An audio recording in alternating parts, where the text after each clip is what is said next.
out Nose to Tail Provisions. Their website is www.nosetotaleprovisions.com to place your order.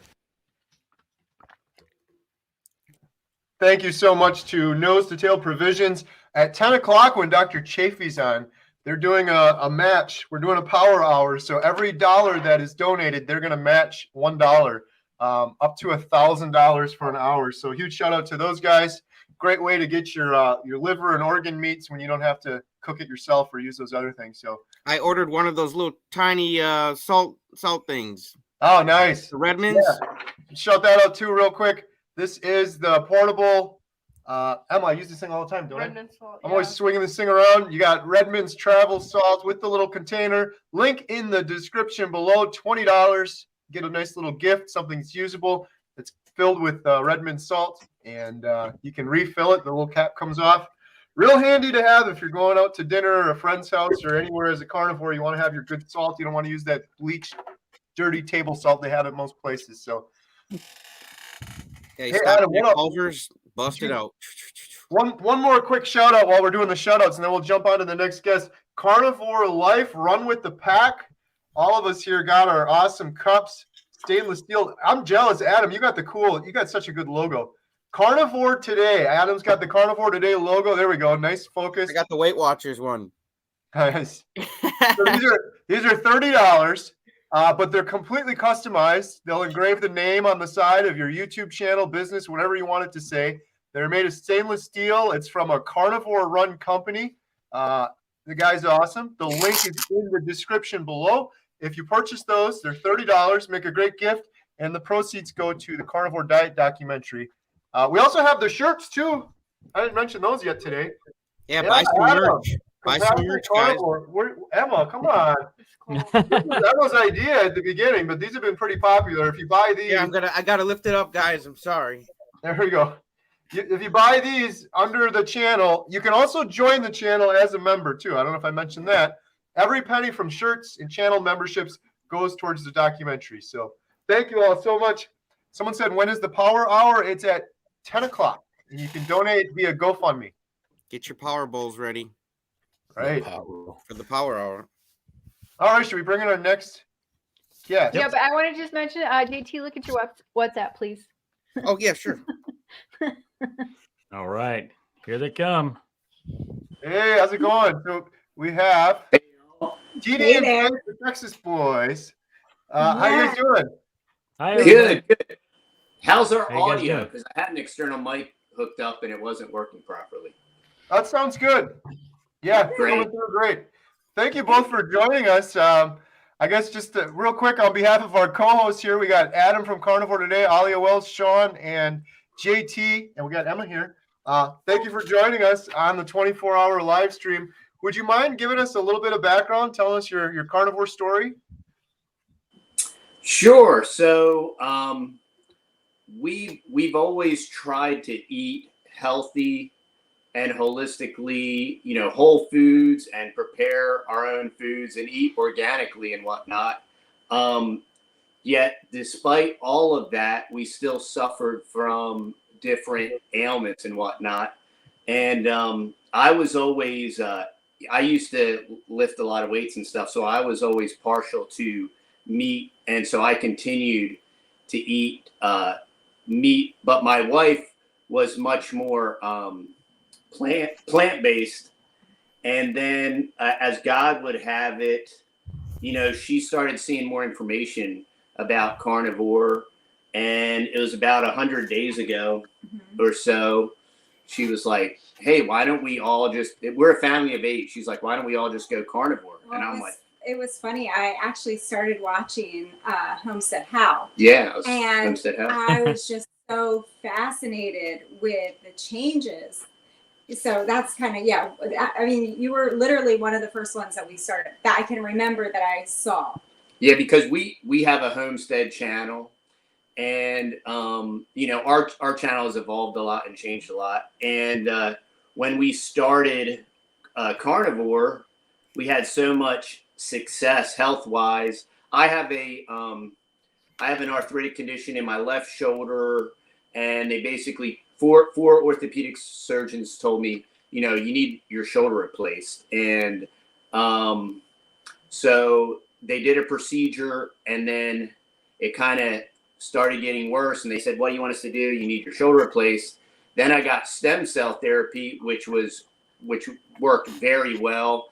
But then even that, ultimately plateaus. Well, right at the time as that was plateauing, we switched to carnivore, and my shoulder continues to heal. I'm missing about 30 or 40% of my labrum, and the top of my shoulder is kind of shrunken. But by implementing carnivore and going meat-based with heavy fats, I continue to improve, and I'm 47 and I don't really want to replace my shoulder anytime soon.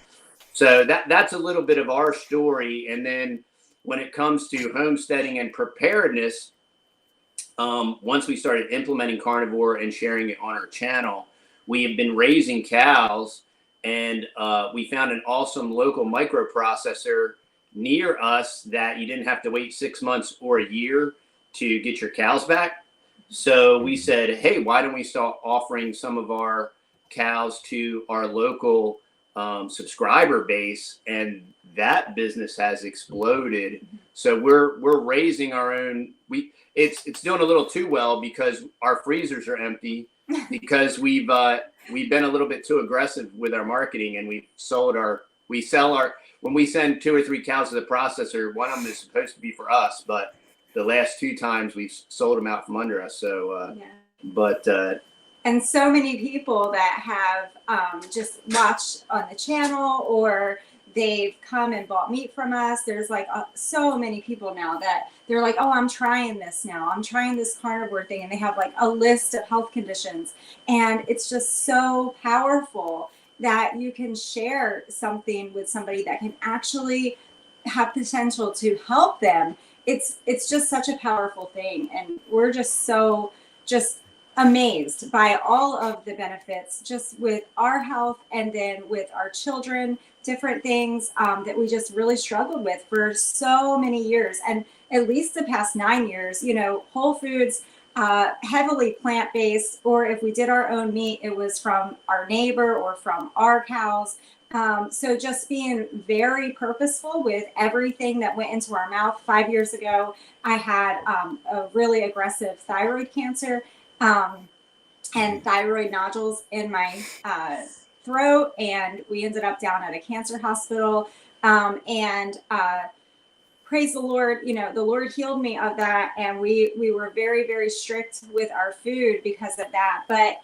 But still, we suffered from so many things, just poor health, no energy, just feeling awful, overweight. Yeah, it was very discouraging because here we are eating healthy the way you're supposed to, and eating whole foods, and we were gluten-free, we were dairy-free.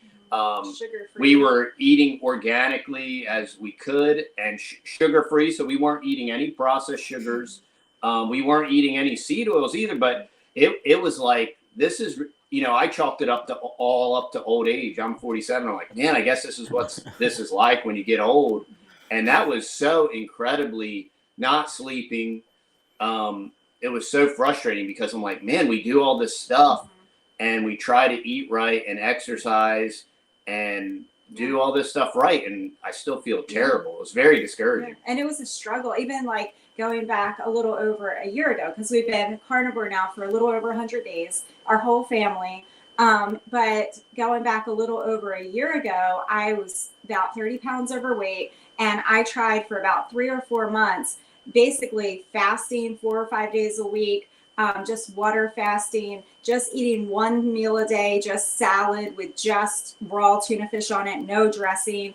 And I struggled through and limped along, and I finally lost 25 pounds, but I still didn't feel good. I was exercising like crazy. And then as soon as I stopped and went back to eating because I was hungry, all the weight just came back, plus some. And it was like, how am I supposed to do this? Right. Wow. So you mentioned your family too. So you've been doing carnivore about 100 days. Did you say your whole family, like your children, are with you too on this? Yeah, the kids too. They're a little bit ketovore. We still do some frozen berries for them. And I guess that's pretty much Yeah, it and for any them. fruit. We have about 400 fruit trees planted because I collect figs and mulberries, and we have lots of different fruit trees planted. So we still eat fresh fruit in season. That's ours. But other than that, yeah, everybody, all 8 of us are pretty much carnivore-ketovore. So you have 6 children? Yes, sir. Mhm. Wow. Yep. Wow, that's awesome. That's awesome. Be fruitful and multiply. Yeah, we're trying. Yeah. So our oldest is 18, and then our little guy is 5. And it was an adjustment for, well, maybe for different ones, it was a bigger adjustment because a few of our kids, because we were so heavily plant-based, like a few of them would prefer not to eat meat. Like that's how I was most nights. I would just skip the meat. So I didn't like beef ever in my life. I did not like bacon. I like the smell of bacon, I would say, but I would say I never liked bacon. And I couldn't stand an egg. I wouldn't even like the smell of an egg. So I'm like, okay, Dr. Barry says beef, butter, bacon, and eggs. And I was dairy free for 5 years because of my thyroid. So I'm like, well, I don't do butter. So how am I going to do this carnivore thing, you know? But I made a decision and I was just like, you know what? I don't care what it tastes like. I'm going to make myself eat this beef. And after a couple of weeks, you just start to just enjoy it. Like it tastes so good, you know? Yeah, I mean that's not like that's honestly, I did not like steak before carnivore either. Like I could take it or leave it. Like it was no big deal to me. Like I was like, I don't care about it. You want to go out for a steak? No, I don't want a steak. I'm take it or leave it. No big deal. But now, a year and a half down the road, I'm like, just give me the steak. I don't care what's on it, just the steak. Yeah. You know, Oh, it's amazing. And you can, and I can tell the difference. Even my wife's been on it for 6 months almost or whatever. The difference between eating ground beef and steak, there is a difference that you can tell. And people think I'm crazy, but there is a huge difference. And so, you know, it's amazing what you learn when you actually throw out all the stuff that you've been told your whole life and experiment for yourself, find answers for yourself. I mean, I'm excited to, you know, for your guys' story. I mean, you're raising your own food. You're putting in work. You're being an example. I mean, you're showing that's what's more American than that, right? I mean, you're showing the people an example of how we should be living. So I appreciate that. It's kind of fascinating from our homesteading experience. You know, there's this homestead tsunami that Joel Salatin talks about a lot, and we were kind of part of that. You know, 10 years ago, we moved and started doing all that.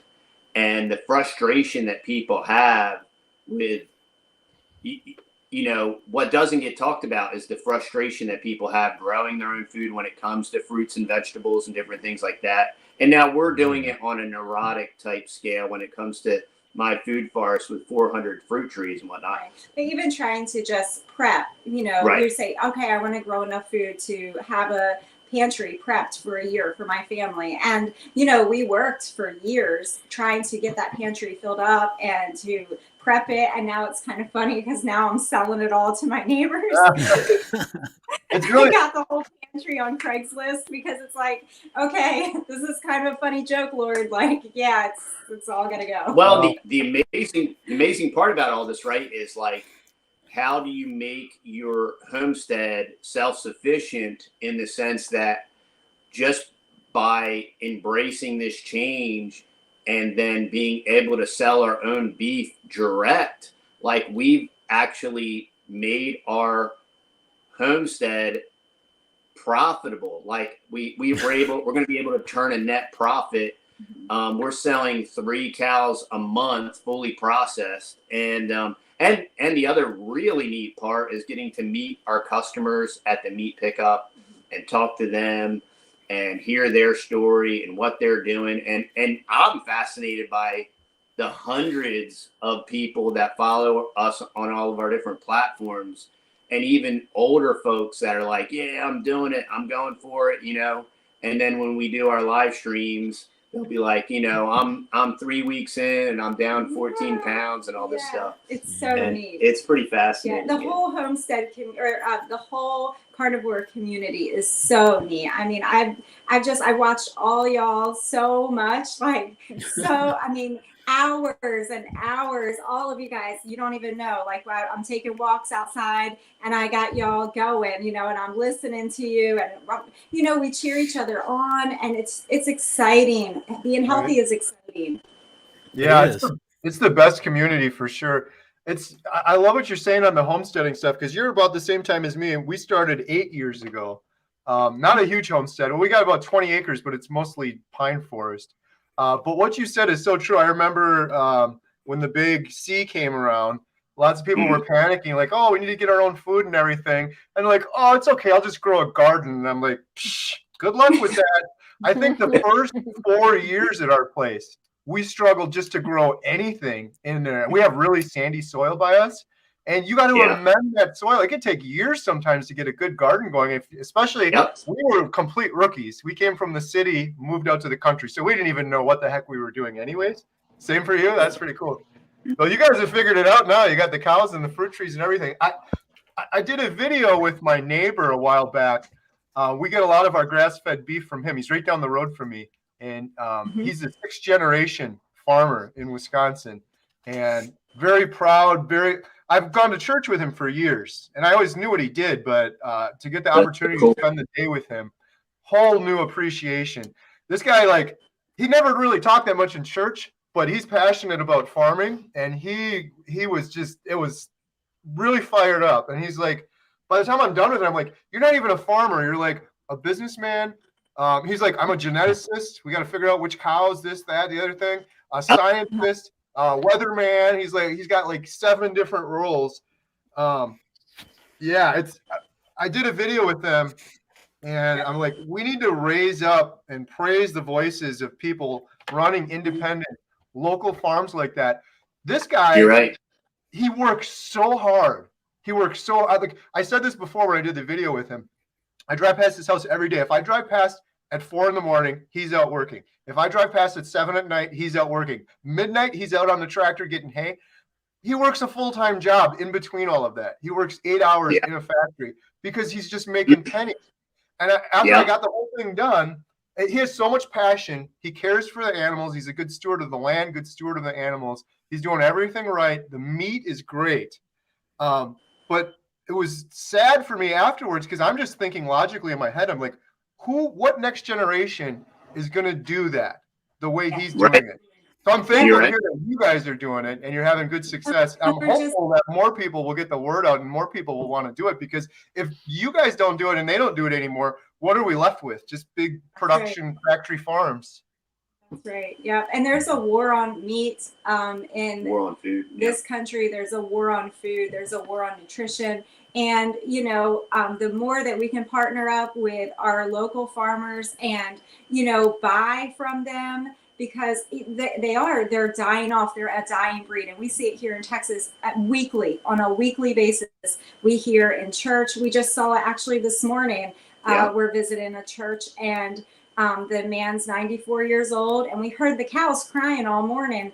And there was a big trailer, and there were some cowboys out there rounding them up. And it was a sad morning, because he's too old. Too old to ranch. He's too old to ranch, and he was loading up all his cows, and these cowboys were rounding them up to go take them and sell them, because what's going to come of that farm? I mean, beautiful grass, beautiful pasture, those animals, but there's no next generation, and that happens all the time, every day down here.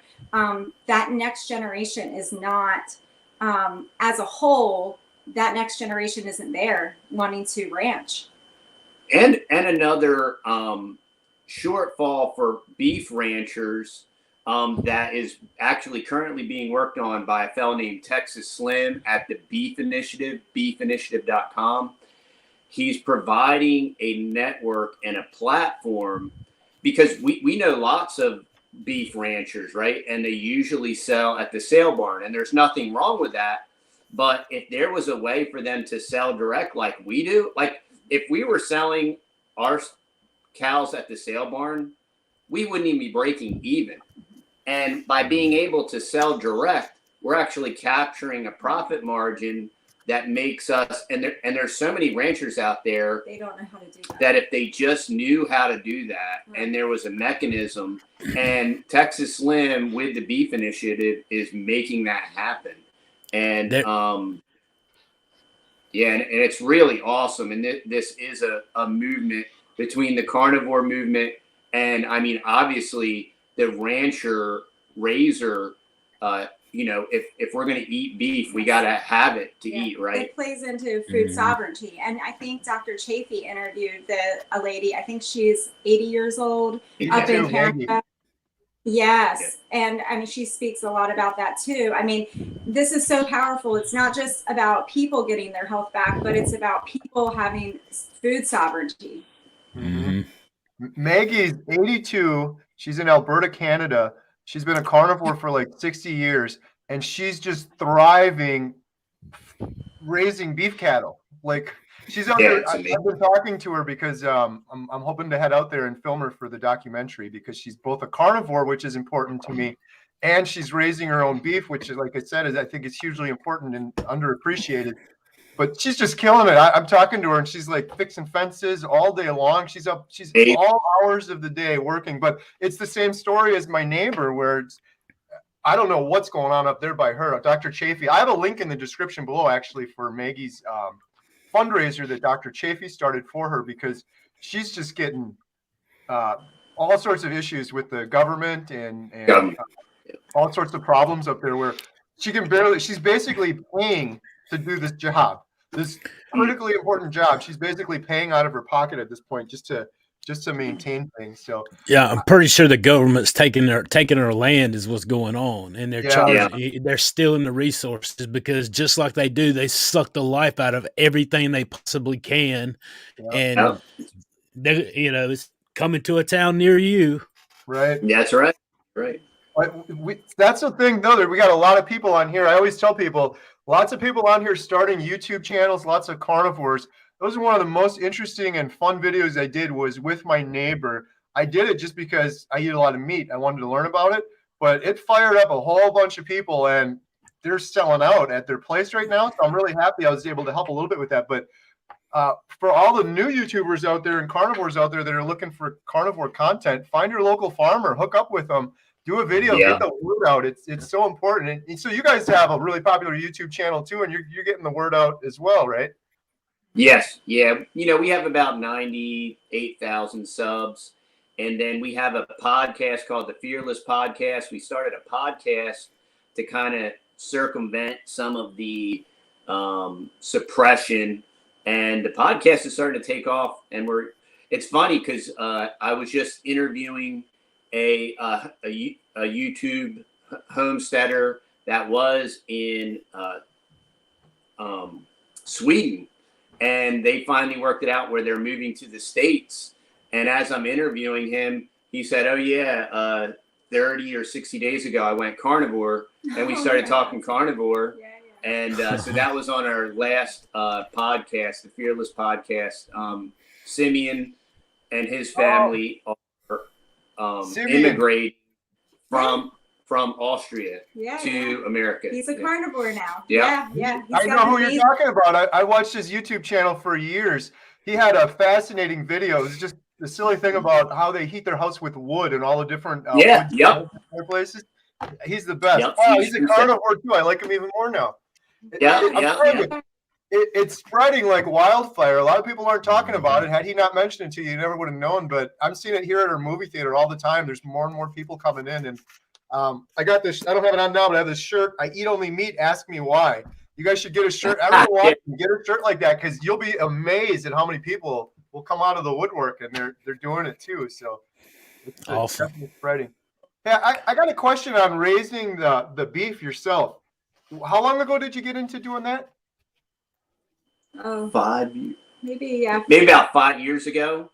Did you just jump into it? Like, you've never done anything like that before? We jumped into everything.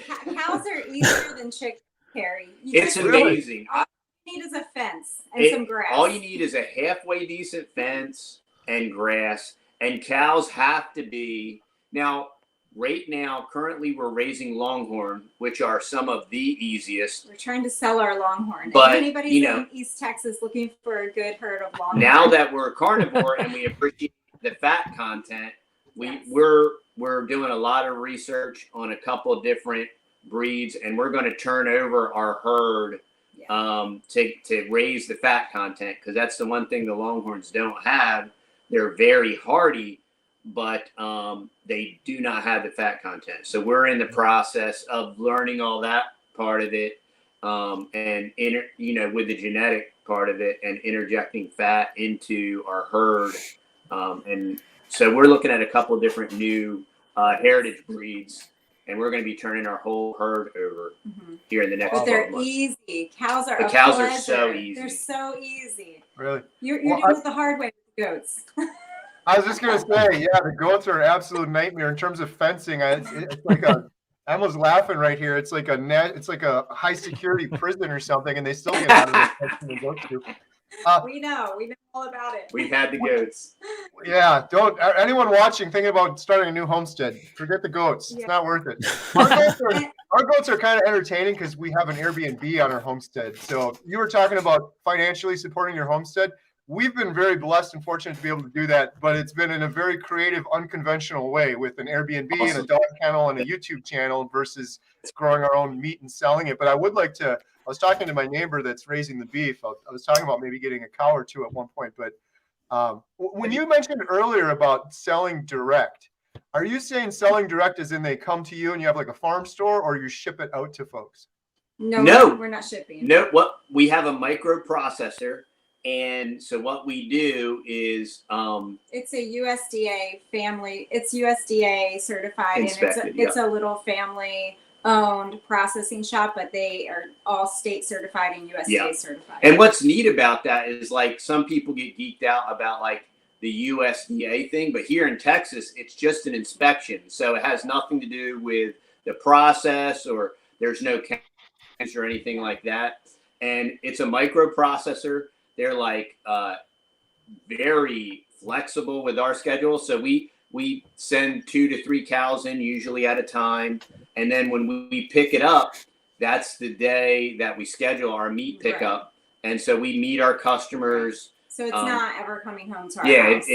So it's really nice because it's kind of like selling in bulk, because they can buy quarters, halves, or wholes.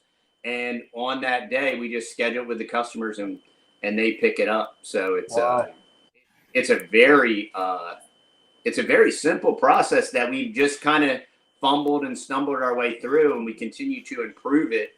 And it's been a very enjoyable venture for us. Yeah. So we have a website, thetexasboys.com, and we sell all kinds of other stuff there too. But if they're local in Northeast Texas, they can put down a deposit, and then usually within 30 days, the cows process. Like, we have a pickup probably next week for 3 or 4 cows. And so we'll be sending out an email for our customers and syncing up with them next week for a pickup. Nice. That was going to be my next question, but you kind of answered it. That's a really great way to do it, because so my neighbor, what they're doing is they set up a farm store and they sell things. And it's wonderful because I can just go right next door and buy whatever I want. However, for him, it's a logistical nightmare, because they'll process the cow, everyone will come and buy the steaks, and then there's just a bunch of like ground beef left. And it's a big problem. Nice. And like, how long does it take you to raise a cow? Like, if he goes through all of his cows, he's got to get another one. It's like a couple months, right? Or no, it's like 18 months.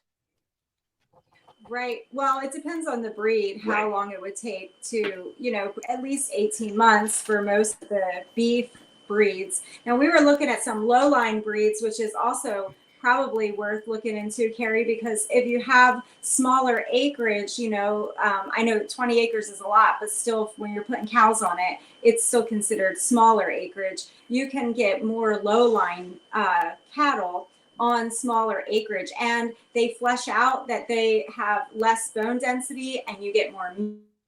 And higher fat content, and they finish out 14 months, and low line lives 7 years longer on average too. Right. So low-line Angus is one breed that you could look into. Right. Awesome. Thank you. We got $100 super chat question. Wow. Operation is a stinky cologne. What do we do if they start coming after homesteaders? First, taxing the meats. What's next? No personal farms. I think we need to start getting more involved in politics, detestable though it may be. Yeah. Oh, it's Thank you. definitely. Channel, like, you know, you need to vote for your local sheriff. You know, you need to be involved in your local elections. Yeah, and you know, on a political level, you need to be the solution. You know, I think there's a danger as well in thinking that there's a political solution. So some people just think we'll vote our way out of this. You know what I mean? And it's like, no, dude, just do it. You know, Bill, if you're into permaculture at all, Bill Mollison in his book said permaculture is sedition, because instead of like waiting for a political solution or trying to navigate a political solution, you just do it. You do, and you be, you know, and it, so if we develop this community and this network, right, and we're selling our meat to our customers, they love us, we love them, we're providing them with a healthy alternative, right? That is the political groundswell. That is the political movement. I think, you know, I used to be real, you know, Tea Party. If anybody remembers the whole that momentary lapse of whatever the Tea Party was right before it got co-opted, or maybe when it started, when it got co-opted, I don't know. But I was real big into all that, and then it blew up, and it was this thing, and it was going to be this movement, and then it evaporated in like seconds, and it was gone. And that was when, like, yeah, no, I think we're just going to do what we need to do, and we'll let them worry about whatever they're going to do, you know, and just that. I think that's, and to continue as long as we have the freedom of speech to talk about it, to continue to vocalize the issues. That's why I love Dr. Baker, because he's getting down in the trenches, and he was like, "Do you see what these kooks are trying to do?" And like, Dr. Chaffee, yeah, you know, and using these platforms to, you know, it's like when people feel good and when people are healthy, you can think clearly, we can communicate more clearly, we can be so much more engaged in society and have a bigger impact. And it all just comes back to the food. Like, it's just amazing that and we're going to fight for our food sovereignty, because that's our nutrition. I mean, and we're going to be healthy enough to fight. And so there, you know, the social planners can obviously see the problems with that, the challenges with that, and you know, I think the movement will kind of power itself, so to speak. Oh, absolutely. If you think there's anybody with an R or a D or anything else after their name's going to fix your problems, you're sadly mistaken. Private thoughts lead to public action, and what's going on behind closed doors has worked its way out into the streets in this country. And it's going to take people like yourself, who's putting in work, who's raising a family, teaching their kids, and setting being involved in the community to change things. You know, let your yes be yes and your no be no. Stand up for what you believe in, and quit just sitting idly by, you know, and letting just things take over you. You know, be intentional. You said purposeful. I kept waiting. I was like, say intentional. Nah. But I mean, it is. We have to live with intentionality, right? I mean, don't just go with the flow, because if you go with the flow, you're going to end up with the rest of society just trying to blend in. And you know, that's how we got in this mess. We need men to stand we up. always say, men. We always say observe the masses and do the opposite. And you know, 10 years ago when we decided to move 2,000 miles and strategically relocate and live an agrarian, purposeful, slower lifestyle, you know, that's exactly what you're talking about. Living with intent, on purpose. You know, we've been synthesized and neighborhooded and Babylonian high-rise cities. our society has been so synthesized, and the way it's been done, you want to know why the food is synthetic? Because one, it's the only sustainable way to stack them, pack them, track them high and deep, and do all these things in the concrete jungle. But so if you observe that and you do the opposite, one, you'll never be in a 15-minute city, and two, you'll be closer to your food. You'll be closer to God's creation. In my opinion, you'll be closer to God. Not saying that you can't be closer to God in an 80-story high-rise, but so much of society's social planners, it's postmodern deconstructionism, and they've deconstructed humanity to make us think that it's normal to live in a concrete jungle and pick our food up in plastic packaging at Walmart and be sick all the time, and then wonder how it happened. Exactly. Yeah. I love what Dr. Kilt says about that, and says, we're lions, not sheep. We're Right. lions, and we need to go back to being lions and not sheep. And I'm like, I agree 100%. We are the lions, and we look to the Lion of the tribe of Judah, and those are the two things that we need, and that's all we need, and we won't be led wrong. That's great. Yeah, absolutely. Yep. Yeah. We got a super chat for $100. Midlife Carnivore says, "Let's rock the healthcare world to its core." Yeah. That's great. Awesome. I'll tell you, I was in those plant-based circles and watching all those plant-based YouTube channels for years. And I always felt horrible. I struggled with anxiety. I couldn't even go outside onto my homestead. My heart would start racing out of my chest. I had no energy to do anything. I would always say, I'm just more than exhausted. That's what I would always say. I'm more than exhausted. And, I didn't know that the answer was right in our freezer. I just needed to eat more of it. I was eating meat a little bit, but nothing, in no significant amounts, my vitamin D level was scary, scary low. My thyroid was all messed up. And the more I would read this plant-based propaganda stuff, like all the Lo Melinda and the Seventh-day Adventist stuff, and I'm like, dude, this is propaganda. None of this stuff is real science. This is scientism. It's the same thing. It's just like global warming. It's all this. It's the same playbook, and they're doing the same playbook, whether it's health and what do you know? They're blaming the cows. And now the cows are to blame for global warming too. It's of course, whatever works. We're the CO2 that they're trying to eliminate. You know what I mean? So they must blame the cows. So. Yep. Well, I want to try to get some of these super chats in before we have to bring on our next guest. Sure. So Marty Mack says people are going to the pharmacy instead of the pharmacy.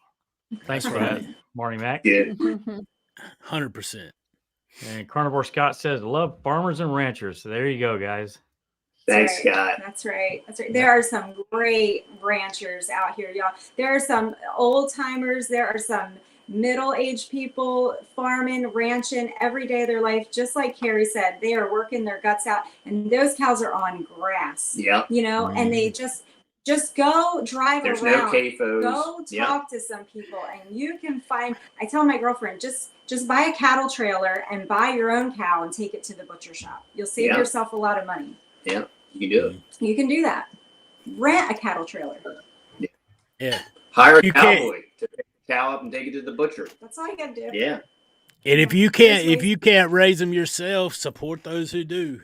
That's right. That's right. Yeah. That's good stuff. Nice. Well, I love what you guys are doing. That's great. I'd love to maybe do a video together sometimes too. We got so much in common, and one big part of the documentary, it didn't start out this way. It's showing real examples of people doing carnivore over the course of a year. But after interviewing and talking to my neighbor more and realizing, well, once we tell people that, they're going to want to know where do they get their meat and how important it is. So I definitely want to include more folks like you guys are. So maybe we could talk about that. Sure. Absolutely. Yeah, we would love that. Yeah. That'd be great. And how to do it with a big family, I mean, Yeah, I talked to friends, and like one of my friends in Minnesota, he was like, "Man, I would do it, but it's so expensive." And they have 2 kids. I'm like, "Here's what you don't understand. When you cut out all those prepackaged snacks, whether it's healthy potato chips that's deep fried in avocado oil or whatever, when you eliminate all that stuff, it's not expensive. Dollar for dollar, the nutrient dense protein that you're getting, dollar for dollar, it is cheaper to eat an animal based diet. And you're not sick all the time, so you're going to save money from going to the doctor's office. Yeah. Yeah. People totally underestimate that part too. I don't know how much I was paying for prescription medicines and doctor trips before, where now I have none of those whatsoever. Plus the additional energy you have to get work done. I'm getting so much more work done. Are you guys finding that on Carnivore? Your brain power is a little bit different? Oh, yeah. Yeah, no brain fog. I didn't even know I had brain fog, until I went Carnivore, and I'm like, oh, the reason I would always be like, oh, what's that word? Why can't I? And I'm like, oh yeah, that was brain fog. That's gone. And it's bizarre that you don't even, and just the improved sleep and all my skin problems, all my hormonal issues, my cycle, just the emotional hormones, the hormone levels. She used to wear glasses. She doesn't even wear glasses I anymore. can see. I forgot to tell you that. Weird. Yes, I can see. I used to have to wear all the time for everything, and now I don't have to wear them. It's crazy. And I know when you start telling people all this stuff, they're like, wait a minute, this is a little bit too crazy. But the non-carnivores listening right now are like, yeah, right. But all the carnivores like Sean, we're all like, yeah, I know about that. I've seen that one happen before. Yep. It's wild. I get them with just 269 pounds since last April. They're like, there's no way. You had surgery, right? I'm like, no, I didn't have surgery. What? How much were you working out? I wasn't really working out. I was walking, after a couple of months. Well, yeah. Well, how in the world did you lose 269 pounds? Well, I just ate the proper human diet.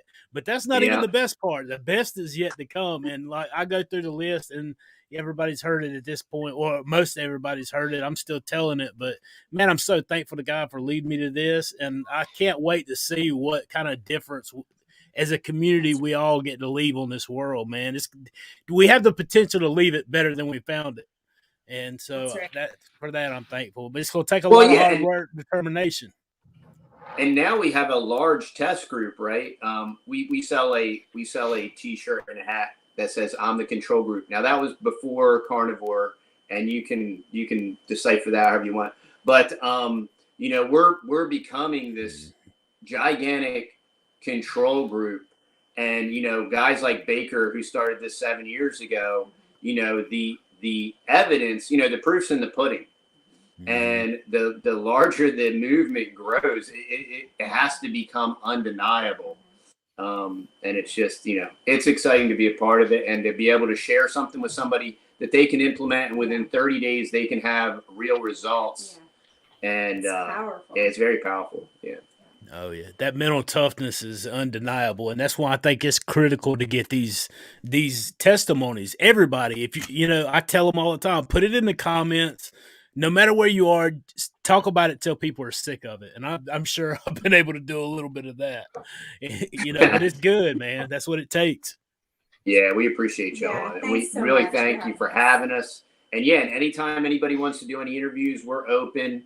And, we always do a lot of interviews on the podcast. So I'd love to have y'all on there too. Yep. Awesome. Love it. Absolutely. Thank you guys so much. Love what you're doing. Great job. It's awesome. You're raising your family that way. Appreciate you. Yes. Everyone go subscribe. I got the link in the description below. And you said you had a website too, right? The TexasBoys.com? Yes. Yep. The TexasBoys.com. Give them a subscribe. Check out the website. Awesome. Thank you both so much. Have a great day. Awesome. Yeah. Thanks for having us, y'all. Much love. We'll see y'all. God bless you guys. See you soon.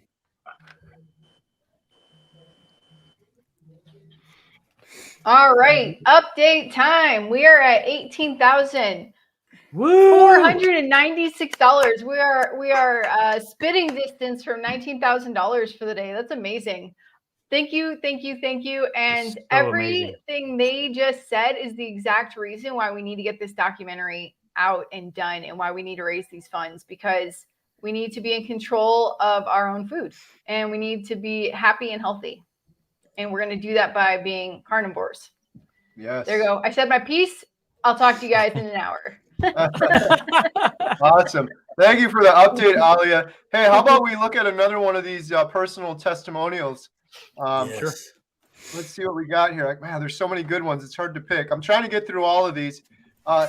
Here we go. This is Lindsay Lexus. I think she was in the chat a little bit earlier asking. I'm going to try, just for everyone that's watching, you're like, do mine. I'm going to try to get all of these throughout the night.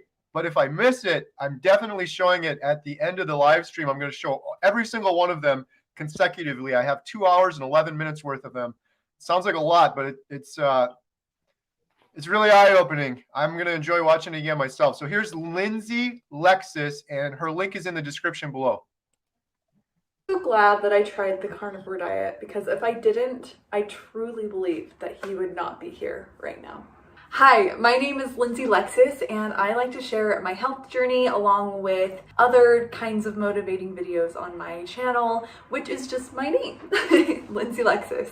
So last year I had a miscarriage, and I never thought that I would truly recover from that. When I was pregnant, I was eating for two, as they say, and I gained a bunch of weight, and then after I was just so sad that I just kept doing the same thing, and I gained a bunch of weight, which did not help the mental health, and it did not help the physical health as well. A few months later, I felt worse than I ever had felt, and I weighed more than I had ever weighed in my entire life. So my sister talked me into a carnivore diet, and mind you, I thought it was crazy, but I had learned so much while my sister was talking to me about it, and I was watching videos and everything, Ken Berry, you know. I had learned too much about nutrition at that point to be able to go back to my standard American diet.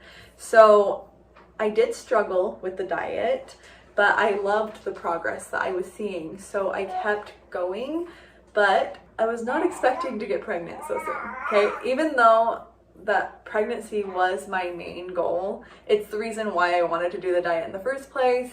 I figured that I was too unhealthy at that point to get pregnant again for a while until I healed my body more. I am so glad I tried the carnivore diet and didn't just cast it aside because it was weird. But I lost 15 pounds in that first month and had so much more energy, and it was just amazing to see those results. But my main goal in the end did cause me to falter because I got pregnant. My son, who is now 4 months old, is so perfect, and I thank the Lord every day that he is here and he's healthy. But I got meat aversion, like really bad. I tried to stay somewhat keto during my pregnancy. I didn't do the best at that. After I gave birth, I did do carnivore again. I ended up doing ketovore, and that's kind of just where I've been. It feels really good for me. I feel good there. I feel like I can sustain ketovore. Carnivore right now is a wonderful tool that I can use for my goals to lose weight, feel better, to heal my body. But ketovore is where I want to be because I am nursing my little boy, and that's my main priority. Ketovore is where I feel the best right now. So that's where I'm just gonna be for a little bit. Health victories since I started doing carnivore and now ketovore. I'm gonna read this off really quick. I am down 40 pounds from my heaviest, and I've kept it off. I have no more skin tags. Pretty sure I was diabetic, pre-diabetic, at least insulin resistant. My clothes are really loose on me, like the pants that are my skinny pants are too big. I know what nutrition is, and I can always cut things out if I feel like I need to heal. I was always unsure how to lose weight and keep it off, but now I know that this is how to do it, so that's awesome. Sometimes it's just having the knowledge that gets you where you need to go. I am not starving myself like I used to, and I eat so much. I don't count calories like ever. I used to have ankle pain from a sprain from 5 years ago. It would flare up sometimes. It doesn't happen when I'm eating a meat-based keto diet. Hardly any issues with my tummy and bathroom stuff like I used to have. I used to have acid reflux and heartburn. That's gone. Skin doesn't itch like it used to. My legs would itch so much. I would scratch myself raw from my insulin resistant itchiness. Popping knees, no more. Keratosis pilaris is better. They're just like less bumpy and less red. No more tonsil stones, those were annoying. Eczema on my hands is better, and I think it's mostly the fat that I'm eating is really helping with that. So writing this list made me realize how much carnivore and ketovore has really helped me, and I can't wait to expand on this list. I have a list of ailments that I wrote before I started carnivore the first time, and these are just the things that I've been helped with so far, and I'm sure that it will be even more in the future. If you want some more motivation, please come hang out with me on my channel, Lindsay Lexus. We have lots of fun. We can get things done together and find our optimal health. One last little thing, it's really fun. Me and a couple other meat-based ladies, Ellie from Nourishment Redacted and Christy from Meeting Wellness, are starting a new live stream series specifically geared towards women eating a meat-based keto diet. It's called Lioness Lifestyle Live. We hope you will come stop by on September 26th at 8 p.m. Eastern Time. It will be streaming on each of our channels, and we can't wait to see you there. Bye. Very cool. All right, thank you, Lindsay Lexus. And when we lost the other live stream and started a new one, something messed up, but I think she messaged that I didn't link to her, and I've since added it. So apologies for that. I think we're back to how we should be. So what do we got here? 6:51. Who's up next on the schedule? Oh, we got Russ Mitchell coming up. That's at 7:30. Look, we have Sophia down here. Should we say hi to Sophia? Yes, Have a she's friend? been waiting patiently. Sophia, welcome. Yeah, it looks Hi, like you're Sophia. muted. Hi, Sophia. Sophia, I think you're muted. I was muted. Okay. Yeah. Hi, everybody. How are you doing? I'm doing good. How are you? We're hanging in there. Oh, look at this. We're almost halfway. Oh, geez. Oh, wow. Has it really been that long already? It's been almost 12 hours. Oh my gosh. Wow. I'm up here. I'm on the I'm up screen here. right now. We got a Powerball going.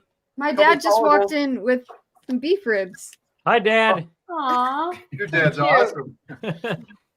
Okay. Emma Awesome. walked Yeah. in and she made us a Powerball, and now we got another steak going in the air fryer. So Oh, that's awesome. I haven't tried steak in the air fryer yet, but I've seen like Bill doing it on his videos, and it's something I want to try.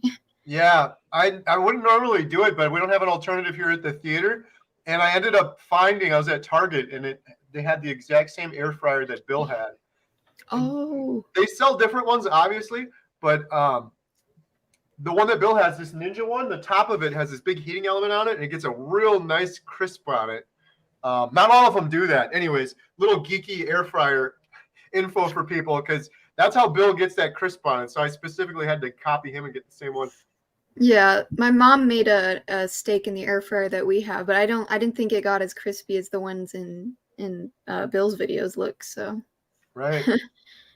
So Sophia Eats Steak is the YouTube channel. I'm going to add your YouTube channel to the description so people can click on it, but you can type it in too.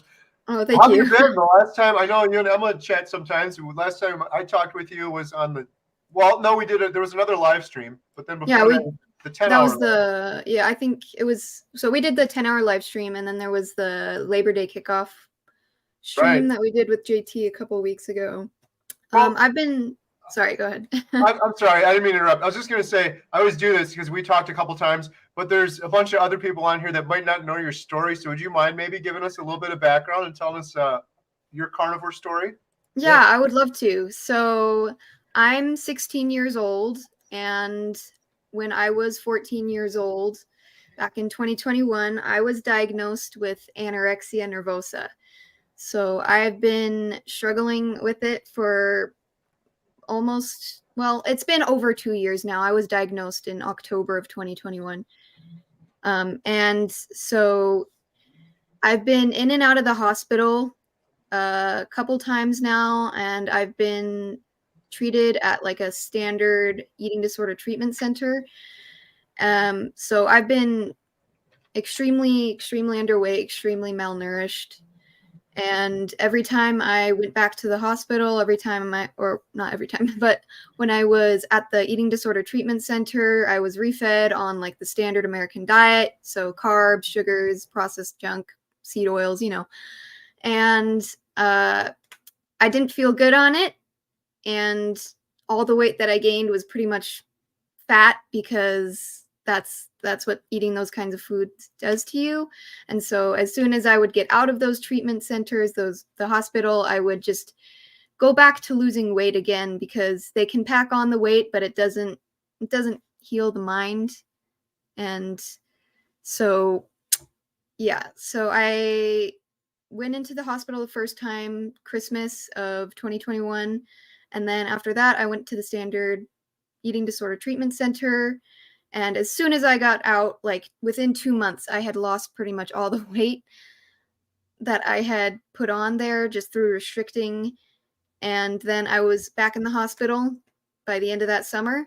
And so, yeah, I was struggling a lot with my eating disorder. And my mom, she's a CrossFit coach. And so she has this friend who she works with at the gym that she coaches at. And so it's a fellow coach of hers.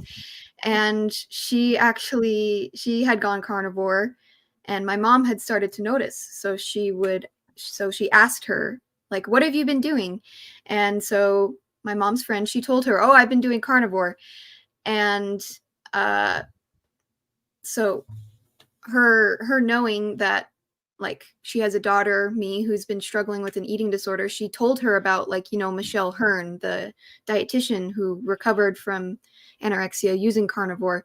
And my mom looked into it. So the first time she heard about carnivore was really from an eating disorder context as well. And so she told me about the carnivore diet so it was like July of 2022 when she told me about it. That was when I first heard about it.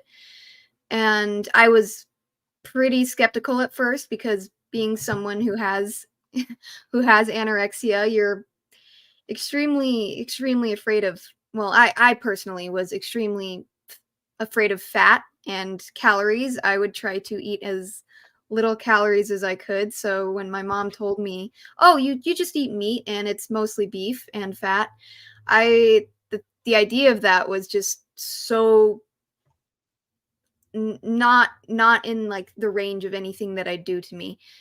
And so and then my mom, she went carnivore March of this year, the very beginning of March. And she did it because she had started to learn more about carnivore from watching Dr. Barry's videos. And because she learned, she had been struggling with like weight loss herself. She had been trying to lose weight for a few years, and nothing was working for her. Nothing that had worked in the past was working for her anymore. And she heard all the crazy stories about how people had like lost weight on carnivore, and they had reversed their diabetes, their type 2 diabetes. And she watched I remember she watched an interview with like Kelly Hogan and Dr. Barry, and I was in the room when she was watching that one, and I was listening to it, and I was like, come on. But so she went carnivore in March, and she's lost about 35 pounds at this point, I think. But earlier this year, things started getting really bad with my anorexia again. I was starting to drop weight, and I was dropping more weight than I ever had before. At the end of this last school year, end of May, I was at the lowest weight that I've been like in my adolescent life, like as a teenager. My BMI was around 13, I think. and that's extremely low. If you didn't know, I think a healthy range is about 18.5. So I was on the verge of getting sent back to the hospital again by my doctor. And if that happened, I probably would have been sent back to the Eating Disorder Treatment Center, which I was not about to let happen. So I was getting pretty desperate at that point. But the eating disorder had just pretty much taken over my whole mind. It was all I could think about. And I just don't know how to describe it. Like just the thought of eating more food, the thought of gaining any more weight was so repulsive to my sick brain. And so I had started coming at that point. I had kind of started more. Sorry. At that point, I had started coming around on the idea of carnivore more, just seeing the results that my mom was getting with it. And then Dr. Barry had a live stream one night, and he was talking with some doctors who researched a case study on people who had adopted the carnivore diet, a meat-based ketogenic diet, in order to put their year-long cases of anorexia into remission. And my mom, she came up to me and she showed me like the thumbnail of the video. I saw the title and I decided to listen to it that night. And that night, after listening to it, I decided I'm doing this, because as soon as I listened to that live stream, I felt so much hope for the first time in such a long time.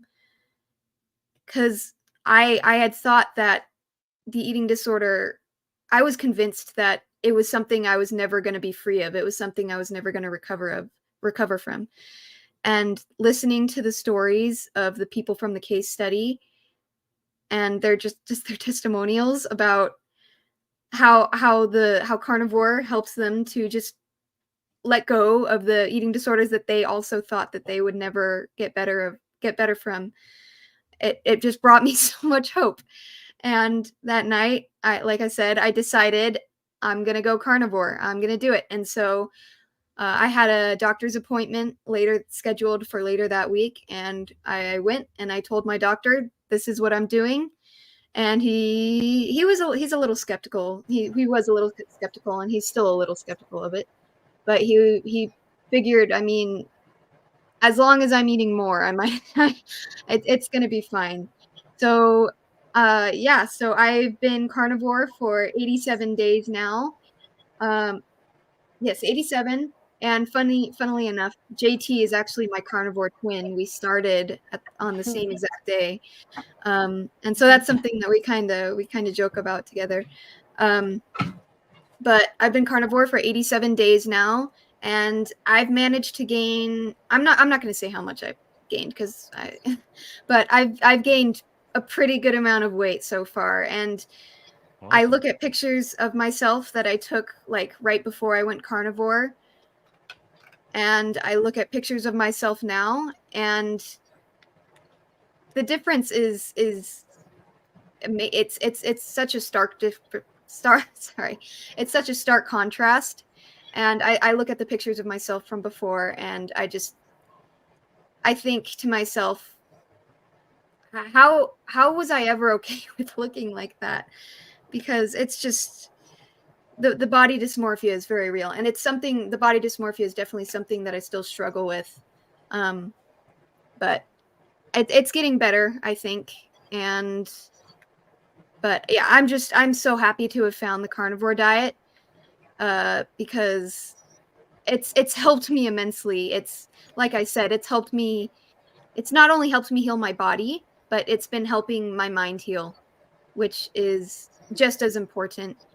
And I think that's why this documentary is so important, being able to get the funding for it, because there are so many people that I believe that would benefit from learning, even just hearing about the carnivore diet, because then maybe they might be inspired to take it up and fix the problems that they have in their life, whether it be like their diabetes or their autoimmune disease or their mental disorder like me. So yeah, so it's very important. Make sure you guys donate so that we can get the funding for this, because it's going to change so many people's lives. Yeah, and so I started my YouTube channel to kind of document my journey because, well, I started it because of Carrie, because he said he was looking for all like such a wide range of stories for people for the documentary. And I figured, I mean, a lot of people, they do it to lose weight, but me, I'm trying to gain weight on it. And yeah, so I don't know. Yeah, that's my story. Yeah. Awesome. I said Amazing. this last time. I don't know. I just always feel it's important to give credit where due. And I really love your story and the fact that you're brave enough to come on here and share it with people and share your example, because it's like you said, there's a lot of hopeless people out there for maybe the same reason, and they can resonate with you, or maybe they're the same age as you, or maybe they're not at all, but they just see that you were able to do it and take control of your life and overcome some things. And it's an amazing thing. I love what you're doing. Good job. Thank you. The comments are blowing up too, saying the same thing. We should read some of these comments. If you guys have questions for Sophia, post them in the side. But how has that been, Sophia, with your YouTube channel? How have you found things to be like with the community and the comments? And Oh, wow. Okay. So YouTube kind of has a reputation, like the internet has a reputation of having so many negative people on it who just bring you down. But I'm so like blown away by the carnivore community. Every time I post a video, people are so supportive. They're so kind. They give me so many compliments, and they're so inspiring, because people will share like their bits of their story in my comments, and it's just I'm so astounded by the community, and I love them all so much. Like, carnivores, they're so nice. They're so kind. Carnivores, I like to say that carnivores are just the kindest people on the internet, because they just support one another. They're so amazing to one another. And just like what happened with Bill as well, because like Bill, he got his YouTube video out, his first YouTube video out, and he got the GoFundMe, and then the donations just blew up. And my mom, she would come up to me and she'd be like, "Do you know how much money Bill has gotten?" And it's like, and it's just, and then we'd be like, "Oh my gosh, the carnivore community, it's just so amazing."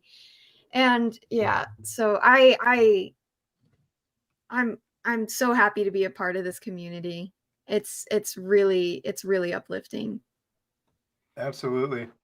So are you and your mom planning on making the trip up in the big caravan to Bill's house when he gets out? Because that's what I keep hearing from everybody. There's going to be like 500 people there. I mean, I don't know. It'd be kind of hard to travel up there, I think, but That's the tricky part for sure. yeah, it would be awesome. Actually, Emma and I were looking into driving there before we flew out there, and it's like 57-hour drive from us. Probably a little closer from you, but a little bit closer. Yeah, I'm in Utah, so. hey, we got a super chat. Holly Ruth, $10. My story was Sophia's 41 years ago. All I ate was vegetables. Now carnivore at 57, have reversed progressive, incurable rheumatoid arthritis. You were hungry and brain not working, Sophia. Good on you, for you're succeeding. Definitely. When you're not eating, your brain gets starved, and it just kind of exacerbates the problem. Your anorexia gets worse and worse and worse, and you just keep getting deeper into it. So.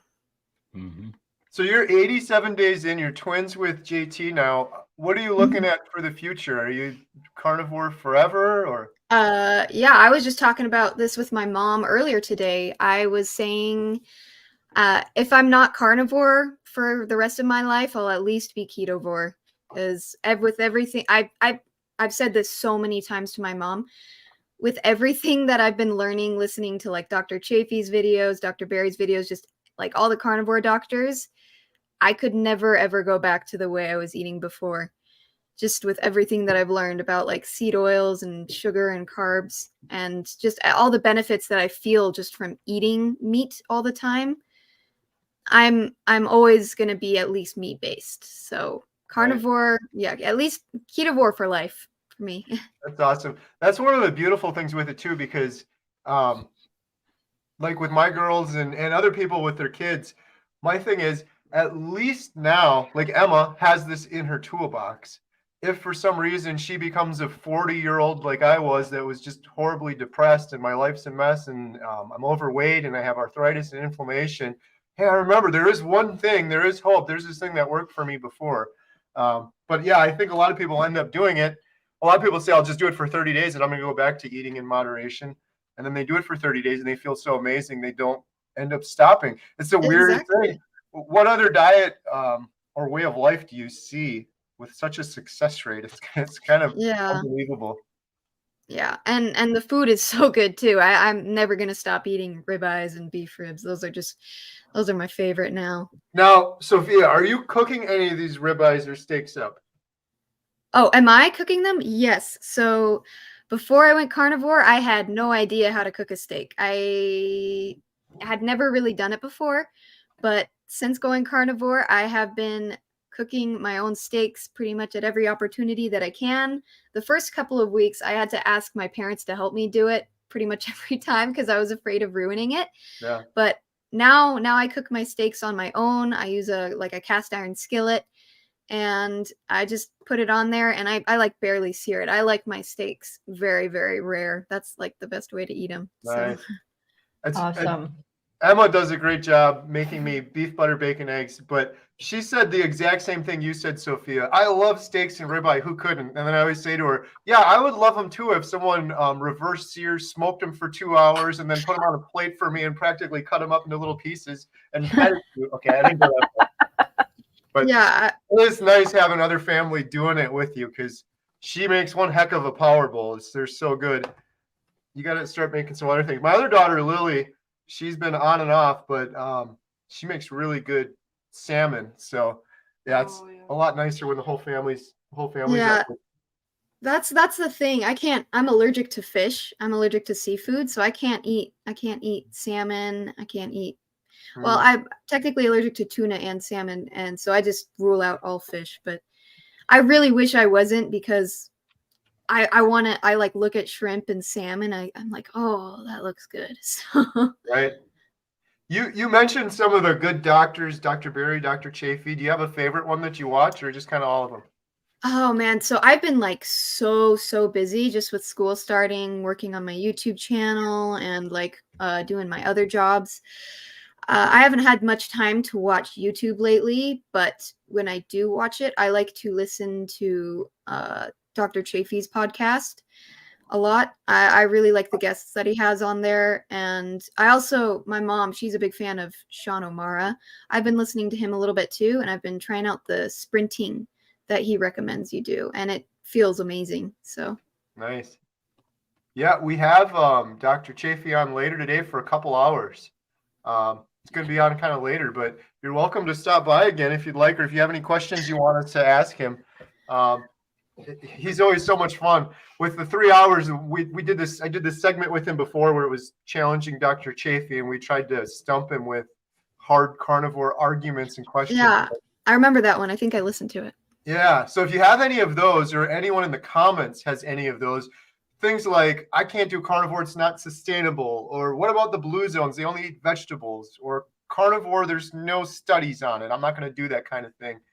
We throw all of those at Dr. Chaffee, and he inevitably hits every one of them out of the park and crushes them. So we've yet to stump him. But if anyone wants to try to stump him, let's go. But I think it's a really important and fun thing because there's so many people out there that are suffering and hopeless, and they're scared, and they have these irrational fears.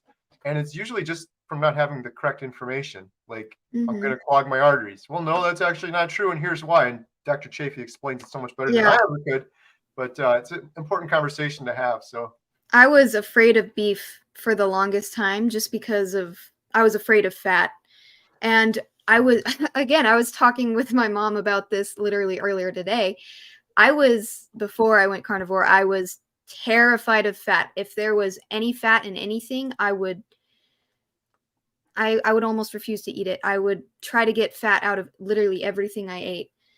So pretty much only ate like chicken breast and vegetables. That was pretty much everything I ate. And that has just completely flipped on its head since going carnivore. Now fat is like the thing I prioritize. I will not eat a lean steak unless it has that visible fat that you can see, or it has lots and lots of butter on it. Fat's my friend now. Whereas before it was my enemy, but now fat is my good friend. You got it figured out. That's the biggest mistake people make. I fell into it too. I started out doing a lot of fat, and then I just I got a real craving for sirloin a lot. And then sometimes I'd add butter, but I kind of fell behind. But we had Dr. Kiltz on, and he said it should be called fativore. If you ate only the meat with no fat on it, you would just die. It's the fat that's doing it for you. And every time I get more and more fat, I feel so much better. So yeah, I that's another doctor. I love listening to Dr. Kiltz. I think he's got some great things to say. Yeah, he's awesome. He's the best. Yeah, speaking of, I don't have it down here anymore.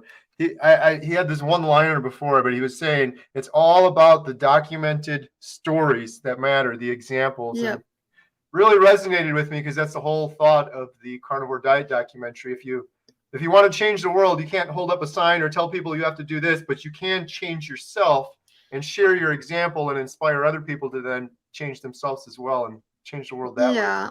And that's another reason why I started my YouTube channel, just because I wanted to share the hope that I felt from carnivore with healing my anorexia with everybody else. So I hope to be able to like inspire so many people with my story, just because everybody deserves to at least like to feel that hope in their life. So yeah, absolutely. Well, you're doing a heck of a job. Great job. It's awesome.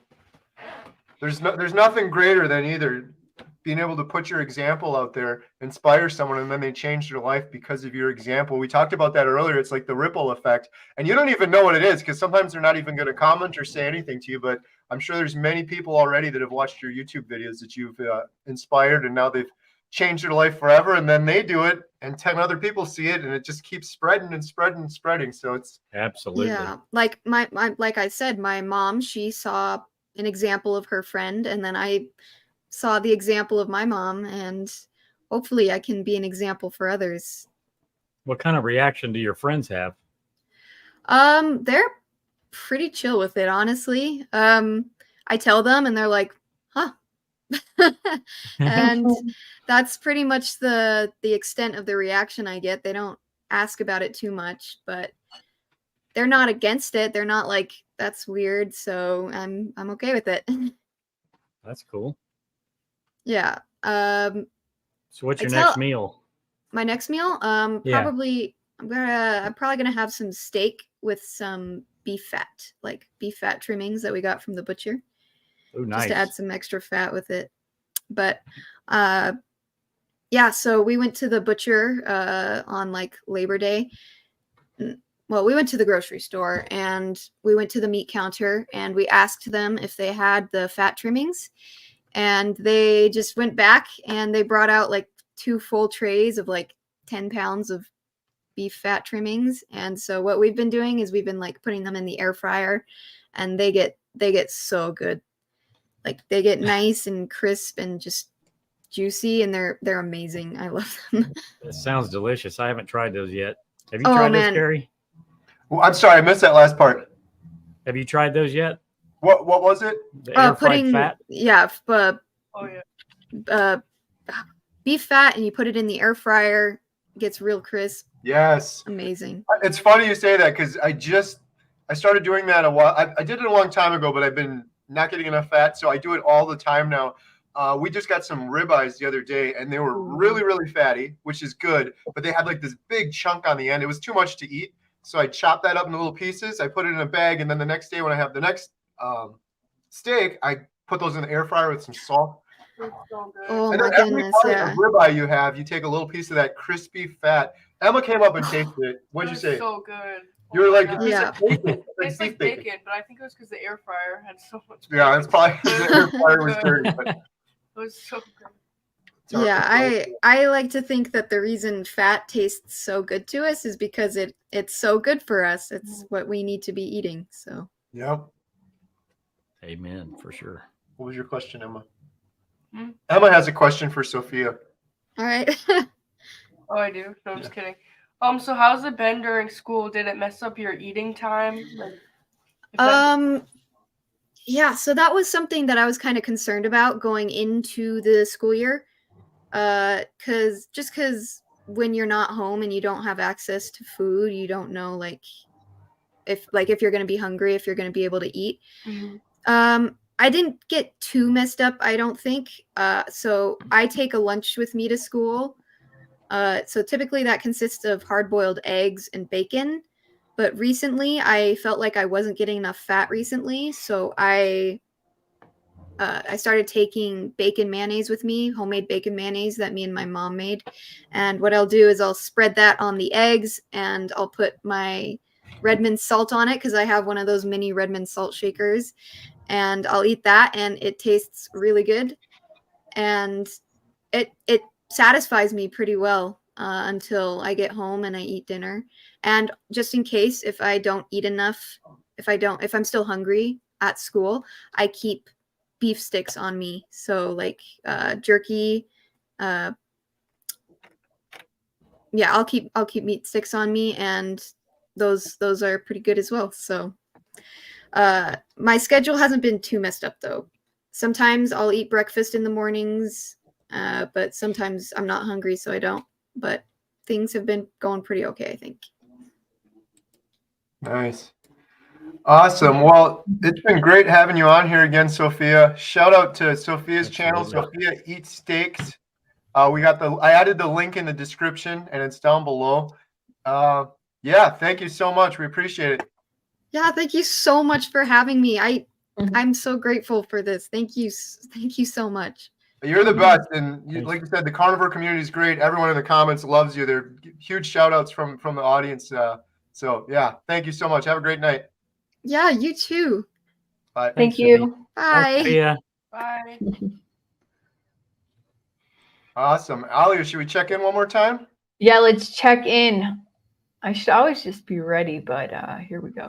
Here we go. Hey, while Ali is checking in, we have a big guest coming up in just a couple minutes at like 7:30. That's mean. Buckeye, Russ. A big guest. I meant to, you know what I meant. I'm sorry. I love Russ and he loves me and we always tease each other. We are at $18,796. Wow. Guys, we're so close to 19,000. This is amazing. Amazing. Super chat, 4,328. GoFundMe. so Check this amazing. out. $13,000. Wow. That's awesome. Water bottles. When you guys buy your water bottles from Johnny F, we have $560 from that, and we had one more category. I don't remember, but so close to 19,000. Please pay. Nice. Hey, real quick, I just want to say one thing. Shout out to this YouTube channel right here, Alia Wells 955. Happy birthday! She has 1.67 thousand subscribers. Everyone go subscribe. Give her a birthday present. Give her a birthday present, Alia. Yeah, I would love that. Thank you so much. That and 100 donations. subscriptions right now. Let's go. Come on, subscribe. Watch her videos too. Turn them on in the background. Watch them, and give her a happy birthday. I really appreciate you guys, Alia, and then Adam too at Carnivore Today. Check him out. I have his link in the description below. We've got the schedule coming up. We still got a lot of amazing guests. Homesick Buckeye Russ. I've been looking forward to talking to this man. Hilarious, funny, awesome guy. And we've got Dr. Filippo Fadia. We've got Dr. Chaffee. We got a whole bunch of guests coming up. So before we jump into the next guest, I wanted to share this one with you. This is another one of our segments from the Hope series, an individual carnivore story. This one is from our friend Ellie at Nourishment Redacted. So let's take a look at Ellie's video here. It's taking me a second to find it.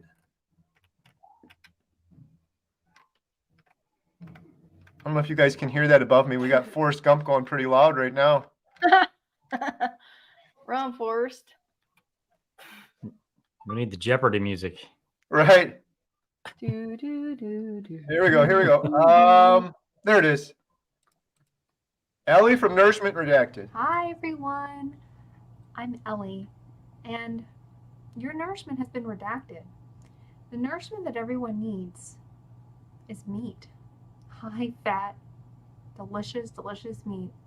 Basically, carnivore foods. Humans thrive on ketosis, and I don't want anyone else to be addicted to carbs and sugar like I used to be. I'm here to support you on your carnivore journey because it's been quite a long road for me to gain my health back. I'd love to share my story with you today. I'm a mother of 2 young children, ages 3 and 1, and I'm married to an amazing husband, and we are a carnivore family. The lowest point in my life was back in 2018 when I was 240 pounds, depressed. I used to have painful boils. I was so constipated where I would only go once a month, even though I was always told that the trick to that and the cure for that is to eat fiber, to eat vegetables. I had several panic attacks that would cause me to be in a fetal position, screaming and crying for this nightmarish existence to go away. My depression caused me to drop out of college and live in my bed for 5 years. Without my husband, who has always been such a good support system, I don't know how I would have survived. I discovered keto back in 2018, and that's when my nourishment was finally beginning to be unredacted. I began to focus on feeding my body lots of fat, and my energy soared. My depression lifted. I was my happy self again. No more boils, no more panic attacks. I was able to get pregnant with my husband, and we were able to have our first baby together, my daughter. During that pregnancy, my doctor bullied me into a mind space that I was going to harm my baby if I continued to do keto. So, as any person would, you listen to your doctor, right? So I quit. I would do anything for my children. Then I had my baby, and she had colic. We were isolated during 2020, and my depression hit me harder than anything. I tried and tried and tried again to do keto, but kept failing. I wasn't able to produce breast milk, even though the doctors told me to eat high carb and keep scarfing down that oatmeal. I tried to be mindful of carbs, but nothing really worked. I was around 215 pounds at the time of when I gave birth to my son last year, and now I had another reason to put my health first. I learned about the carnivore diet. I thought it was keto 2.0 and just tried it. After years of yo-yo dieting and calorie counting and killing myself in the gym, I felt like this was my last shot to finally lose weight and get healthy. I wasn't pregnant anymore. I couldn't do harm to anyone but myself. So why not? See the mindset I had? I thought I was going to possibly be doing harm to myself because I was trying to eat only red meat, high fat, and tons of cholesterol. Funny how now that I'm over 130 days on the carnivore diet and I'm feeling the best I've ever felt in my life. I started carnivore at 202 pounds, and now I'm in the 170s. I no longer have depression. I sleep so deeply. My gums don't bleed anymore. And I always have a smile on my face. My children now have a mother who is present and can keep up with them. I made my YouTube channel, Nourishment Redacted, inspired by the amazing doctors and other carnivore content creators, because they taught me that I have to remember my why I choose to eat this way, and to never forget the pain that I had eating the standard American diet. I'm so happy. My channel shows how carnivore can be simple, realistic, and I want to delve into the mental space and spiritual health. I want to help you guys. I love connecting with my subscribers and other content creators on here, and I want to share as many stories as possible so that everyone can reach health. You can take it. You can grab it. It's yours. Every human should feel like this. Let's all band together and make sure that people have their nourishment unredacted. Thank you for listening to my story. I'll see you all very soon. Bye-bye. Whoa, hello. We're Thank back. you. Good shout out to Ellie at Nourishment Yes. Redacted. Link in the description below. And yeah, that was pretty awesome. So what do we got now? We have our next guest. We have steak. Emma has steak. Emma has steak. We're trying to beat Nice. Sean on the quantity and number of steaks we're eating. This is number 2, and this is the 3rd Power Bowl. How are you doing, Adam? I haven't really seen you eating much over there. Are you hanging in there? I've had 2 Power Bowls. Me Nice. too. My We're version. we're well past the halfway mark. 11 hours and 30 minutes left. We got some little quick shout out to Oh, yeah. Element. I don't know why I'm shouting them out, but we're shout out Element on here because we're You're having- a good person. Yeah. That's why. Yes, exactly. We'll leave it at that. Should we bring on our next guest? No. Yes. No, we don't want him on here. Can we do a little like side version of the keto cookout here? Yeah, let's do the keto cookout on Saturday There you go. night. So where's the doorbell? Ding dong. Hey, what's happening? What's happening? What's happening? Listen, man, I'm so glad to be here. I'm so excited to be here because I love funnel cakes and I love elephant ears and I love greasy French fries and I love all that. I think it's great that you're doing a movie about the carnivore diet. I love that, man. The carnivore diet. I love it. The carnivore diet is the best. I think you're in the wrong joint. It's not the carnivore diet. There's no funnel cakes. No elephant ears. No. What is this? I thought this. It's just carnivore. Oh, carnivore. Hold on a minute.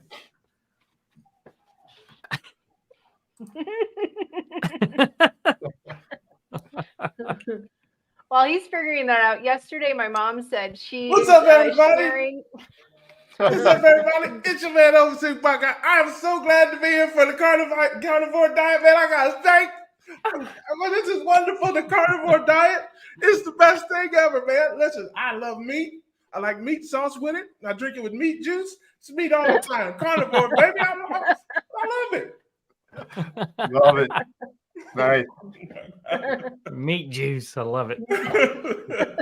What's going on, family? What's going on, everybody? Look at you, Carrie. You looking good, man. I'm hanging in there. We broke Yeah. 12 hours. I'm getting my eyes are getting kind of heavy. I'm still here though. Man, you're We're all here. cleaned up. You're all cleaned up, man. You got your ears lowered. Yeah, I took the hat off. I was hoping Dr. Barry would show up, and he showed up. I'm glad I didn't have the hat on. I didn't want to be disrespectful. Yeah, man. Last time you cleaned up like that, man, the judge gave you community service. I think that's the last time. Yeah. I love that, man. That's great. Have you met Russ? Oh, I'm not sure. Russ, this is Emma. I don't know if you've met yet, but she was just cracking up at your jokes earlier. So hey, what's going on, Emma? It's nice to meet you, sweetie. Nice to meet you. Yeah, shout out to Sophie last time. She said fat was her friend. I thought that was great. Shout out to her. That I could probably be her soulmate then, because I got all that covered. So she's too young. She's too young. right. Awesome. Well, this is great, man. I'm happy to be here, and I'm proud of you, man. Proud of what you're doing, everybody. You had a lot of great guests on. You had a lot of fantastic super guests on, and Dr. Hampton too. You had him on there. Did you get the Dr. Hampton part? Yeah, I think that's shout out to you for doing that for Dr. Hampton. He doesn't get a lot of that, so I'm just happy you to include him on that. You know, I said to him at the end of it, I said, this would have been a lot more interesting if Russ was on during this call. Yeah, you know, we need to check his credentials, man. I think he might be a doctor like Dr. J. Remember Dr. J played for the Sixers? He might be. I'm not sure. Right? I'm not sure about that. Yeah, he had a really elaborate background going on. He had the stethoscope and everything there, but I didn't see any patients, and he was sitting there for a long time. So Yeah, that's what I'm saying, man. Check the credentials, man. He doesn't look like a doctor. He looks more like a doctor action figure, really. Like if you see him in person, it's like a trophy of a doctor. I mean, that's really more of a. And he threatened me with bodily harm. Did you hear that? He said he was going to punch me. He said he was going to punch you. Yeah, that caught me by surprise. I was like, oh. Yes, the man said he was going to punch me. That's got to be some kind of threat. Is that against the YouTube guidelines? I'm in fear for my life. He knows how to hit you without hurting you. Yeah, man. Listen, he needs to stay in his weight class, man. Listen, he looks like a well-dressed microphone stand. That's really what he looks like, man. I'm just telling you. So leave me alone, Doc. Leave me alone, Doc. I'm not in your weight class. Stick with the bird weights. Okay? Well, we got the thread on video for you, so we got it recorded. Oh yes, thank you. If I could afford an attorney, I'd have him call you. I'm just saying that. But no, all seriousness, that's my man. That's my dude. I love Doc Hampton. That's my guy. Barry Hampton, Chaffee. Chaffee's my dude too. And so yeah, listen, I don't know, I won't be on there, but you ought to, pinch off a couple dollars from the documentary funds and get my man Chaffee a new hat. I don't think the people would be upset about that. Tell Doc I said that. Tell him Big Russ said we're gonna give him a new hat. When you got muscles like Chaffee got, it don't matter what kind of hat you got on, all right? He's got muscles in his feet because he eats nothing but meat. There's a comment right. For you, Russ. Yeah, he's got his muscles. Hey, look, he's got his muscles out. He eats no Brussels sprouts. That's my dude right there. So I heard. I saw Dr. Kills on there. Did he have something to say? What's up, Doc? Yeah, he said Tony Hampton is a rock star for sure, and thanks to Buckeye for his inspiration. Oh, well, listen, and if you're inspired by me, brother, you need to. God help you. I'm just. You need to raise your sights a little higher, brother. That's all I'm saying. But God bless you. Thank you so much, Doc. I appreciate that. Ricky Lee's asking, Russ, did you bring the steaks? No, they asked me just to bring the funny, so I'm bringing the funny to you, baby. That's what I got for you today. I got jokes. I got jokes. Nibble on these jokes. Hey, they're low carb. No carbs in my jokes. They're all carb free, baby. Man, we appreciate it. We need some laughs. It's been a lot of fun, a lot of wonderful, great guests, but fun to break. It's been awesome. Except for the Hampton part, it has been really good. Yeah, go ahead. Right. Did you catch the music earlier? We had some singing going on earlier. Yeah, just a little bit. I had to prepare. I had to prepare for tonight, so I had to go in there and. No, I was sleeping. I was sleeping. Really. That's really what it was. But no, I caught a little bit of the gentleman there. He was doing his thing. I love that. Somebody said carnivores can't sing. Who was that? I heard somebody say that earlier on the stream. I said carnivores can't sing. That's right. I stand correct. Well, unless you brought a song with you, I might. There's one carnivore that can sing. Hey, I'm carbless. When it comes to eating food, I'll eat anything you want me to, as long as there's no carbs at all. So I was right.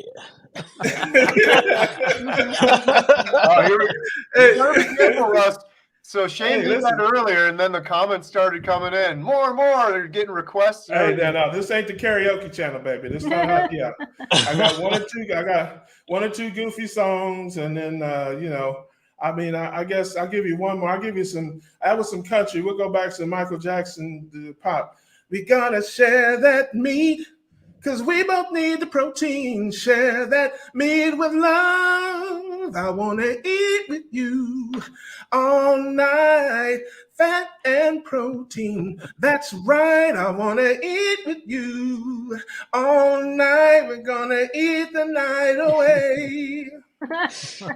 And when our food is all gone, oh, we're gonna exercise so we can live forever. That's Michael Jackson, 1975. Yeah, buddy. Take your words back. Carnivores. Yeah, yeah. I'd listen to that whole song. That was good. I've been known to break out into a song or two. I've been known to do that. Not everybody. You need to sing your Keto Cutie song. But hey, look, there's this amazing super chat that's really only $5, so don't freak out, everybody. $20,000. I will super chat for today. Russ is one of them. Oh, look at you, Ollie. I see you, Ollie. That's my girl right there. So I got a request. You need to sing the Keto Cuties. I just sang 2 songs, man. Like I said, this is not the karaoke channel. It's not the karaoke channel. Okay, I see you, Jazz. I see you, Jazzy. I-O, baby. I-O. I'm Buckeye born, Buckeye bred. When I die, I'll be Buckeye dead. Holla if you hear me. There's another one for you. Oh, what's up, Carrie? What's up, baby? I see you. Yeah, shout out to all my low-carb ladies, my keto cuties all over the world. Holla at you. Come holla at me, baby. We can go half on a stick of butter or something. You know, we work it out. I love it. Maybe we go half on a boiled egg. We go half on a boiled egg. I used to take, hey, back in the day, I would take you out for ice cream, but I can't do that no more. So we'll go half on a boiled egg. We'll do that. Hey, don't give up on Kiltz's ice cream just yet. Now, come on, he was just on here talking about. He been shouting you out. Oh, that is true. But I'm not familiar. I'm sorry. I'm sorry about that. If there's some great ice cream, I will have, if you follow me, you know how I roll. But I don't the keto snacks and treats and stuff. I don't do that. If I get an urge for that, don't judge me if you see me in the Dunkin' Donuts drive-thru. That's all I'm saying. Don't judge me. Sometimes you catch me at a weak moment. All right, I ain't been doing this that long. Okay, I ain't built up all the strength. I ain't the superhero from the planet Carnivore. Okay, I'm just a mere mortal here. So that's all right. I do what I can. The chat. Keep your nose clean. Serious. Here, honestly, I'm gonna get. This is serious now. Okay. Now I know it's hard to tell when I'm joking and when I'm serious, but this is serious. I'm down 41 pounds. I've never lost 40 pounds. I've never lost 40 pounds in my life. Okay. I found 40 pounds a lot of times, but I never lost 40 pounds. Okay. So I'm doing my thing. I'm excited about it. I feel great. I look good too. Shout out to the keto cuties again. But here's the thing. I did something. I've never in my life bought a smaller size, ever. In my entire life bought a smaller size. And I did something this week for the first time in my entire life I've never done before. I started a bin for clothes that are too big for me. So, congratulations. Awesome. You know what I'm saying? So shout out to Dr. Barry. Dr. Barry's my guy. He owes me $20. Because we was out and he was making it rain at the club and he ran out of money and but he's gonna give me that back. Doc, don't make me take out a lien on one of Baby Becca's Tonka trucks or something, man. I want my money, Doc. I'm not kidding around with that. But Doc's my guy. He's a real good dude. I love it how Adam's been pretty quiet all day and now he's just cracking up in the corner over there. He's like, ah! I love her. Adam's on the show with me every week. He knows I'm a nut, man. He knows exactly what kind of nut I am. So, yeah, man, we have a lot of fun on the Keto Cookout. We grilling, baby. We grilling, baby. Shout out to Russ and the Keto Cookout. I got to share this real quick. Russ's page, Homesick Buckeye. Let's go. Oh, we can do it. 671 subscribers. There's 1,100 people on here. Everyone go subscribe to Russ. Do it. Boom. Get him to 1,000 like that. Do it. Check out the Keto Cookout. I appreciate that. Going on the Keto Cookout. It was a lot of fun. It gets old sometimes. I love talking carnivore, but every single day, serious carnivore conversations. You can have a serious one with some fun in it, and it was a lot of fun on the Keto Cookout for sure. Well, that's what we want to do, man. My channel is, a little bit of information in my life and a lot of silliness, funniness. that's my brand of keto evangelism, is to just bring that funny with me. We got all kind of doctors, we got scientists, we got nutritionists, we got, coaches, we got all that stuff, man. Send in the clowns, baby. I'm the clown. It's like there's, I got my little clown space over there. So if you want to come over there and learn absolutely nothing but laugh, I got you. I got you, man. That's what it's up. The Reverend is, listen, now it's up to you, Carrie. I sent you I got a character that I do called the Reverend IB Low Carbon. Okay. He rebukes everything in the name of ketosis. He's pastor at the Ketogenic Temple. Okay. He's a fan favorite. Dr. Barry, I'll tell you a story. I showed Dr. Barry that video. He made me get up in front of the Keto Orlando Summit and do that in front of the whole crowd. I showed him the video. He's like, I want you to put that on my site. He said, and I'm going to go in here and speak. And when I call you up, I want you to hit him with that. And I was like, all you got to do is turn on the light and tell me when to show up. And he's like, I got you. So he gave his talk. He called me up. I hit him. And everybody was calling me Rev for the whole conference. So, but that's on there. But I got 2 messages from the Reverend. Okay. I haven't even put them up on my site yet, but I'll send the links to you. And if somebody wants to give a $100 donation and ask for the Reverend video, I'll leave it up to you if you want to do that. But and you can see it first right here on this channel and helping out with the movie before it's even up on my channel. So it's up to you if you want to do it. If not, it'll be on my channel. But hey, I'm all for it. I appreciate it. I want to see it. You sent me some links, but they're showing private, so it wouldn't let me. I was just trying to. I can open them up for you. Not a problem. Okay. Well, we got to get that donation. What'd you say? $100? That's right. You see, somebody gives $100 and asks for the Reverend video. Like I said, I'll open that up for you, Carrie. Here, I can probably do that while I'm here, and we'll show that to people, man, and just try to raise some extra money, brother. The Reverend's very popular. People love the Reverend, and. Let's see here. I just want to say Ricky Gorgon just donated $500 to the GoFundMe. Wow. Since there's no super chat for that, I wanted to put that super chat. That's amazing. Thank you, Ricky. Appreciate you. Wow. What a voice. Yeah, Amy, there's one for you, Russ. What's that? There's one for you. Oh, I'm sorry. I was on another screen. Did somebody do the $100 and wants to see the Reverend video? Not yet. Amy said. Amy says I'm a proud. Can you do the $100? Oh. Hey, listen. If I do, it'll be at 10 o'clock. Are there somebody matching something? There's somebody matching something. 10 o'clock. Oh, you were supposed to sing me happy birthday. Well, the stream. I'm not. Is my time up? Oh no, was that at the end? No.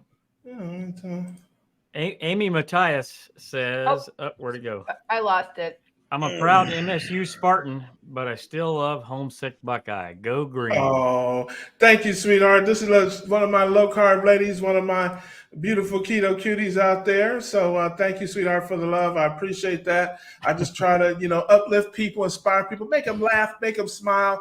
That's the best compliment you can give me is, man, you made me laugh or whatever. That's what I'm all about. And of course, I love this keto life, man. I love the keto family.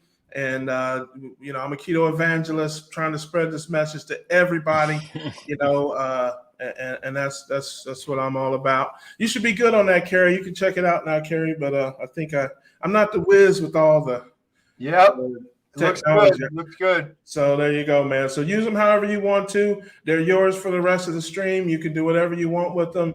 And like I said, that's, exclusive right here. That's the first place to be seen, man. So thank you. There's one for you, Russ. Yes. Raphael, I see you. I appreciate that. The Tiny Desk concert. That's great. That's great. I love that. Hey, I love the Tiny Desk, man. I was watching Kirk Franklin's Tiny Desk the other day, man. So yeah. That's awesome. Yep. I love that. There's another one for you. Yeah, I see you. Hey, Becky, how you doing, Becky? Yeah, Becky's a big fan of the show, big fan of the channel. Shout out to Becky. Yeah, she is. And we're going to do a GoFundMe for her to get her out of her car. She lives in her car, everybody. So, you know, we have to make sure that we get her out of her car, man. It's like she's grilling hot dogs on the engine. I'm telling you, man, she's trying to make it. And we just want to just be strong. We're going to get you out of that car, baby. We're going to get you out of there. I love it. That's a joke. She came on our show as a guest, and she was in her car, streaming from her car because she had a problem in her house or something. I can't remember. And so once she was telling her story afterwards, I said, "So how long have you been living in your car?" And so everybody laughed about that. And so that's kind of an inside joke. There's one for you. So, yeah, okay. Ban that person from the channel. Yeah, we have our first person banned from the stream. It's D-Wolf. Yeah, a wild rogue rabid wolverat who's out here terrorizing the keto community. We need to stand up against that. How about that? Is that funny enough for you? Yeah. How about that? Yeah. There's your Barbie. Oh man, that's good. Yes, I listen. I was so thrilled to see Keto Barbie this afternoon. I love her. I love you, sis. If you're watching, that's love. It's all love. The first time I saw you, you know, you really helped me. You really inspired me. I watched so many of your videos, and I've been calling you Keto Barbie from day one. So don't be mad at me. You know, if you can't tell already, I got problems. So, you know, what can I tell? There you go. There's another one. Oh, Carnivore Scott. That's my dude right there, man. We do midnight streams. You know, he's a night owl like me. So, man, you know, 1 o'clock in the morning, you know, we might catch us out there in them keto streets wilding out, man. So, you know, it's hard to say. But, yeah, shout out to Scott. I appreciate that. And keep doing your thing, man. He's a good dude, good message. You guys should check him out. Absolutely. He does the keto cookout after party too. Like after our show, our live show, he does a little after party. And sometimes I came through there. Alia came through there and hung out for a little bit one time. So yeah, shout out to Carnivore Scott. Yeah, awesome. How was your trip? Good, man. Dude, I was up at 7:30 this morning, put in 400 miles, and I'm here in Dayton, Ohio, probably right down the street from you, and I'm still rolling, baby. Still hitting it. Still hitting them, man. I'm moving, grooving, steadily improving. That's awesome. I can finally meet you, and I'm on a live stream for 24 hours. Yeah, I don't need to meet you, brother. We just do this thing on the internet. I don't even know if you're a real person, man. I don't even. AI generated. You're an avatar or something, man. Yeah. Adam's definitely a little too perfect. That's some CGI going on over there. Yeah, right? Exactly. He's man. definitely AI. Yeah, we got a good long distance thing going. Don't ruin it, brother. Don't ruin it. Good stuff. Nah, man, we'll get together if you ever wake up, man. Listen, it's going to be a 24-hour live stream within a 24-hour dead stream, man, because y'all are going to crash. Man, I'm looking. I know. I'm looking at Sean.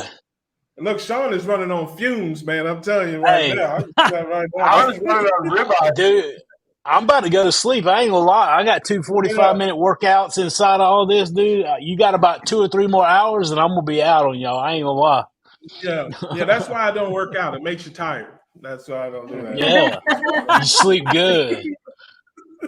Actually, I used to have a gym membership. You may have heard of it, the Golden Corral. Yeah, I've heard of that. That's where I used to work out. I used to work out in there.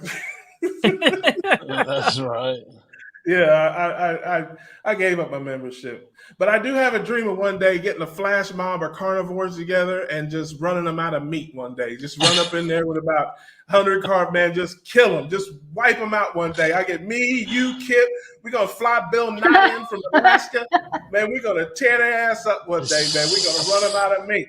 I'm just telling you, that's what we're going to do. It's my carnivore dream. That's right. Hey, why don't we check real quick? Let's see if we got Russ up to 1,000 subscribers. I gotta hit. We were at 671, Homesick Buckeye. Oh, I'm gonna hit that's right. refresh right now. 3, 2, 1. Oh, That's a lucky number. yeah. Oh, listen. Oh, yeah, there you go. Go sub. Go sub. There you go. Yeah. Go, go, go, go, go. Hey, I guess they didn't like that Golden Corral joke. I guess they didn't feel like that was a good. They wasn't feeling that one. Come on, the man. Sometimes, Thank hey. you guys. Let's go. There's 1,100 people here. We can get to 1,000. Yeah. No problem. Go. Hey, sometimes It's hard. It's hard to be happy when you're feeling all that conviction. Yes, some of them. Hey, listen, some of them are some crowds are rough, man. I don't know what to tell you, man. I do what I can. Right.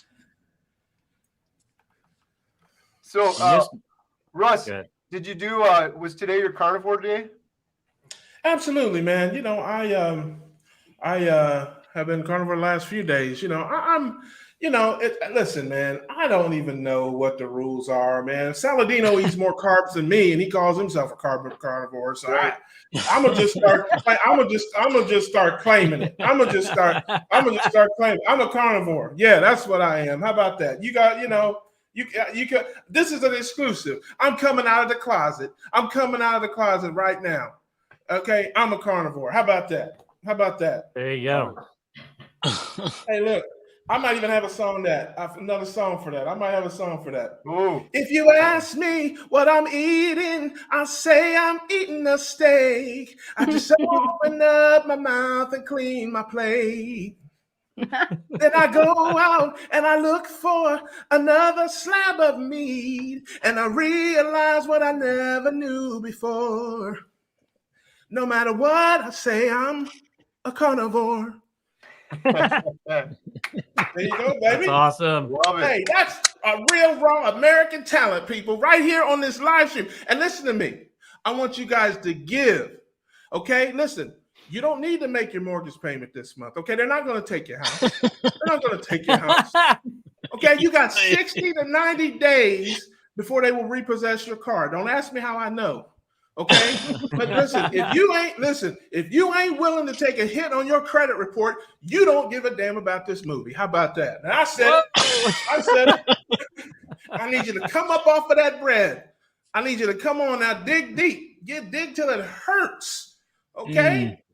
All right, I need you to. We need to get this thing out. I'm not playing around. Love it. Your kids don't need to eat this week. Come on. That's right. That's right. Yeah, the kids are probably chubby anyway. Yeah, they need to fast. Fasting is important. 5-day fast. Let your animals starve. You got an extra 20 That's somewhere. Right. That's right. Lord. If you ain't feeling no pain, you ain't giving enough. How about that? Water doesn't cost a thing. Just drink water for a couple days. I'm about on 2 gallons today. I'm gonna have to slack up on the water. How many ribeyes did you put down today, Sean? I think 4. At least 3. I know for a fact I ate 3. I remember that. Probably 4. I just kept eating when my body was like, "You hungry?" And then y'all half of it was my body talking, and half of it was y'all talking. Every time y'all started talking about steaks, my mind started telling me to go get another one. But so at least 3. Nice. And they were all good. Yeah, 2. Yeah. Emma's eating half of my other one now. And that one made you sick. You threw us all out of here for about 30 minutes or so. Russ, I don't know if you caught that earlier. I made a mistake, and I tried to film it on my phone, and I pressed the button end stream, and apparently that ends the entire stream and cuts off 1,700 people at one time and turns everything off. So, rookie mistake. Yeah, I heard about that. I saw that. Yeah, Adam sent me a new link. Thank goodness. And I'm glad you did. Because we need this. We need this, and we need folks to do that. And I'm gonna hold on just a second. Oh, give us another song before you leave. I will sing "Happy Birthday" to my girl before we go. Check the super chat. Check the super chat, brother. Where's the super chat guy at, man? Oh, it's me. Oh, wow. Thank you, Russ. Whoa. Nice. Russ, Yeah. you did the 100. Thank Yeah, you. hey, yeah, Oh, give, your hey, birthday present. play the Chaffee video. Play the Chaffee video Was that first. the Reverend Ivy Local? Oh, the Prophet Chaffee. Got it. Okay. Yeah. All right, here we go. Rolling. Thank you so much, Russ. I really appreciate it. You got it, brother. Reverend Ivy Low Carbon, the Prophet Chaffee. Yes, yes, yes. Oh, good evening, family. Good evening. Ketogenic blessings be upon the wonderful children of keto. Yes, I am your Reverend I.B. Low. Yes, we're back with you again here with a ketogenic message, ketogenic peace and blessings to everyone in the family. Family, we have an exciting and wonderful message for you today. I've been given a ketogenic message from the ketogenic heavens to give to you today. And all my family, we're so lucky, we're so fortunate that we've received this life-saving, life-changing message. Can I get a witness today? We're so grateful that keto has raised us and keto has saved us. And yes, yes, we have the mighty keto prophets. We have the Prophet Barry, the Prophet Bickman Baker. Oh, we have the Prophet Hampton. Yes, we do. And the Prophet Chaffee. Yes. Oh, blessings. Blessings be upon our dear Prophet Chaffee. Oh, this marvelous prophet. He's got his muscles out. He eats no bread. He's got muscles in his feet. He eats nothing but meat. Oh, I wish I had a witness today.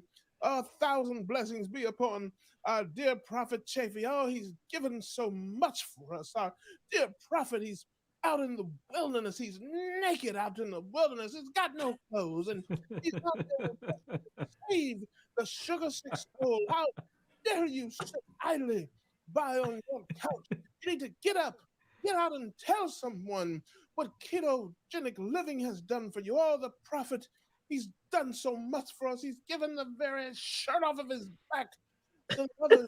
Lift it up with ketogenic power. He's warned us. He's warned us of the evil lies of our enemy. He's told us about the wily vegetarian, and he's told us about that trickeration of the vegan. He's told us to not be lured in and tricked with their fake steaks and their phony baloney. Oh, he's told us of the impossible burger. Yes, yes, it's impossible to live if you eat that burger. And he told us about Beyond Meat. Oh, family, we don't need to be beyond meat. No, no, no. We need to be right directly in front of meat with our forks and our knives, eating voraciously, taking in that power of protein and taking in that fuel of fat. Oh, I wish I had a witness in this house today.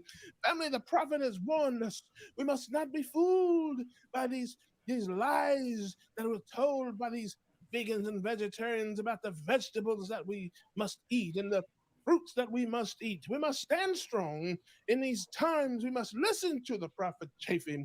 He has sacrificed so much for us. He's out in the wilderness naked. He has no clothes. He's given everything to save the sugar-sick soul. And 1,000 blessings beyond our beloved, beloved prophet Chaffee. And folks, as I leave you today, stay strong with ketogenic power. Rise up. Tell someone what keto has done for you. And I always leave you with these words.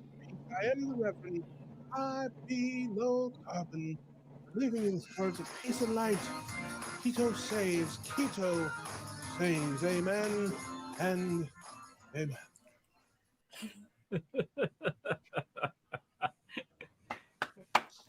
Yeah, that's how we roll. 10:30 or so, you think? Hey, that's how we roll. So, I'm sorry, what'd you say, Kerry? I should throw that on again around 10:30 when Dr. Chaffee's on. Yeah. Hit Chaffee with that. I have to be honest with you. I have to be honest with you. He's seen it already. So he's seen it already. I sent it to him when I did it. I told him I was going to do it, and that I mess with him all the time, man. He's a good dude. That was awesome. Thank you so much for doing that and donating. I really appreciate it. Yeah, man, that's exclusive, man. That's the only person. The only person that's seen that is Chaffee. Yeah. So, and it wasn't. I just sent it to him privately. So, yeah, you and the family got to see it here before. It's not even up on my own channel yet. So, there you go. Nice. Awesome. But hey, let's check in one more time. I think we're at that time flew by. Let's see what we got here one more time, quick. Oh, I still have it open. Oh, here we go. We're at 777. Yeah, One more quick shout out for Russ. Check out Homesick Buckeye Keto Cookout. We were at 777. I'm gonna hit refresh. 843. Getting there. I love it, man. Hey, I appreciate all of the love. I appreciate the community. It's so wonderful, so awesome. It's giving me so much, man. I just I want to try to just give what I can. My brand is funny, man. So I try to shine the light to the doctors and the scientists and the people that can really help you. I just want to make you laugh and smile. If you're having a rough day, come on over, see what kind of foolishness I got on. You know, that's what it's all about for me. Love everybody. Love it, man. We love you. Thank you so much. It was great, and it was needed, and it was funny, and we appreciate you. Everyone go check out Homesick Buckeye Keto Cookout. I think I got it. Ollie wants me to sing a happy birthday. So yeah. Now I'm gonna hit her one time with my happy birthday. Happy birthday to you. Happy birthday to you. Happy birthday, dear Ollie. Happy birthday. Happy birthday to you. Happy birthday to you, Ollie. Happy birthday to you. Aw, thank you, Russ. 40. 40 There you today. go. Love it. All right. That's how we do it. It's your man, Homesick Buckeye. Come check us out on the Keto Cookout. We grilling, baby. We're grilling, baby. Thank you, Russ. Appreciate it. No problem, man. See you, Russ. I got Have a you. great night. Bye, Russ. Take it easy, Thank you. man. See you. Yep. Wow. Ollie, you're getting birthday songs left and right. Let's go. He wins so far. Yeah. Hey, we got another singer coming up a little bit later too, but we'll have to check in and see if we give you a happy birthday on that one too. Should we that'd check be in on the awesome. totals? Yes. Here we are. We are at $19,967 for the day. Woohoo! Yes. Thank you so much, everybody. We are moments away. We are moments away from 20,000. This is awesome. So I got to do my math again because we haven't heard it in a couple hours. Actually, we've got 1,150 people watching.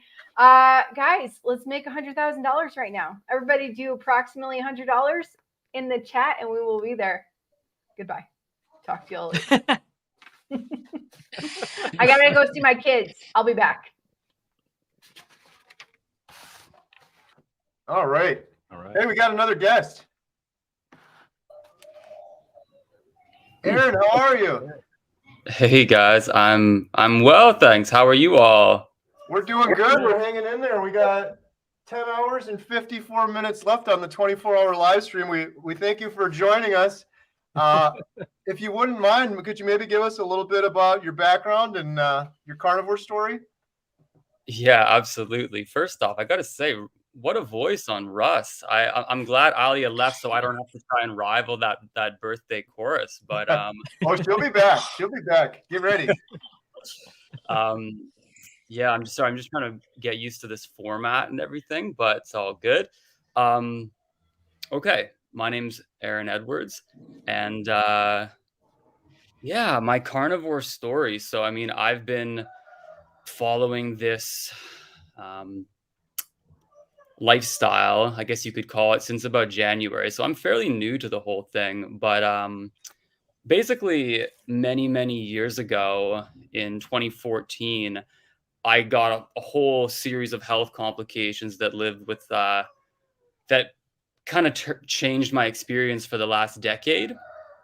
And let's see, more or less I had just, because it kind of, I guess it paints a bit of a picture. Basically, I had the runs for about 6-7 years of my life.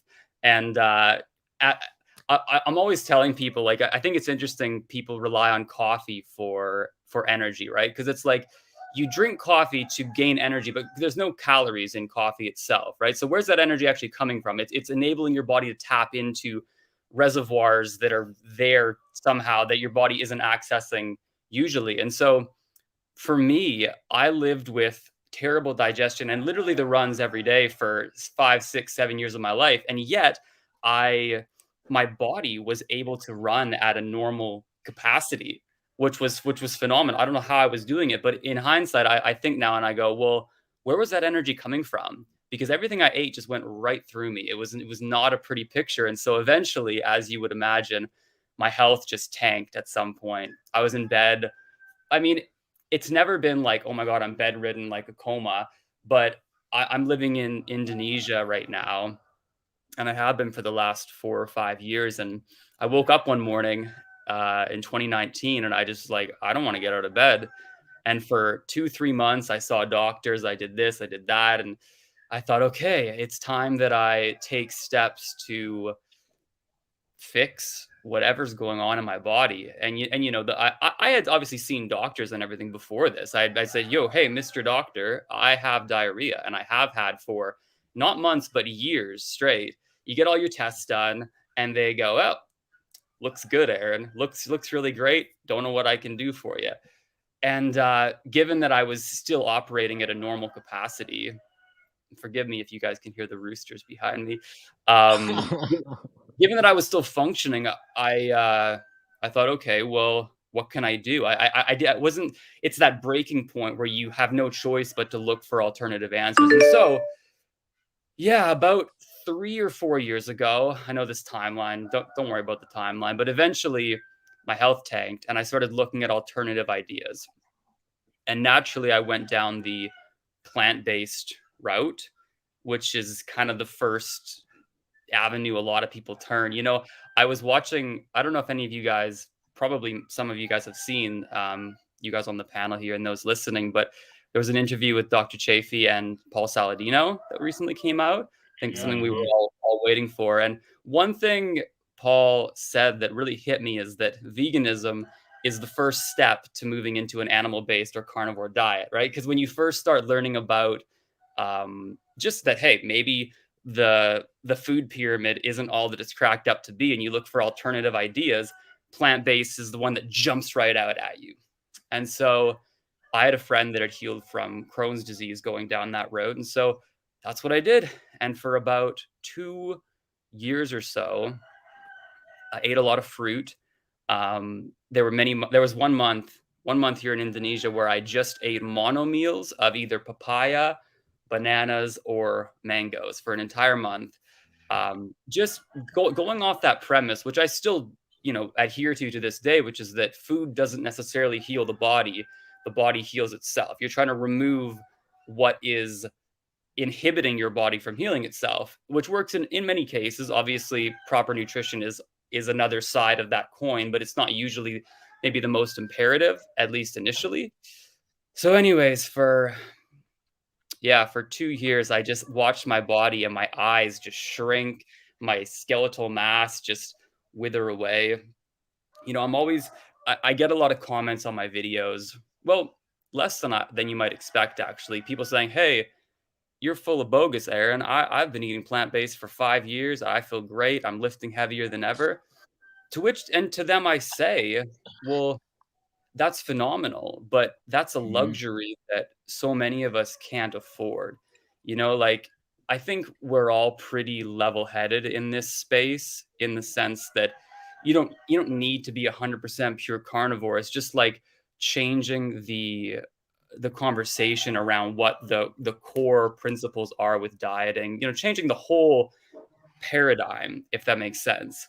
And I think it's not only a luxury from a socio-economical standpoint, and I think a lot of vegans would agree that, some people, they need to milk the cow to have enough calories to send their kids to school, and that's fine.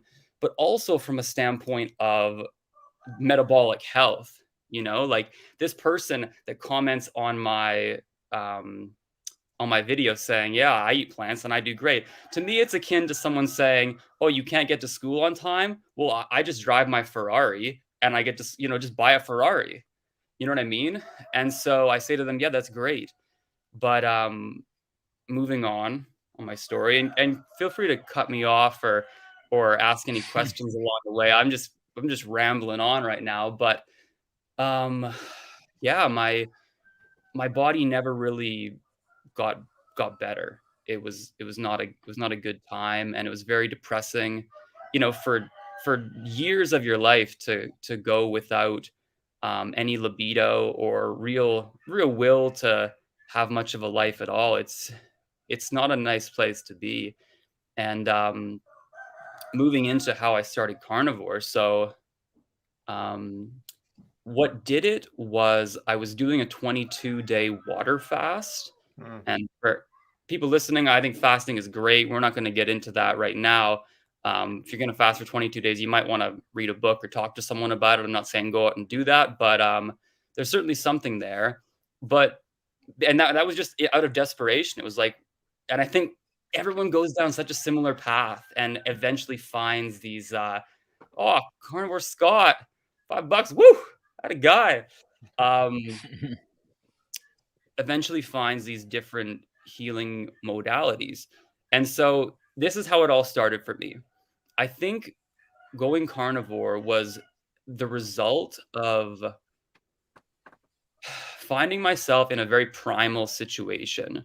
I feel like we could all agree that if you're tossed in the woods and it's like, okay, survive. And not only survive, but create a good life for yourself for the next 5 years that you're stuck out here, whatever.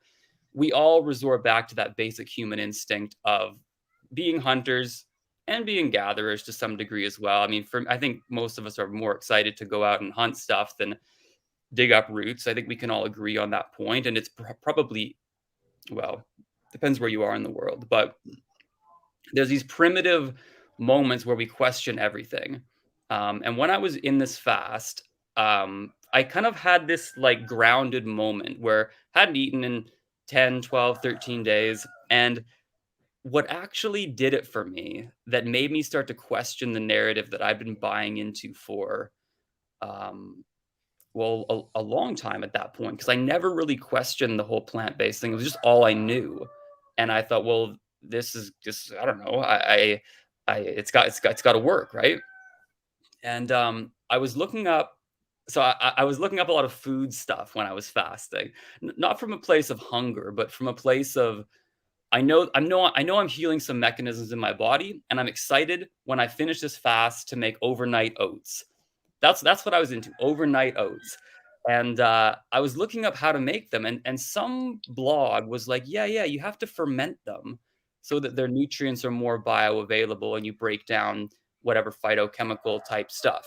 And I thought, oh, I never really thought about that. And this led into this new idea that was sprouting in my mind that plants don't want to be eaten. And it was actually some podcast by Paul Saladino and the Weston Price Foundation I think he was speaking with them, because the work of Weston Price really got to me. And I'm there fasting in this kind of primal state. And I'm thinking to myself, like, why am I abstaining from what seems like the most natural food source for humans? You know, on a fundamental level, plants don't want to be eaten, right? I'm attracted to, and I'm built as a warrior. I'm an apex predator on this planet, right? And if you look at anthropological records, which I'm just starting to dive into, it obviously everything pieces together. And it was just the most, like, people talk about these serendipitous moments or something where you just experience God within your body and you're like, oh my God, I see everything so clearly.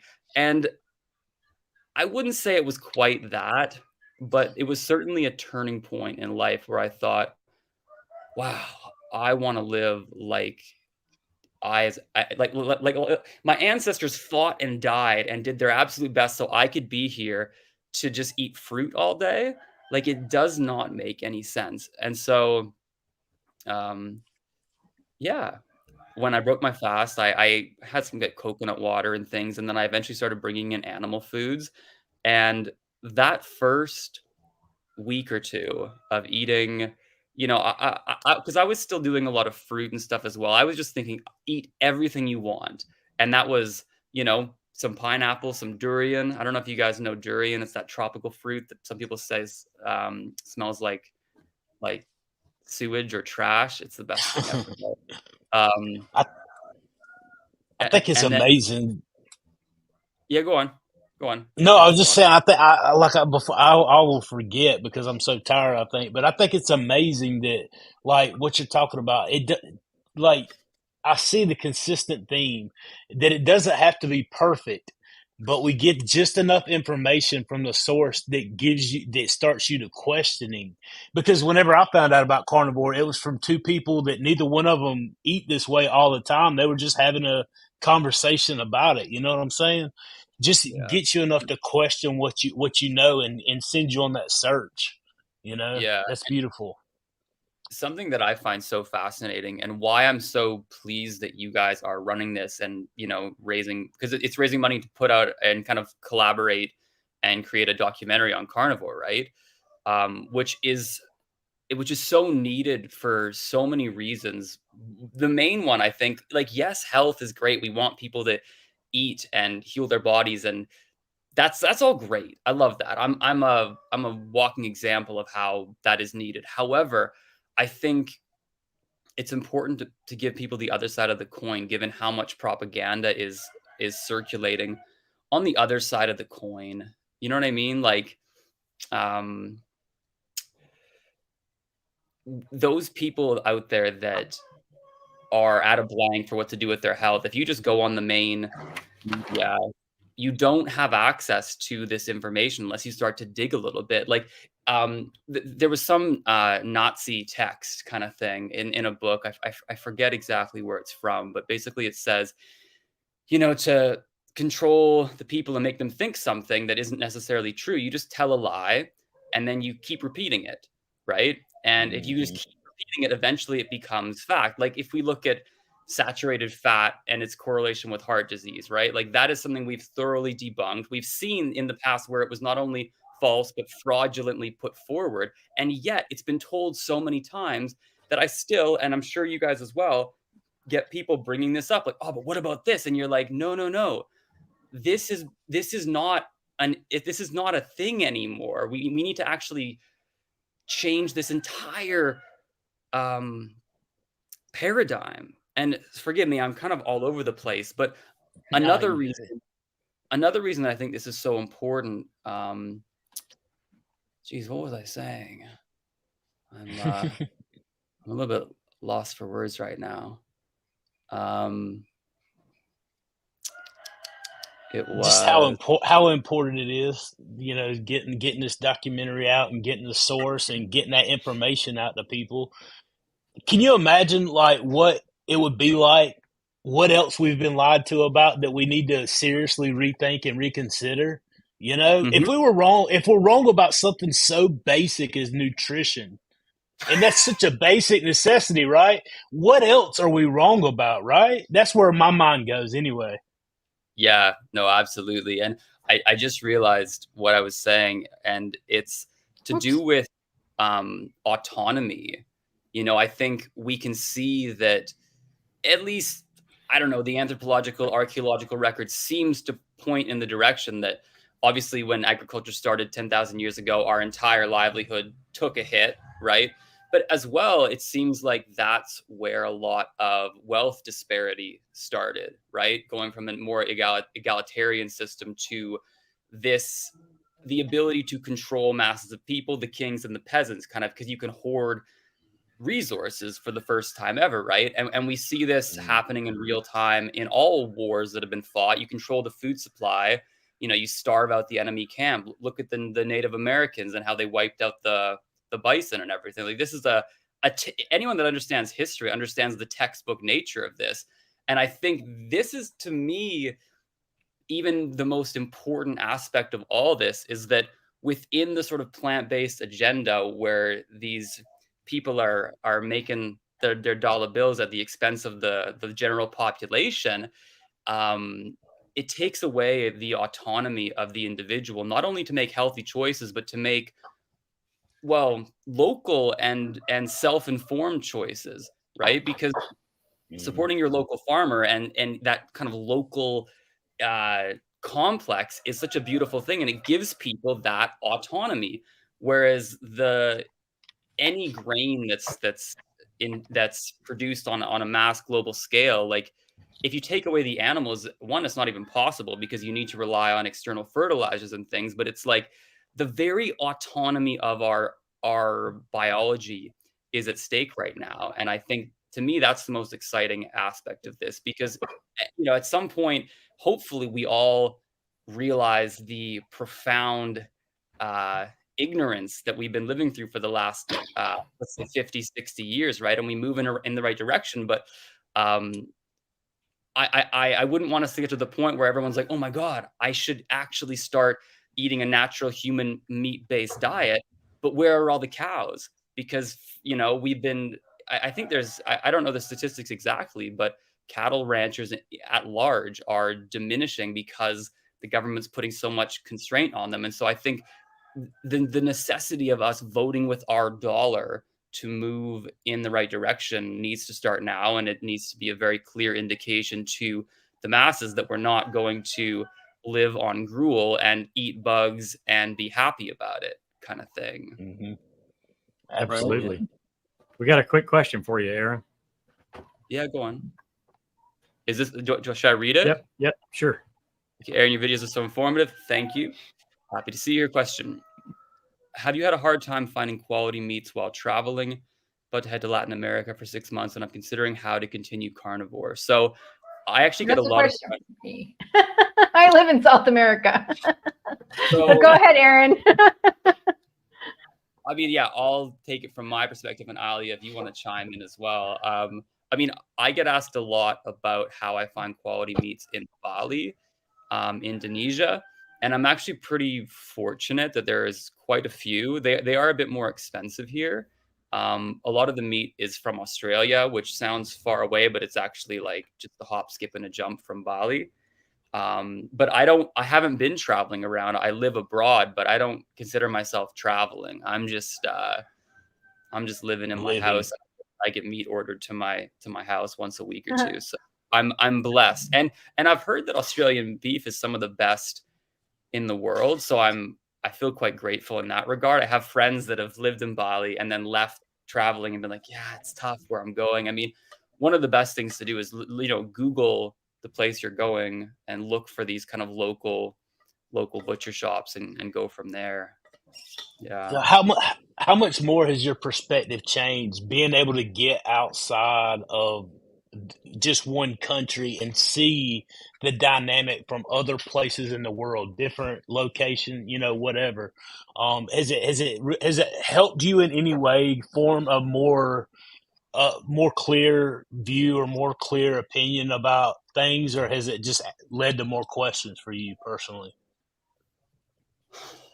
I'm not sure. I think, yeah, I've been certainly traveling around a lot the last decade. And, you know, if anything, it's just like one thing I've noticed, I don't know, it's a very broad question to kind of answer, but one thing I've noticed in all the time I've spent abroad is the community nature within most places. Like here, I'm living on this local street in Bali right now, and I'm the only white guy on my street. There's all these families with 10 people in each house all around me.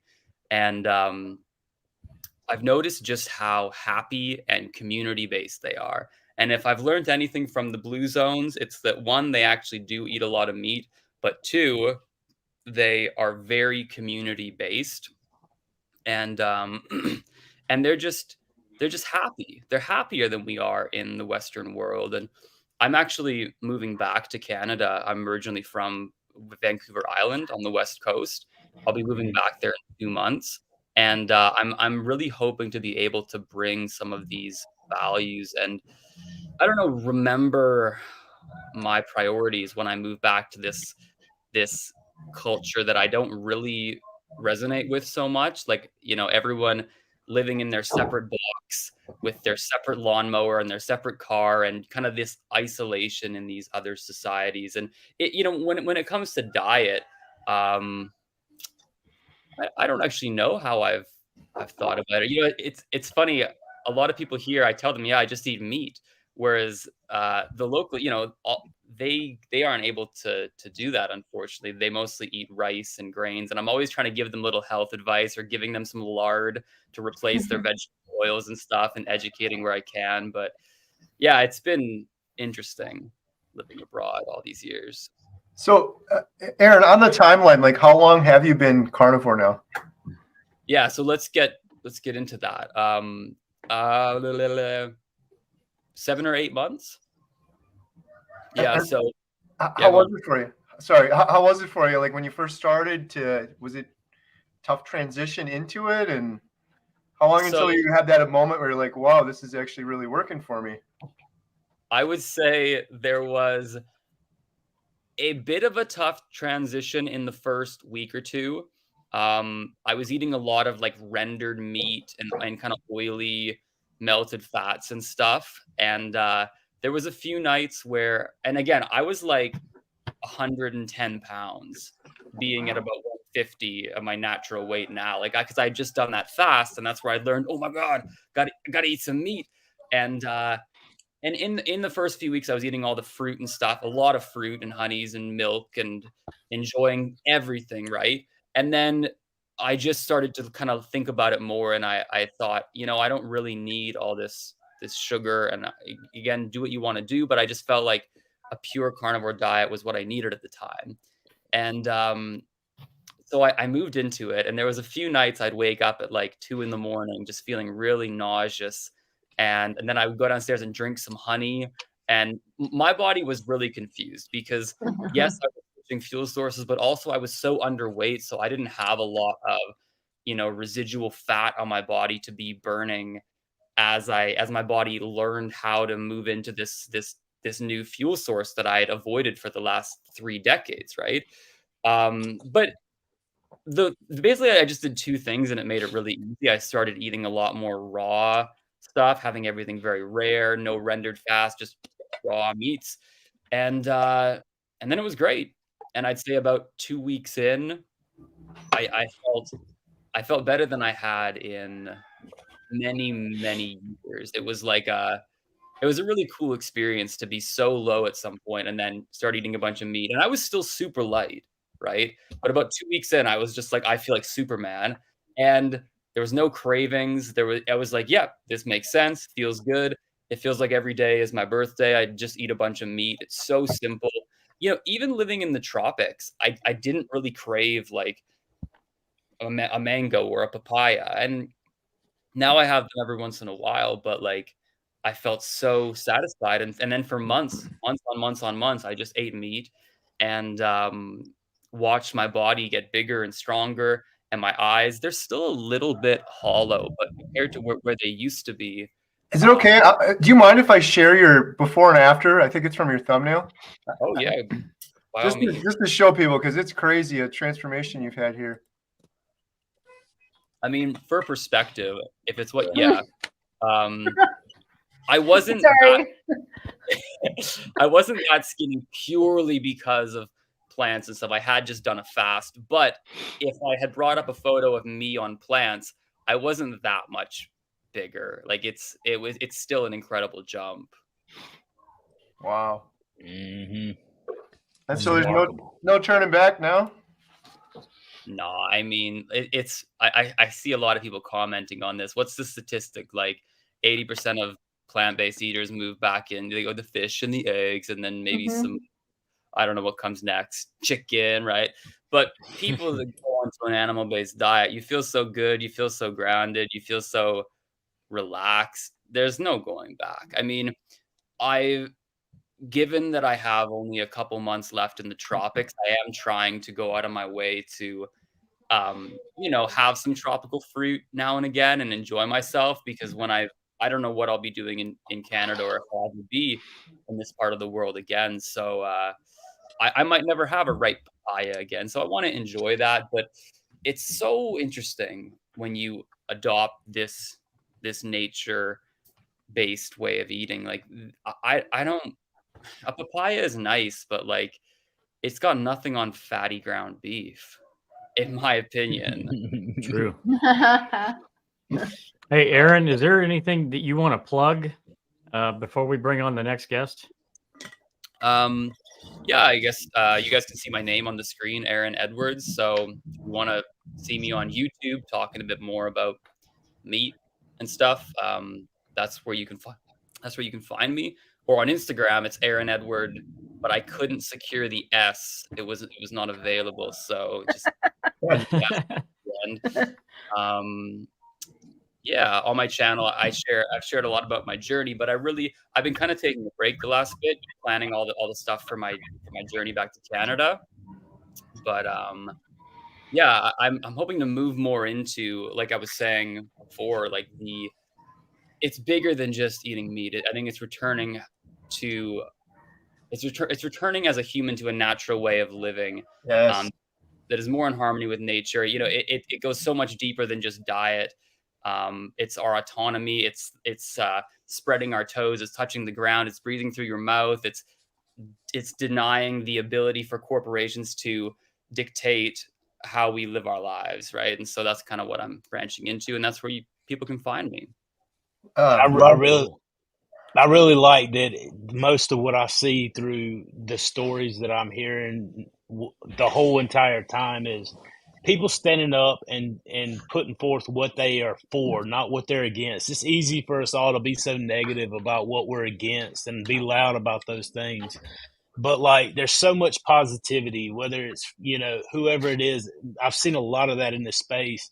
And I think we reach more, we're more effective, not just in reaching new levels in our own life, but reaching other people with the message whenever we put forth it in a positive way like that. And I can appreciate that. Yeah. Be the change you wish to see. You know, I think we're all just doing our best here, and it feels good to do so. Yep. Yes. Awesome. Yeah. Absolutely.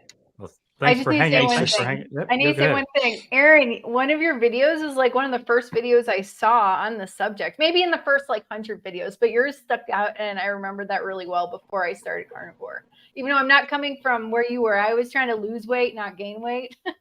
But I thought it was awesome, and I wanted to let you know. Oh, that's thanks for sharing that, Ali. You know, I have some videos that seem to be like get a bunch of views, but like I don't see myself as like, oh, I'm a cool YouTube influencer. I'm just a guy that eats meat about it, and I get these comments coming through that I've really made an impact on people, and sometimes I go, oh shit, like what we're doing here, you know, all of us as a collective, I think it is very powerful, and it's easy to underplay that. Like if it wasn't for, you know, Sean Baker maybe on Joe Rogan 5 years ago, so many of us might be so many steps back in a journey to just get back to a natural standard baseline of health, right? But yet here we are because of people like all of us. So yeah, I'm just really happy to be a part of this. Thank you. Yeah, it was great having you. I wish we had some more time, but I'd love to do another video with you anytime, or when you get settled back in Vancouver, and I'm sure some other people would hear too. Would love to hear your story. I love your channel too. We got a link for it in the description below. You do some great videos, so really appreciate you coming out and joining our 24-hour live stream. Thank you, Aaron. Okay, yeah. Thanks, guys. Aaron. Thank you for having me. And yes, I am a bit busy right now, but I hope to like communicate with you guys a little bit more in the future coming up. So thank you guys, and God bless. Okay. God bless. Thank you. Have a great night. God bless you too. All right. Bring our next guest on, Carrie. Sure. All right. Yep. What's happening, Oh my buddy? goodness. How's it going, guys and gal? It's great to be with y'all tonight. Thanks, Kip. Yay. How are you doing, What's up, Carnivore brother? Kip? I'm doing good, man. I'm doing good. I know a lot of people that watch my channel, they've seen everything that's been going on recently, because you know, I've had a terrible week, and I guess I'll just go ahead and say, you know, like I've kind of cheated this week. Well, not kind of. I went off the deep end this week, and it's been kind of a learning experience for me, because, you know, I've been on this journey for like 8 months now, and, you know, I've lost like 104 pounds, which is amazing. But I'm kind of learning that, you know, that I guess the food addiction, if you're not careful, it can creep up, because sometimes you can get so comfortable with the way things are going if you let your guards down. You know, because for me, I was like just driving down the road and looking at like signs at restaurants or whatever, and, you know, places that I would used to go to. And I guess what I want people that are on here, that are on this carnivore journey, to make sure they, you know, don't let your guard down, and don't get so comfortable doing this that you feel like you can never slip up or whatever. Because I mean, just like with me, I know I'm a Christian, and with my walk with God, you can get so comfortable that you just, let yourself slip into a lot of other things. But yeah, that's kind of what I wanted to add. Absolutely right. An unguarded strength is a double weakness. I've always heard that quote, man. And like, none of us are above or beyond reproach, right? So, I mean, it's easy to take it for granted and slip up, fall back, and make a bad decision because we're never going to be perfect. But I think that's why community, man. You've made some amazing progress since January. You're bringing a lot of stuff to the table, and there's a lot of support around you as well. So you do have that blessed area in your life for sure. And I know that you're a pretty strong fellow. How has your journey changed over the last month or so? I know since January. Is there anything new you can tell people that might not be familiar with your story? Well, I mean, anything new? I mean, well, 8 months ago when I started, I was in terrible shape. I was right at 500 pounds, and I couldn't even go on a walk if I wanted to. I would try to take a walk outside, and I wasn't able to do those things. And then within, like, I don't know, it probably took, probably 4 good months before I was able to start going on a walk. And then that eventually led me to the point where, eventually I started being able to go on a jog, and I was still close to 400 pounds, but Carnivore has basically given me the ability to do this. And it amazes me. That's why I get so excited. And that's the reason I started a channel, because I'd never started a channel before, and I never thought I would do it. But the results that I was getting was so incredible, like reversing type 2 diabetes in 4 months. The pain that was in my shoulder went away within a week's time or 2 weeks' time. And just so many things. My acid reflux got better. And all those things, it just made me feel like, man, you have to share this with somebody else. You have to tell somebody else that's going through this situation. And I'll say, this past week with me cheating, I noticed yesterday or the day before yesterday, and I told my wife, I said, hey, baby, my shoulder's hurting again. And Oh, no. so I know that it's the food that I was eating and fueling my body with, which was junk food. I'll admit it on here. It was making my arms start hurting again. And when I was getting ready to lay down at night, I was thinking about taking a Tums, and I hadn't done that in 8 months. So I'm ready to get this ball rolling again, guys. But you knew that. It's just reconfirming it, brother. You knew that. I mean, it's funny how we do that to ourselves, right? But I mean, you're stronger than that. You're a whole different person, bro. Like, I've seen the change in you over the last couple months. I remember the very first time we went live together. You had never been live. I was used to just blah, blah, blah, blah, blah, whatever. And so we went together, right? And I remember that from that day to this day, dude, there's been such a dramatic change in you. You're not even the same person. Not that you don't slip like you just said, but I think that's crucial for people to realize. When you're taking one step at a time, it's hard to see how much progress you've made until you face these situations. It doesn't mean you failed. It doesn't mean you fell off. And that should be the hope and inspiration for a lot of people out there. Carnivore Kip has not failed. Carnivore Kip made a bad decision. The difference is now he knows better. He makes a correction, admits what he did, and hoping that he can help somebody, and he's back on the path. That's successful. That's a whole different mindset change, and that's priceless. Right. Yeah, it's kind of like, I feel like if you were an alcoholic and you kind of gave up the alcohol, and then so far down the road you have a drink and you realize you start playing tricks with yourself that, oh, you could have one drink, and then the next day you get drunk, and then the day after that you get drunk, and then you start becoming just like you were before. But I've got the knowledge now to realize that road, and so I don't want to stay on that path. I'm ready to get things right, because the best I've ever felt in my life is on the carnivore diet. Right. I love it too that you're so honest and you share everything, good or bad, with everybody. People need to see that. it's not a failure. It's just a lesson you learned. And then the fact that you shared it with everybody, it's pretty awesome. And 104 pounds, man. Your videos, I've been commenting on like every one of your videos. You're out there running and you're doing the exercise bike, and man, you're inspiring so many people. Many people. Thank you. I appreciate it. The thing that everyone loves about you too is your why and your reason. Could you mind sharing that? Because there's a lot of people here that maybe aren't familiar with your story yet. But why did you decide to start Carnivore? I decided to start it. I feel like personally it was out of desperation because, you know, me and my wife, we had struggled to have our child, and we had tried for like 4 to 5 years, and she was finally able to have our daughter, and things were going great except for the fact that I weighed almost 500 pounds. And as my daughter was getting a little bigger, she was like 6 to 9 months old, somewhere in that range. I was getting to the point as she was gaining weight and getting bigger that I couldn't hardly get up out of the couch with her or get up out of her nursery chair or anything to lay her down at night. Or when I would get up in the morning time, sometimes I would have to ask my wife to pick her up out of her crib because my back hurt so bad. And so it was humiliating as a father. You know, I was like, I prayed for this little girl for all this time, and I can't even be the dad that she needs and take care of her. And so I had to do something. And I had done keto before and had some success with keto, but dang it, they came out with keto treats, and keto treats messed me up.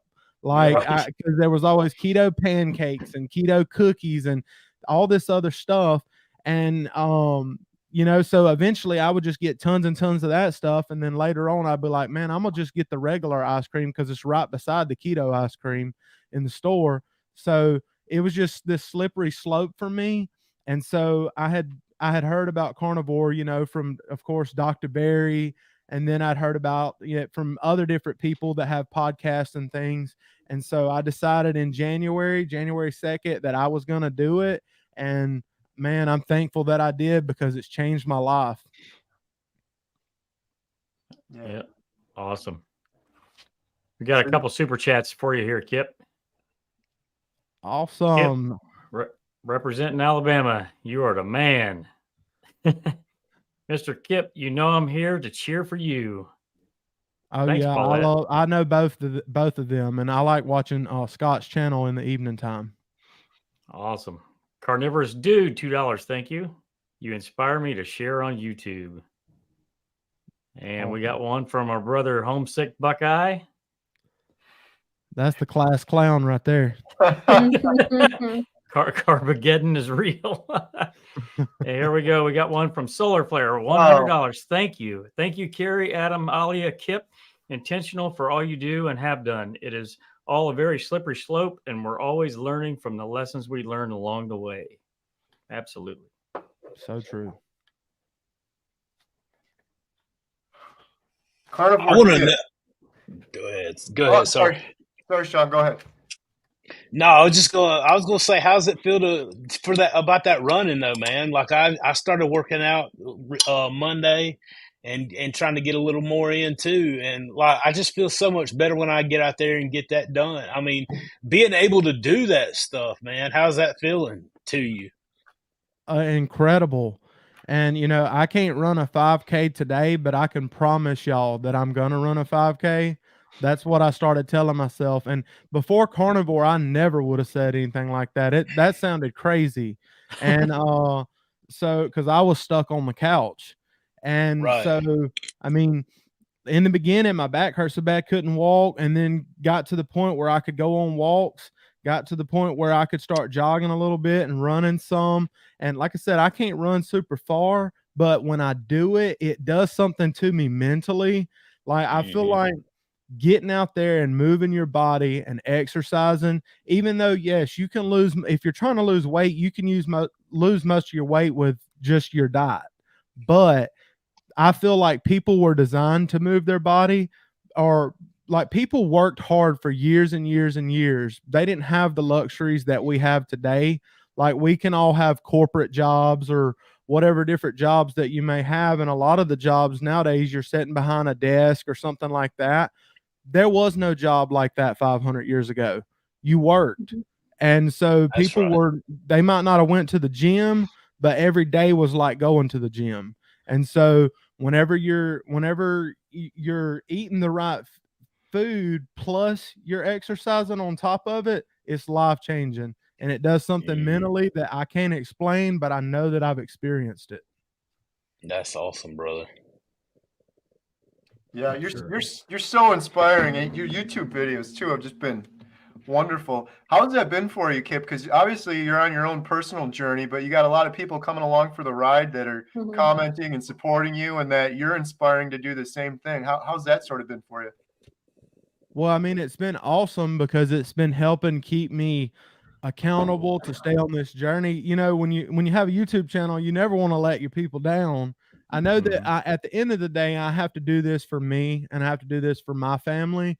But at the same time, like, I want to be an example to other people and I don't want to let other people down at the same time. And, you know, whenever, you know, people comment on the videos and things like that, it's very encouraging because they see a 10-minute or 15-minute, 20-minute video. They're not with you always, but throughout the day, at any time, you can go in your phone, and if you're having a bad day and you can hear a comment of somebody lifting you up or whatever.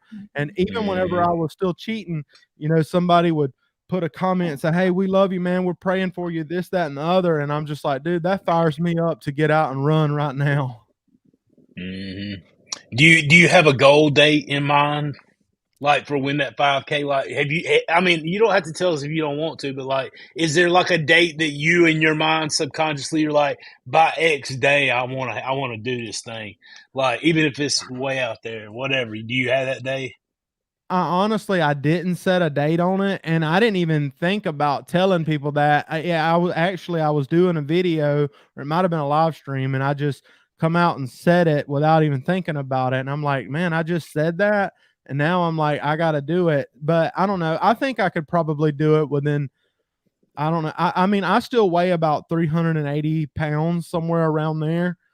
So, I mean, it's still going to take me a little bit to, you know, get a little bit more weight off and get better at running a little bit longer distance, which I know technically you could walk a lot of your 5K, but I want to be able to run some of it. And so I think I could probably get there in the next 4 to 6 months, honestly, if I push myself. Maybe even quicker. I don't know. Maybe that's the next step. Maybe that's like, I mean, that's how my mind works, right? So if I say like, I'm going to do this by this day, it just it just gives me one more thing to, like James Clear says, he's like, be intentional about what you're doing. Like if you're going to run, put your shoes out by the door so that you have to step over them to do whatever you're going to do that may not be running, and it's going to trigger that, right? So maybe set a day, like even if it's just down the street somewhere, down the road, down the timeline. At least you know in your mind subconsciously, you're like, this is the day. That's my goal, and that's a trajectory towards something. I don't know. Maybe I'm crazy. That's just how my mind works and how I think about it. That's a good idea. I'll have to do some serious thought on that and look at my calendar and see what I think I might can do. That's what's up. It's awesome. Hey, Kip. So when you see this documentary in your Netflix feed, who's the first person that you're going to share that with? Well, the first time I watch anything, I watch it with my wife usually. So we'll probably just sit there and watch it together. It's gonna be awesome. Like, I'm excited about it. I'm trying to figure out a way to make carnivore popcorn. I haven't figured it out yet. I want to sit back and whatever it is, it's gonna have pork rinds. Ask Courtney Luna. I promise you, it's gonna have some pork rinds in it. And bacon, to have carnivore popcorn. I'm in the basement of the movie theater right now, so if you figure that one out, please let me know. Yeah, I think I it's might fried just smoke up some beef fat. jerky and just eat jerky and watch the movie. Right. There you go. There you go. Have you cooked up any of those dino ribs recently? It's probably been a few weeks or so, maybe 3 weeks since I've had dino ribs. Kerry, that's my favorite cut of beef. I talk about it all the time. Yeah. But I still have some dino ribs in the freezer. I ain't pulled them out and cooked them. I might have to do that tomorrow now that you mention it. We had Kelly Hogan was on earlier. She's just wonderful. And she had mentioned that she went out to eat somewhere and she described dino ribs. She's like, it was one of the best things I've ever eaten. I was thinking of Kip the whole time. You introduced them to me, and you're absolutely right. It's one of the best things ever. Fat content, taste, everything. I'm gonna have to get some more of those. I can't get them around me. I just happened to find them when I was in Illinois before. So Yeah, thankfully there's a place that has them about 50 minutes from here, or I sometimes can get them online. Hey, next Friday night we'll have to see if we can't find some. Hey, them things is good, buddy. Oh yeah, that's right. Awesome. Well, thank you so much, Kip. Kip is Carnivore Kip on YouTube. I have a link in the description below. Is there anything else you want to shout out? Anywhere else people can check you out? Yeah, I mean, I'm mainly just on YouTube, and you can search at Carnivore Kip. And then I'm also on Instagram. It's carnivore_Kip on Instagram. And I hadn't got into anything else, but I appreciate all the support. And for those of y'all that want to watch me run a 5K one day, come check out my channel. It's going to happen. And carnivore is changing my life. And if you're in the same boat that I was in, it can change your life. And for those of y'all that are watching that, I know you're going to hear it a lot tonight, but definitely go support this documentary, the Carnivore Diet movie. It's going to help a lot of people. I was talking about it riding down the road with somebody today, just talking about, hey man, there's going to be a carnivore movie that's on Netflix, and it's going to be able to, which I'm not 100% sure if it's going to end up on Netflix, but I'm hoping and praying that it does end up on Netflix, because there's so many people that don't get on YouTube. And so there's so many people out there for us to reach. So all of y'all definitely support, definitely donate to it, because this is a great cause. This is awesome, guys. I'm humbled that y'all even asked me to be on here to talk with y'all. Come on, brother. We appreciate you. We love you, and you're welcome where we at, bro. Absolutely. I had fun. It was a blast. Y'all are like family. All four of y'all. Yeah. We'll see you soon. My brother, from my mother. That looks like my brother. Kip literally looks like the blonde version of my brother, which is why I clicked on his video originally. Happy birthday real quick. Darn it. Yeah. All right. Quick check in. We got to do an update. This is crazy. I'm going to take a nap. First of all, everyone here is probably some of the most fantastic human beings on planet Earth. Give me 1 second. We always I'm updating it constantly, and then we get to this point, and I'm like, where are we at? We are at $20,466 for the day. Woo! Woo! Nice. Awesome. The GoFundMe is at 14,000. Super Chat's almost 5,000. And we're gonna get a water bottles update. He got a lot of orders. He's gonna send me an email very soon on that. And look at your travel salts. Almost $1,000. Wow. Jen's gonna be busy. All right. Looks like we have Dr. Ovadia here. Should we bring him on? Yep. Yeah, but I'm going to say of course. Super Chats to get your questions answered. Super Chats to get your questions answered for Dr. Ovadia. Dr. Ovadia, thank you so much for joining us. Welcome. Great to be here with you guys and gals. Hello. Good evening. It's great to see you again. It's an honor to have you on here for sure. I have so much respect for what you're doing for the carnivore community, but also just in general. I have a heart condition myself, and my daughter did as well, and had open heart surgery. So her life was basically saved by a heart surgeon. So I appreciate you all around. Thank you so much for joining our 24-hour live stream. We're doing this to raise money for the Carnivore Diet documentary. And if you wouldn't mind, could you maybe give us a little bit of background and your expertise? Yeah, sure thing. So, I've been a heart surgeon now for over 20 years. And during much of that time, I was a very unhealthy heart surgeon. I had reached the point that I was morbidly obese. I was pre-diabetic. And I realized that I was going to end up on my own operating table, so to speak. I was, walking that same path that so many of my patients had followed. And like so many of them, I really didn't know how to change my path. changed my direction, because I was following the advice that I had learned to give. You know, I was trying to eat less and move more, eating low fat diet, counting my calories, following the food pyramid, and it wasn't working for me. And more I realized it wasn't working for my patients. So, you know, thankfully I started to come across some different ideas. I started to ask some different questions, I think importantly, and eventually I was really introduced to low carb by Gary Taubes and his work. I was fortunate to see Gary. Gary was a guest speaker at one of the medical conferences I was attending. And, you know, what he spoke about made sense. And I tried it. First, I investigated it. I researched it. I read his books. I tried it. I had success. I started to talk, you know, friends, family about it. They had success.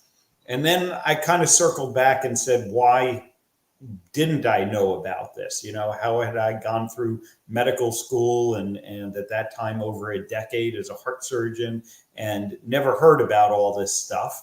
And, you know, one thing led to another. And here I am now coming up on 8 years later, low carb, which evolved to carnivore at some point, and lost 100 pounds. In the best shape of my life. And now I want people to stay off my operating table. I want people to realize that, you know, while heart disease is far and away the #1 killer here in the US and worldwide, it shouldn't be that way. Heart disease is mostly preventable, and most of the work I do shouldn't need to be done. So, you know, I continue to work as a heart surgeon. Yes, heart surgeons save lives every day.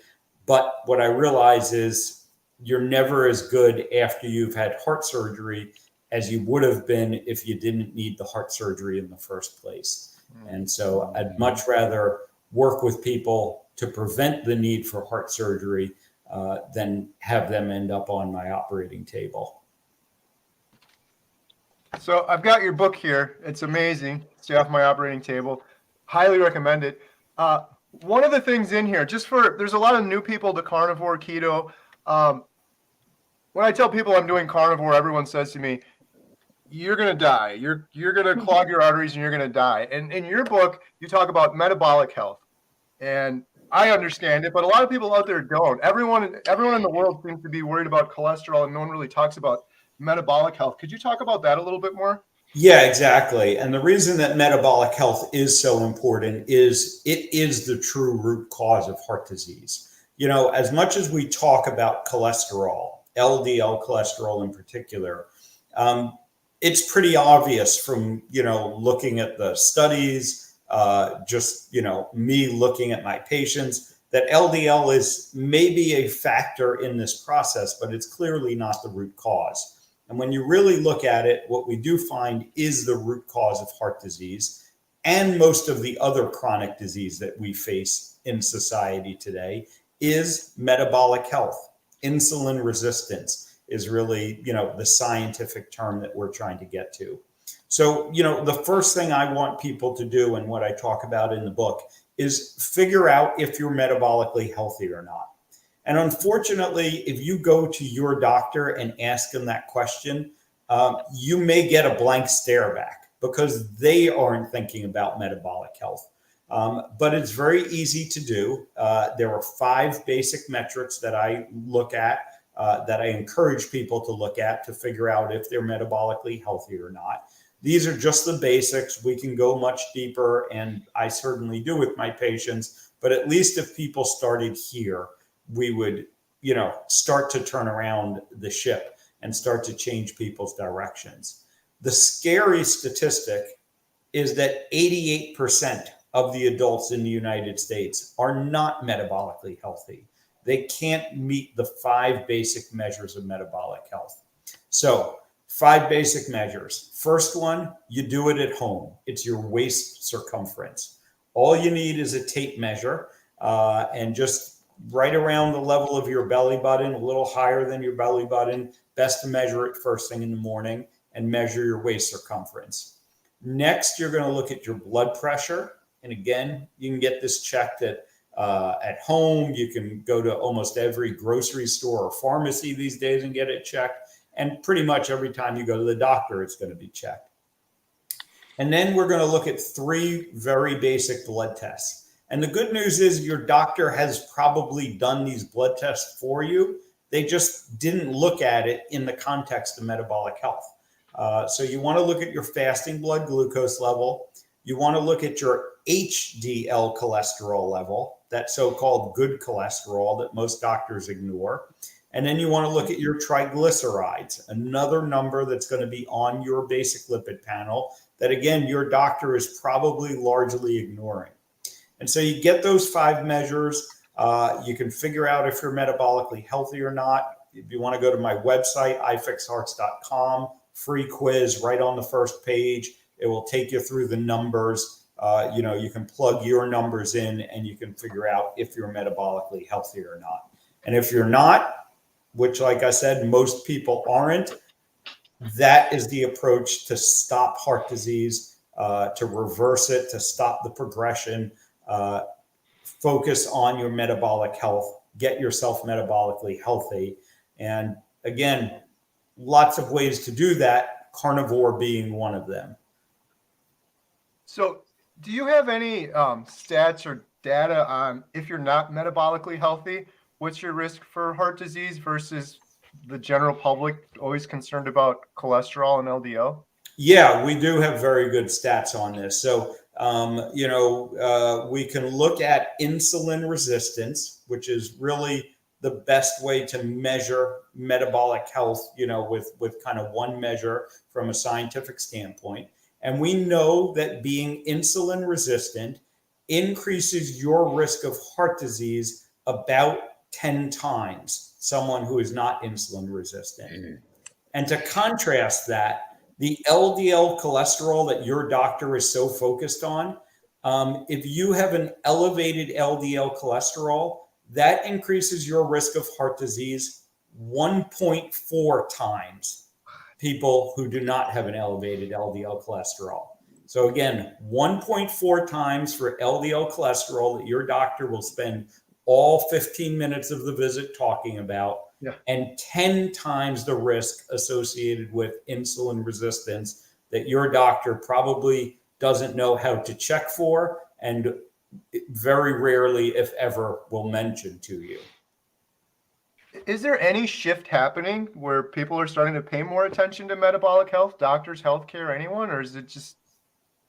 Yeah, I am optimistic. I go to the scientific meetings now that are based on metabolic health, low carb, and there are more and more physicians there, more and more specialties, more and more people becoming interested in this.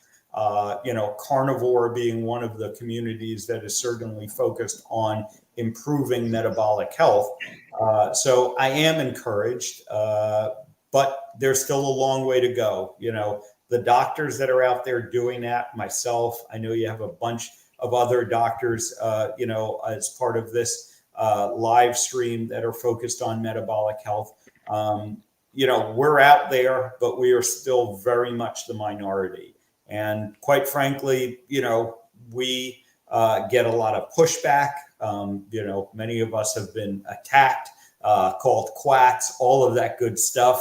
But you can't argue with the results. And the results that I am seeing from my patients who focus on metabolic health is that their heart disease stops getting worse. Many of them come to me already with advanced heart disease. Because of my background, those are the patients that, find me. And we're able to stop the progression of their heart disease when we focus on metabolic health. We're able to see some indicators of improvement, of reversal when we focus on metabolic health. But it all starts with a focus on metabolic health, diet, lifestyle. The problem from the healthcare system standpoint is that this isn't a medication-based approach. We can't really sell you the solution in terms of here's a medication to take to improve your metabolic health. This is diet and lifestyle primarily. And, that's a large part of why it gets ignored by the healthcare system. Right. I have a question, just in general. I've heard this, and I don't know if it's true or not, but is it true that the heart functions more efficiently while you're in ketosis? So there's lots of evidence to suggest that ketones are the preferred fuel source for the heart. As you can imagine, the heart and the brain are kind of, the two organs that the body is going to do everything it can to protect.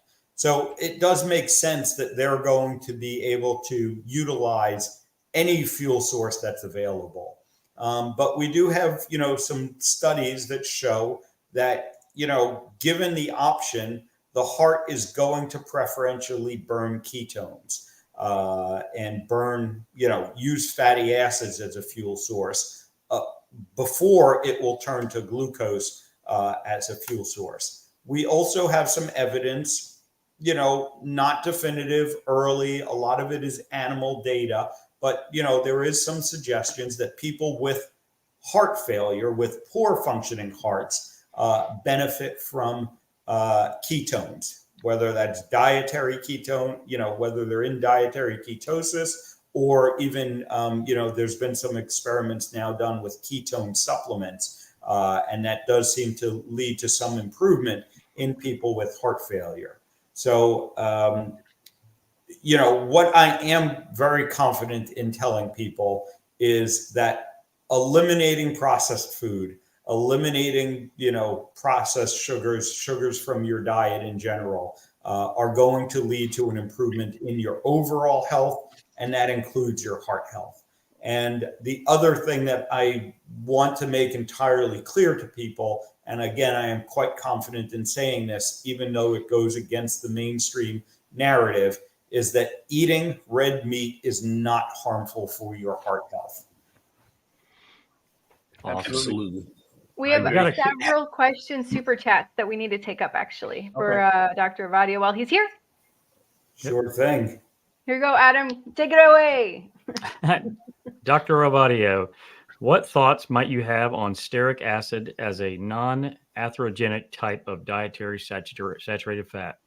Yeah, so, what I'll say is that, again, the concept that saturated fat is what has been contributing to heart disease, to atherosclerosis, which is the process of plaque formation within the arteries of the heart, is simply, again, unfounded.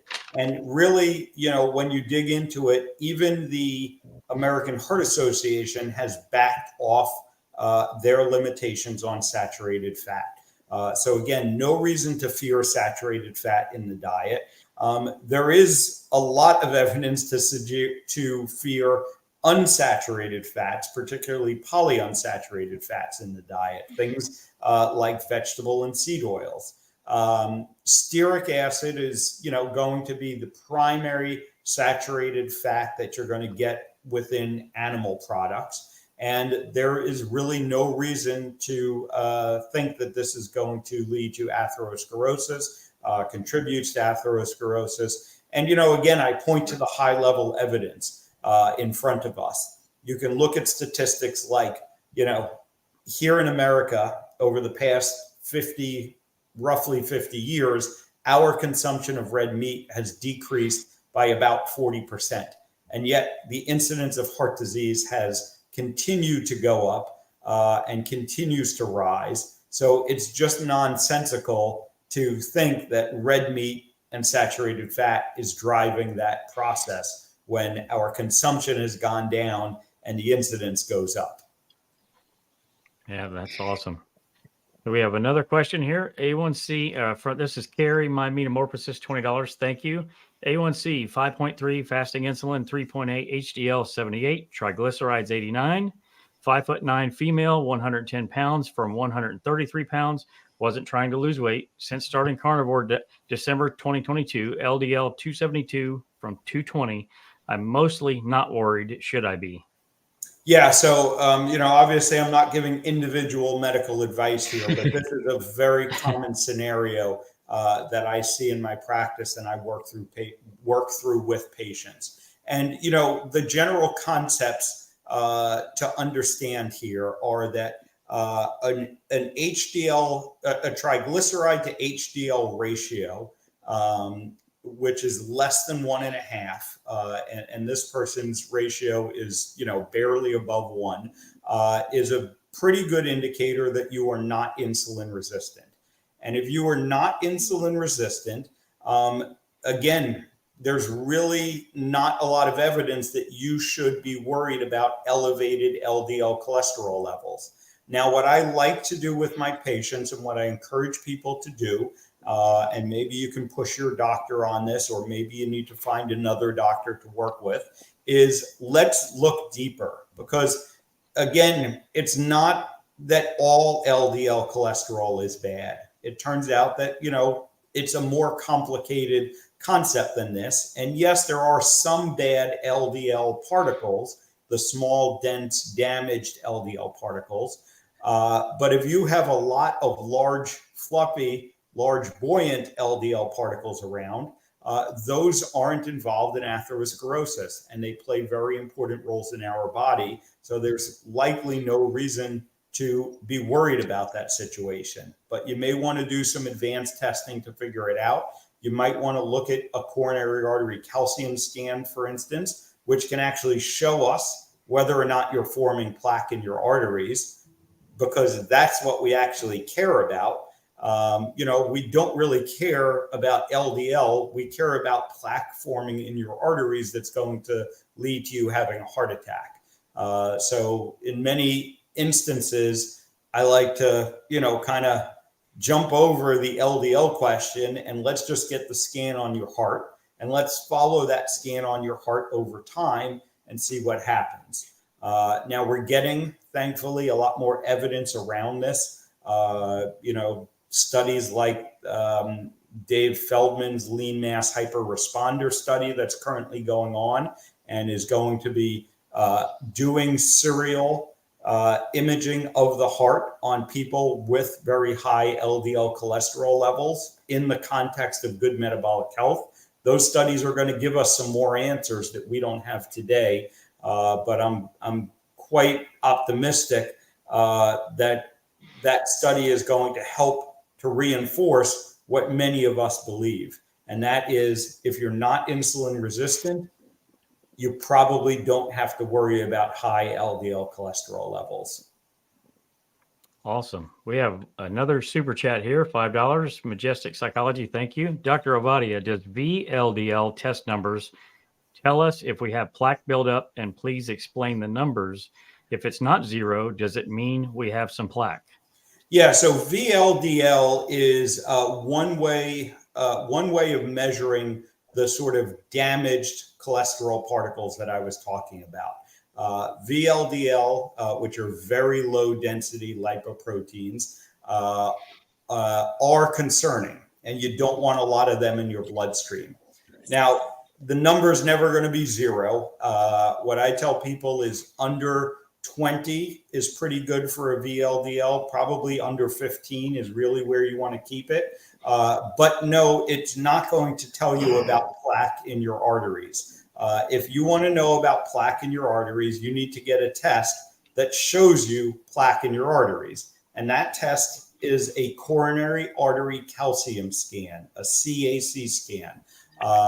It's a simple CAT scan to do, literally takes about 5 minutes. They don't have to put an IV in you. Insurance typically won't cover it, but in most places in the US, you can get it done for around $100. I've seen it as cheap as $59. And, you know, worthwhile investment in your health. And that is the test that's going to show you whether or not you have any plaque, specifically any calcified plaque in the arteries of your heart. So very important test. I suggest everyone over 40 years old gets this scan. You may even want to get it earlier if you have reason to be concerned. If you're not metabolically healthy, if you have a family history of heart disease, you know, get that CAC scan even earlier and know whether or not you're forming plaque. And then you can repeat that test over time. You can follow it to see if you're building new plaque as time goes on. We have a comment here before we have another question. Dr. Kiltz, the best heart fixer, Dr. Avadia. Love Dr. Kiltz. Great time Rob and I had shooting the Carnivore Reverse series. And right back at you, Rob. Here's the next question. Dr. Avadia, happy to see you here. Would you be concerned to see apolipoprotein B increasing after 4 months on strict carnivore? Thanks. Yeah, so apolipoprotein B, ApoB as it's called, is another way of measuring LDL cholesterol. Now, ApoB does a little better job of measuring this because it also measures those VLDL particles that we were talking about earlier that are concerning, something called IDL particles as well. So it gives us a little bit better of a picture, but it still suffers from the same issue as just measuring LDL cholesterol, in that it's still just telling you the amount of cholesterol, and it's not really telling you, which type of cholesterol particles are causing that ApoB to be elevated. So you could have an elevated ApoB because you have a lot of the large fluffy particles, and that's not going to be a concerning situation. Or you can have an elevated ApoB because you have a lot of the VLDL and small dense LDL particles, and that is a concerning situation. So I still think we need to go further, ask for it's called an NMR test, or it's going to be called a lipoprotein fractionation test. And this is the test that's going to show you which type of particles you actually have, so you know whether or not you need to be concerned. Now, the broader question about cholesterol levels, LDL cholesterol levels going up on a carnivore diet, understand that this is variable. Some people it does, others it doesn't. It may be a temporary thing. A lot of people, when they first go on the carnivore diet, their LDL might go up, and then it comes down with time. There seems to be some influence of, if you're actively losing weight, if you're kind of lean mass hyper responder, as Dave Feldman and others have termed, if you're leaner, and you're using these cholesterol particles to sort of traffic energy in your bloodstream. These are some of the reasons that they go up. But ultimately, I want us to focus more on quality of cholesterol as opposed to amount of cholesterol, and then understand that the primary thing that's going to influence the quality of your cholesterol is insulin resistance, is metabolic health. So this is what we need to be focused on ultimately. Awesome. We have another question here for you real quick. Who's your carnivore? $10 super chat. Thank you so much. If you were wearing an "I eat only meat, ask me why" shirt, and a stranger on the street asked, what's your answer? Thank you for all you do. Yeah, thank you. Great question. My answer would be because that's the best way to support my health, my overall health and my heart health. And this is what we have been eating as human beings for our entire existence as human beings. And that's what we evolved eating. And that's what I believe is the best thing for us to be eating. That's awesome. A better answer than I've been giving. I have a shirt like that, Dr. Avadi, and I've been getting into conversations with people. So appreciate that one. For sure. Another super chat. Dr. Avadi, my grandfather died of pancreatic cancer and was morbidly obese. They mistook his issues for heart issues instead for a long time before finally figuring it out. Why? Yeah, sorry to hear that, Rachel. You can think of it that the pancreas, which is kind of in your upper abdomen, and your heart, which is in the lower part of your chest, are somewhat close to each other.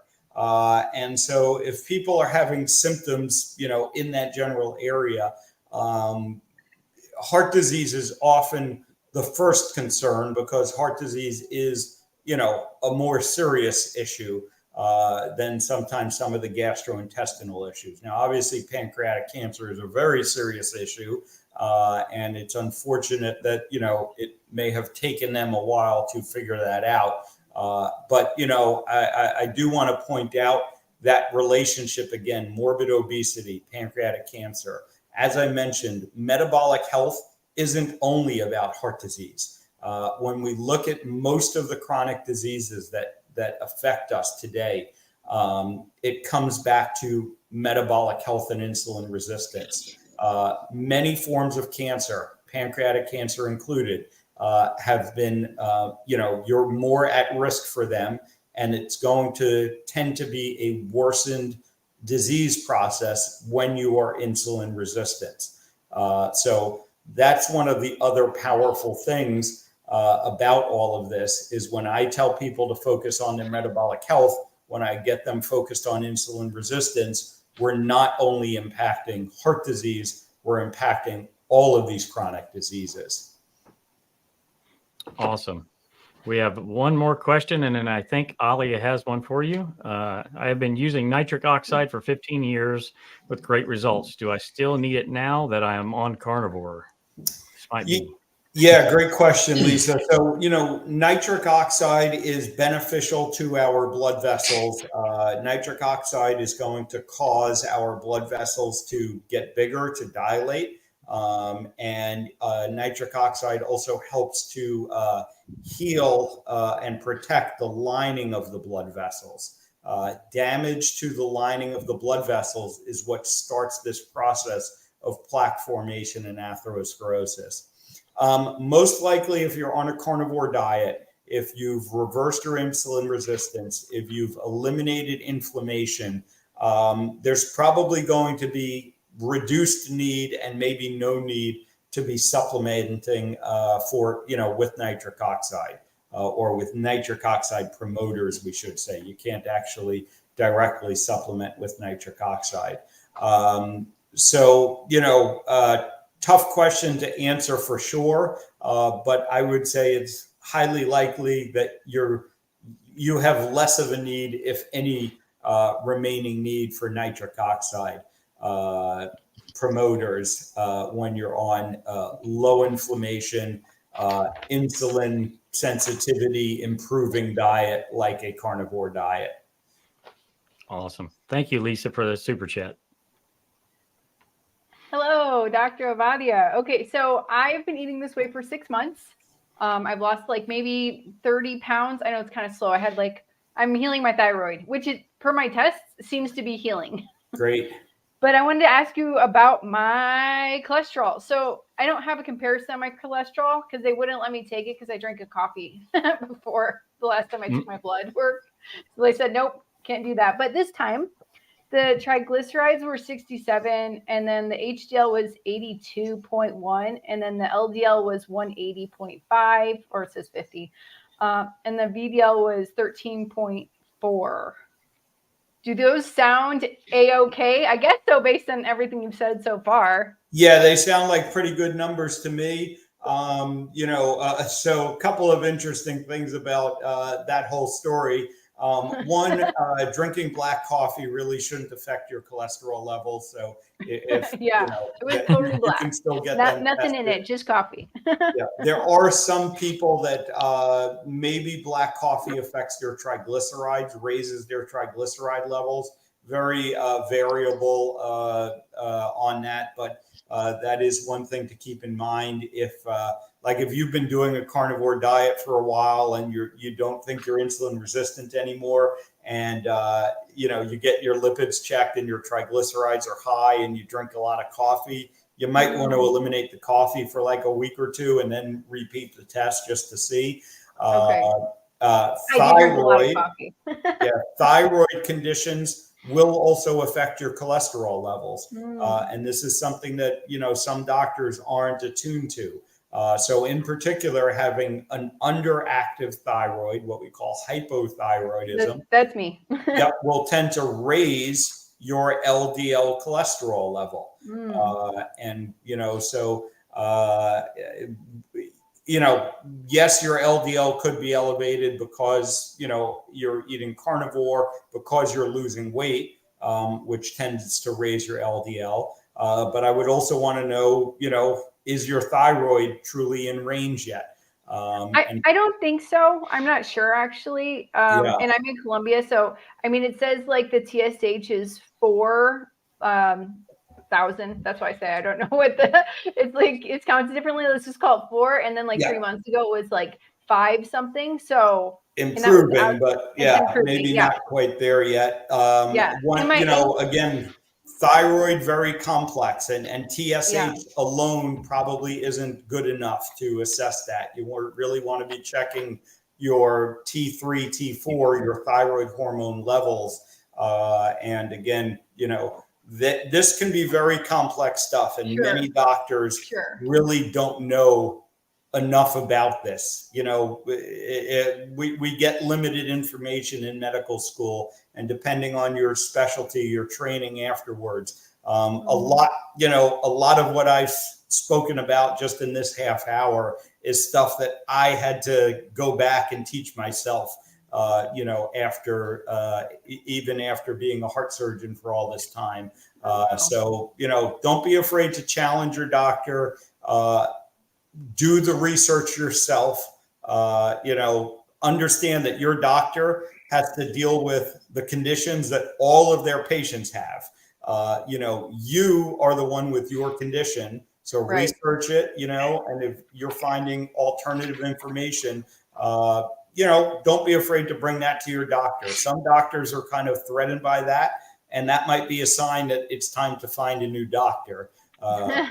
I do need to find a new doctor. I haven't seen one in years. you need to take charge of your health ultimately. Yeah. Can I ask one more question? Sure. So last time, 3 months ago, my A1C was 5.3, and now 3 months later, eating on carnivore, it's 5.56, and that actually concerned me because that's just like right under pre-diabetic, and I don't understand how that could possibly happen. Yeah, so some people on carnivore diets are going to see falsely elevated hemoglobin A1C levels.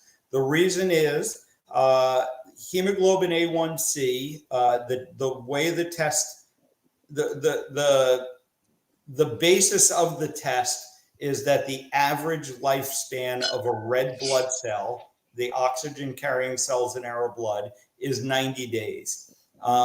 There's evidence that people, that are not insulin resistant, people on high protein carnivore diets, your red blood cells may live longer than 90 days, which is a good thing, but it can falsely elevate a hemoglobin A1C test. So there are a couple of ways to dig into that more.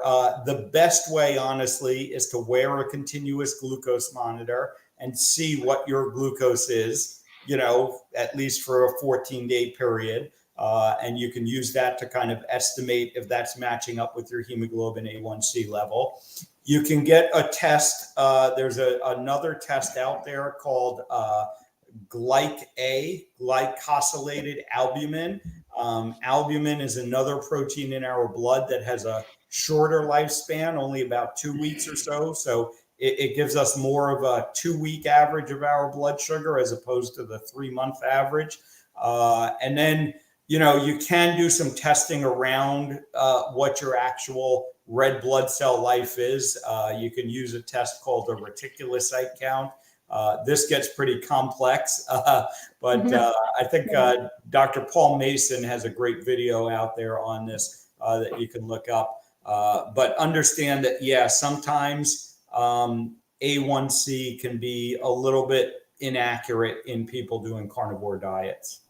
That's very helpful. Thank you. I know I took up a lot of your time. I was just so curious. I wasn't really worried about my blood work. I just wanted to hear your viewpoint. Certainly. Yeah. Yeah, and at some level, sometimes the blood work isn't the end all and be all. Like if you're feeling great, you're functioning great, then sometimes, the answer is you don't really need to put so much weight on this blood work. Default to how do I feel? How am I functioning? And that's a great basis. Awesome. What Thank you what so is much. your what is your opinion on statins? Because I know they're pushed so hard, and everybody's on a statin these days. What is your opinion on that? Is it maintenance or prevention? Either way. Yeah, I don't think they do a very good job, certainly as a preventative treatment. There may be some more evidence supporting their use in people who have heart disease. But for people who don't have clinical heart disease, I think they are widely over promoted and over prescribed. I think their benefits are widely overstated, and their harms, especially over the long term, are widely understated. So if you are insulin sensitive, there is really very little reason to even consider using a statin. Now, if you're not insulin sensitive, if you are insulin resistant and you have elevated LDL cholesterol, that's a bad combination. And taking a statin might have a little bit of benefit in that situation, but addressing your insulin resistance is going to have a much bigger impact in that situation. So, that's what I focus people on. Ultimately, yeah, some of my patients are on statins. They make that choice. But, most of them who are focused on their metabolic health and have reversed their insulin resistance, a lot of them elect not to take statins. And, again, this gets into the whole complex question and getting your CAC scan and things like that. It's not a simple decision to make.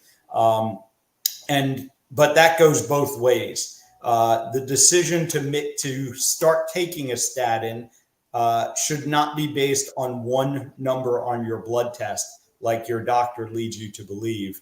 And again, we have the high level evidence. Statins have been the most widely prescribed class of medication now for about 30 years, and the incidence of heart disease is not going down. So if they were as effective as they're purported to be, that shouldn't be the case. We should be seeing a dramatic drop in the incidence of heart disease, and we're not. Absolutely. Thank you for that. We got some more questions. Barbivore, how hard on the heart is visceral fat? If it is damaging, is it possible to reverse the damage if you lose the visceral fat? Thank you for being here today. Yeah, great question, Barb. Visceral fat is one of the hallmarks of insulin resistance. It probably, on an anatomic, it's one of the anatomic, things that causes or promotes and continues the insulin resistance is the visceral fat. So visceral fat is very bad for your heart health, and you definitely want to lose it. When you say reverse the damage, it really depends what kind of damage you're talking about. If you've had a major heart attack and part of your heart muscle is now dead, we might not be able to reverse that. But for the most part, I think we can, always get improvements in overall health. When we're talking about the plaque in the arteries itself, the atherosclerosis, can you reverse that? I believe the answer to be yes, and I've seen it in some of my patients. Again, that's controversial, but I've had patients whose coronary artery calcium scores have gone down. So I do think it's possible. I think our bodies have an amazing capacity to heal once we stop doing damage. I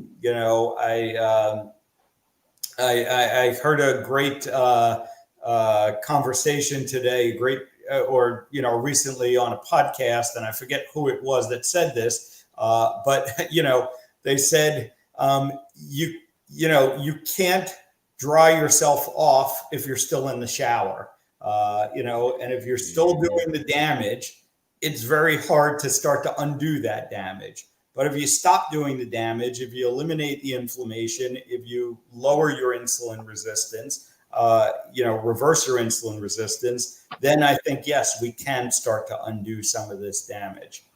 I think you had a question, Carrie, right? Yeah. So, Dr. Avani, this is our friend Bill. As part of the Carnivore Diet documentary, we're filming him. I actually flew out to Alaska to film him. He was 700 pounds, stuck in his house for 4 years, and he's been doing carnivore now for a little over 50 days. He's doing really, really well. He had a question he was hoping I could ask you. He's been in continuous AFib for many, many years. Mm-hmm. And he wanted to know if carnivore diet would help with that. Yeah, so I have seen people with atrial fibrillation helped by the carnivore diet. One of the things that drives atrial fibrillation, which is an irregular type of heartbeat, is inflammation. And so I think lowering inflammation can help with that. Now, the longer you've been in AFib, the less likely it becomes that you can get yourself out of the AFib. But, what I would tell Kerry is that a carnivore diet is going to be the best thing for his overall health and his heart health. And even if we can't get, even if he may not be able to get out of AFib, that doesn't mean that his heart health isn't getting better. And the chances of him getting out of it are much better on a carnivore diet than I think it is, continuing the diet that led him to be morbidly obese and insulin resistant and develop AFib in the first place. Thank you. Awesome. We have a comment here from Gypsy Adventures. Thank you for your message, Dr. Ovadia. Thank you, Gypsy, for supporting this great cause. And then we have a super chat from Holly Ruth. Lame, hyperresponder LDL 232, HDL 139, triglycerides 39, strict does high LDL and low triglycerides imply fluffy particles? Yeah, I think the autocorrect might have gotten Holly there. Certainly not lame ass to be a hyper responder. But yes, so high HDL, low triglycerides does imply that you're probably going to have fluffy particles, but it doesn't guarantee it. And this is why I think it's important to get the NMR test, get the advanced test to confirm that if you can. But it's a pretty good indicator. If your triglyceride to HDL ratio, so triglycerides divided by your HDL less than 1.5, very good chance that you are insulin sensitive and therefore are going to have more large particles, more large fluffy particles. One important thing to point out about that ratio, if you're outside the US and your cholesterol panel is in millimole as opposed to milligrams per deciliter, you need to convert 2 milligrams per deciliter before you do the ratio. The conversion factor for triglycerides and HDL are different conversion factors, and the ratio doesn't hold up in millimole. So convert the numbers, go online, plenty of calculators to do that, and then do the ratio. But triglycerides divided by HDL less than 1.5, pretty good indicator that you're going to be insulin sensitive. Awesome. Thank you for that. We have one more question. Britt Gal in Texas, $5 super chat. Thank you so much. Dr. O, if we have that calcium scan, what number or numbers would concern you? And do you believe the carnivore diet can reverse or improve hard plaque situations? Yeah. So, you want your calcium score to be 0. Anything more than 0 is an indicator that you've had damage to your arteries and you're starting to form plaque in the arteries. When it becomes concerning is really going to depend on some factors. It's going to depend on your age, first of all. And it's also going to depend on kind of the distribution of calcium. So, I've had people with calcium scores as low as, 200-300 that end up having a significant blockage that, we need to be concerned about. I've had patients with scores as high as, 1,500 or even up to 2,000 that end up not having significant blockages.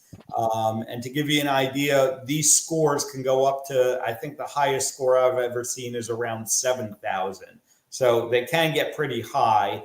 But, if you're 30 years old and your score is 10, I'm going to be concerned about that, because that means you've already started this process of plaque formation. And, if you fast forward and do the math, the average calcium score goes up about 15 to 20% per year. So, you can start doing that math and you can figure out if you have any disease when you're 30 years old, that's setting you up to be in trouble by the time you're 50 or 60 years old. So, 0 is the score you want, ultimately. And then, can it reverse plaque? Yes, I believe it can. I've seen it in patients now. Understanding you're not going to go from 1,000 to 0. But, if you lower it, like I said, on average, you're supposed to go up 10 to 20% per year. So if it stays the same or it gets lower, that's a win. Because one of the other things we know about calcium scores is that if it stops progressing, if you're at a 500 today and 2 years from now you're still at 500, that puts you back into a low risk category for developing clinically significant heart disease. Awesome. Appreciate that. Carnivorous Dude has a question at 9:32.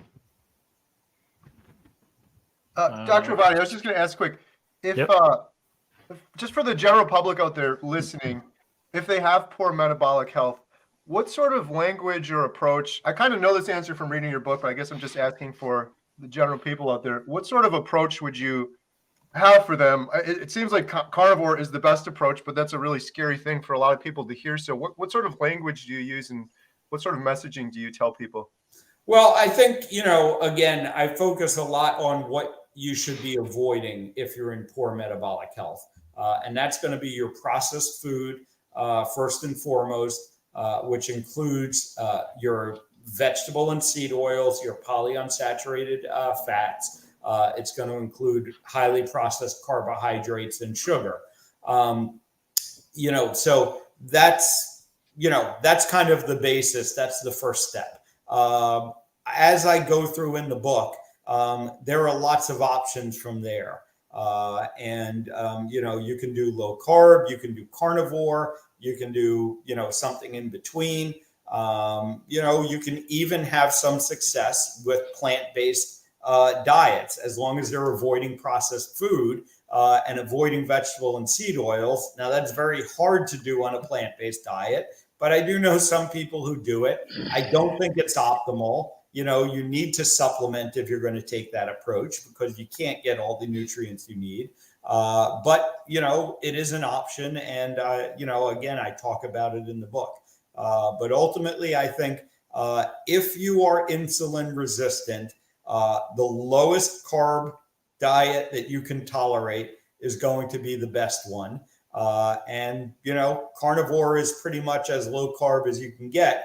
So I am a big fan of that approach. My personal experience was, I was doing very low carb for many years, and I had made lots of progress. But when I went to carnivore, I saw even more progress. I had some residual inflammation. For me, it was plantar fasciitis in my foot that, the only way I was able to get it to go away was by doing carnivore.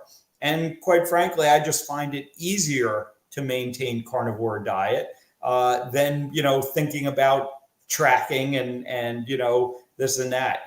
Carnivore just ends up being a lot easier for me. And that's really why I've stuck with it. Thank you. We got one more super chat question. Okay. Let's see. Here we go. What if you are a carnivore but still have alcohol? Yeah, great question. And it comes up commonly. What I can tell you is that alcohol is not beneficial to your health. No way around it. It may be minimally harmful in small amounts on an occasional basis. And ultimately, you may choose to take that trade-off, which is fine. Just like, some people who are doing a carnivore type diet may choose, to incorporate something non-carnivore every once in a while. We all have to live our lives. This has to fit practically into your life. And so I think that's very important to understand. But ultimately, alcohol is not a benefit to your health. And just realize that whenever you're drinking alcohol, you are doing a little bit of harm probably. But like I said, sometimes you may make that choice. And then again, make the best choices you can there. What are the alcohol choices that are going to be better than others? And, avoiding sugar, avoiding carbohydrates, things like, vodka, tequila, gin, scotch, without any sugary mixers. These are going to be probably your best choice, and do it in small amounts and do it infrequently. Awesome. Carrie, you have a question, right? I have one last. And then there's two more in the chat. Okay. Two more. Yeah. So Dr. Avadia, the carnivore diet movie, we're aiming to follow people for 1 year doing carnivore diet from different health issues like, of course, obesity, mental health, type 2 diabetes, aging, reproductive health, and heart health. And so I don't want to put you on the spot, but I wanted to know if you'd be interested in participating in the documentary. Yeah, sure thing. Love, anything that's really promoting this information, getting it out there. Like I said, I was real fortunate to participate in the Carnivore Reverse series with Dr. Kiltz, with Dr. Berry, Dr. Chaffee, many other fabulous people from the carnivore community. And anything we can do to get this information out to more people, I am a big fan of, happy to support. So we'll touch base and figure that out. Thank you. I really appreciate that. And I just really appreciate what you're doing in general. Thank you very much. Absolutely. We have a couple more questions here for you real quick. Can carnivore improve Parkinson's? Great question, Jammer. Again, I've seen reports of people with Parkinson's reporting improvements. Many people think that Parkinson's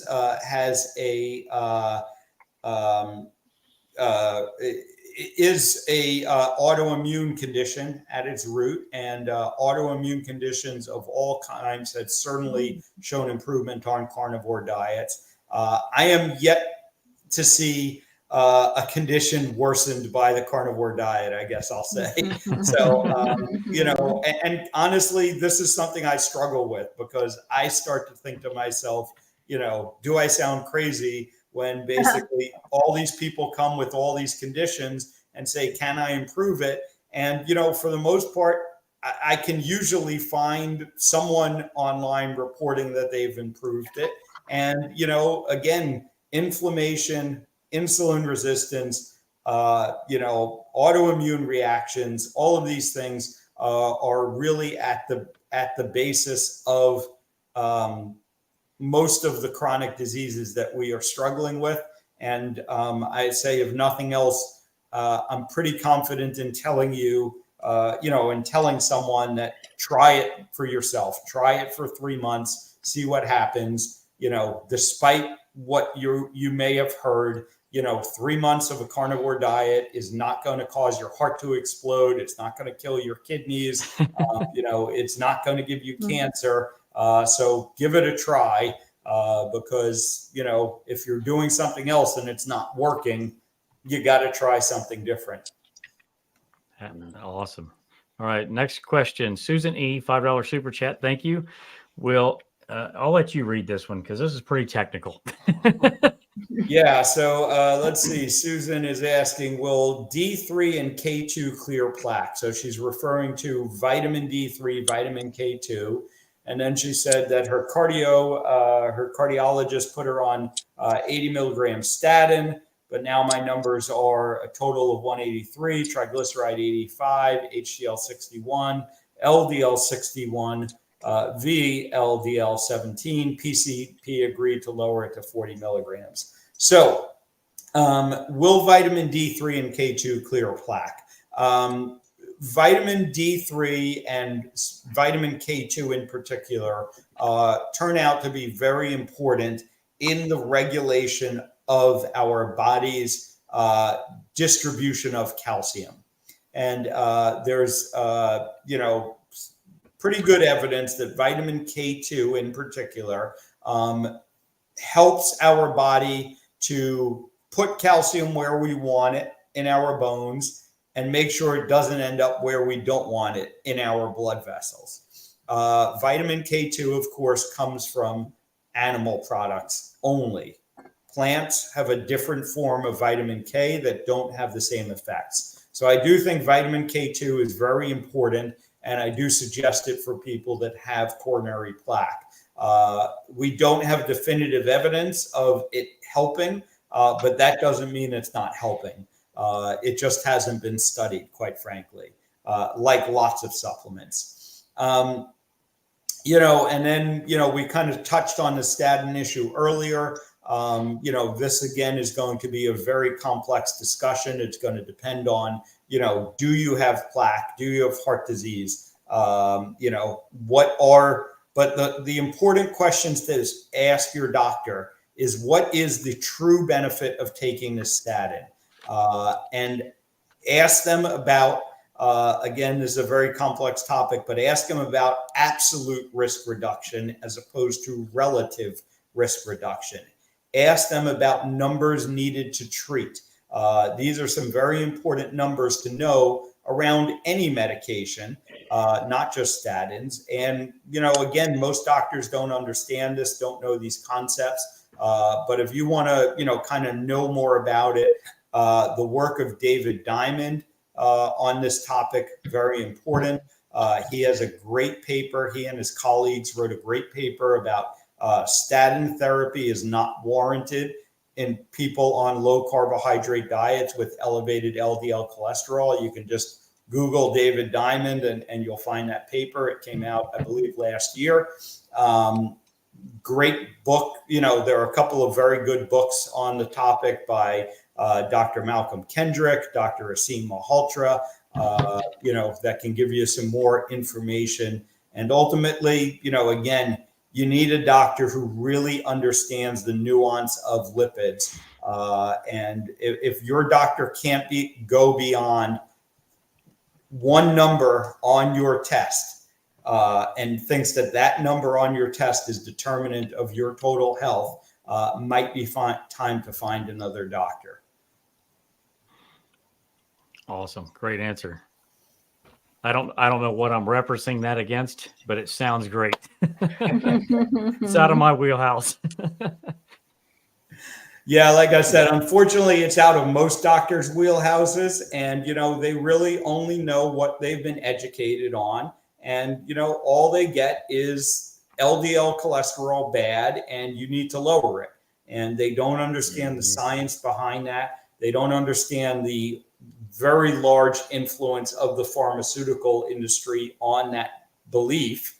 And I call it a belief because it's not a scientifically proven, concept or theory. It is a hypothesis, and there's lots of evidence to contradict that hypothesis. It's just that evidence doesn't get presented to the doctors. They don't get to see the evidence, and so they don't know any better. That's awesome. Well, thank you so much, Dr. Avadi. I guess if we kind of sum things up, metabolic health is critical. Not enough people are paying attention to it. You need to take your health into your own hands. This is one way to do it. Excellent, excellent book. I really appreciate it. And how can people find you? I've got on the bottom of the screen, Ovadia, hearthealth.com. Is there anywhere else you'd like to shout out? Yeah, so iFix Hearts is really where you'll find me everywhere. So ifixhearts.com, iFix Hearts over on Twitter is where I'm most active on social media. We have a YouTube channel, podcast, same name as the book, Stay Off My Operating Table is the podcast that I host. Now, 2 years running. Very, largely successful, and we have lots of great guests on. And so just find me on social media. Thankfully, my name isn't that common. So if you Google me, you're going to come across me. Thank you so much. Thank you for being here, and thank you for answering all of our questions, and thanks for everything you do. We really appreciate you. Yeah, and thank you guys for this project and everything you're doing. Like I said, love to support it, love to be a part of it, and look forward to seeing the results. Absolutely. It's always great to talk with you, brother. All right. Thanks, Doc. Have a great night. Take care. Night. All right. Awesome. Wow. Very smart guy. Yeah, I'd say. and like I said, I know I keep saying it, but the fact these doctors are literally going against the grain and sticking their necks out. You're doing heart surgery. You could just go along and do heart surgery, but that's a good guy going out trying to help people and change the world. Absolutely. We need more doctors like that for sure. Mm-hmm. Absolutely. Alia, how we doing, Alia, on the fundraising? Oh man, we are doing fantastic. We're doing fantastic. Give me 1 second. I'm always updating this thing and then never prepared. Let's see here. We got $100 donation from an anonymous person in the GoFundMe, but the GoFundMe is doing crazy. It's still on fire. 1 second. Present.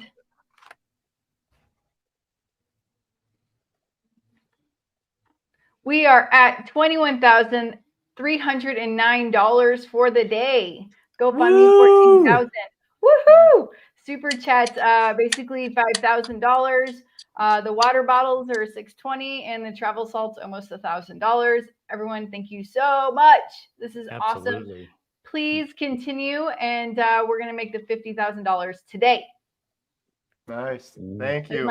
My hourly plug. Yeah. Hey, we got to give a huge shout out, Intentional Carnivore Sean.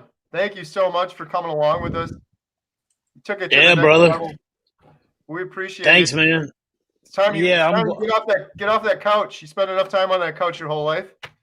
I know, right? Yeah, I'm bowing out on you. I'm bailing on y'all. You guys got it. Y'all got questions and all that stuff, and so I'm bailing on you. Hate to do it. Don't worry about it. To fall asleep. Dude, we still love you. You exercised for like an hour and a half today, and we've just been sitting here. Right. I did do that. I will take credit for that one today. But you guys can have my carnivore card for the night, I guess. No, I'm just kidding. Taking it for a week. I don't know. I'll be on restrictions or something. How about that? Right. But it was a pleasure. Yeah, likewise. I really appreciate it. I thank you. You had some great questions, took it to the next level. Really appreciate it. So thank you so much. Everyone check out You guys have a good night. Intentional Appreciate Carnivore. you guys. Link below. Hi, Sean, and thanks for the birthday wishes. I just saw it. Yeah. Happy birthday. Thank you so much. Y'all take care. See y'all soon. Bye-bye. Thanks, Sean. Bye. Should we bring in our next guest, or do we have any other updates? The update is people need to donate right now. That's the update.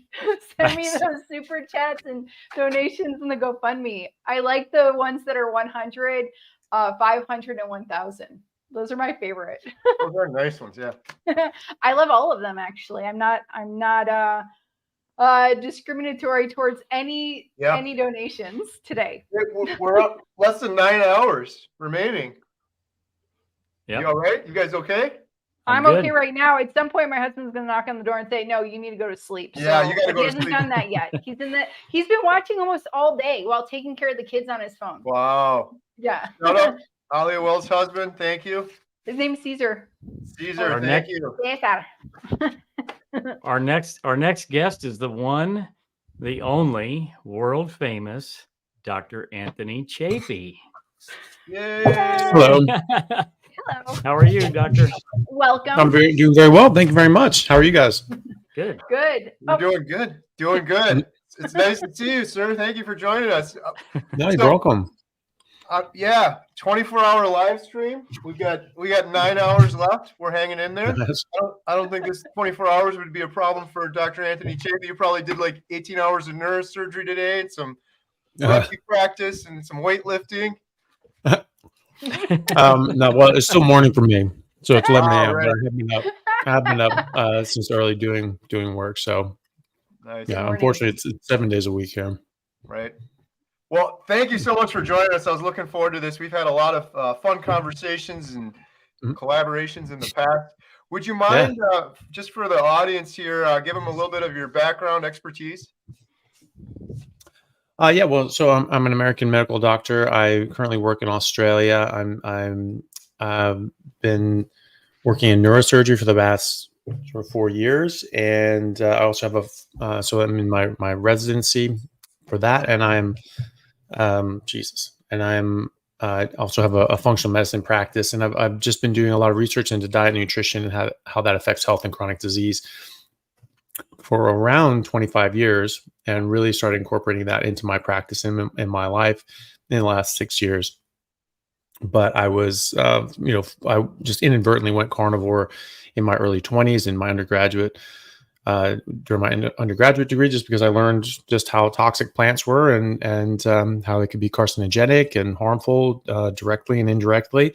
And so I just said, okay, I'm not eating plants anymore. And I just defaulted into just eating meat and eggs and felt amazing. That was the time in my life I had never felt better, never performed better as an athlete. I played high level rugby since I was 17 and at a professional level as well in the US and in Europe. And so, sorry, I have a naked cat running around and I love it. Fellow carnivore. And that was a period I never felt better in my entire life. And so, sort of slipped off of it because I didn't really realize what I was doing was so significant. But then later on, I realized that, and I realized, well, that's what I was doing. I was eating our biologically appropriate diet. I was eating what we were designed to eat, what we've been eating for millions of years. And that's why I felt as amazing as I did. And so I went back to that about 6 years ago. And then I started digging into the research and trying to see what all we knew about and what we could prove. Oh, You got a little star there. Yeah, well, I made some like lamb, and so he's freaking out about that. So he wants a piece of that. So he's like sort of circling it like a shark, Nice. To see if I'll actually let him get in there. But So, thank you for the introduction. I'm sure we'll get a lot of questions in the live chat. I've got some challenging Dr. Chaffee arguments. We've done some of those in the past. I had some new ones, and people Sure. seem to enjoy those. I was hoping to just check in with you too and see how you've been doing lately. I know you've had some interesting projects going on, and you were visiting Canada for a while and hanging out there. yeah. How's all that going? Oh, it was really good. So I was in America. I was speaking at a conference, Symposium for Metabolic Health in San Diego, and so I gave a lecture on ketogenic metabolic therapy in the being used for cancer treatment, and in particular glioblastoma brain tumors. And so I gave a lecture there, and that went well. And then while we were there, we decided to sort of travel around a bit, and I showed my girlfriend Elle the San Diego. So I'd lived there for a few years. I introduced her to some of my friends I played rugby with there years ago. And then we went up to visit Maggie, who's an 82-year-old rancher who's been carnivore for really her whole life, but at least for the last 65 years. But she was one of those kids that just hated vegetables, just like everyone. And but her parents were much nicer than mine and actually didn't make her eat vegetables. And so, they said, like, well, she really hates these things, and she's skinny and she's healthy, so we'll just let her eat what the hell she wants. And then when she moved out of the house, she was just like, well, I'm really not eating any of that crap now. And then she just never did again. And You know, she's 82. She's a full-time rancher. She's up at 5 a.m. out with the cows, out at 5 a.m. with the cows at 5 a.m. And you're working, you know, before dawn and after dusk every day, sometimes longer than that. You know, she was telling me that, you know, when you're baling hay on a farm, you keep baling until all the hay is done. You just keep going. And at one point, like a couple of years ago, she personally went for 36 hours straight in her 80s, right? And so, you know, she is extremely healthy, extremely vibrant and vital, and she looks half her age, and she moves like a 30-year-old, a healthy 30-year-old. She's climbing up and down tractors and farm equipment and things like that. Yeah, that's her, sort of second from the right. She's 82 years old in that picture, and there's no doctoring done to that. That's not like, you know, filtered or anything like that. That is actually what she looks like. She actually looks probably better than that, you know, because you don't sort of get the vitality of someone just from a picture. But you know, she's hopping over 5-foot-tall fences to like grab an enraged bull, like a massive bull. This thing was huge. I've never seen a larger you know, bovine. Even when we were in Yellowstone, we saw like the bison, things like that. This was massive, just this massive animal. And she just went in there, just hopped over. Hey, Growler, get over here, you know, and, you know, grabbing it and pulling it over. I mean, she raised this thing from birth, you know, so like it knew her, but I wasn't getting in there. Sure as hell wasn't getting in there. And I was like, thinking, like, oh God, if this thing freaks out at her, like I'm going to have to do something. I really hope that doesn't happen, because that's not a good idea. And, you know, she's fencing, she's doing, you know, physical labor and, you know, grabbing cows, moving horses and all these sorts of things. 82 years old. And so it's just a testament to how we're supposed to age and how healthy we can and should be if we eat right. So yeah, so that was great to see her. And then we were in Yellowstone, and in Wyoming there was something called a beef roundup, which is like a bunch of ranchers had just a meat cook-off and a sort of a rodeo, and they asked me to be a judge, like a steak eating judge. I'm like, yes, I will absolutely do that. That's awesome. And it just happened to be that it lined up with this trip that we were already doing, so it was perfect. So we were there for several days and got to visit Yellowstone. So that was fantastic. And then we just got back sort of last week and was just straight back into work. So yeah, it was a good trip, very good trip. Nice. I love what you're doing with Maggie, and I really wanted to thank you for introducing us. I've since become kind of good friends with her and been talking to her because I'm really interested in filming her for the Carnivore Diet documentary, which is the reason we're here right now. And I know she's kind of shy, but after talking to her a few times, it looks like I'm probably going to end up heading out there at some point and staying at the ranch and filming her. And it's really the perfect scenario because, well, she seems like such a great person, first of all, but the fact that she's been carnivore for so many years is just amazing. But in addition to that, I recently filmed my neighbor where I get all my grass-fed beef from, and he's a 6th generation farmer, and his passion for what he's doing sounded exactly like Maggie's when I spoke with her on the phone. It's such a a beautiful thing and then a discouraging thing too, because my neighbor that's the farmer works nonstop, works a full factory job, and he's barely making ends meet. And I got done with it. And I'm like, he's still passionate about his animals, and he's such a good steward of his land and the animals. But I'm like, what next generation is going to do this? And they're falling out. He's working for pennies, underappreciated. He's still doing it because he's passionate about it. But when he's done doing it, and this generation is done doing it, I don't see the next generation picking it up. And it's like, where does that leave us and our meat? Like, big production factory farm. Who wants that? It's just yeah. Well, that was Maggie's point. That's why she reached out to me to do a podcast with me. Or actually, she just reached out to me. I asked her to do a podcast, and she was a bit shy. You know, she's keeps to herself and doesn't have like a public image or anything like that. Now she just does her thing. I asked her to be on the podcast, and it was a very good podcast. It was, people really liked it. It's one of my most successful podcasts, and certainly for how long it's been out, it's definitely my most successful long form podcast. And and yeah, she was saying that there was a study that looked at ranchers in general, and the independent ranchers, and they on average made about like 42 cents an hour for all the hours that they work, right? So they're barely scratching by. And Maggie, for a long time, she was losing money in the ranching industry, and there's a lot of reasons for that, and a lot of difficulties and pressures being put on ranchers. And the Canadian government is not helping with that. And for it's a bit crappy too. You used to have people, ranchers in Texas, or people that had land, and then all of a sudden they found oil, and it's just like Beverly Hillbillies. You just all of a sudden you struck it rich. That does not happen in Canada because the government owns all the mineral rights and gas rights and things like that. So you have the land, but you only own the grass basically.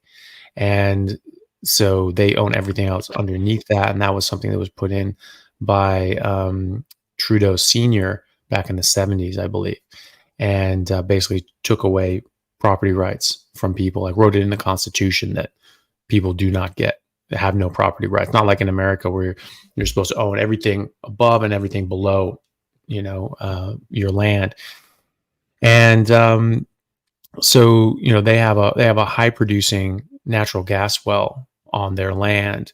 And so she can't use a whole big chunk of her land. It's very expensive and costs her money. And they get to, drive all over it. And they because they feel like the gas companies, they've leased it or bought it from the contracts from the government. They feel like it's their land. They own it. And so they just treat the actual landowners like garbage. They leave the gates unlocked, or they leave like the padlocks. They have the same combination for every single padlock on every single well everywhere in Canada. It's like, are you stupid? Like you have anyone at any point knows that there's one there's one code. They know what the code is, and now they can go to any farm anywhere in Canada and just break in and steal shit. And that's what's happening. Maybe not necessarily, employees or former employees, but people are, getting things stolen. Maggie's had tens of thousands of dollars in cattle stolen from her. And, because they've left things unlocked and they've let these animals out, they have an easement to like go around on their property to get to the well, to service the well. But they're not, but they have, things that they're growing hay, they're growing crops and things like that to, as part of their business, and also to feed their cows in the winter. And some of the times they would just take their heavy equipment and just drive straight through this field of crops and just destroy acres and acres and acres.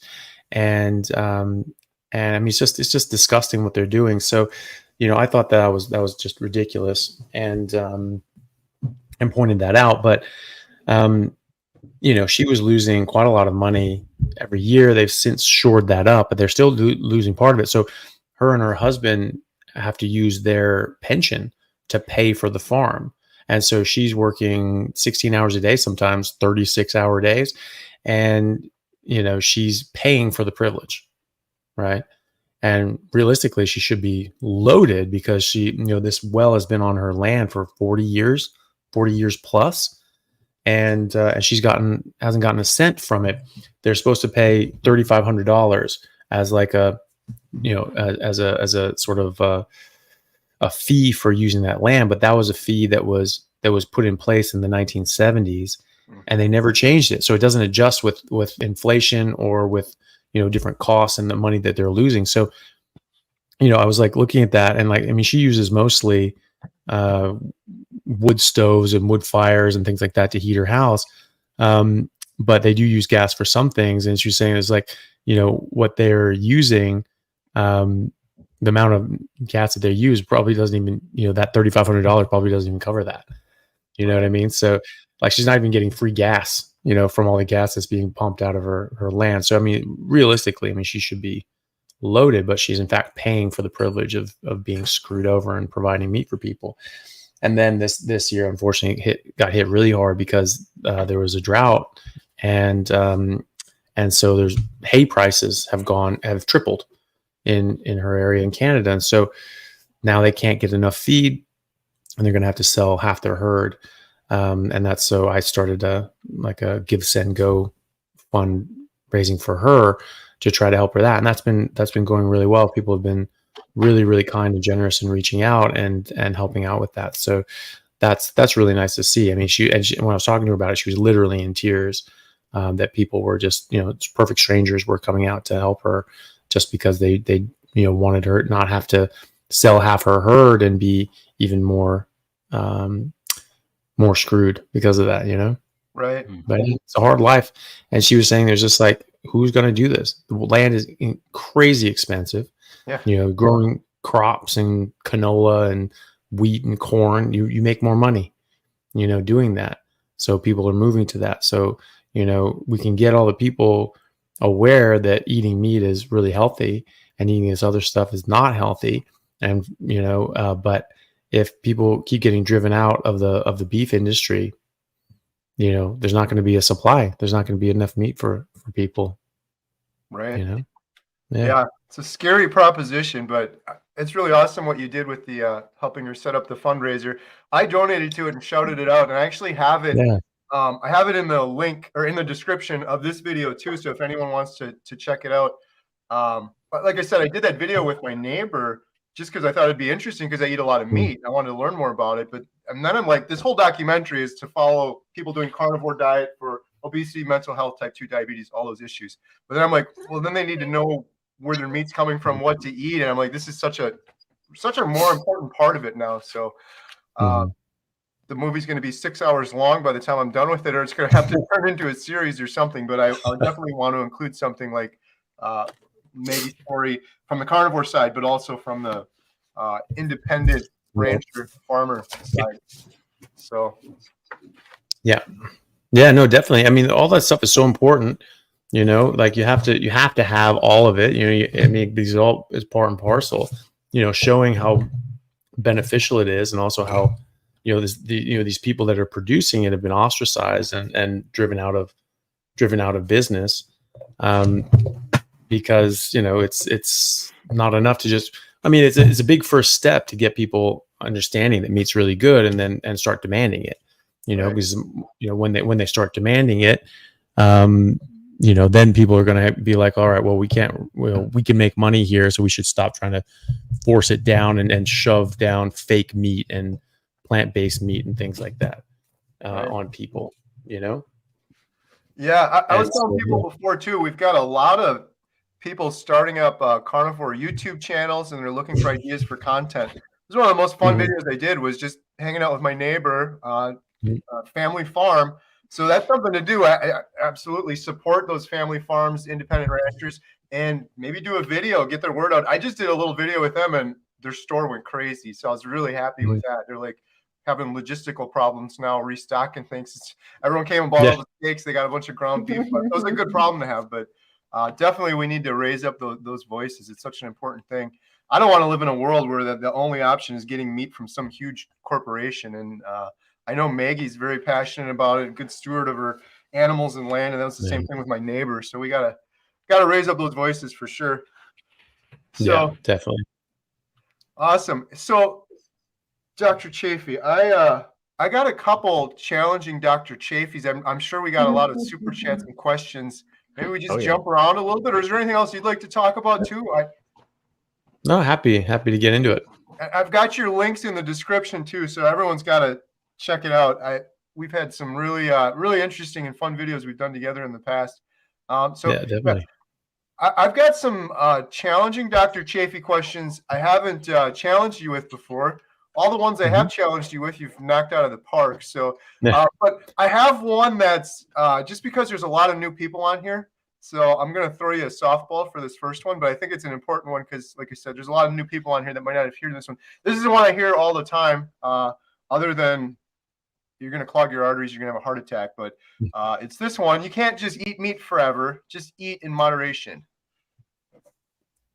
I mean, everyone else has that made it through the ice ages and the Inuits and things like that. I mean, so clearly you can. I mean, Maggie's done it. She's been doing it for 82 years. She hasn't eaten anything. She's on no medication. She doesn't go to the doctor. She doesn't take supplements or anything like that. So, you just have to think about, you just have to think rationally about this for a little bit of time and realize, what did we eat historically? What did we eat when we were evolving? What did we eat during all the ice ages? What was there besides meat during the ice ages in the Arctic Circle? Nothing. You're on ice floes and glaciers, and there's nothing growing, and so all you're eating is meat. Right? So it's all up and down the food chain. You're eating. You can eat seals that eat fish, that eat fish, that eat fish, that eat fish, that eat plankton. Right? So it's if that wasn't something that we were able to do, if that wasn't sustainable, if meat didn't have absolutely everything we needed in the proportion that we needed it in, we wouldn't be here. None of us would exist. And that's what all the best evidence shows, is that humans have been eating meat, either exclusively meat in certain areas and certain times, or really, really close to it. And even in more recent times, in the last few hundred years, you see like the Native Australians, Native Americans, other sorts of peoples, they traditionally would just eat meat unless they had a shortage of meat, and then they would know which plants that they could eat to sort of flesh that out, or maybe they had some seasonal berries or something like that, which again is seasonal. It's like a couple weeks out of the year you'd have some, if that, and the rest of the time you're just eating meat. And the Native Americans that were eating bison, there's just wild game.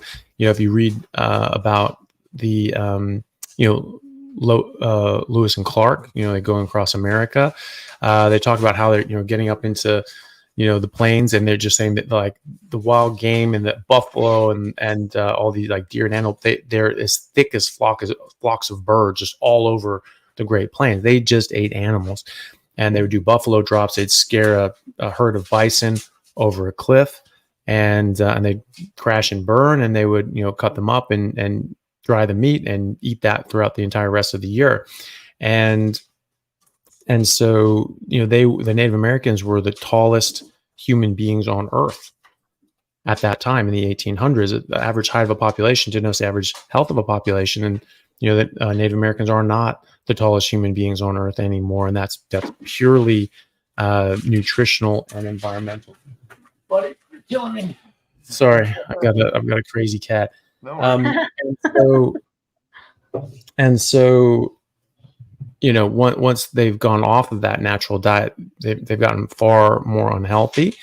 Native Americans, Native Australians, they are far more likely to develop the chronic diseases and obesity that other people get, but only when eating a Western diet, only when eating this plant-based and now processed food diet. That's very recent. That's a very recent addition. So not only is it sustainable, it's really necessary for most people to have a healthy life. Nice, thank you, Carrie. It's like the power hour. Can you talk about that for a second? I forgot about that. Sorry, just a quick announcement. So we have, I don't know if Dr. Chaffee has tried these. Nose to Tail Provisions, they do these bison liver crisps, and they're matching dollar for dollar any donations we get for the next hour for a carnivore diet documentary. So huge shout out, Bison Liver Crisps. Every dollar donated gets matched dollar for dollar. So, Ollie, I don't know if you can. I can figure it out. I'll figure out where we're at. Yeah, maybe we can start it now. I told them like 10, but we'll just do it for. Oh yeah, can we just start it right now? Sure. Yeah. Okay, good. And then when we announce it, you want to say, and it's been doubled for Are they doing a certain limit, or what are they doubling? Up to $1,000. Oh, up to 1,000. Okay, good. I think we're almost there. We're literally almost there. Just looking at the GoFundMe right now, we're like halfway there. Nice. Starting right this second. So there you And go. if people in the chat, if you have questions for Dr. Chaffee, please post them. Put a big QQQ or something so we can spot it. I think he's handling the cat. Yeah. No, I had to wrangle him and get No, him don't out of worry. there. Probably easier than a bowl. Right. Dude, that thing, massive. Yeah. I Huge have, bowl. He was digging at the ground too, and it's like this plumes Oh, of no. dirt just shooting back like 40 feet. It was just massive. I mean, the power of this animal. I was like, nope, I'm not getting in there. Like, you can have fun, Maggie. I got to show this. This is just a quick video. Dr. Chaffee here. I'm going to share this quick. This could be. I have to go to Costco. Finally out of lockout because I am out of meat. So finally went to Costco and stocked up. So I'm gonna cut these up and salt them. Got beef there, got 60 eggs. And I got these guys too, big ass tomahawk steaks. Okay, so I just got my steaks salted and put up on the racks. I got everything else packed in. So here's the new fridge. That is an absolute thing of beauty. And we got more, a lot more down there as well. So that's 64 eggs, 4 kilos of ground beef, several tomahawks, 3 ribeye loins, and a huge chunk of mysterious piece of beef. All right, that should last a while. That's life goals right there. That is amazing. Did it last a while? Oh, like 6 weeks, almost 2 months. Yeah. Wow. That's something. Yeah. I'm tempted to purchase a separate refrigerator at my house because not everyone's doing carnivore, and it's like so annoying when I look in there and there's boxes of stuff and things like that in there. Just a rookie level question on behalf of the audience as well. So in terms of aging the steaks, I can just go buy like a big ribeye, put it on a rack so there's some airflow, and just put it in the fridge like that. And like, could I have that a day later, a week later, a month later? Like, is there any? It just seems so counterintuitive to me. I'm like, oh, you pull that thing out, it's going to turn brown or something. Yeah, well, it'll dry out, but that's the idea. You're concentrating it, and you're sort of getting some of the moisture out, and it dries out, it concentrates the flavor, browns a lot better. You can put a bit of salt on it as well. If you do that, the salt will soak all the way through it, so it's all like perfectly salted the way you want it. And yeah, but you can it will get to a point where it dries out more than you want, basically. But if it's not touching anything, or it doesn't have areas of moisture, then you'll have then it'll just dry. It'll turn into beef jerky, basically. You know, I mean, it's like who doesn't like beef jerky?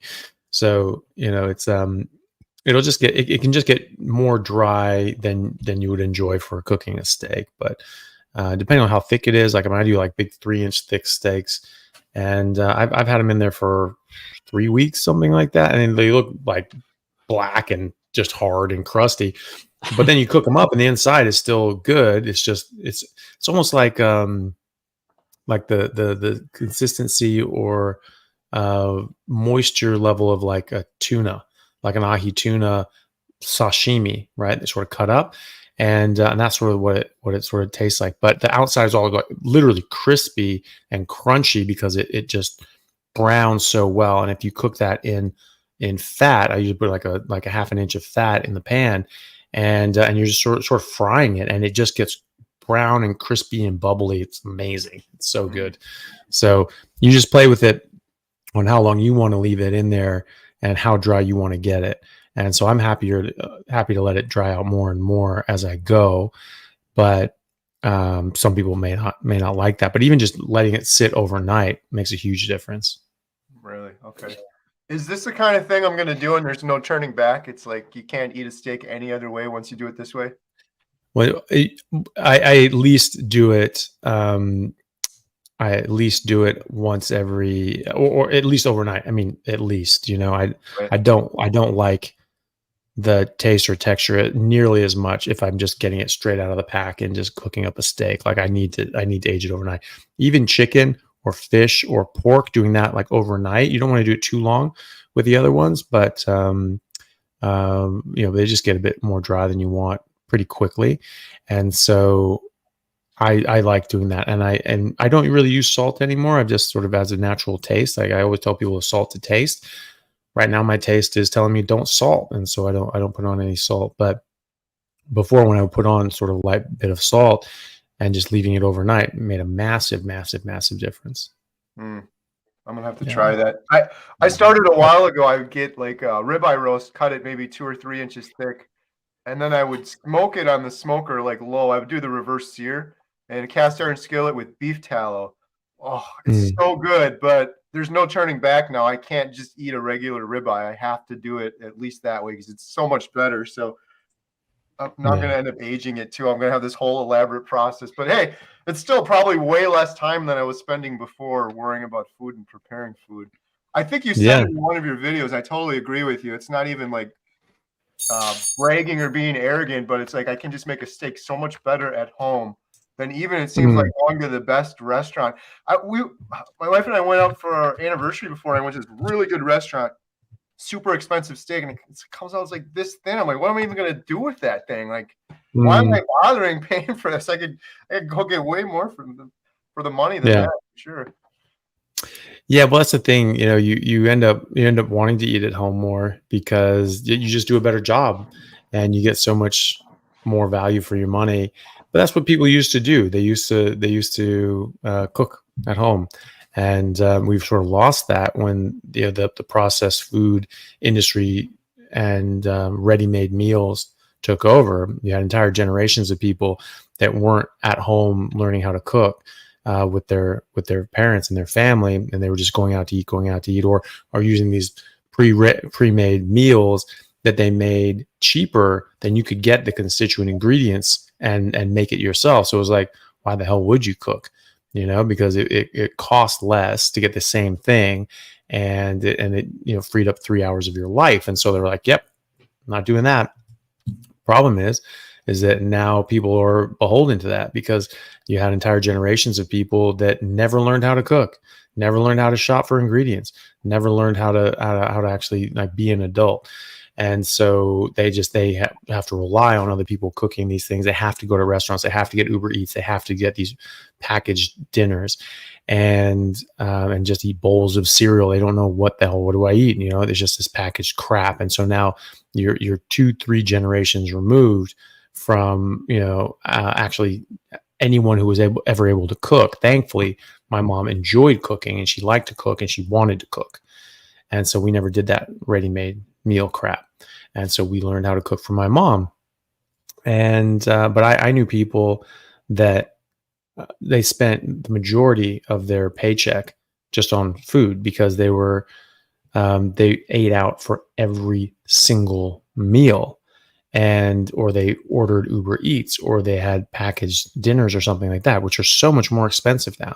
You know, it started out cheaper to get a generation off of cooking, and now they can just ramp things up. And so now it's just restaurant prices for everything. And the restaurant prices have gone up too. Yeah. Right. I mean, it used to be a time that you could go to a diner and you actually could get breakfast and lunch and dinner and probably could just live like that because prices were less. And now they're much more expensive. Everything's much more expensive as far as food production is concerned, or the food preparation. So if you don't know how to cook, you're going to get scammed, and you're going to end up spending most of your money on food. I eat steaks every day, and I spend less on food than most people. Most people eating crap, and I'm eating aged prime steaks every day. You know what I mean? Yeah. Like, so something's wrong there. Right. Well, I get the comment from people too sometimes, like, don't you get sick of steak? Today's my 6th month. You've been doing this 5 years, and then 5 years before that. Have you gotten sick of it ever? Has there been one point, and you've been doing it way longer than I have? No, fuck no. I mean, Jesus Christ, no. That's like, it's just like, do you ever get sick of freedom? You ever get sick of breathing air? Right. You ever get sick of, of like not being murdered? It's like you haven't been beaten in years. You ever get sick of that? It's like, no, I don't. Like, well, you've never been to prison. Does that bother you that you've never experienced that? No, I'm fine, thank you. Right. It's just, why would you ever get sick of something that tastes amazing, makes you feel incredible, and is the most healthy thing that you could ever do? And I don't think I've ever asked someone who had Crohn's disease, you ever get tired of not having bloody diarrhea 30 times a day? That's a bit of a silly question when you break it down, because there are a lot of people that are very unwell. And I'll ask you, Carrie, do you ever get sick of not being obese? You haven't been overweight in a while. Do you ever get sick of that? Do you ever get sick of having your pants fit, and having energy to have, play with your kids? Do you ever get sick of that? Right. Silly question, I think, and when you think about it, you look at animals in the wild, they have no variety in their diet. Yes. Right. Do cows ever get sick of grass? Did lions get sick of gazelle? Like, oh my God, zebra again. Can we just not have a fresh salad? What the hell? No, they love what they eat because they're getting a reward for that. You're getting these good nutrients into your body, and your taste is rewarding you. That's why it tastes good, right? And that's why plants taste bitter, because your brain is warning you, say, don't eat this. This is bad for you, right? At a fundamental biological level. But you're getting that meat and that fat, and it's saying, hey, this is good for you. Keep eating this. And the way that that's not like a drug like sugar or cocaine or something like that is that when something's good for you and you're getting a reward for it, you're getting a pat on the head, good boy, you ate the right thing, is that it gives negative feedback. And so it actually tastes less and less good the more you eat it, and eventually gets to the point where it doesn't taste good at all. And so that's how you know how much you're supposed to eat. That's how a lion knows. That's how a koala knows. They keep eating. It tastes amazing, and they get to a point they go, not really interested anymore, right? And they just naturally stop. And whereas when you get something that's addictive, like sugar or cocaine, the more you do, the more you want to do. So there's positive feedback as opposed to negative feedback. The more you do, the more you want to do. And so that's how you know something's pathological, right? So that's why we know sugar, while yes, sugar can taste good, that's a pathological good. And I'm sure people that do cocaine thinks it smells nice. That doesn't really change the fact that it's not good for you, right? So you're getting positive feedback, and you want more and more and more and more and more. That's something that's addictive. That's something that's bad for you. Whereas meat, you get a reward. It's good for you when your body wants it. And then you get negative feedback, and you get less and less. So yeah, you will get bored of steak when you're not hungry. But when you're hungry, it will by definition taste good. And so no, I never get sick of steak because I only eat it when I'm hungry. And so if I try to force feed myself when I'm not hungry, I'm not going to enjoy that. Okay. But I don't need to eat in that circumstance, right? So you don't want to eat if you're not hungry. That's, obviously the case, right? And so when I'm hungry, meat will always taste good. And that's true for any human being or any other carnivore. And actually herbivores do too, because herbivores eat meat too, because it's the most bioavailable thing that there is to eat. So you see elk and moose chewing up rabbits and things like that. It's pretty wild looking at this, because they don't have the right teeth, so they're just sort of mashing this thing up. But we're trying to, what are we trying to do when we eat? We're trying to build and maintain meat, right? That's what animal tissue is. It's meat. We're trying to build and maintain animal tissue, which is just meat. So what's the best thing you can do to build and maintain meat? Eat meat, right? It's very easy to turn meat into more meat. It is actually very difficult to change plant tissue, which is an entirely different form of life, to turn that into animal tissue. It's very difficult to do that. Not all animals can do that. And that's why there are herbivores and carnivores. And that's why there's 70% of animals are carnivores. It's all in that chain, right? You have carnivores eating carnivores, eating carnivores, eating carnivores, eating carnivores, eating grass and algae or plankton, right? So that's the food chain. Most animals eat other animals. And it's easier to do that. There aren't as many animals that can turn plant tissue into animal tissue. I love that the example with the animals in the wild and a cow eats grass and all that. Because if you turn it around and you think about it, imagine if you took a cow and fed it all the stuff humans eat, like Doritos and ice cream and Brussels sprouts, it would get arthritic and it would get sick and it'd be like cruel and unusual punishment, but you go to the grocery store, that's like what every human's eating, and it's just supposed to be normal. And we're kind of the crazy ones here eating meat. Yeah. I need to jump in. I think we've been eating for 2.6 million years plus. Right. You know? Yeah. Sorry. I have to jump in right now. I'm so sorry. This is utterly crazy. So just since we started this game, the Power Hour, which was like 10 minutes ago, just in the GoFundMe is another $2,469. This is nuts. So these bikes, people better pay a little bit more. We're done? The Power Hour is done? Our power minutes are done.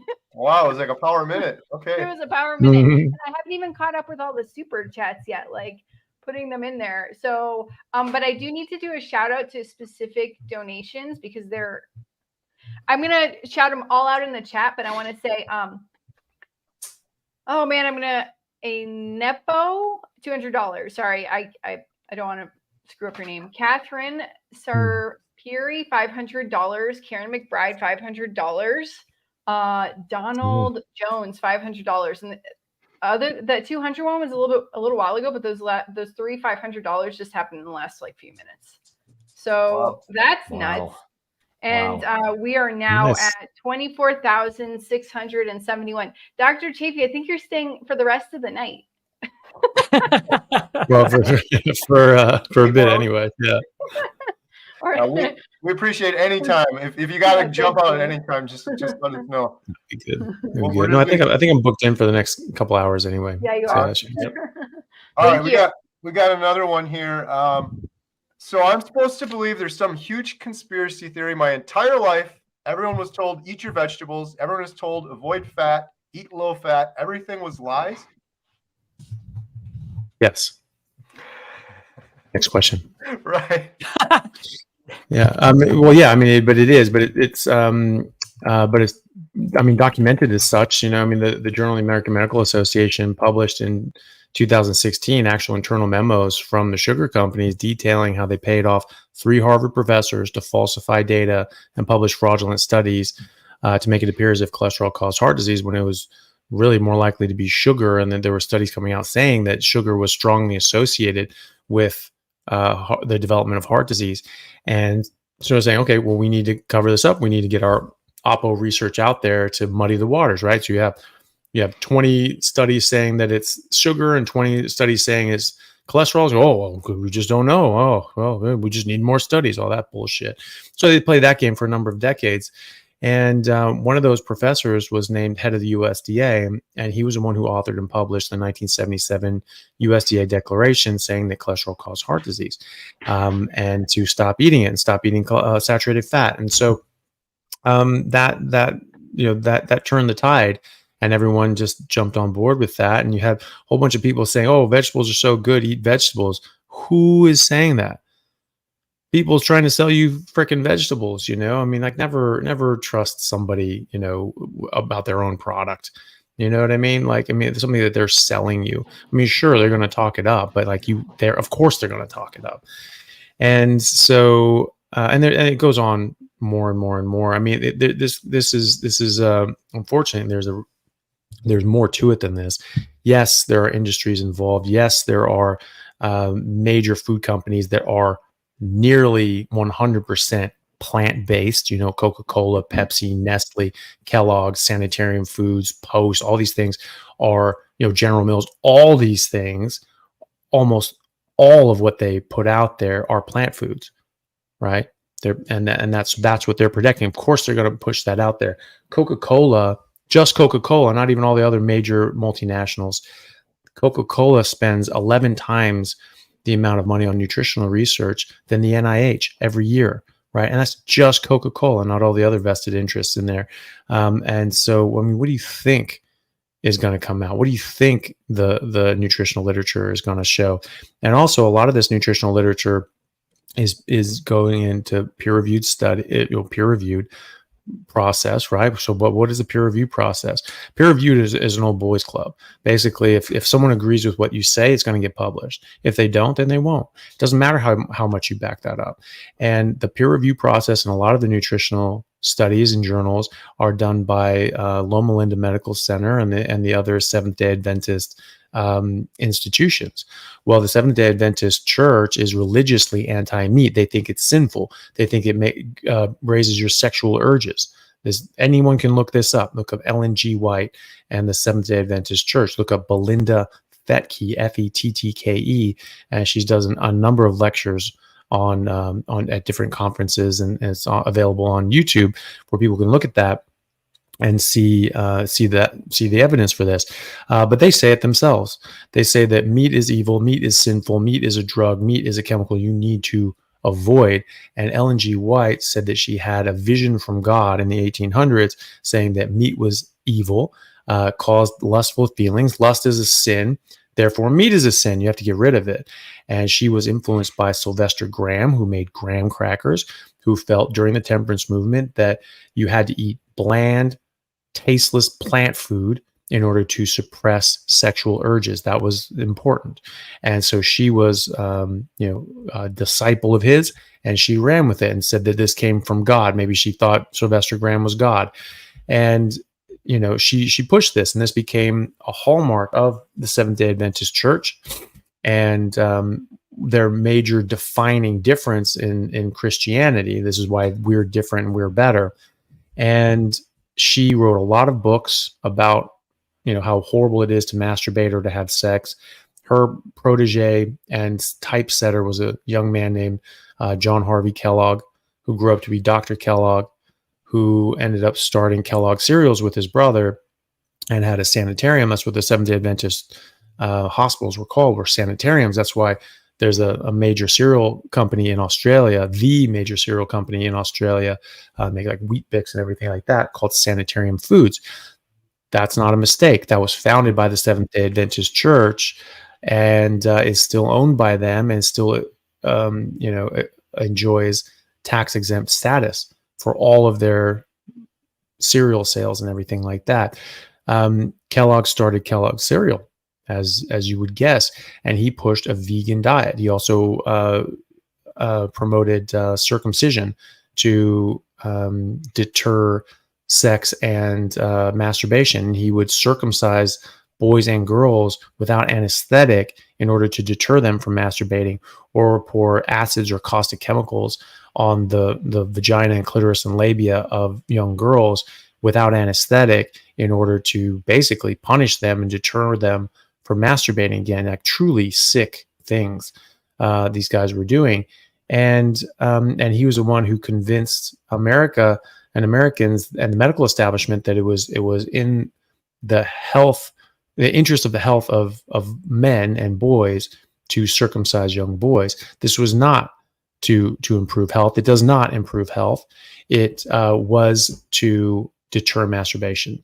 That's why he put that through, but he said it was for health reasons. And he tried to do that for young girls as well, but thankfully he didn't get that one by, because that's truly sick. That would have been very, very tragic if he had done that. So he was sick in the head, was a bit of a sociopath, and he had this, and he and the church had this agenda that's just like, meat has to go. And so they're pushing this plant-based agenda, and they started the processed food industry in order to suppress sexual urges and impose their will and their ideology on the rest of the world. There's a number, like 36 different cereal companies all sprouted up around Battle Creek, Michigan Sanitarium, where Kellogg's worked. And, Post, Mr. Post was one of his patients. He just said, yeah, I'm running with that too.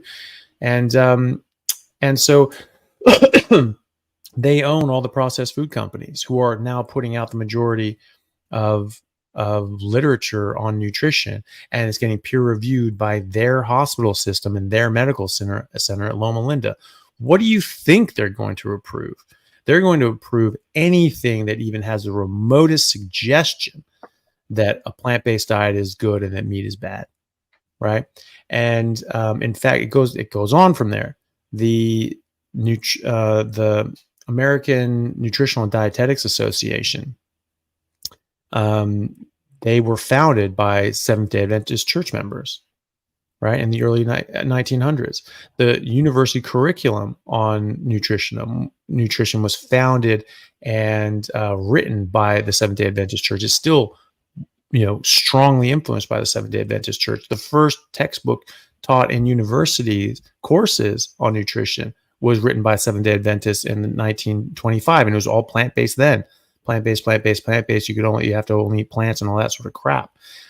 It's still in print. It's still, the most recent edition is still being used in Ivy League nutrition courses. Sally Norton, who wrote the book Toxic Superfoods, who has a degree in nutrition from Cornell and almost died from her perfectly balanced, perfectly designed plant-based diet. Her textbook at Cornell was that textbook from the Seventh-day Adventist Church. It was like the 44th edition at that point. So they are still controlling the narrative, and they're controlling the literature, and they're controlling what gets published, and they're controlling the guidelines. And Walter Willett, who's a major nutritional researcher at Harvard, plant-based, works closely with these guys. I don't know if he's Seventh-day Adventist, but he certainly works with them. He certainly has strong ties to all the different, big food companies and things like that. And he's pushing the same damn narrative. Well, this is par for the course. Harvard professors routinely get bought off by industry, by food companies, by the drug companies, by the sugar companies, by the tobacco companies, by all these different people, because they're in a position to sell their authority. They are, it says Harvard, it's a Harvard professor, the best of the best. That's who you want to buy off, right? So, and in fact, they found that the professors of medicine at Harvard School of Medicine were the most compromised that you could possibly be of all medical schools in America. They had the most ties to industry. They were on the most boards, getting paid the most per diems and all these sorts of things by different drug companies than any other school. They were graded. I forget who grades these sorts of things, but they got a grade of F, for their compromise with the pharmaceutical industry. So yes, it was all lies, and it just keeps being lies, because the Seventh-day Adventist Church also founded the fellowship, the medical specialty called lifestyle medicine. It's something that's catching on. It's all over the world now. And this was founded by the Seventh-day Adventist Church. Sounds great. Lifestyle, change your lifestyle, change your life, right? Diet, exercise, move more, eat less, all that crap. That sounds good. Eat a proper diet, move your body, exercise. I promote that. That's exactly what I do in my functional medicine practice. And that's what I promote to anyone who cares to listen or needs to hear it elsewhere. And the problem is that the diet that they say you should go on is a vegan diet, right? So again, this is just a Trojan horse to get in plant-based diets and people stop eating meat. This is religiously based. And now it's that religious narrative coupled with the fact that they make trillions in sales in their sugar and seed oils and processed crap. So yes, it's all lies, and that's where they started. Love it. Thank you. Adam, we got some, I think we got some questions backing up, some super chats and other questions for Dr. Chaffee. We do. You mind taking some, Doctor? Yeah, of course. Okay, cool. The first one, Carnivores Dude, $2. Dr. C, you have really changed my life. Oh, good. Well, thank you. I'm glad to hear that. I'm glad you're doing well. Thanks for coming on the chat. Mm-hmm. Awesome. This one, Lelouch v. Britannia. How do I deal with anhedonia and MDD when I don't know what I've enjoyed and still don't? I've been struggling with this for the better part of my life. Well, I mean, there's that's difficult. I mean, there's a lot of psychological issues involved in that as well. I mean, I'm not a psychiatrist or a psychologist, so it's not something that I really treat. But it's, well, first of all, you get your nutrition right, and you eat fatty meat and cholesterol and fat, and this helps your brain. This helps your brain develop. This helps your hormones, and you might find that you start feeling differently. You start having more emotions. Obviously, medications that certainly can help with anxiety or depression. They can cause this. Then basically you lose sort of interest in things that you would normally find very interesting and engaging. And so Professor Chris Palmer from Harvard, he's a professor of psychiatry there. He wrote a book called Brain Energy, which he argues that mental health issues are really come down to mitochondrial disorders and metabolic disorders, and that addressing those metabolic issues with diet, lifestyle, exercise, getting rid of medications, getting away from these different sorts of things, that makes a massive difference. And he's curing people with schizophrenia and major depression just by changing their diet, putting them on like a carnivore diet or a ketogenic diet of another description. And so that's what I would do. I would try to address your metabolic health, your underlying nutritional health, go carnivore, high fat, meat only diet, just drink water, and then try to, just work on other things, get off medications if you're on them, and work with your doctor to come off them. Of course, that's very important. And, if you don't know what you enjoy, you just try new things. You try joining clubs, joining teams, playing sports, putting yourself out there. If you go to church, just being involved in church or being involved in community in one way or another, and you just experience more things in life. It's very normal for people, especially, younger people, to just not really know what's out there for them. And, we're raised to be infantilized. We don't become adults until we're in our 40s or 50s, and some never do, and it used to be that people were, there was a personal ad in like a classified ad in the newspaper I saw from like the 1880s, 1890s or something like that. And there was this guy who was like 17 or something like that. And he said, "Hey, I'm looking for a wife. I have a house. I have 6 acres. I'm working it myself. It's productive. And, now I'm able to, have a wife and have a family. So this is what I'm looking for." 17 years old. Right. And so that's how people grew up. That's when your adulthood and maturity was much earlier than we have now. And now we're trying to extend adolescence indefinitely, and which is really stupid, because you're not even getting to the best part of life, which is adulthood and maturity. You get to do and see and enjoy life in ways that you really can't when you're a kid.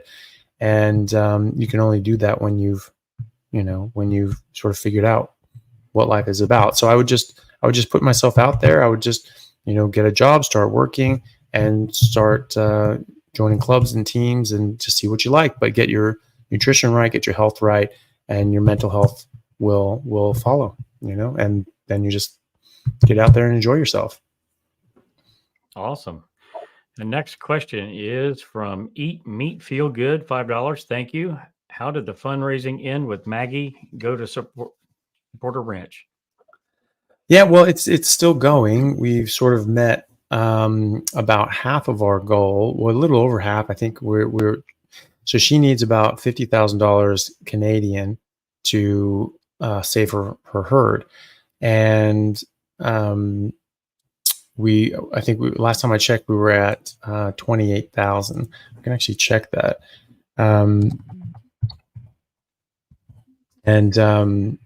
So that's been amazing. We just started that last week, so that's been going very well. Yeah, so we're at $28,500. So if people want to help out with that, that's at givesendgo.com/pleasehelpmaggie. So pretty easy one to find. But yeah, it's going really well. I mean, people have really come out of the woodwork to help her, which is amazing, because they don't know her, but she's been inspiring to enough people, and at least giving them at least some more information that, hey, this isn't going to kill you. This isn't going to give you a heart attack. She's been doing this her whole damn life. And she is not only not dead of a heart attack and on 30 medications, she is more healthy and vibrant than most people in their 30s and 40s. And that's pretty impressive. So, and also she's offering, if people are able to donate 1,000 Canadian dollars or more, they will be invited out to stay with her at her ranch for 5 days and stay in their guest cabin and just check out what a ranch is like if they want to. Wow. I stayed up there with Elle, my girlfriend, and we had an amazing time.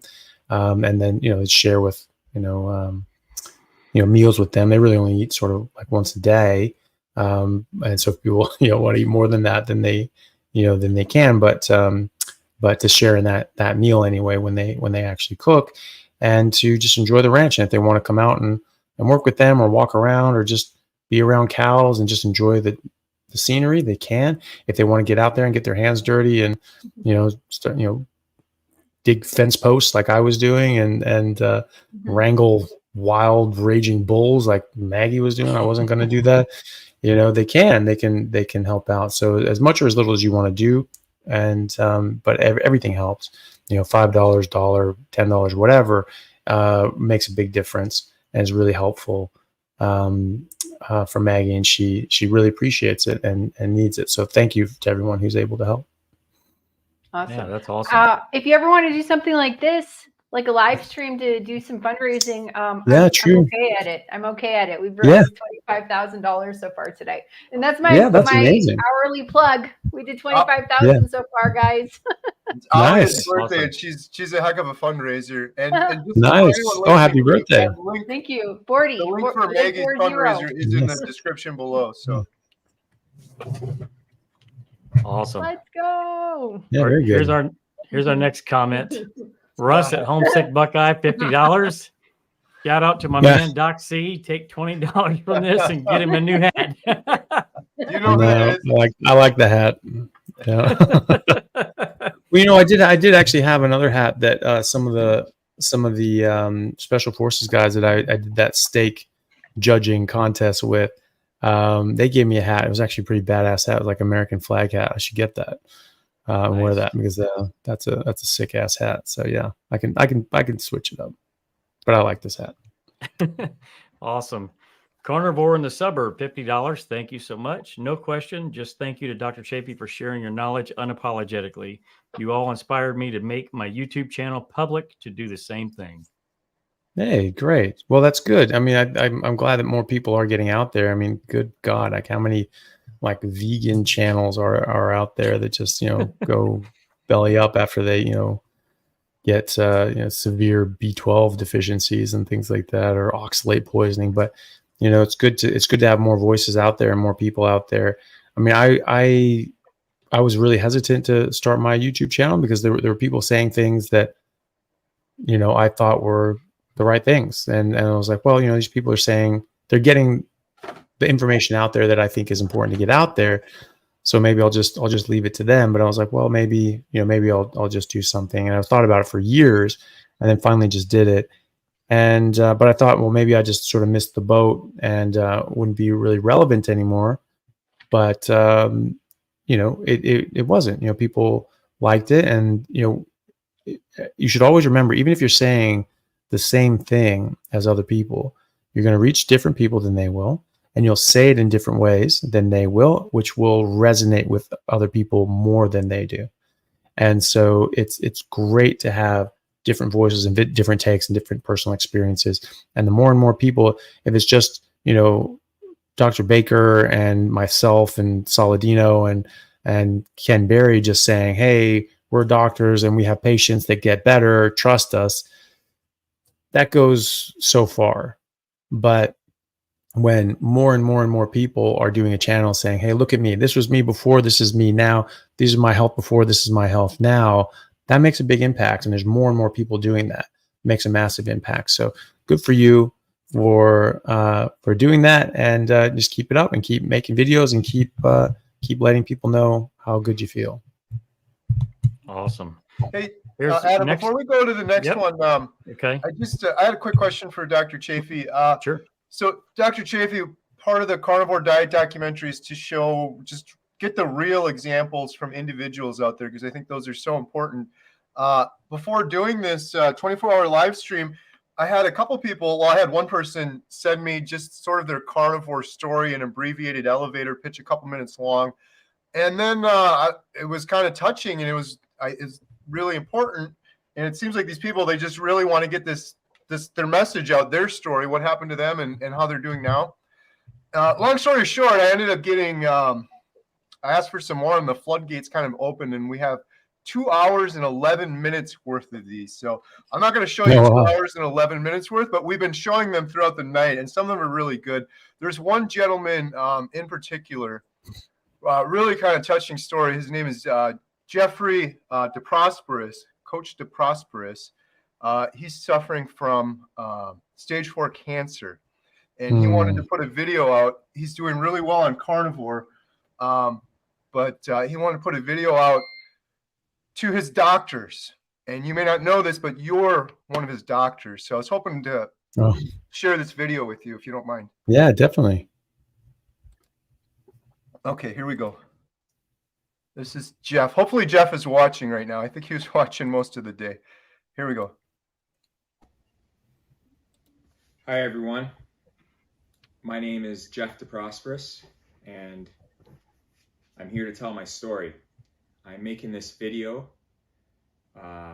in particular for Carrie Mann, who I've been following on social media and YouTube, but for many other doctors, and I'll mention those doctors in just a moment.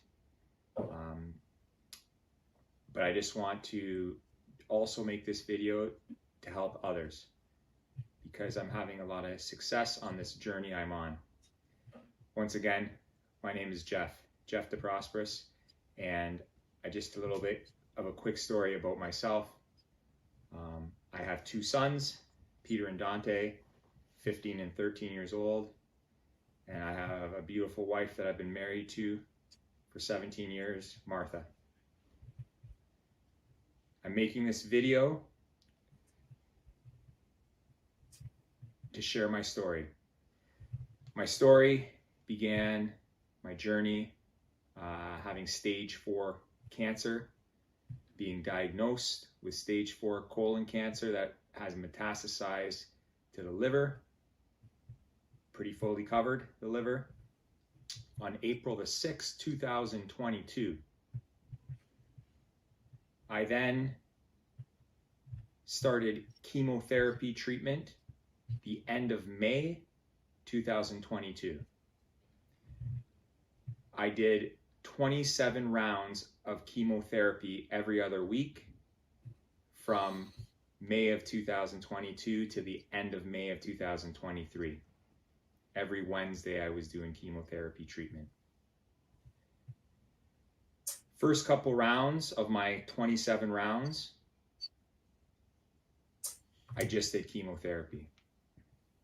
That was May 2022 to about July, end of June, July 2022. I have a very good friend, Dwight Garlow, who I have no problem mentioning, and I'm sure he's okay with me mentioning his name. He introduced me to a lot of things, and diet was the big thing, the carnivore diet. He introduced me to fasting. He introduced me to supplements. He stressed the importance of exercise, even though I've been a high school phys ed teacher for the past 20 years. I was a varsity athlete. I played high-level soccer, basketball, football, rugby, track, everything in high school, in particular university soccer. So I'm here, Carrie Mann, I want to share my story.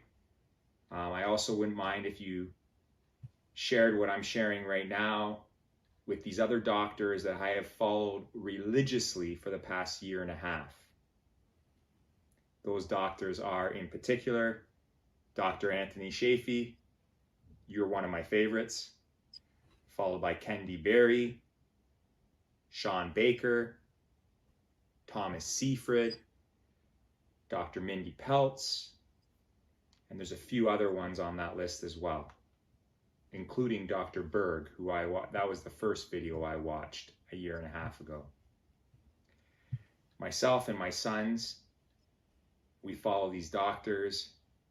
Carrie Mann, we follow you. We watch many videos on a day-to-day basis.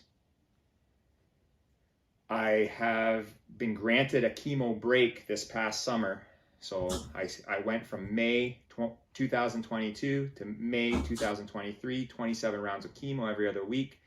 But I had June, July, and August off of chemo. I'm making this video today on Wednesday, September 13th, 2023, with a chemo bottle attached to me. I just spent the full day chemotherapy at the hospital, went to my natural path for hypothermia to enhance the chemo. I've been fasting now for a couple days leading up to making this video, and I will fast for another couple days. But in particular, my routines have been the same, adding things, taking a few things away.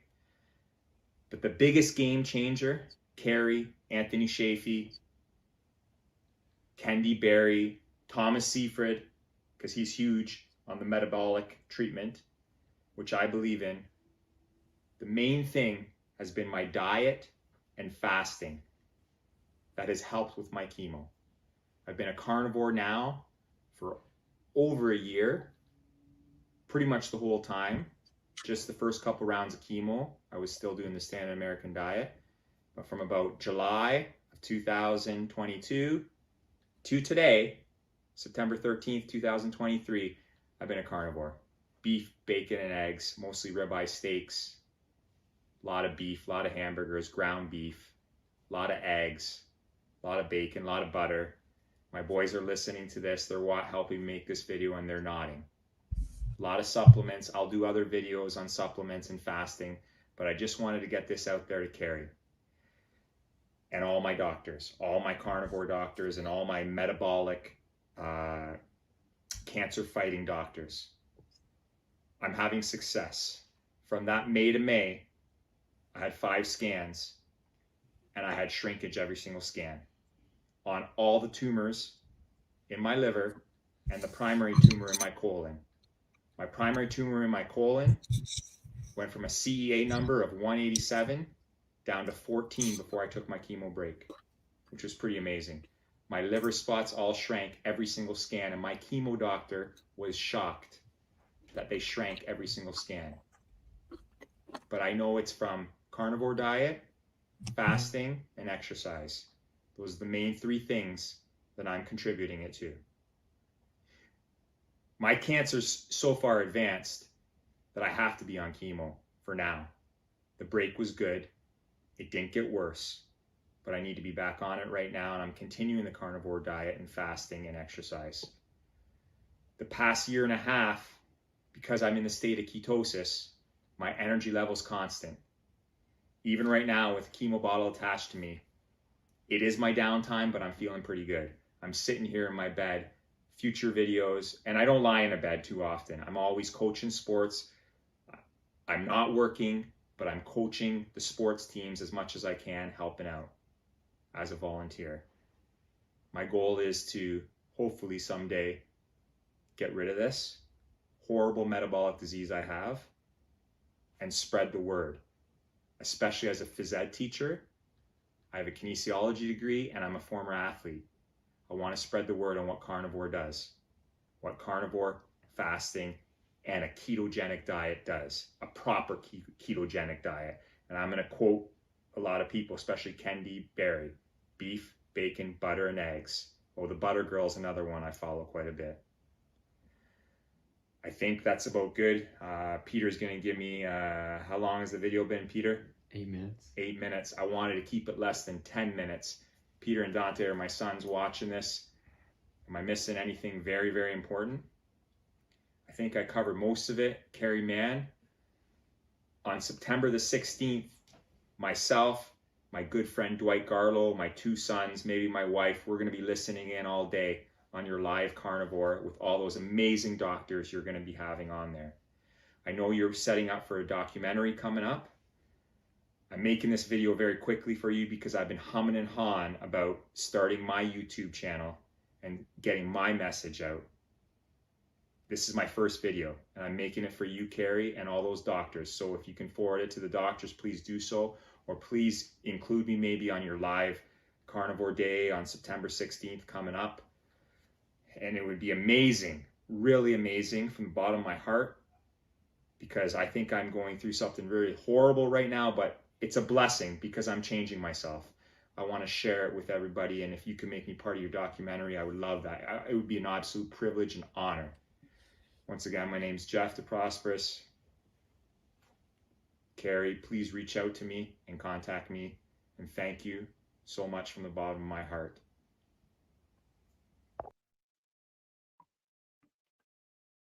All right. Well, thank you for watching that, Dr. Chaffee. I watched a whole bunch of those yesterday. That one was particularly touching, and I hope Jeff was watching. I'm going to shoot him an email here in a second and give him a timestamp just in case he didn't watch for the whole 18 hours that we've been on so far. Yeah. Well, no, that was really nice, and yeah, thanks for sharing that. And that was amazing to hear his story, and it's so good to hear that he's doing so well. And I think that's just amazing. You should definitely make a YouTube channel. You should definitely document your experience with this, and how you go with it if you want. I mean, it is putting yourself and your family in the public eye, and you're going to get idiots and detractors. The vast majority of people will be very positive. The vast majority of people will be very supportive and very positive, but you're always going to get idiots out there. And so it does sort of open you up to that sort of thing. And I've been dealing with those sorts of people a long time. And so, I'm sort of used to that. And so that doesn't really bother me, but it can be difficult. But if you were able to do that, I think that would help a lot of people.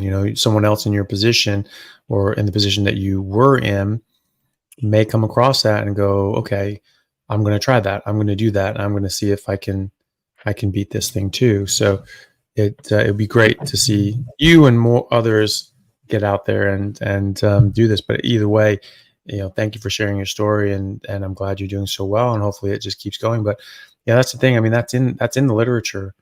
In 2019, 2020, studies came out showing that being on a ketogenic diet and fasting, just being in ketosis, basically just stop eating carbs and get your insulin down, that improves outcomes for chemo and radiation. And so it sensitizes your cancer cells to chemo and radiation, so it works better, and it protects your normal cells better as well. So you get more action killing the cancer cells, and you get more protection. So it's a big benefit. That's in the literature. That's not a guess, and it's not a guess that cancer cells require hundreds of times the amount of glucose that normal cells do as well. That's something we've known for a century or thereabouts from the work of Professor Warburg. It's called the Warburg effect, and he's a Nobel Prize winner in medicine and physiology. So that is something that we know. And so good luck with that, and hopefully the good results keep coming. Awesome. How does that feel, Dr. Chaffee? I mean, that's kind of an interesting thing with technology, that you actually you have a patient or someone that you've really helped immensely, so much so that he went out of his way to create a video, and he emailed me a couple times like, please, anything you can do to get this in front of them. It's pretty amazing.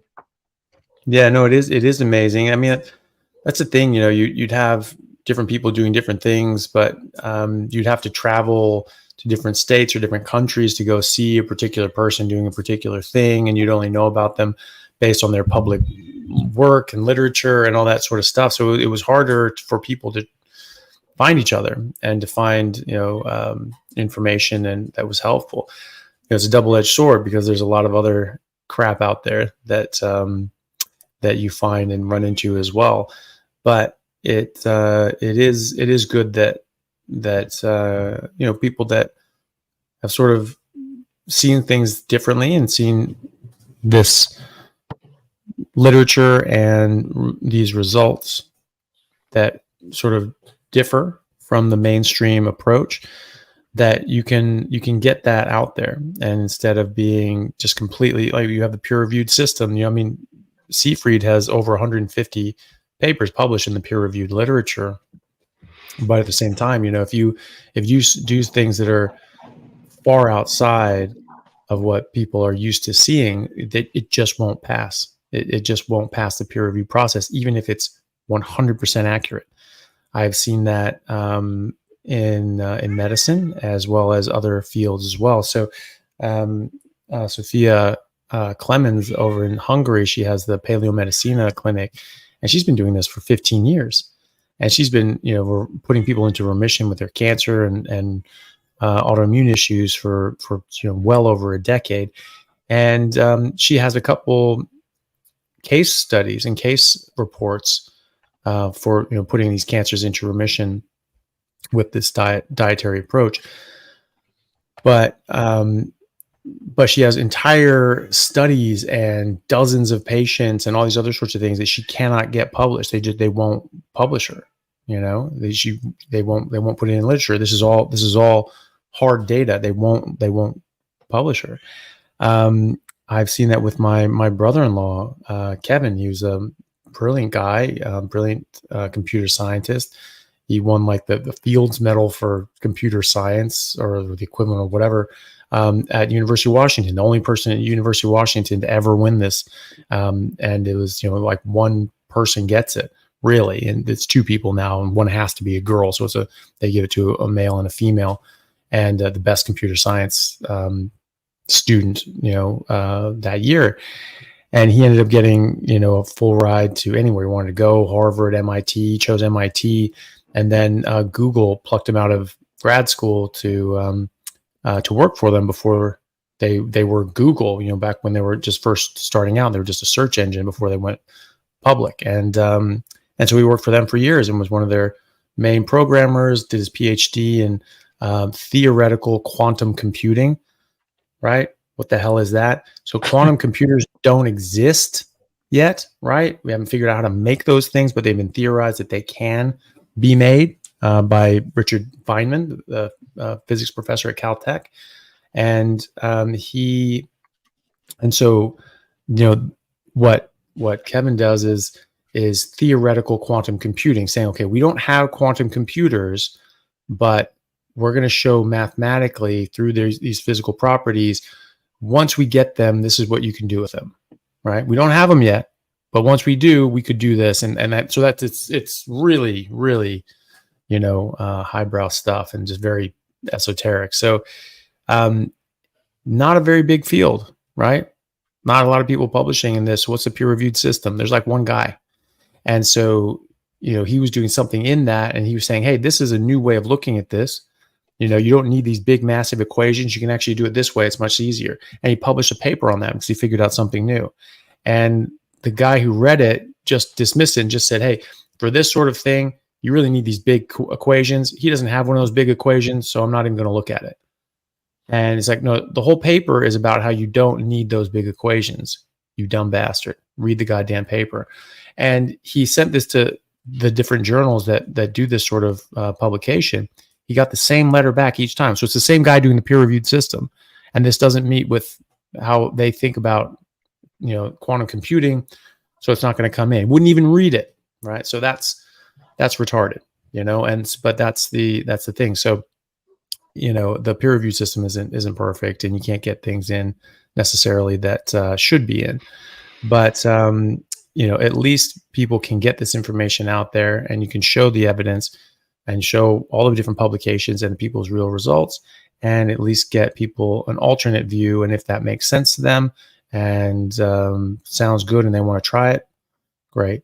And thankfully, we've been able to reach people, and people have been benefited by it, which is really, really, really good to see. Absolutely. And just a quick update too. So initially, Jeff didn't have a YouTube channel, and he's since started one. And so, oh, good.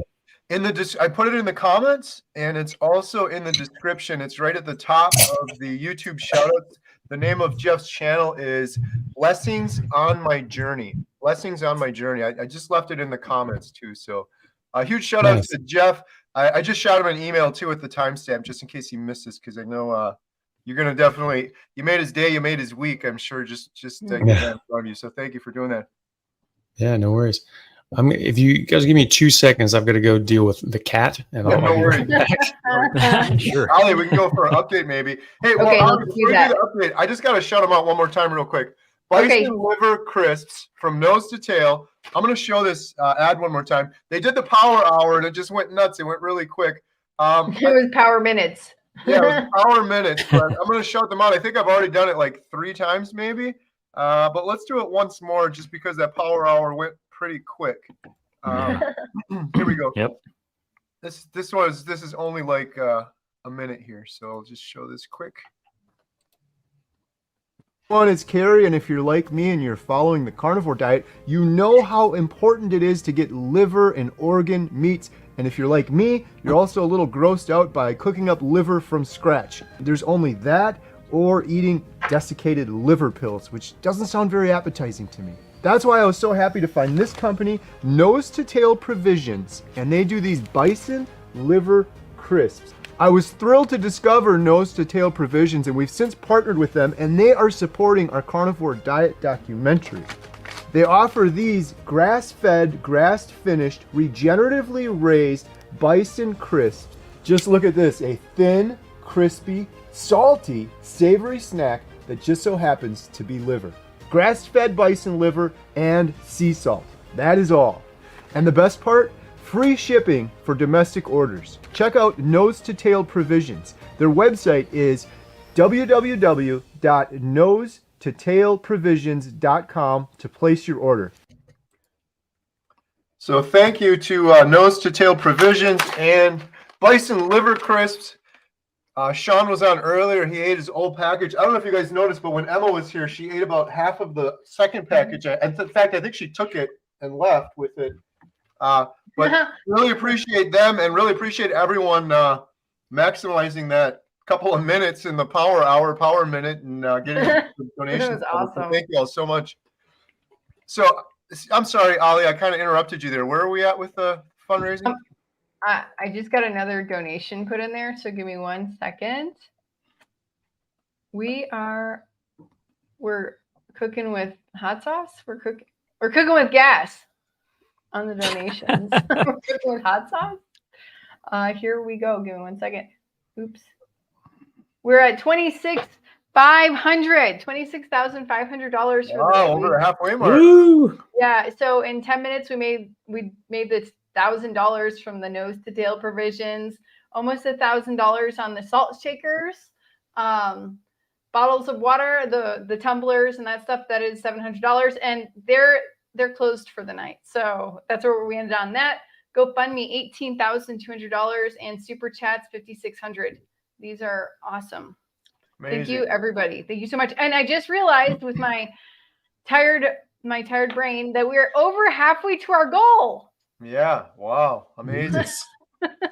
That's awesome. I love it. Yay. We're halfway there. Thanks, Talia. You're welcome. Adam, do we have some more questions for Dr. Chaffee? We do. We have one from Kathy Tittle. Does the testing for cancer actually feed the cancer? Well, I think what they're probably referring to there is like PET scans. I mean, technically, because what's going on is you're getting radioactive, radiomarked glucose molecules, and you inject that into the person, and then you see where that goes. What sucks up all the glucose? This is again the Warburg effect, and so you see those hot spots, and it's just and that sucks in all this glucose. And that's how you know there's a cancer there, or you have an idea that there's a cancer there when there's a hot spot where there shouldn't be a hot spot. And so that's technically feeding it because you are giving it glucose, but it's not the case that I wouldn't think that that's going to be something that's going to cause any sort of serious deleterious effects. I mean, it'd be similar to having just eating a bit of carbs, or having quarter can of soda or something like that. I don't think it's even all that much, or maybe a can of soda, whatever. So yes, it is technically providing glucose to the cancer. That's how we can see it, because it's taking in that glucose as food, and then but it's radio labeled, so we can see that on CT. But that's not the only testing for cancer. We have other sorts of tests, that we do, other sorts of scans and biopsies as well. So I think that's what they're talking about is the PET scan, and it technically yes, but not much. Awesome. So we have a super chat from Plant Sparing Carnivore for $50. Thank you so much. And I think I'm going to try to defer to you, Doctor, to read this one. Put in enough hours today, Adam. So my LDL 1 and 2 are 76 and 68.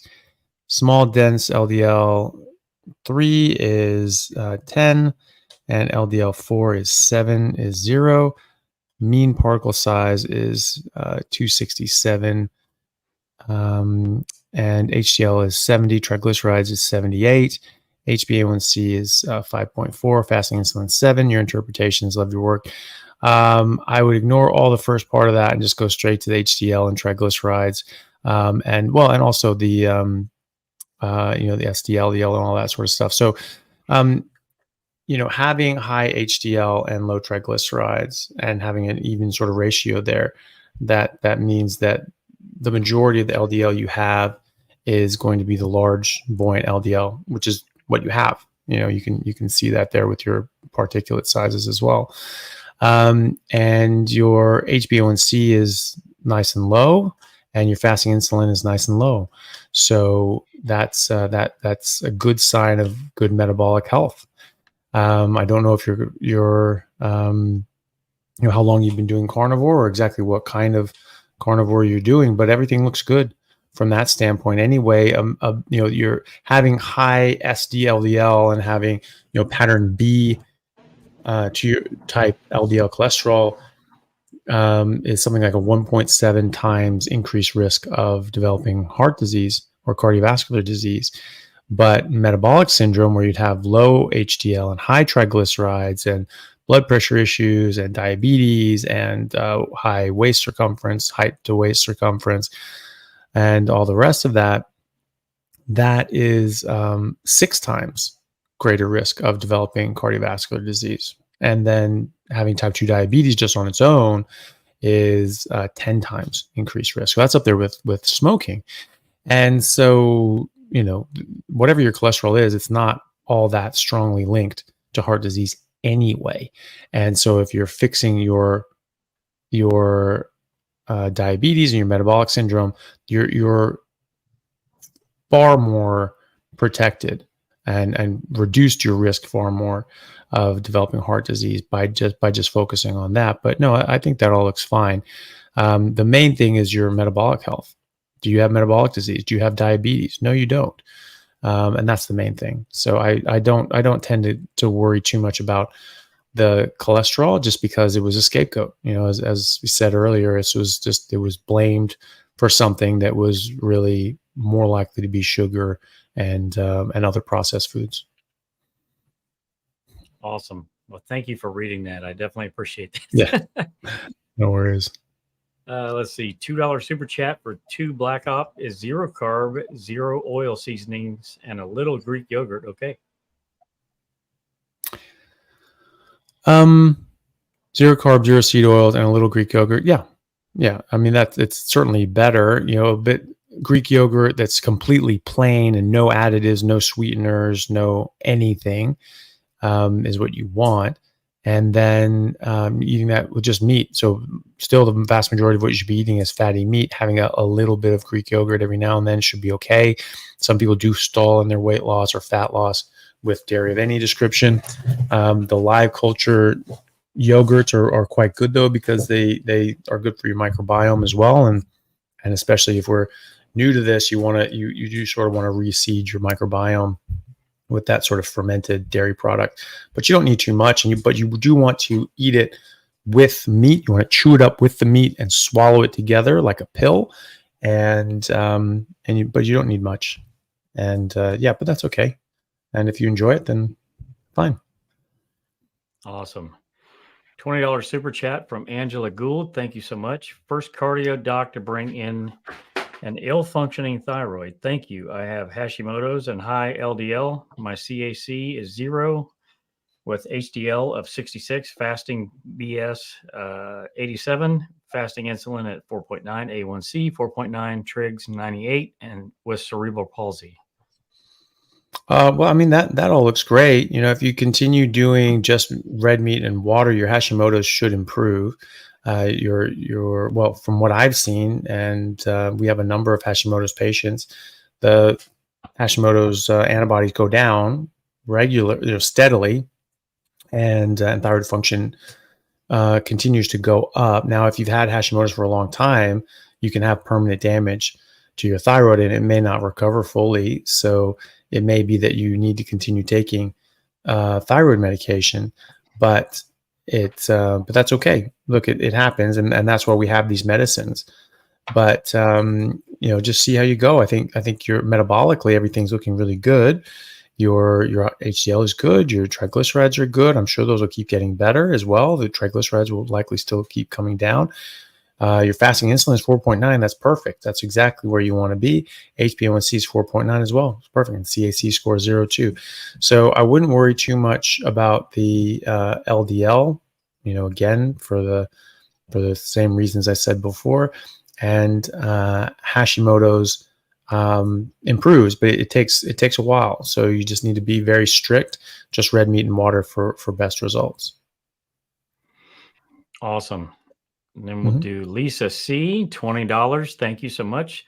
Thank you, Dr. C, for giving me my life back. Suffered a TBI and still very tired after 7 months of carnivore. Suggestions, info, please. 64 years old, 5'2", 1 to 3 pounds. Great labs except for highest, not sure what that is, my doctor has ever seen. Cholesterol. Yeah.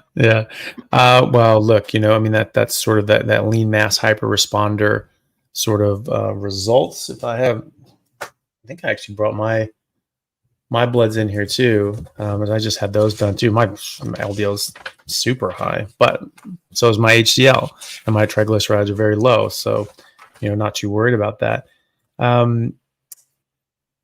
Dave Feldman is doing a lot of studies, and they're getting ready to publish a lot of their work on lean mass hyper responders, and how this is, well, preliminarily, for however long that they've been doing it, seems to not increase atherosclerosis or any sort of signs of heart disease. So, and in fact, some people have improved. So, I believe it's not published yet, so they can't be they have to be a bit sparing with the details. But a TBI is major. So, they're variable. So obviously some people can have a TBI and be, completely vegetative for the rest of their life. And other people can recover pretty much full function.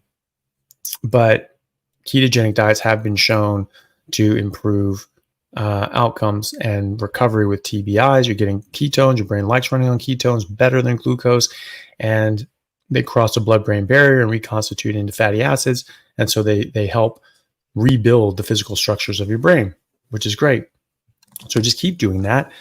7 months being tired. Look, I was in an accident when I was getting ready for my MCATs, and I lost half of my vocabulary. I forgot physics, and I had to study for the MCATs. It was like I was thinking through mud, and but it got better. It took like a year, but I recovered. And then I had another concussion in a rugby game and started over again. So, these things do recover. They do take a long time. Your brain and nervous tissue is very slow to heal and repair and regrow, and you need to stimulate it in the right ways with your occupational therapist, and by doing things that help stimulate your brain to grow. So being very tired is very normal, but just keep going with it. Eat a lot of fat, eat a lot of meat, and stay away from all carbs and sugars and anything like that, because you really want your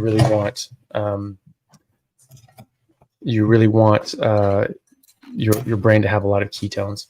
And so, just keep going with that. I don't think there's anything else you need to change. just keep going and just be patient, and hopefully, you make a full recovery, but you'll recover better than you would otherwise just by doing what you're doing. So just keep it up. Awesome. Let's see. We have one from Melissa, $20 super chat. Thank you. And Randy Allen, $5 super chat. Trying to stay strict BBBE, but butter, beef, bacon, eggs. Is carbonated water bad? Thank you. Big fan of Dr. Chaffee. No, I don't think carbonated water is all that bad. I mean, there's some studies that say that, all carbonated beverages, tend to, cause certain issues, but I mean, they're just lumping in sodas with all that. And so they're just trying to take the emphasis off of, sodas instead of saying what it is, or, anything with carbonation. Oh, shut up. The vast majority of drinks that people have with carbonation are sugar added beverages. So, I don't know of any reason why just the carbonation itself is not great for you. So, but if I mostly drink just normal water. Every now and then I'll have some carbonated water. I don't know of really any difference in how I felt, but some people may have a different opinion, but I don't personally know of any problems with having some carbonated water every now and then. Awesome. Next question is from somebody I know. $20,000. $20,000. My goodness. Okay, I live in Colombia, and that's pesos. So this is for my husband. He says, "What is the ideal scene of a healthy stomach, and how important when doing the carnivore diet?" So then he sent me a message to clarify that a little bit, and he says he wants to know if somebody that has like a weak stomach while doing carnivore, how will that affect the carnivore results? Do you understand the question? Weak stomach as in they get sort of like queasy, or maybe like low stomach acid. Yeah. Like not functioning properly. Well, there are, I mean, that does happen. Or people can have like gastroparesis or something like that, where people have, sort of stasis of their stomach, and or obviously like a surgery that's gastric banding or sleeves or anything or something like that can be an issue. The amount of people that have actually, low stomach acid, so a higher pH, is very, very rare naturally. Now you can take medications that do that, certainly. And that can be a problem. And some people do that way too often, but mostly that's an issue with bacterial load, and you can start growing bacteria in your stomach and small intestine that is not supposed to be there, and you can get unwell from that. But if you just stop taking those medications, generally that acidity intensifies and the pH drops, and that just scorches those things. So that's usually not a problem. There are people with pancreatic insufficiency, but those people have to be on like Creon and things like that, these medications that have to support that or replace those enzymes. So that's mostly taken care of just by medications. So, but there are people that say like, well, if I have an upset stomach, or that gives, I get a stomach pain, or this, that, and the other. I think a lot of that's psychological, and you sort of condition yourself that like meat's bad, fat's bad. I mean, I used to give myself stomach aches when I would eat like a piece of fat and just looked amazing. And I'd eat the fat. I'm like, oh my God, oh, it's so bad for me. And I would just be like, oh God, oh, I don't feel well. And I get queasy. That went away, when I was able to sort of tell myself like, no, this is stupid. That's good for me. I should just eat the fat. And, but it took a while. I had to recondition myself. It took a few weeks before I could just eat lumps of fat pretty much, without a problem. And actually several weeks. And so that can be an issue. If people actually have like a gastric sleeve or gastroparesis, they're not going to be able to fit as much physical volume in their stomach at one time, and they're going to have to eat smaller meals. I would not eat and drink any water. And this goes for someone who actually does have less stomach acid. Just don't drink as much water, certainly like within 2 hours of eating a meal. If you have limited space, then you want to have all that space available just for food. And if you have, not that strong of a stomach acid, the last thing you want to do is dilute that even more. Mhm. So for most people for both situations, just don't drink water for 2 hours before and after a meal. And you might have to eat smaller meals throughout the day and just sort of split up your food. Nice. Let me ask one more question. Now I'm really Mhm. curious because you brought up bacteria. So I live in Colombia, and Mhm. parasites happen. They like. So my question is two parts. So the first part is, on a carnivore diet, even if we're eating like beef that's like medium rare or rare, do you think getting parasites would be less because you're not eating sugar? That's the first part of my question. Or maybe. Well, I think, well, first of all, I think your immune system is going to be much, much more robust. Mhm. And a lot of parasitic infections happen to people that are immunocompromised. And certainly a lot Okay. more parasitic infections happen when people are immunocompromised. Yeah. And so that's one thing. Also, if your stomach acid is very, strong and very low pH, that's going to burn up and fry most microorganisms. Not all of them, Yeah. but it can get a lot of them. You're in Colombia. Yeah, parasites can happen. It's They do. yeah. So it's, I'm not grossed out by it anymore. I was years ago, but yeah. my daughter, she's 5. She's like, my butt's itching. I'm like, okay, guess we're doing a Oh. parasite cleanse again in the house. Yeah. Yeah. Every Well, 6 and months. that's one of the things too, is that we can just deworm the kids, and like, it is good that we have those medications, like albendazole. Like, that was a funny thing when I was in medical school. It was like, for all these different parasitic infections, it was just like, oh, this can help cause this problem, this problem, this problem, this problem, this problem, all these problems. And the treatment is, 100 milligrams of albendazole, one dose. I'm like, oh, okay. Yeah. Next one is like, this can cause this problem, this problem, this problem, this problem. Treatment, 100 milligrams of albendazole. I'm like, okay, all of them. It's just like this drug just wipes out And it's parasites. like Not $1 all of here, them.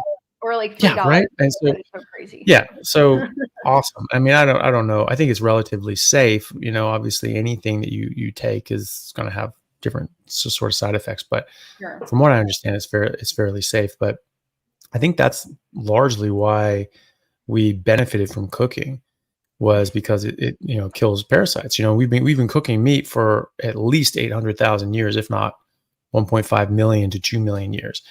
And so, but at least 800,000 years, that's over 500,000 years longer than Homo sapiens have even existed. Right.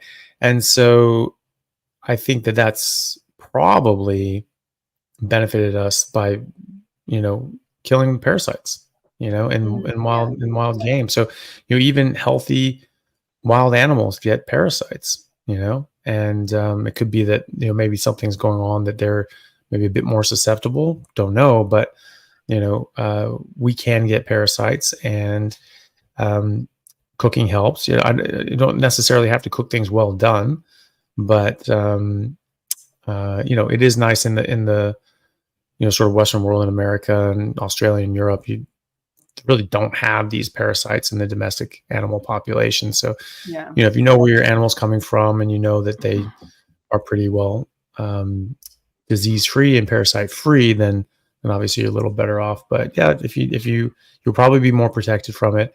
And if you do get it, albendazole works for nearly everything. It's crazy. Yes. Okay. So you answered my second part. I was curious, like, in the US, we have a huge obesity problem. I'm from Chicago, diabetes and all these things. And I was curious if parasites were also somehow linked to that, because these people eat really bad foods and parasites love the sugar, but I guess you kind of already answered that.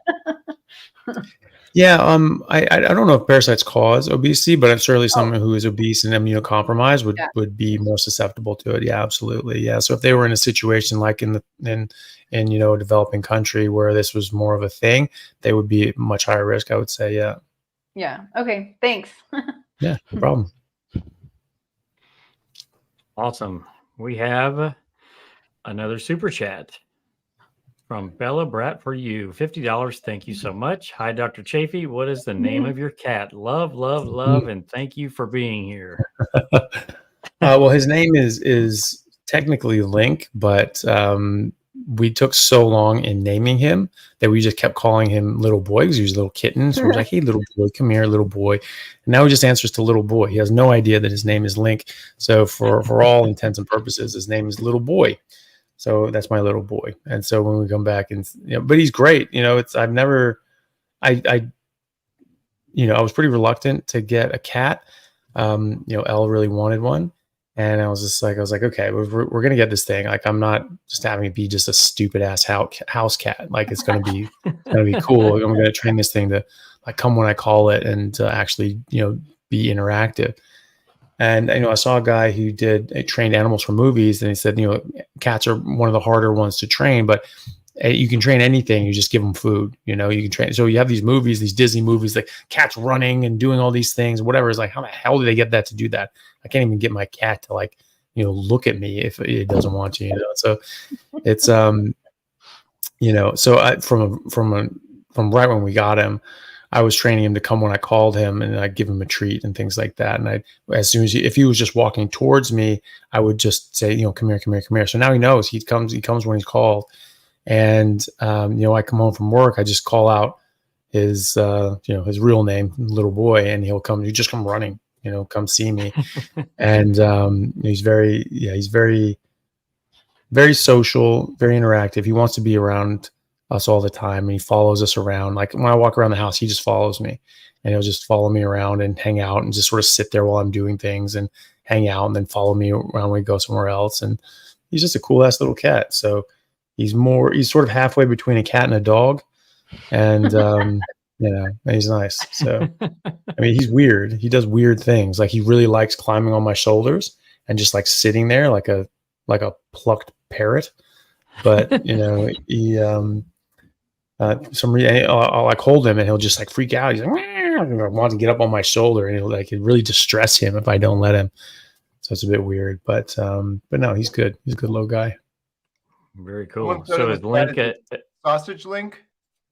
Sausage Link? Yeah, it sort of looks like that.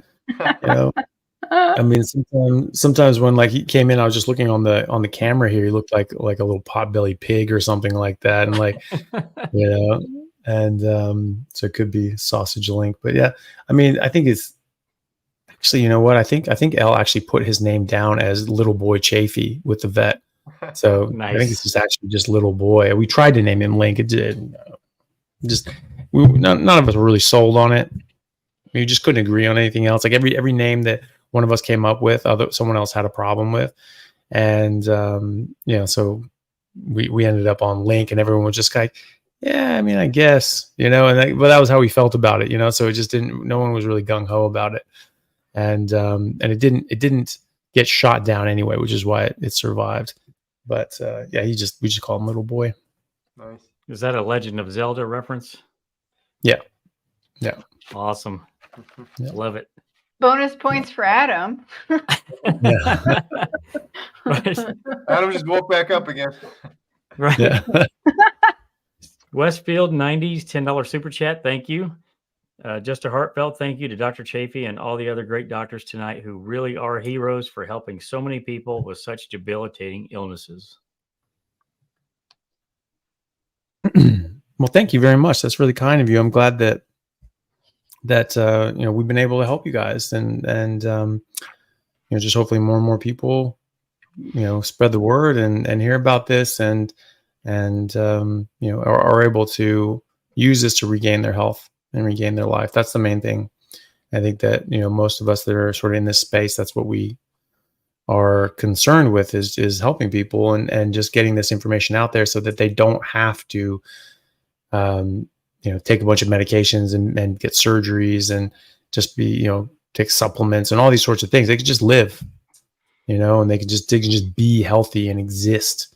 And that's the whole idea. So thank you to you guys for watching and for listening and for sharing it around, because that's how the message spreads and that's how people find out about it. Hey, Adam, I got a quick question for Dr. Chaffee. Actually, a quick update and a quick question. So, Dr. Chaffee, this is This is Bill from Alaska. Yeah. I think you heard about him a little bit. I'm trying to remember since Yeah, the last definitely. time. I think since the last time we spoke. So I flew out there with my daughter Emma. We filmed him for the documentary, and so he's started at 700 pounds. Wanted to start doing carnivore diet. Wanted to start doing his own YouTube channel. He's since done both of those. I just wanted to mention this quick because I just saw him in the chat, Yeah. and he's killing it. He just surpassed day 50. His inflammation has been remarkable. How far it's come down.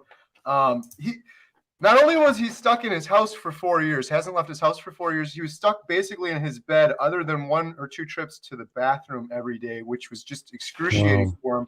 And now he's actually, well, this is a couple of weeks ago, he got a desk and he's sitting at the desk now. So he's got some freedom. He's out of the bed. But it's just remarkable. He said like his whole body was basically in pain before, and how quickly, so quickly, all that went away. And it's just like, it's just all that inflammation is gone. So really cool. He started off doing carnivore, and he's doing update videos now. For anyone that isn't following Bill, it's Bill Knott, N-O-T-T. He's killing it on YouTube. He said he wanted to start YouTube. This guy's doing 1 video a week. Each video is getting like over 30,000 views. And Oh, wow. he's like a Holy crap. natural storyteller. He does like, his first video was 40 minutes long, and people are just watching it all the way to the end. So it's really wow. remarkable, because when he started, he's like, he was pretty hopeless and depressed, and like, what's the purpose of all this? And now he's inspiring so many people with his YouTube channel. So we had a good time. Emma and I did filming him, and Alaska was beautiful. One question I had, kind of related to the Bill update. It's such a remarkable thing. He's doing so well. In all of your experience, what sort of remarkable transformations have you seen? Like 700 pounds, it's pretty crazy. Yeah, I mean that's massive. So, well, I mean, we just had Sean White on him. He lost 240 pounds or something like that in the first year. I mean, that was massive. I see that quite regularly. Not everyone loses weight right away, but a lot of people do. And so, I mean, we have pictures at the clinic of people that are very obese, and then they're just stick skinny and muscular, and it's amazing how much difference that can make for people. And I mean, the weight, obviously that's a big visual, and that's very dramatic when you see that. But it's I really get excited by that, as well as the the medical issues that people reverse. I mean, like the chronic pain and that sort of thing is, I mean, it's so debilitating. But some people are having rheumatoid arthritis and multiple sclerosis. They're wheelchair bound. There was that lady I had on my podcast, Dr. Sarah. And she was in her early 30s, and she had such bad MS. I mean, she was really dying, and she was in a wheelchair, and she couldn't live. And she had a PhD, and she was doing biostatistics and high level medical research, and she was going to die of her disease. And she sort of looked around, and she found carnivore. And she went, okay, I know how to look at studies, and I know how to do research. And she went around, and she just went like, yeah, there is absolutely something to this. And she did it. And within 6 months, not only was she out of her wheelchair, but she was back doing ballet, right? Which she had not been able to do in years. So, that sort of thing, I think, is just amazing. The recoveries of, there's a guy named Hal Cranmer, who's in Scottsdale. And he has an elderly care facility for like Alzheimer's and dementia patients. And he's just saying, you know what? I think this is going to work. And he saw the studies on ketogenic diets helping Alzheimer's. And he's been in touch with other people. I think he's been in touch with Georgia Ede as well as others. And he just said, you know what? I'm going to do this for my patients. And he just started putting them on carnivore diets, keto carnivore diets. If they don't do carnivore, it gives them on keto, a lot of meat, high fat meat, keto, and but mostly carnivore.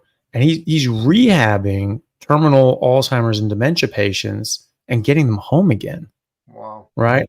I mean, you've literally literally saved a life and returned to life. And it's like, someone's in a car accident and you save them and you do surgery and all that sort of stuff. And that's amazing. You save someone's life. This is living death that these people are in. Some of these people are just they don't even know that they're there. And, they don't even realize that, that they have a life anymore to lose, or maybe they're sort of in a state that they're so miserable and debilitated they sort of wish they were dead. That happens too. And this is where euthanasia is sort of in different places pops up, and certain people choose to die instead of perpetuating their existence. That's very sad. And this is bringing them back from that state and giving them their life back. I think that's one of the most incredible things that anybody could ever do for anybody, and being able to reverse something like that and giving someone their brain back. That's incredible. I had a friend of mine here, a colleague, who was working in geriatrics and in a geriatric clinic, and there was a patient. I think he was like 86 or something like that, or 76, 86. Anyway, and older gentleman, I think 86, and basically checked himself into a nursing home to die. He just couldn't take care of himself anymore, just couldn't survive on his own. And so he checked himself into a nursing home, and he was just getting worse, and he was just basically waiting to die. It's not a great time of life. And sort of he came across, my channel and the carnivore diet, and he just said, okay, I'm going to give this a try. It's sort of my last chance at survival. And he just said so he went carnivore, and in something like 3 months, he was back home living independently, was lifting weights 3 days a week, and was swimming twice a week, and was off all medications. Right, at 86. And so, I mean, how the hell does that happen? That's not supposed to happen. So that means that whatever the hell we're eating or not eating is having massive, massive, massive deleterious effects on our health. And, to the point that your body and your brain are just breaking down. This guy's 86. He's in a nursing home, can't survive. Maggie's 82, jumping over fences, dealing with enraged bulls, right? There's something seriously wrong with how we're living our lives and what we're eating. And the amazing part is that even at 86, when you're on the way out, or you're in a nursing home with terminal, Alzheimer's and dementia, you can get better. You can still get better even then. So I really like those stories. I think those are just absolutely incredible. Yeah, amazing. Adam, we have some more questions. Man, the list is like super long. And just shout out to Dr. Chaffee. Thank you so much for doing this. I just remembered this. So we did one together, and you'd said something like, I tried to get through all the super chats. I just kept going, and we went on for like 4+ hours at one time. And that's what spurred on. After that, I was like, well, we did 4, we could do 10. And then we did the 10-hour live stream. And now here we are doing the 24. It all stemmed from that first 4-hour one I did with Dr. Chaffee. So if you got to go at any time, please just let us know. Right. I'll stop asking questions. We can try to get through a bunch of these. Well, that's all right. Well, after this, you can just live here. You can just be your life. You're just full time. just be here forever. It'll be 1 week next time. Well, it'll be like Big Brother Carnivore Edition. It's just like you're always on YouTube Live, just always following you. Right. And, yeah. I don't like that idea. I want to be done right here and go film the documentary. I'm so thankful that we're doing this, and people are being so generous. But I want to be happy when this is done, and we can just continue filming and capturing all these stories. So we'll go baby steps. So next time will be a week, and then a month, and then just try a year, and then it's just like the Truman Show, right? Yeah. That's my family, and that's what it seems like at this point. Like constant live streams and shorts and everything else is pretty much there. Nice. Yep. All right. Next question. The Cat Complex official $5 super chat. Thank you. Dr. Chaffee, any ideas on why lactose intolerance would vanish on a carnivore diet when a SAD diet always had issues and not any on carnivore with dairy. Interesting. So, well, it could be that you didn't actually have lactose intolerance at the time. It could be that you were reacting to something else, or the combination of things that you were eating, because we digest things differently depending on the different things that we're eating. So you're eating things with plants. You have protease inhibitors and different sorts of digestive disruptors and enzymatic disruptors and things that will get in the way of the things that you're eating and stop you from digesting things and absorbing them. And if they don't get absorbed, then they get down to your large intestine, where the bacteria are more plentiful, and then they start eating that, and then you get a lot of gas and bloating and upset stomach. Or it could also be that the other things were what were causing your main symptoms, and that it was just sort of being blamed on dairy. But it could definitely be an issue with you having disruption in your digestion and absorption of that dairy, and that now you don't have that problem, and that's just getting absorbed now. So that could very well be. I mean, it's you can't necessarily just tell if you have lactose intolerance, unless, I mean, you could test around. You could try lactose-free milk and lactose milk and sort of see what happens in the same conditions, eating the same things, maybe. But it could also be that that, depending on what you're eating, again, is going to change things around as well. But normally you have to get like genetic testing for that sort of thing, I believe. I don't actually know how you get tested for that, but but it is likely that you probably weren't truly lactose intolerant, as in you didn't make the enzyme lactase that broke down lactose and allows you to absorb the constituent parts of glucose and galactose. So it's more likely that it was just something else interrupting and interfering with your digestion, and now that's gone and you're doing better, which is great. Awesome. Kathy Tittle, $100. Thank you, Dr. Oh, Chaffee. thank you very much, Kathy. Ann Bielecki, $14.99. Thank you. Clint Bout, $4.99. Thank you. I'm carnivore 45 days. Any thoughts on this diet getting rid of lipomas? Yeah, lipomas. Did your cat lose hair from the carnivore diet? Yeah. No. Yeah, so he's called the breed is called a Sphinx, and so they're just naturally hairless little freaks. It looked a little weird at first, and I was just like, oh, that's kind of weird little demon cat, but he's just a sweet little guy, and so I'm used to it now. It's actually nice not having a bunch of fur everywhere, and they have like really warm skin, and so you just sort of hold him there. It's like this little thermos and water bottle, and so it's actually quite nice. I mean, he gets colder, so he's constantly looking for blankets to crawl under and places to get warm, because it's just he's supposed to have fur, the poor little bastard, and so he's just cold all the time. But I like it at this point. I don't mind. I think he's just a very sweet cat, so I can see past that. But as far as lipomas, most of these little growth. So a lipoma is a benign growth of adipose tissue, right? So it's just a bit of fat that just sort of grows a bit. I don't know of any studies with like ketogenic diets, if that helps. But a lot of these things respond and to growth signals from like insulin and excess blood sugar. I've recently found some on meningiomas, which is like a benign growth inside the brain from the dura, the sac lining around the brain. And I always was suspicious that would be beneficial, but I started seeing studies on that suggested that, and then I started seeing patients do that. So, well, not my patients directly, but people that had just reached out to me. One lady had an inoperable meningioma that was sort of pressing on her optic nerve, so she was going to go blind. And it was just a matter of time.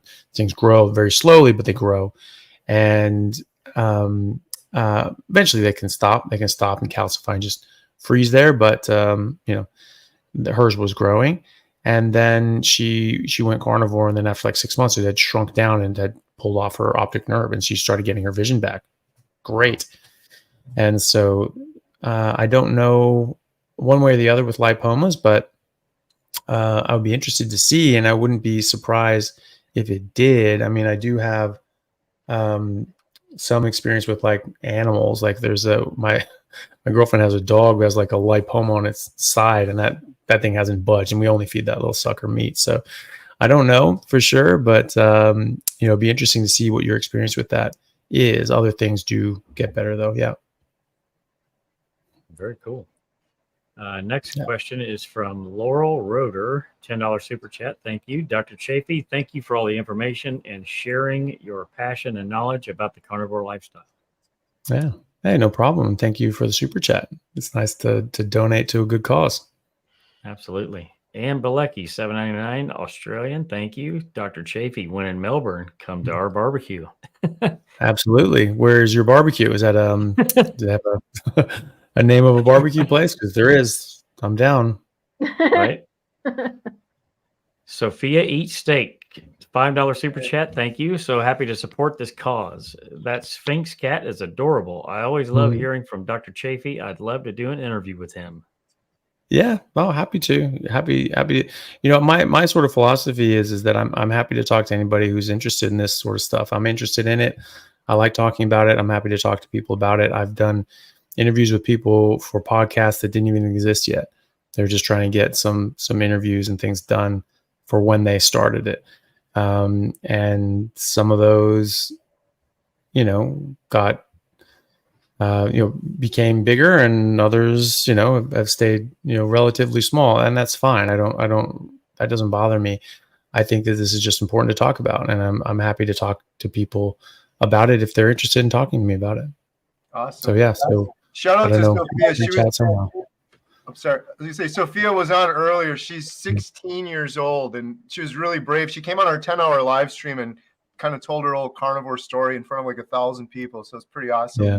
Now she's been doing YouTube ever since she became friends with my daughter Emma, but she's got a really cool YouTube channel. So yeah, shout out Sophia Eats Steaks. Yeah.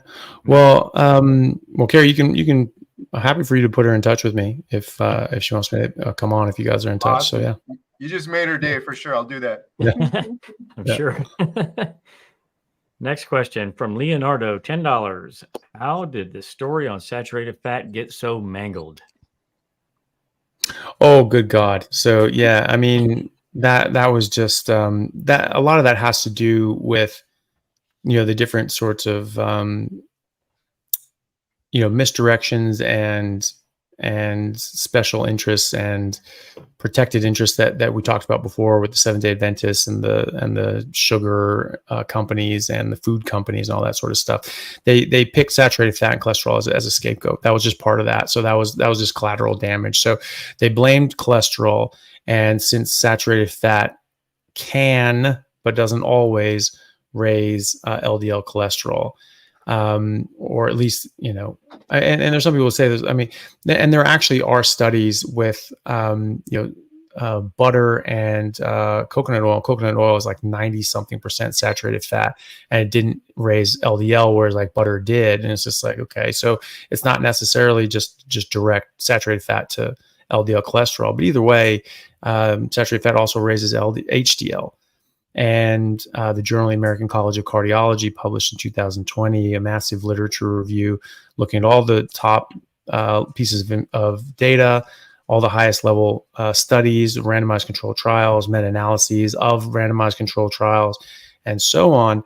And they found that there was no association between consuming saturated fat and developing cardiovascular disease, none, right? So they said that there's no point in having an arbitrary upper limit on the amount of saturated fat that is safe to eat. It's safe to eat. It is not a risk. And in fact, they found an inverse relationship between saturated fat consumption and stroke rate, right? So the more saturated fat people ate, the lower their stroke risk. And the less saturated fat they ate, the higher their stroke risk. So, saturated fat, just gets brought along just because cholesterol is blamed on heart disease, and they blame saturated fat on raising cholesterol. But guess what also raises cholesterol, and actually raises cholesterol significantly? Fasting. And fasting has been shown time and time again to benefit health. in so many different ways, but it raises your LDL cholesterol. Oh my God, what must be bad then? So, I mean, none of this makes sense. We've been reducing our cholesterol. We've been taking medications. We've been stopping saturated fat. We've been doing all these sorts of things. Is heart disease a non-issue anymore? Did it go away? No, it's getting worse. Idiots and liars like, Simon Hill will try to misdirect, who's like a vegan influencer, will try to use misdirection and say, well, actually in the 60s and 70s is when mortality from cardiovascular disease peaked, and then it's actually come down since then after we've lowered saturated fat and cholesterol. It's like, okay, we didn't say mortality, we said rates, cardiovascular disease rates, the number of people developing atherosclerotic disease and the number of people getting first-time heart attacks and strokes is going up, and it's going up every decade, and it's going up all over the world. And so we now have open heart surgery, and we have stenting, and we have prevention, and we have clot busting drugs, and we have interventional radiology where you can snake this little catheter tube up into the heart and pull out clots, go into the brain, pull out clots, put in stents, and do all these other sorts of amazing things that we did not have in the 70s, 60s, 50s, 40s, and 30s, and so on. And people also start massively reduce the amount of cigarettes they were smoking and tobacco and nicotine they were using, right? So this is completely dishonest or just dumb. He could be an idiot. I think he's both. And so I mean, if you are so blind to what's right in front of you, you're either intentionally blind or you just have no concept of what's happening. And either way, it's not someone that should be listened to. And sorry to get a bit vitriolic about it, but like I really do think that he's causing a lot of harm, and he's just plays a lot of mental gymnastics to get away from the fact that humans benefit from eating meat and can be harmed by all this garbage crap that we are not designed to eat. And I mean, he's even gone so far as saying that, well, yes, humans evolved eating meat, and we've been eating meat for millions of years, but that doesn't necessarily mean it's good for you. Yes, idiot, it does. That's literally how biology works. That's how evolution works. It's called adaptation. And so, if you've been eating something for 2 million years, then you will have adapted to it fully by then. And so, yes, that's exactly what's good for you. And so, it doesn't make any sense when you go against biology and all these biological laws.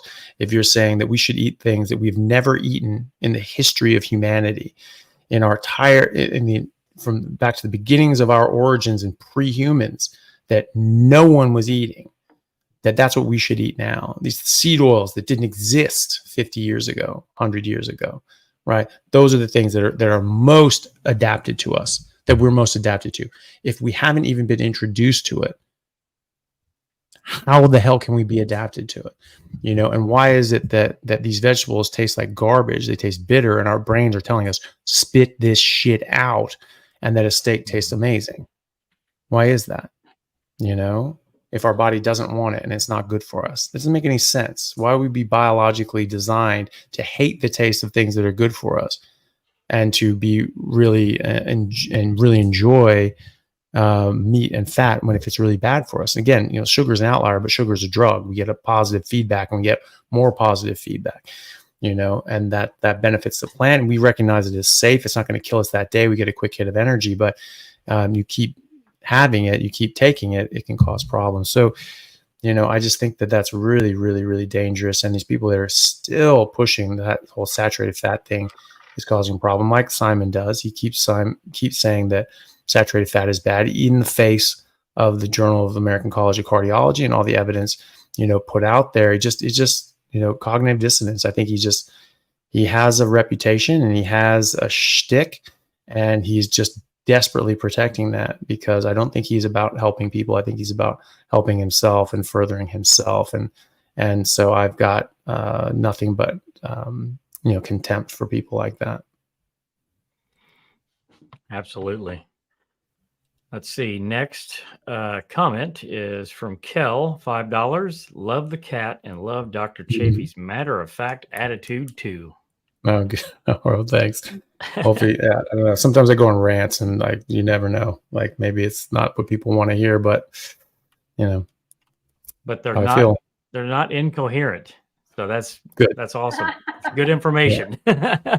Everybody needs to hear it. $2.99. Elsbeth Roth. Thanks for all the amazing information. Yeah. Well, thank you. Elizabeth. Good to see you, Elizabeth. Here's one for you, definitely. D Wolf, $20. Doctor, my son has a front lobe TBI. He's 23. Accident happened at 16 years ago. Do you think carnivore may help him recognize his left side? He doesn't use his left hand and left leg. He's on baclofen and gets Baclofen, yeah. Botox, but muscle very tight. Yeah. So I mean, obviously had a very, very serious injury. Like when he was 7, that's when the brain's pretty plastic and can recover from a lot. So that must have been a very, very bad accident. I'm really sorry to hear that. If you have upper motor neuron damage, in your upper motor neurons up in the level of the brain, that causes spasticity in the cells and the muscles that it normally innervates, and so it's just really tense. And so they can use Botox for that spasticity and sort of relax it a bit. But having not recognizing his left side, that's something called neglect, where you're just not really aware of things on one side or the other, and you can have someone standing there talking to you, and you just don't even recognize that they're there. Then all of a sudden they come on this side and go, "Oh, hey, where'd you come from?" And they can see.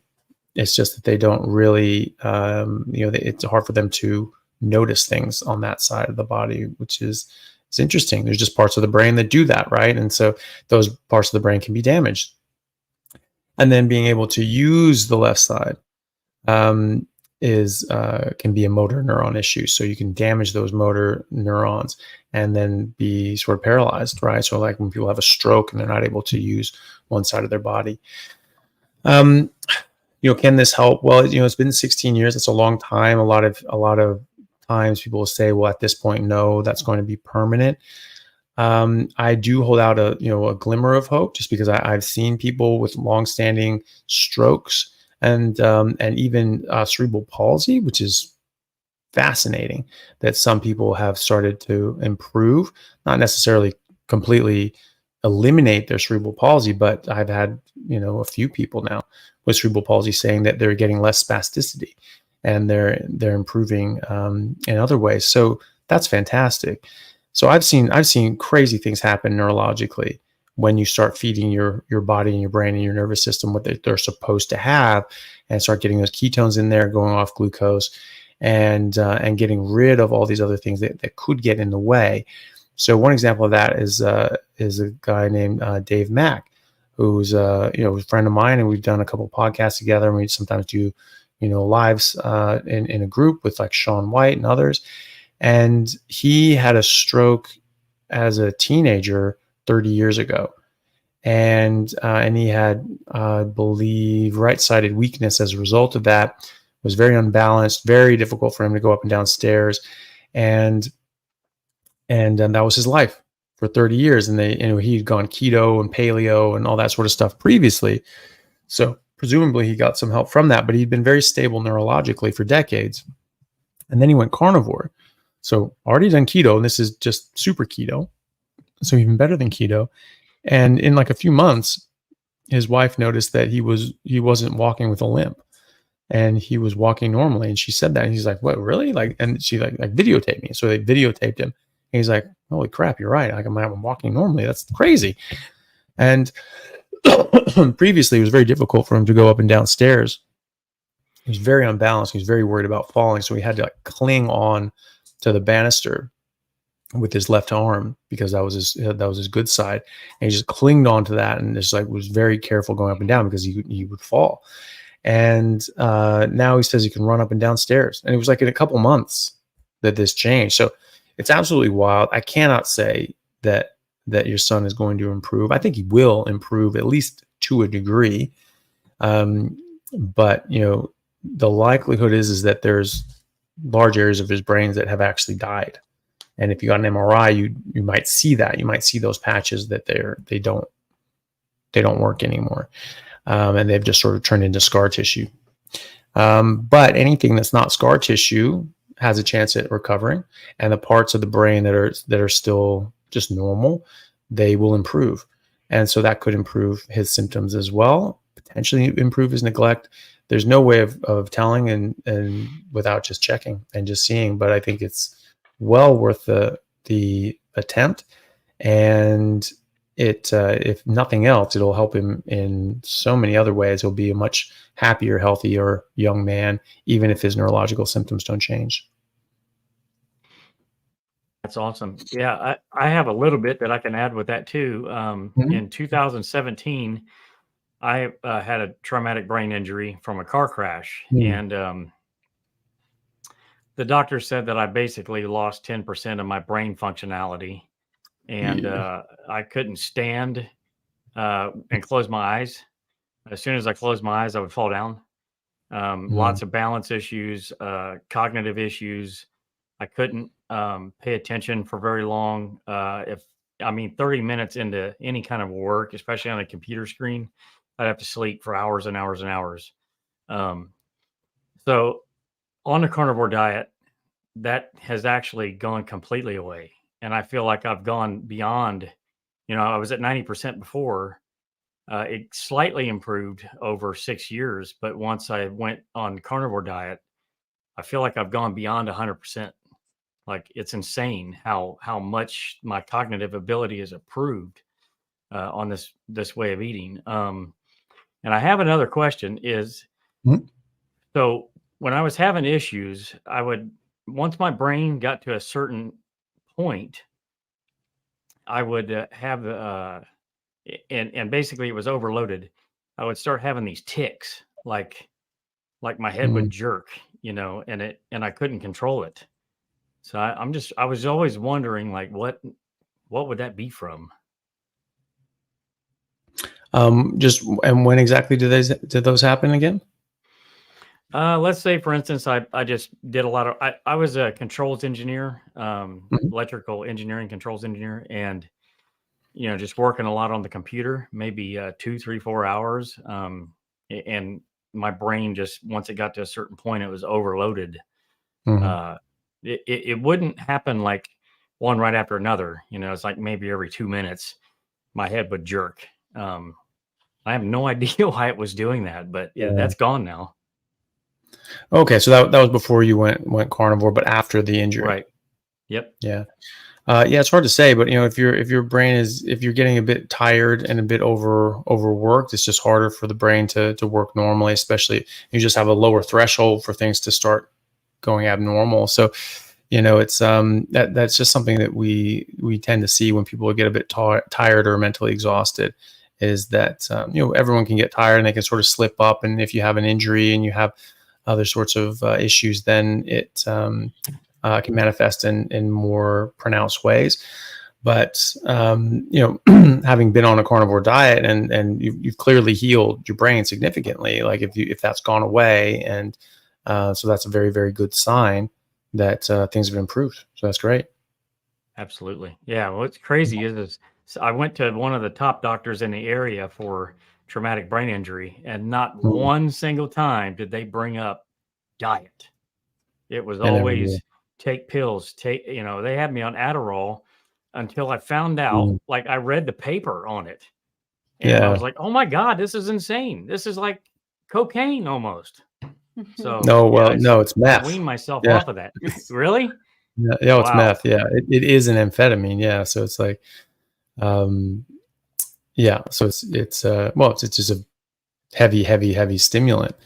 And but yeah, as far as I understand as well, because I had a serious concussion and accident, and I was like knocked out for like a minute or so before I regained consciousness, and I was having horrible headaches after that. And again, I lost half my vocabulary. I had to relearn all of it, which was really frustrating. But got through it, and I ended up, even when my brain was mushed, I still got into medical school, so that's good. And I've recovered since then. And it was just very bad timing.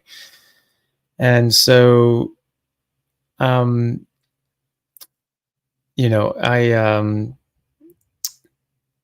oh, Christ Almighty, I forgot. That's a good sign for a fucking brain injury. I can't even keep track of my own thoughts. We were on Adderall. Adderall, yeah. So when I was looking at that, I was having serious problems with like attention deficit sort of symptoms in my first couple of years of medical school, and I sort of was talking to a neurologist about that, and they're like, "Well, look, we can try some of this medication, but you know, if this is from like a TBI, they don't really work that well." And so that's what I was told at the time, anyway. And so I didn't. I tried it for a bit. I ended up trying it for a week or two, and I didn't really see any difference, and so I just dropped them at that point. But yeah, from what I was told then by my neurologist was that ADHD or ADD from a head injury doesn't really benefit from medications anyway, and it's bloody crack, so there's no point. Right. Yeah. Right. Yeah. Wow. Modern medicine. I'm so glad for guys like you. And I honestly, I think that I think it may be your size that keeps you in business as a doctor, because going against the grain seems counterintuitive to your profession. It seems almost detrimental. Yeah, but you know what? It's the right thing to do. And like, once as Gary Fettke said, Dr. Gary Fettke, orthopedic surgeon, came under real fire for, putting his patients on a ketogenic diet so that they didn't need foot amputations and leg amputations and things like that for diabetes. They tried to take his license away for how dare he actually help people, And what he said was just like, once you see the benefits that these dietary interventions can do, you can't unsee them. And so you have to do that. If you have a conscience at all as a doctor, you have to use that. And even if it means that you come under fire and potentially lose your livelihood and lose your savings and lose your ability to practice, it's the right thing to do. And I couldn't look back on my life and be happy with myself if I just took the easy way out and just practiced medicine in a way that I knew was not the right way or not the best way. And unless you stick your head up, nothing's going to change. And so, but when more people do stick their head up and they start saying these things and be like, that makes sense. That's actually the right thing to do. More people stand up. And so all it takes is just the first few people to stand up and more people to stand up. Then more and more people stand up, and it usually goes okay. You get some martyrs in the beginning, like Dr. Fettke and Dr. Baker and others. But you know what? It's worth it, and they paved the way for other people, and it's worth it. It's worth it to them. It's worth it to us. And it's definitely benefits everyone. So you just have to do it, and as I said, I was on Dr. Baker's podcast. I was one of his first guests on his original podcast. It was like the Human Performance Outliers podcast, and with Zach Bitter. And I was episode 34, we're talking about plant toxins and how these things are not good for you. And, and it was, he asked me at the time, like, so what do you think? You're going to keep rolling with this? You're going to keep your head down? What are you doing? I was just like, well, I plan on getting in a lot of trouble, because I can't not say this, and I can't not talk about it. And if I see a patient that is having an issue that I know for a fact this can help, it's not ethical for me not to tell them. It's not my duty as my duty of care as a doctor. It's not ethical for me as a doctor. It's not ethical for me as a human being. You can't withhold that information from people if they're sitting there staring you right in the face and say, "Is there anything else I can do that can help me?" Yes, of course there is, and I'm not going to lie to them and say no. Just do what you're told and take your pills. That's bullshit.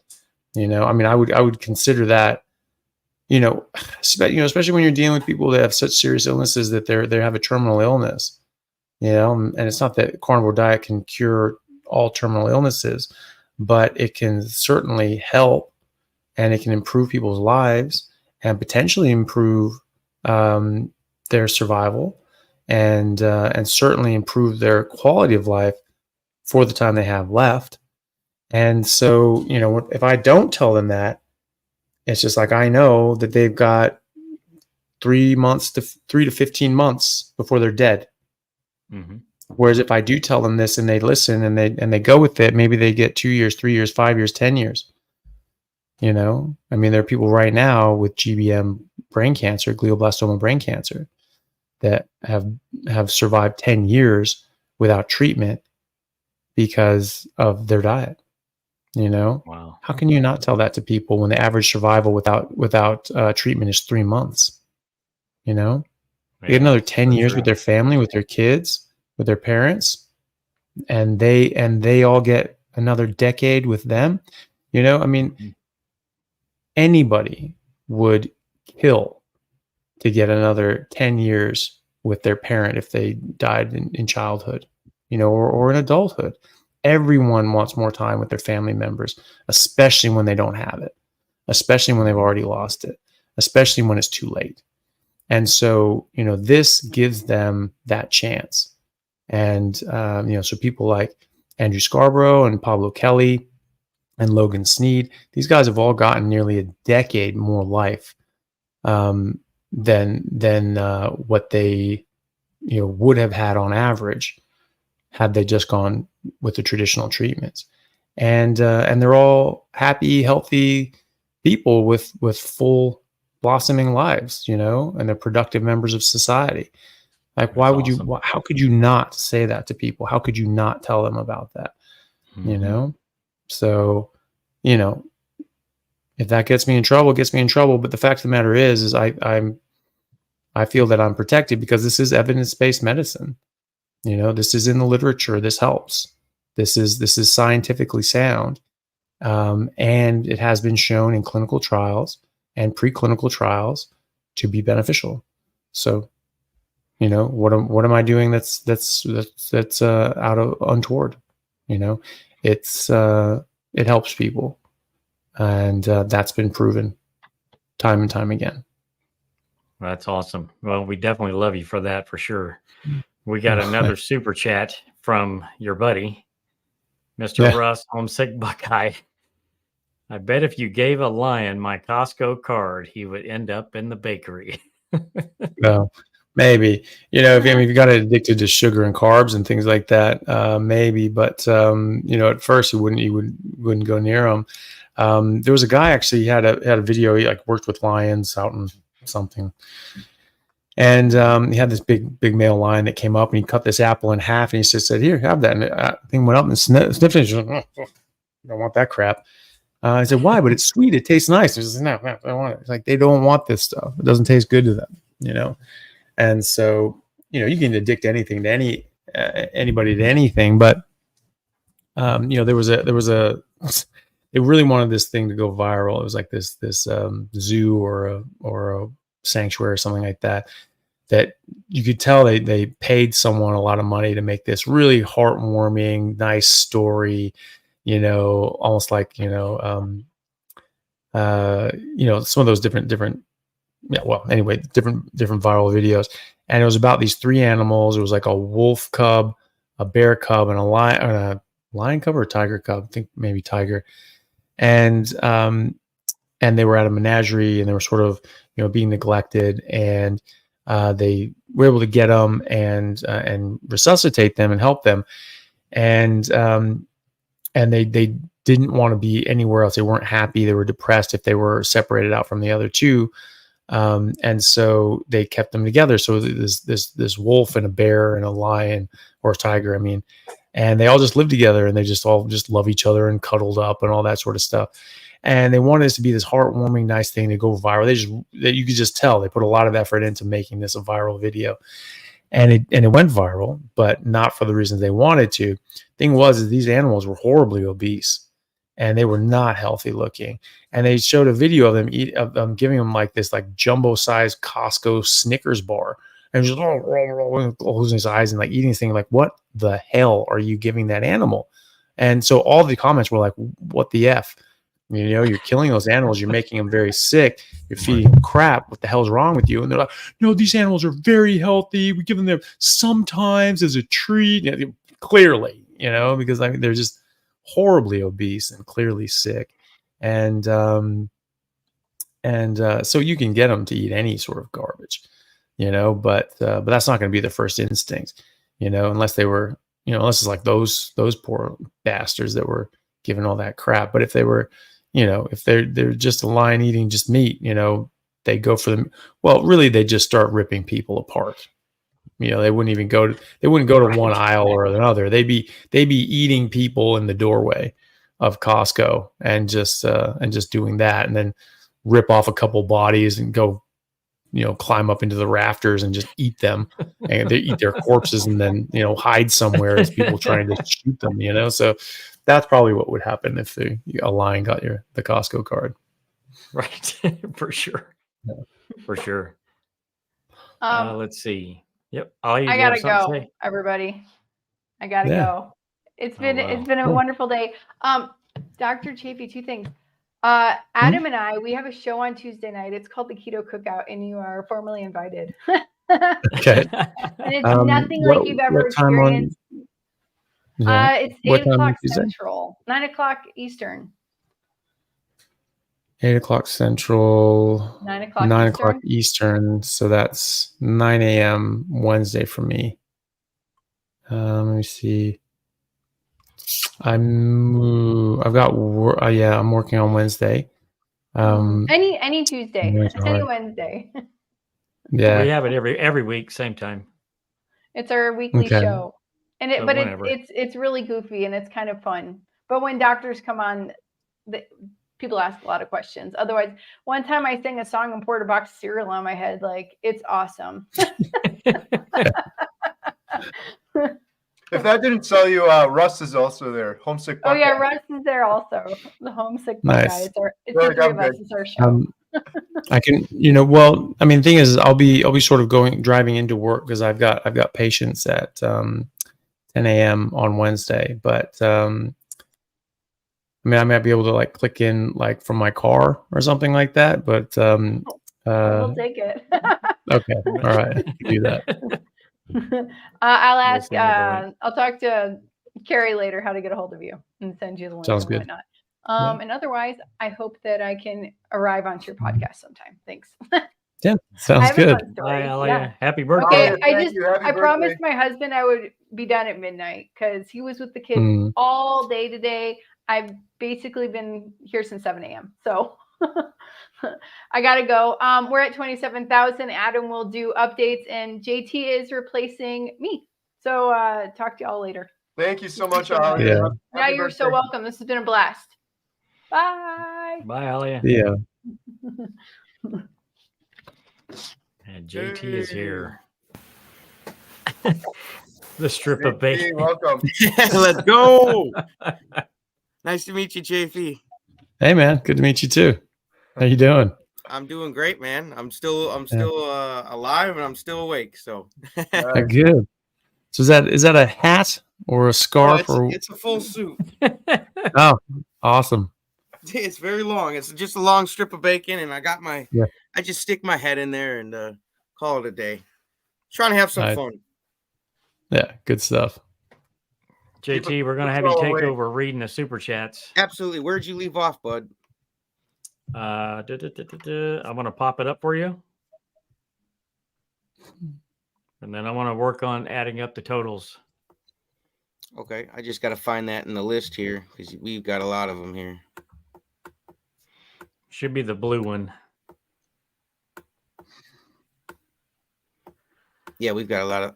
I'll read it though. My sister needs motivation from the people in this movie. She started keto 2 months ago and has lost 26 pounds. Wow, which is Great. awesome. However, she has been stuck at over 460 pounds for over a year because she's afraid to give up certain food.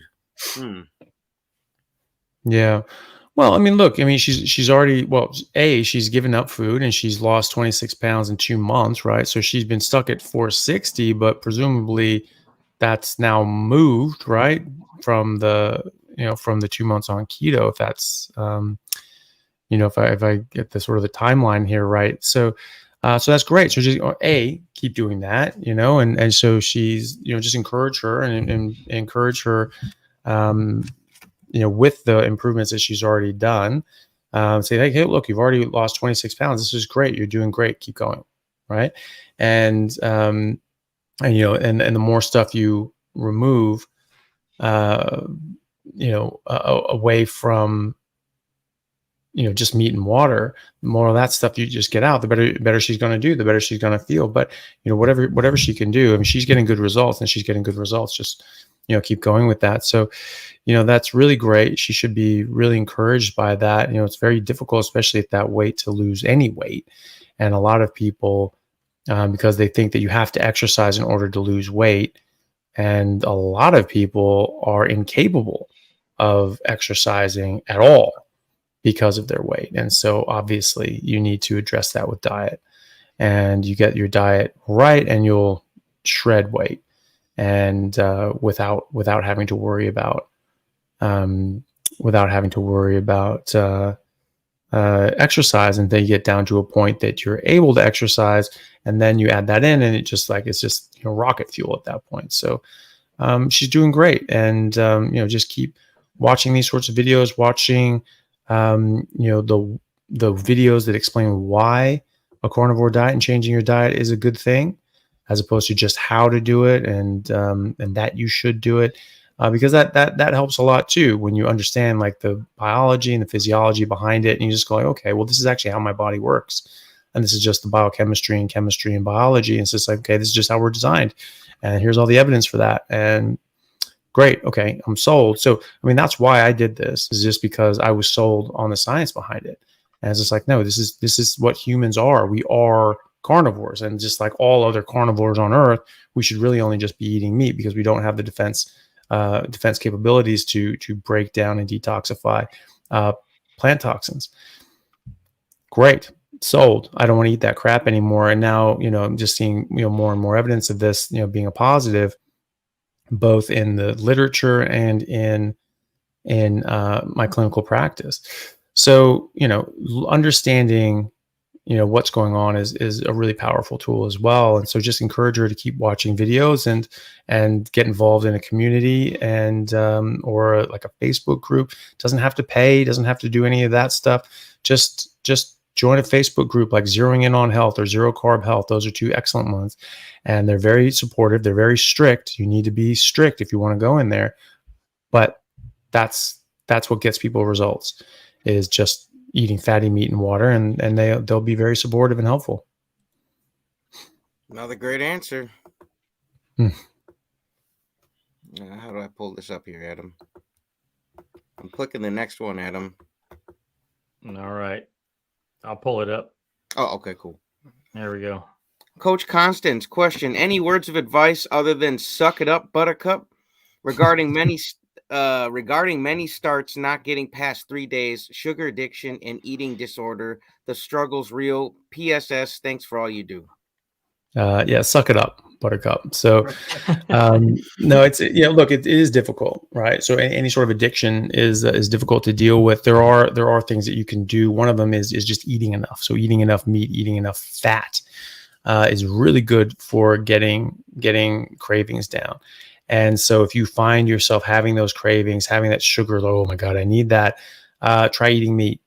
Think about that as just a hunger signal, because your hunger signals are going to be very, very different. And so if you are not listening or not hearing your hunger signals, you're going to get more hungry than you think. You're going to start getting cravings, and your body's going to start asking for energy in the only way it knows how, which is just sugar, carbs now. And so that can be difficult. So just eat enough is the main one. So eat enough fat, eat enough meat in general. And if you get those cravings, try eating fatty meat, and keep eating that till it stops tasting good. And that usually does help with the cravings, and drink a lot of water and everything like that. It does get easier. So after sort of a week or two, it'll get a lot easier after the first few days or a week. After 2 weeks, you probably won't even care. You won't even miss it. I mean, for me, the first time I did it, first 2 weeks, I was just looking at everything I couldn't eat. Oh my God, I can't eat this, I can't eat that. And no one actually explained all this stuff to me. I I'm not going to eat plants, and I'm not going to, that shit's bad for me. I'm not going to do it. And so the first 2 weeks, I'm like, well, that's a plant. That's a plant. Oh God, what the hell? And I just felt really, really flustered with it. After 2 weeks, I just didn't give a rat's ass. I was just like, all I wanted to eat was meat and eggs. And it was just like, I couldn't even care what else was around. I lived with my brother at the time, and there was, and I was just cooking up some meat and eggs is what I do. And he's like, hey, can you get me the bread on the, pass me that loaf of bread on the counter. And I was just shocked. I had no idea we had bread. And I was like, bread? And he's like, there's bread here? And he's just like, yeah, it's just on the counter there. And I'm like looking around, I can't see it. And I was just like, where? I'm just like, where is it? I'm not seeing it. And he's just like, dude, it's right there. It's in front of you. I'm like, dude, I am not seeing it. And he said, it's by the back burner on the right by the stove. And I'm like, looking. It was like one of those magic eye pictures where just like a schooner just like pops out. And you're like, oh, it's just like all of a sudden it's just like a loaf of bread there. I had no idea. It just did not register in my brain. And I was like, oh, I guess here's some bread. Like, shit. Okay. So that was, that was not that long after I started, like literally 2 weeks. I just didn't care. So just eat enough meat, eat enough fat. And, it does take a bit of strength to get through the first few days or a week, but it's easier if you eat enough. And because if you're just full and stuffed with that fat, stuff like that, even if it was just like, pizza, bread, okay, I'm sure, but no. And so that could help you get through that. And also a big one is just get it out of the house. You're going to run into these things at work or while you're out, but a good thing to do is like you strike while the iron's hot. You just say, okay, I want to do this. I'm serious about this. Throw all that crap out or give it away to someone you don't like and you want to poison. Right. And so, if you want to succeed at something, you need to set yourself up for success. If you think that you're going to fail and you think that this is just going to be a temporary thing, I'm going to go back to it, then you plan for failure and you keep all that stuff in your house because, well, I'm not going to be doing this forever. I'm probably going to quit this pretty soon. And so obviously I don't want to get rid of this stuff. Do you want to quit or do you not want to quit? Do you want to get rid of this stuff or do you not want to get rid of this stuff? So if you want to only eat meat and you want to improve your health, throw the shit out. Get it out. I mean, it's hard to do if you live in a household with other people, but maybe they'll be supportive and just say, look, this is something I need to do. I need to get this stuff out of the house. Maybe it can come back in after I'm stronger, but right now I need it out of the house. And hopefully they can be supportive of you. But if you're in a situation where you can get rid of stuff, just get rid of it. And, because it's like you have you want to quit smoking, but you're like, well, I'll keep the cigarettes just in case. What are you keeping them for? Like you're planning for failure, so plan for success, get rid of the shit and just buy meat, fill your fridge up with meat, fill your pantry up with only meat adjacent things and really only meat things, not even meat adjacent, whatever the hell that would be. And, just eat meat. And so that's what I would do. And good luck with it. Know your triggers, right? Yeah. Yeah. And just try to avoid it. The first 2 weeks are going to be the worst. First 2 days are going to be the worst. And, and so just keep those things the hell away from you for a couple weeks, eat a lot of fatty meat and water and drink a lot of water. And you'll be a lot better off. It's out of sight, out of mind. If you have rehab doesn't stock, cocaine and liquor, we want to make sure that they can deal with temptation. No, you don't. We know they can't deal with temptation yet. You need to keep them the hell away from it. That's why you go to rehab, to get the hell away from access to drugs, even though you're introducing them to a whole bunch of people that do a lot of drugs and then they make new drug friends. And that's not always helpful, but the principle is sound. Get the hell away from drugs. Great advice, guys. Hope you're taking notes and listening. Just real quick before we take the next one, I just want to say thank you so much, Dr. Chaffee, for doing this for us. I really appreciate it. I was just thinking with Adam, it's kind of funny. It's like we're we're a football team, and we hand you the football, and then Adam and I fall down on the ground and go to sleep, and you run it all the way through. We're still winning, but yeah, I really appreciate it. You're helping us get through this for sure. We got 6 more hours to go. I'm feeling it a little bit, but I think we'll make it. I couldn't do it without you, so thank you so much. Stay awake, Terry. I don't even think I can read this next question. So, Nick, you've got it though with the bacon tuna. Yep, Nick, thank you for the donation. Love this community. Love carnivore. Iowa carnivore. Go. Nice. Thank you, Nick. Nice. Amy, thank you for the donation. My son is a pharma rep, and he gets quarterly bonuses that are often times greater than my yearly salary. Unfortunately, there is big money in keeping us all sick. Yeah, unfortunately, that's true. There's well, good for your son. I'm glad that he's doing well. But yeah, no, that's absolutely the case. You know, there was sort of a whistleblower into all this sort of corruption and just the really shitty attitude that exists in the medical, corporate, and big food world, big pharma world. And they said that they were talking to or listening to a big pharma executive, and whatever, C-level sort of whatever, and vice president, whatever, and he said that the executive said that he's like, asking you, like, do you know what my favorite medication that we make is? Drug that we make is, and this person's thinking like oh, something like good that like cures children of diseases and cancer and things like that, something nice. And he said, no, my favorite drugs are the ones that cause side effects that we have other drugs to treat. So that's who you're dealing with. You're dealing with rank assholes who don't give a shit about you, and they're not making medications to better the world. They're not trying to help people. They're trying to help themselves. They are trying to better their own lives at the expense of your life. And so that's what you always have to understand and realize. And that's why it's so important to take back control of your own health and to be healthy and to get off these bloody medications and to make it and to stop being so bloody profitable to keep us sick.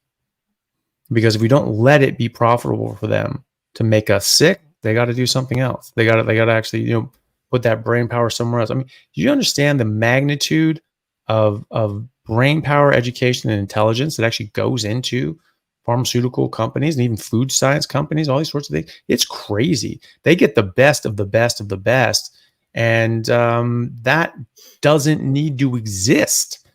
So all those trillions of dollars that go into pharmaceuticals and the trillions of dollars that go into fake processed bullshit food, that can all go, and all that brain power and all that money could all go into actual other endeavors that could actually better humanity.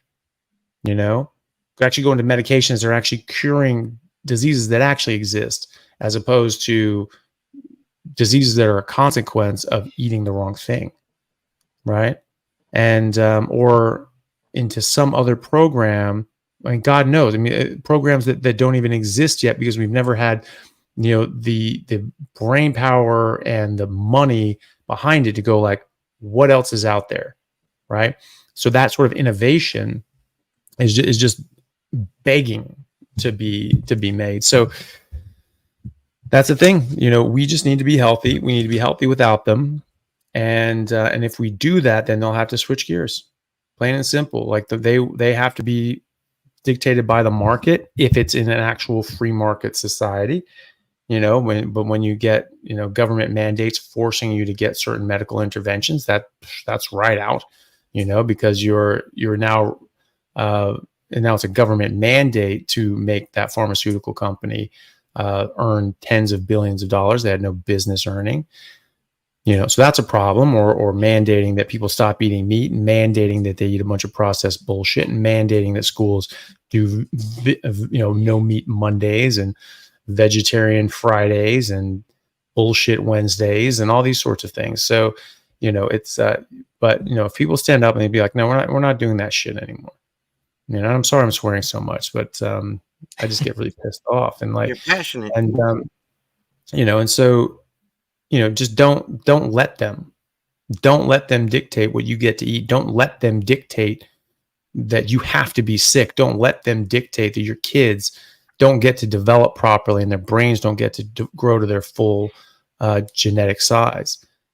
Do not let them do that to you. Do not let them do that to your kids.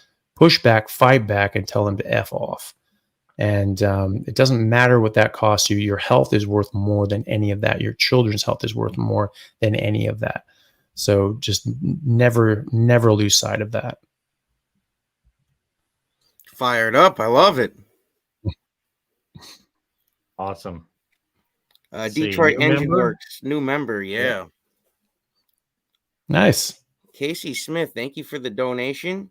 Some of my family is interested in going meat-based after seeing my results, but they refuse to give up all veg. Are there a few vegetables that are less toxic than others? Well, yeah, of course there are. You want to get rid of the nightshades, the tomatoes, potatoes, eggplants, peppers, those sorts of things.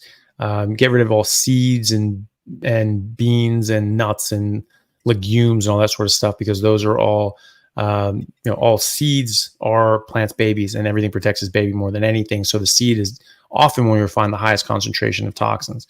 So getting rid of all those sorts of things, and then you want to try to get things that are lower in oxalate, right?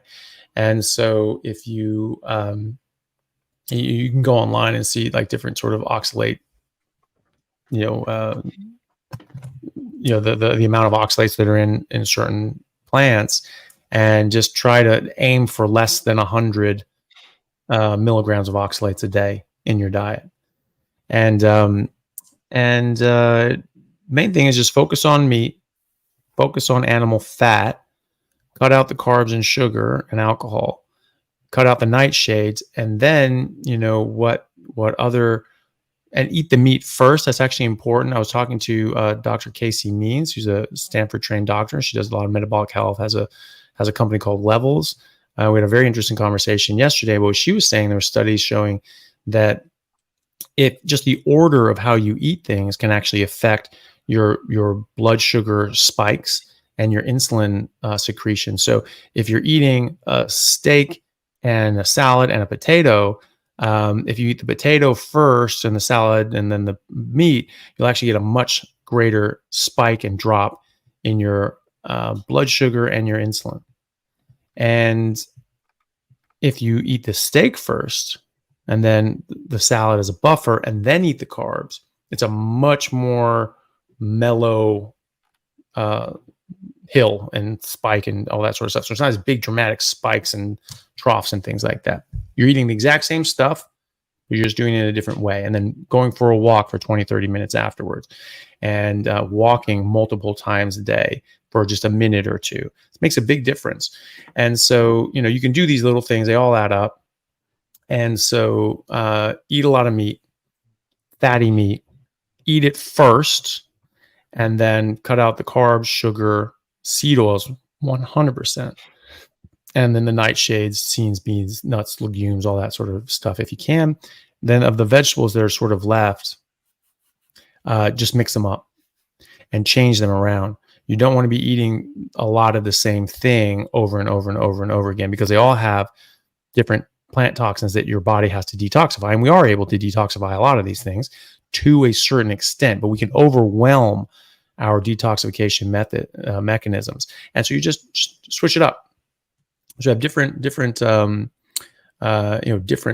plants that you're eating. If you're going to eat those things, just switch them up, mix them up, and don't eat the same ones every day. You can eat the same meat every day. You can't eat the same plants every day. So that's what I would do anyway, if you can get them to do that.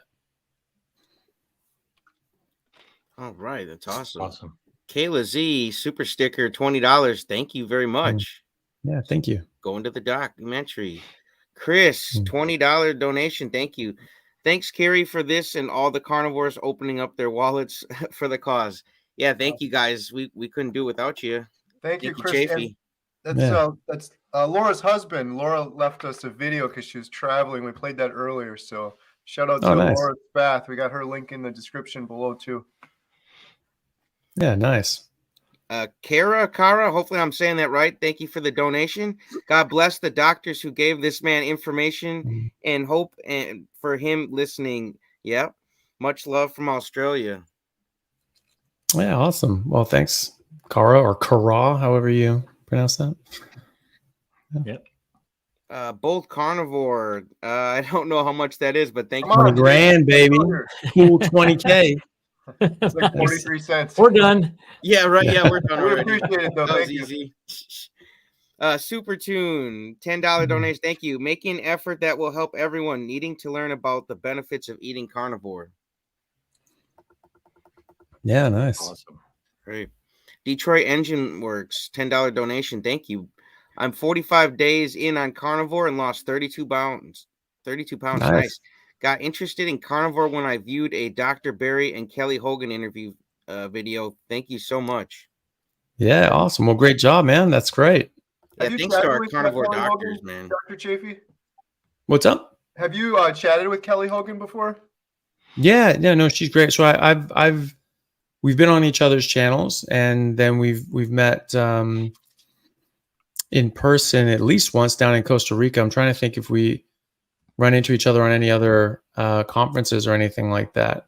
But at least down in Costa Rica. Yeah, no, she's lovely. She's such a nice person. Like, that's a nice thing about all these guys is that, you know, I've met a lot of these people, you know, behind closed doors, you know, at different conferences or at dinners or at, you know, the reverse TV series thing. We were doing that down in Costa Rica, and they are all exactly like they are on their channels. They're all very genuine people. It's not an act. It's not a, you know, oh, I'm going to try to do this to, you know, to be an influencer or whatever. And they have a shtick. This is just who they are. And so it's really nice, you know, that they're just these very genuine people that being their genuine selves and just telling their story and trying to help people, that they've become, you know, popular and successful in that regard. And which is great. It's great to see. It's great to see people being themselves and having that work. And they definitely are. So, like, you know, Dr. Kiltz and Dr. Barry and Dr. Baker, and you know, I met Dr. Saladino recently. He was, you know, a very nice guy.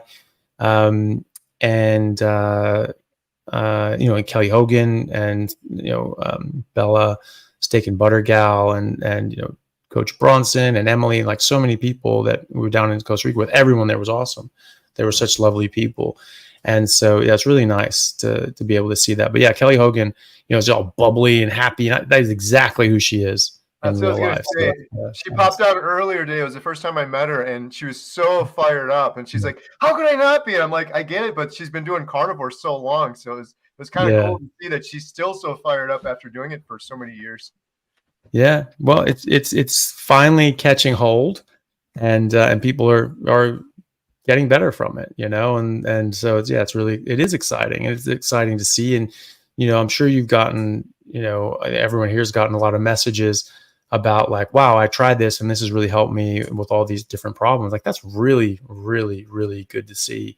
And it's very heartwarming. It makes it definitely worth it. You know, when you have a lot of other things going on, a lot of stresses in life and a lot of other things competing for your time, when you see those messages and people that are, you know, just giving their heartfelt thanks and telling their stories on how much they've benefited by this, you know, you can't help but want to keep doing that and want to keep getting the message out there. So I think that's, you know, great that Kelly's still, you know, fired up about it. But I understand why, because it's you're seeing great things happen to people.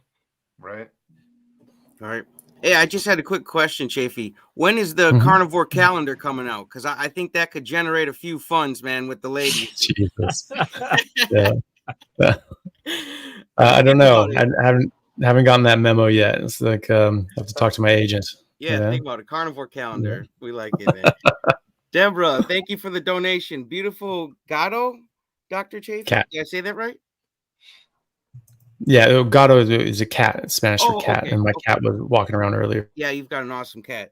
Just give him some lamb, then he will go for a nap. Thanks for all you do for this community. Yeah, thanks, bud. The funny thing is I actually did give him a piece of lamb, and he is now napping. So there you go. So good call. Yeah, he was being a little spaz because he wanted the lamb that I had, and so it was just like I had to like get him out of here, and then like I gave him a bit of the leftovers, and he calmed the hell down, and now he's just chilling out. So yeah, he gets meat crazy. Yeah. Laura D, thank you. $10 donation. Thank you. Question: what's one good stat I can share with the skeptic about why we don't need vegetables? The Inuit. When in doubt, think of the Inuit. They're in the Arctic Circle. They don't have access to plants, even if they wanted to eat them. And so, you do not have to eat these things. And so the Inuit or anyone else living throughout in those similar conditions during the ice ages. I mean, the last 2.5 million years we've been plagued with ice. We're really in an ice age still. That's why we have polar ice caps. We didn't actually have polar ice caps 2.5 million years ago. Fun fact. So, for the vast majority of the Earth's existence and for life on Earth, no ice caps. We're in an ice age. We're just in ebbs and flows of that ice age. And during the flows of that ice age, there's no plants available. Now, some people will try and mislead you and just make things up and say, well, when the ice was coming down, everyone migrated towards the equator. No, they didn't. You talk to archaeologists, paleoanthropologists like Dr. Bill Schindler, professor at University of Maryland, and since retired, and he says like, no, actually, the fossil record is very clear that when the ice shelf started coming down, Homo habilis and our ancestors started moving up into the ice, right? Because that's where the megafauna was. So no, we were not eating plants. And maybe some people were in some conditions somewhere. I don't think it's what would have been best for them. But in many areas at many times, and certainly during the ice ages in the Arctic Circle, there is nothing to eat except meat. And so they were, yes, exclusively eating meat. They didn't eat vegetables. Therefore, you don't need vegetables, because you can't live generationally like that if you're missing out on nutrients. You especially can't grow and have your brain grow at an exponential rate and your body grow dramatically if it's not ideal for you. And then the agricultural revolution comes around, we start eating more plants, and bang, immediately 10,000 years ago, the fossil record shows that we went from being much taller to shrinking 5 inches, brains shrinking 11%, our teeth getting mangled and mushed together and smaller jaw sizes, much of dental caries and cavities and rotting teeth, and shorter femurs, which is a sign of malnutrition, and signs of tuberculosis in the spine. Those are all signs of malnutrition.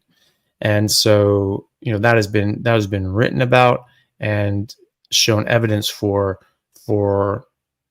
since we started discovering these sorts of things. So, and that's coming directly from a textbook from Oxford, so like this is just a fact. When we started eating plants, our health suffered, our development suffered, our brains got smaller, our bodies got smaller, our teeth got crowded and crooked. That's purely nutritional and developmental. And so, no, you don't need vegetables. You definitely don't need vegetables. I haven't eaten a vegetable in 6 years. Maggie, the rancher, hasn't eaten in over 65 years. And the Inuit, when eating a traditional diet, don't eat it at all. Say, well, they eat the stomach contents of the animals they eat. Yeah, they eat seals. Seals are carnivores. What's in their stomach is fish. Well, they eat polar bear too. In the stomach of polar bear are seals, right? So it's double meated in goodness. So no, you don't need vegetables. That was awesome. Bella, $50 donation. Woo, thank you. Injecting separate super chat to keep Carrie, Adam, Aliyah, and Dr. Chaffee extra life to keep going. Separate GoFundMe for the movie. Keep going. All you are in the home stretch. Yeah, we are. Awesome. Thank you, Bella. We're doing it. Let's see. Big Ed. Thank you for the donation. Dr. C. Paul recently showed you a study that Inuit consumed 15 to 20% calories from glycogen. Did I say that right? They're not glycogen. ketosis. Free raw meat has what's that again? Glycogen? Glycogen, yeah. Glycogen. Okay, glycogen. Wouldn't our ancestors eat this way, fresh, not frozen? Yeah. So, I mean, the thing is that, you know, so the thing is when I was talking to, so he's referring to Paul Saladino, we just had a podcast to come out. We had a very poor internet connection. And so it was very difficult to sort of have a fluid conversation. But yeah, when he was saying that, I may not have fully gotten this across, but regardless of whether anyone's in ketosis, they're still just eating meat. And that's my point. My point is not that we need to be in ketosis all the time, but we need to be eating meat. And I don't think we need to eat anything else. And so, you know, if Dr. Saladino is saying, well, we need some carbs, and he's showing that the Inuit can get those carbs from meat, why do we need to eat anything else except meat, right?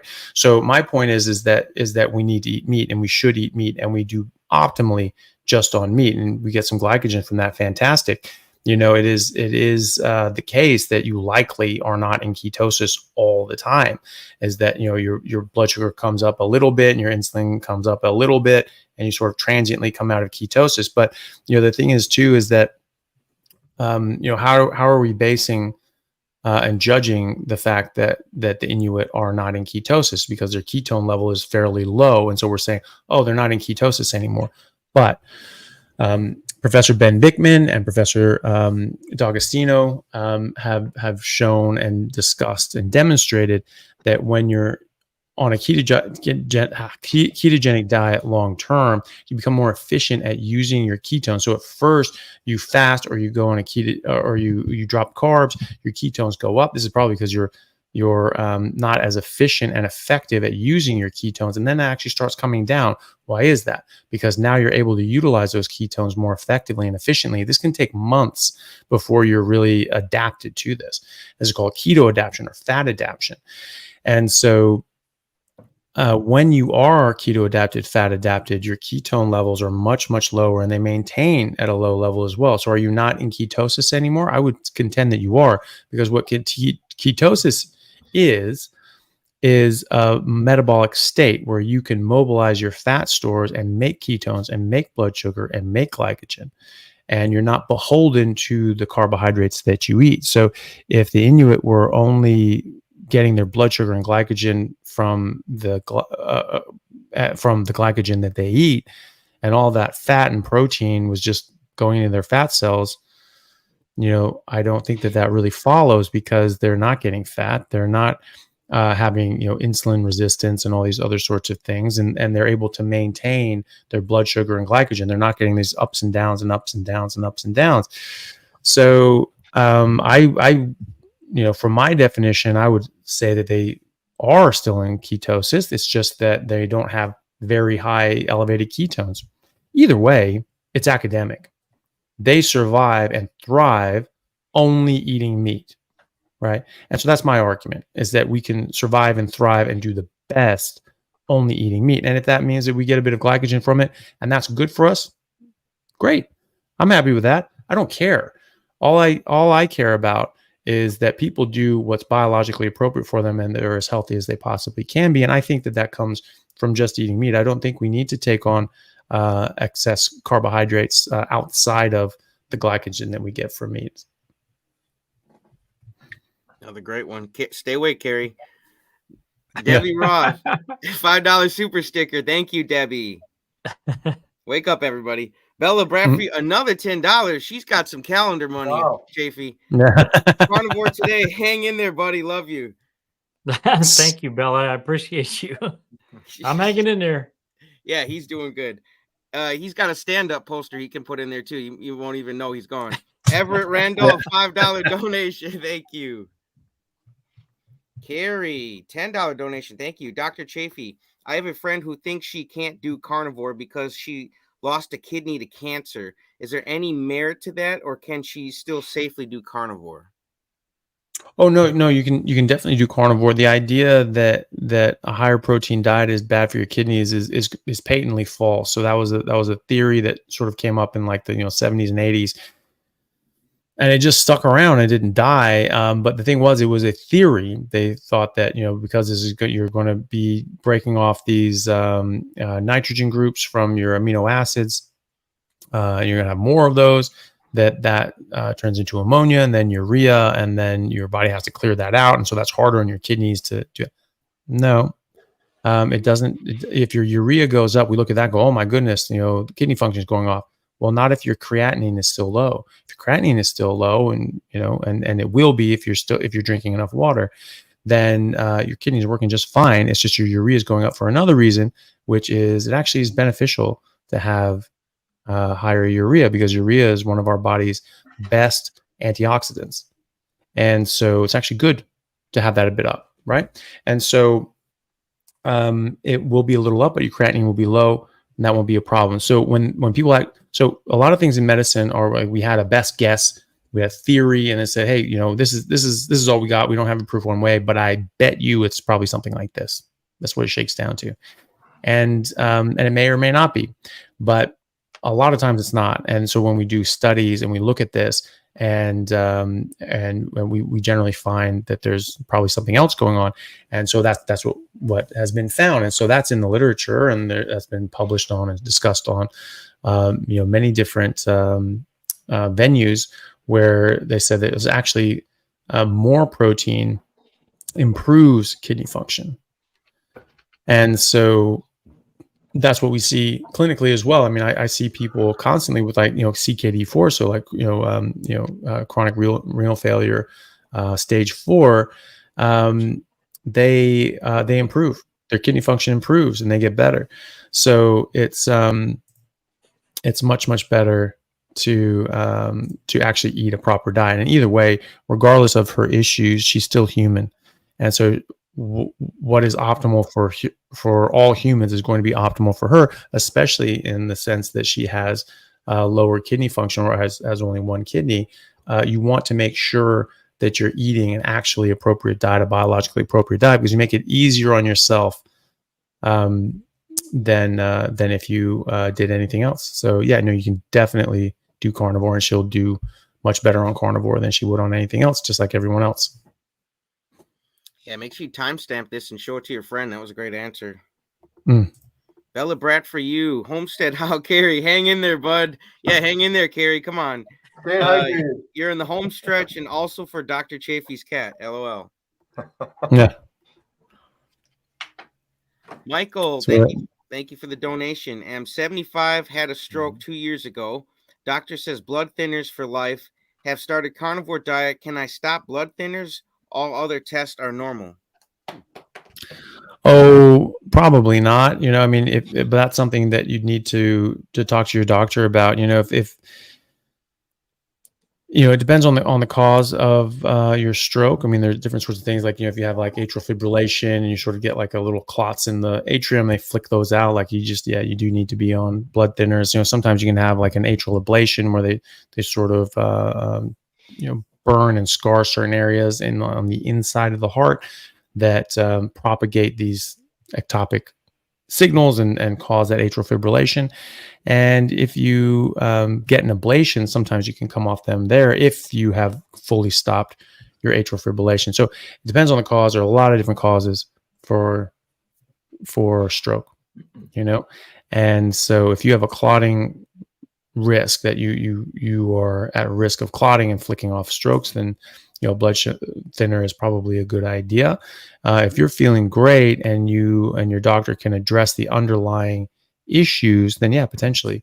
So, but it's very individual, so you have to be able to address the underlying issue. Like if you have atherosclerotic and you have these plaques that are sort of clotting off and breaking off and flicking off, aspirin's a good idea, so because you're going to less likely to have a platelet plug and a big blockage and flick off an embolism. If you've got atrial fibrillation, then being on warfarin or one of the NOACs, the new anticoagulation agents, then and you address those underlying things, your atherosclerosis is gone, your blockages are gone, or your atrial fibrillation is gone, yeah, potentially. But carnivore is not going to undo all of that necessarily. I mean, the atherosclerosis, yeah, probably. probably will go back the other way. Atrial fibrillation, some people improve, but often you need actual surgery for that, or you get an ablation of the atrial appendage. And so now, even if that does stop beating, well, there's nowhere for that clot to form anyway. So there are things that you can do, but they require serious interventions for that sort of thing. So it just depends, but you can work with your doctor, and either way, you're going to be much better off with a carnivore diet. Homesick Buckeye, Russ, man, another donation. Very generous guy, man. Lots of donations tonight. I bet Ollie would like to climb on your shoulders like that cat. I wouldn't doubt it. She's a crazy girl. Oscar, $50 donation. I'm interested in gaining muscle. Could you please advise me on the recommended amount of meat I should include in my diet for muscle growth? Thanks, doctor. Oh, so this is something that, well, look, it's individual, right? And so it depends on you, but it's great because you don't have to guess. You don't need a program. You don't need a calculator or a formula, right? And, if you need a calculator to figure out what you eat, you're probably eating the wrong thing, right? So animals in the wild, they just eat, and depending on what they're doing, they eat more, they eat less. And so if you are, so you need to work out, you need to lift weights, you need to exert yourself maximally. And you need to, lift weights until muscle fatigue. You need to go to exhaustion. That's important. That's a really big, that's really important for stimulating muscle growth. And then you need to eat enough. And what is enough? Enough is as much as tastes good to you. So you keep eating fatty meat until it stops tasting good. And you try to do that twice a day at least. It may be fine to do it once a day, but you need to try it twice a day. And, if you're doing that and you're eating and you're getting enough food and you just eat and tastes good, keep going until it's like, it doesn't really taste good anymore. Great. And then try that again later on in the day. Be mindful that if you do eat a big meal until you're full, you're going to feel tired. And so that tends to be best at the end of the day. So you just naturally chill out and rest and go to sleep. If you do that during the day or at breakfast, you're going to be tired during the day. So during the day, you might have to eat sort of a half meal, just take the edge off or something like that. And then later on, really, fill in the gaps and fill out all the corners. But that's it. It's totally individual. Like for me, if I'm just sedentary and having a normal day, I eat probably around 2.5 pounds of like ribeye and with butter in it. And if I'm working out, if I'm lifting weights, it'll be easily double that. So it'd be 4.5 pounds. And if I do that, I put on muscle more easily than I ever have in my entire life. It's ridiculous. Ryan Talbot, who's a NCAA Division I All-American decathlete, 2-time All-American. He went carnivore halfway through his season and his performance just took off. And at first he wasn't eating enough. He was like losing too much weight. He's like, what am I doing? He's like, you need to eat more. You got to find more meal times to stick in there because he's just working out so much. And he was able to do that and then got it down logistically. So he wasn't eating before he had a workout. So he'd be sort of, crapped out for it. But he found that eventually after he figured that out, he was just like, yeah, I have to stop working out as much because I'm just putting on too much muscle. I'm just getting too big. It's just like every college athlete would kill to have that problem, and he was just like, yeah, no, I can't work out as much. I've got to tone it back because he's just getting jacked because he's doing the decathlon, right? So he's doing pole vault, high jump, sprints, long jump, all these sorts of things, right? And so he needs to be a bit lighter. He needs to have that power to weight ratio balanced properly. And he can't just be like just a freaking tank, but that's where the direction he was going. So he actually had to work out less because he was putting on so much muscle. So that's how powerful this is. Like, and this is what all like Vince Gironda, Serge Nubret, and the golden era bodybuilders before the age of steroids. That's what they were doing. Steak and eggs. They were getting bloody jacked. So that's what you do. Just work your ass off and eat a buttload of steak and eggs. Gironda was saying that if you ate something like 20 or 30 eggs a day, that was like the equivalent of doing low dose steroids. That there were serious anabolic effects to eggs, to eating at that level. So I don't know the veracity of that, but that's what he said in his writings. I haven't been doing too much. I do like pull-ups and resistant bands, and my arms are getting really big, really quick. It's pretty awesome, and I'm hardly doing anything. But my question was going to be, you kind of mentioned this, but I don't know if I caught it. If I wanted to build like as much muscle as possible, is it lifting as heavy as possible, like just a few times, or lifting like medium, a bunch of reps? More reps is fine. So look, if you're going for strength or you're going for hypertrophy, you sort of do different things. The classic paradigm is that if you do like lower reps but more weight, but you're always going to failure, right? So if you do as many as you can, but if it's 3, if it's 23, it's to failure. It's as many as you could do. And if you go up to, I'm going to do 20 of these, and you go to 20, but you just stop instead of being forced to stop, you didn't finish, right? So I consider, like, Muhammad Ali once said, they asked him, well, how many reps of these different things do you do? And he's like, I have no idea. I don't count that. I work to get myself exhausted. And then when I get tired, then I start counting to see how many I can do after I want to stop. Right. And so you just keep going until you can't go anymore. And if you have a spotter, even better. You keep going past the point that you can't go anymore. And you really just wear out, those muscles. And that's how you stimulate this. So I've spoken to bodybuilders and bodybuilder coaches, and they think that actually for physique anyway, that the 15 rep range is ideal. And so that's where they're getting the best hypertrophy and the best muscle definition. And also it's best on your joints. So if you're doing very high weight, low rep, like you're doing like 1 rep max, things like that, very hard on your joints. And so if you want to go for longevity as well as, getting your physique and strength and all that sort of stuff, then you definitely want to go to the 10 to 15 rep range. That's what I sort of aim for, 10 to 15. Great. Thank you. Yeah, but it's always to failure. Right. It's always like you're not doing anymore. Yeah. Okay. Yeah. So if I'm aiming for 15, but like I keep going and I can do 30, okay, well then I finish off at 30 and I put up the weight, Right. Okay. Carrie, you're gonna look like Hulk Hogan, man. Just don't go too fast. Right. Ella, one Brad, thing for you. Oh, I sorry. was going to say too, well, and for building muscle as well, one thing is that the eccentric motion. So the concentric is the contraction, right? You're contracting the muscle. That's a concentric movement. And then the eccentric is when you're sort of coming back down and the muscle is lengthening, right? If you're doing that under tension and under stress and you're slowly doing that, what happens microscopically is you have these actin fibers that are just sort of bound to each other like this, and they have these little teeth and they sort of move up and down like that. And you have just hundreds of these little things in each little cell. And it's called a sarcomere, is the muscle unit inside the cell. And so it's just like here, and then they do that. And that's how they contract the muscle. Okay. So if you have more of those on there, you get a stronger contraction. This is why a lot of sports teams now are saying, don't stretch. It's actually a bad idea. If you stretch, you sort of pull that out, and now you have less of those actin fibers touching. And so when you contract, you get a weaker contraction instead of a whole bunch of them here, and then boom, you got all those actin fibers just smashing it all at once.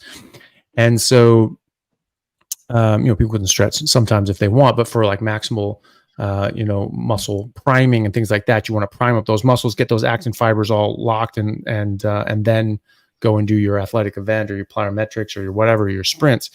You don't want to stretch a whole bunch before you do that. And so if you're doing that eccentric, all of these things are bound on, and then you're lengthening it, but you've actually told them to not let go. So you're actually just microscopically, molecularly ripping those molecules apart and pulling it down. And that's why you get like, it's harder on your body and it takes longer to recover. But that's what stimulates bigger muscle fibers and bigger muscle growth. Now you still get hypertrophy if you just do the concentric, right? and that will just tighten up the actin fibers. And this is why training for different things. If you're training for bulk and you're trying to build up the size of your muscle, you want to focus on that the eccentric side of things. So, you can sort of push out and then slow back down, right? And sometimes you can actually train that way. You can do eccentric overload, or if like you're doing pull-ups, you do as many pull-ups as you can, then you can't pull yourself up anymore. You go up on a step and you hold yourself there, and then you let yourself down slowly like that. And then you get back on the step and you do it again. And so you can actually do eccentric overload that way as well and get more bang for your buck. But if you just want your strength to weight ratio, then you just do the concentric. And then you just get stronger and stronger and stronger, but you're not actually bulking up. So you're getting stronger in relation to your weight. So you're staying the same weight, but you're getting stronger. And this is what you can do. This is what some coaches and trainers that get people ready for like the NFL Combine do, is they'll do like a hex bar deadlift, like the trap bar deadlift. And you do that and you stand up. And that's like that explosiveness out of the blocks as a runner or a sprinter. And then they just stand up and then they drop it. So they don't do the eccentric. So they're not ripping apart that muscle. And then they stand up with it, drop it, stand up with it, drop it, stand up with it, drop it. And by doing that, you're not breaking down the muscle tissue. So you can do it more often because you recover quicker and your strength goes up, but your weight doesn't go up as much, nearly as much, even if much at all. And so you get more toned and more strong, but you don't get the breakdown and then the rebuild at bigger hypertrophy. So, and it also tunes up those actin fibers so that they're primed and ready to go.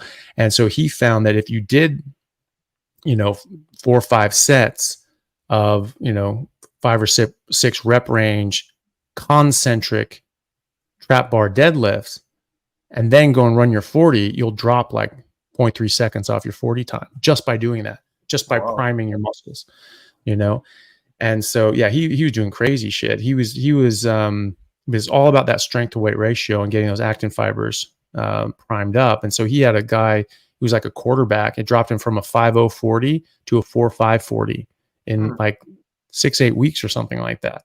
And he said 95% of what does that is the hex bar deadlift, the concentric hex bar deadlift. Wow. That's really interesting. That was some killer advice, man. Yeah. Yeah. No worries. Bella Brat for you, $20 donation. Thank you. Thank you for all your time and hard work. I am hopping on another call, but this is to instigate Carrie doing the push-ups he promised. Ooh, Carrie. We gotta work out these details better. Hey, now you gotta. He just told you you can go up quick and then go down real slow if you want to get those muscles, Jack. I was listening. A 2 black up here. Will betaine, HCl, and apple cider V help with low acid? Betaine, HCl, maybe. I mean, I never used those supplements. I haven't really looked into them. Apple cider vinegar is not all that acidic. It's a pretty weak acid. It's not nearly as acidic as our stomach, or really shouldn't be. And unless you have a serious problem, but like our stomach pH is pretty damn low. I mean, if you're just not drinking water around meal times, that'll be better. So if you think you have a problem with that, just don't drink water for 2 hours before you eat, and then don't drink water during your meal, or really for a couple hours afterwards. Let it all digest, and so that'll keep it really concentrated. So less water you're drinking, and the longer you go without having drank water that day.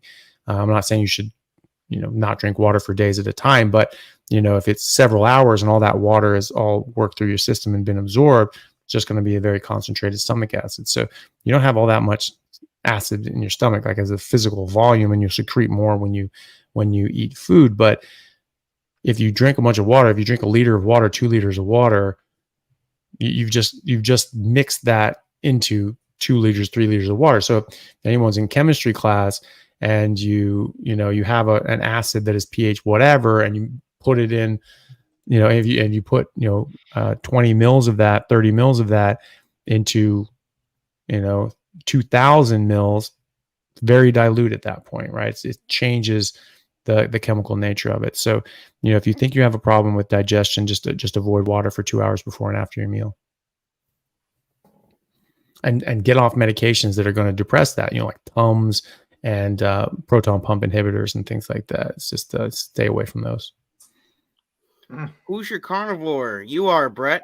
Thank you for the $10 donation. If you were wearing an I eat only meat, ask me why t-shirt, and someone on the street asked, what would you say? If I was wearing that, I'd probably give him like a smart ass response, but like but like a real answer just be because it's the healthiest thing for us to eat. It's what we're evolved to eat. It's what we're designed to eat. So why would you eat anything else? Dolphins are supposed to eat fish. Why would they eat kelp? So you just eat what you're supposed to eat. Dr. Chaffee, I have that shirt.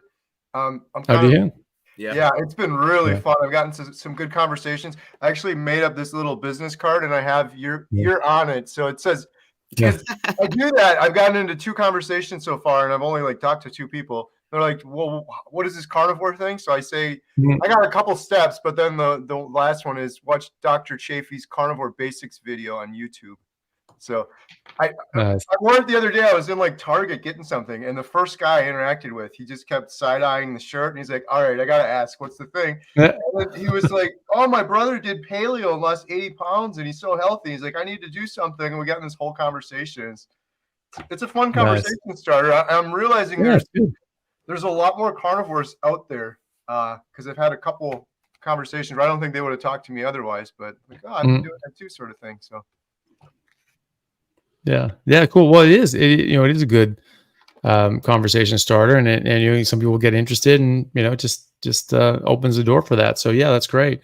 And it's not as and it's not as obnoxious as it could be. Something like you're murdering. If you eat meat, you're a murderer, or some bullshit like that. It's just I eat meat. I only eat meat. Ask me why. Yeah, that's fun.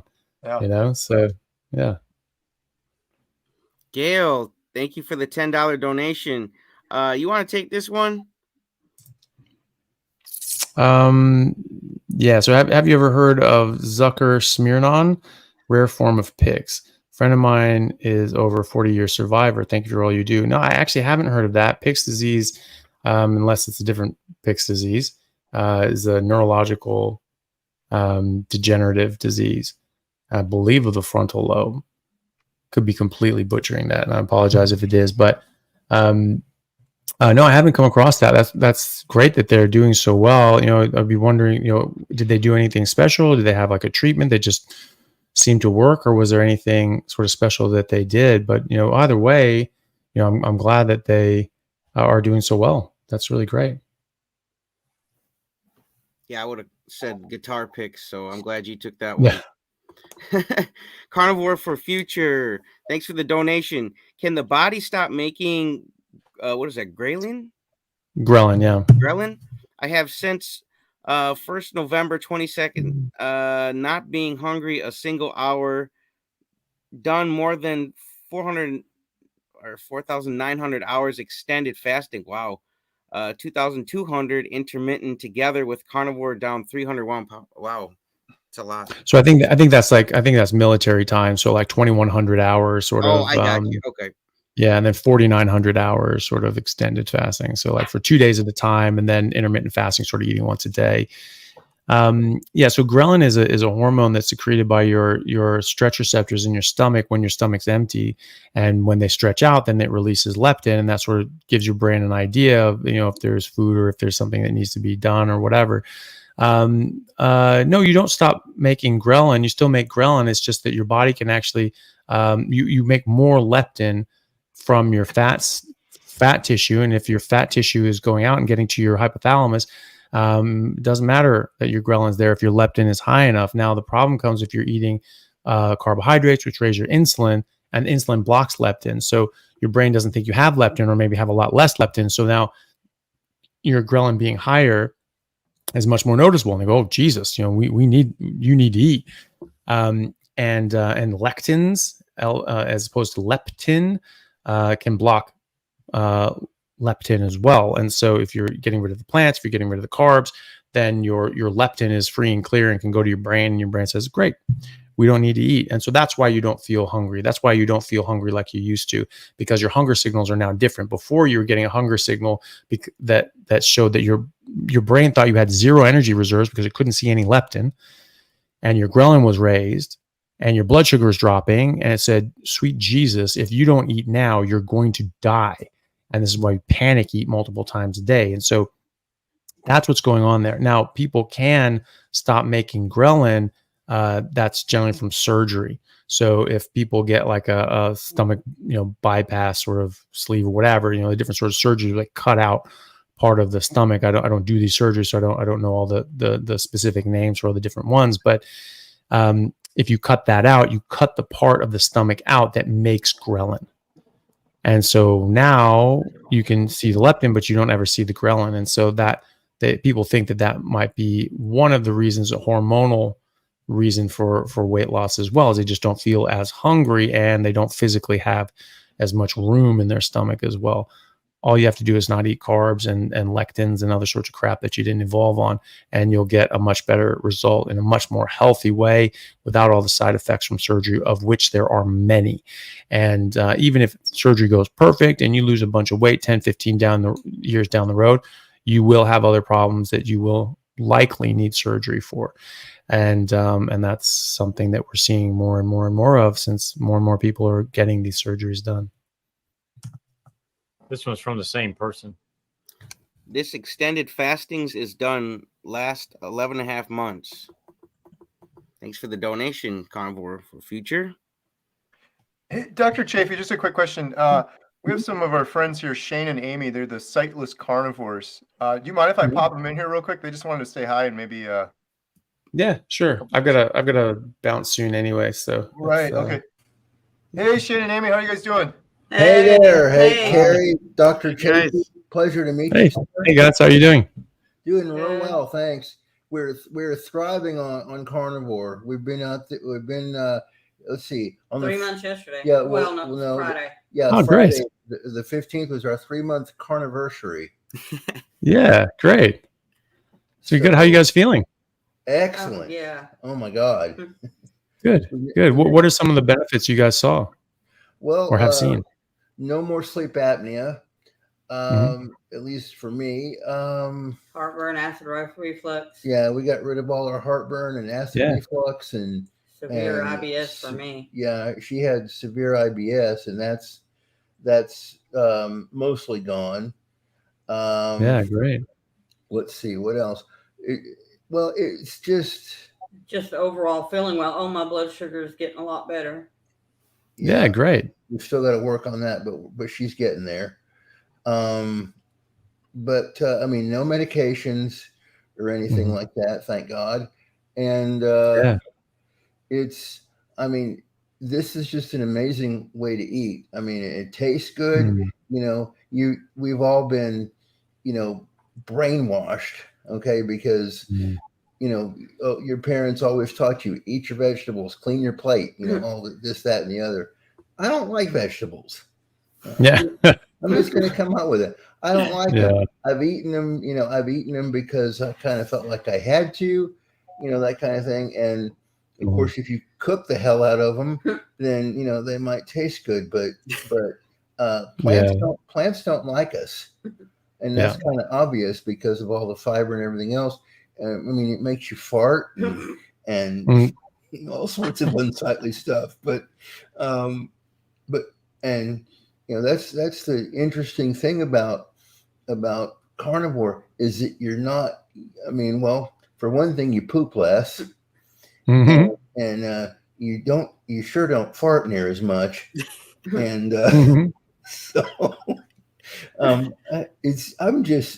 I can't say enough about it. Sometimes it's such a wonderful feeling. Sometimes it just renders me speechless. And well, that's really good.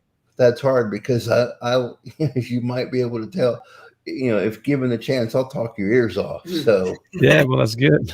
Well, that's really great. It's really great to hear that. We were just talking earlier about the different sorts of great stories that we've heard and seen and people's recoveries, but that's my favorite one, and people just being healthier and feeling better and getting a new lease on life and being able to just experience life more and better and more healthy way, and having more energy and more just when you're healthier and you feel better, you want to do more things and just live your life more, and you just enjoy your life more, and I think that's the best part.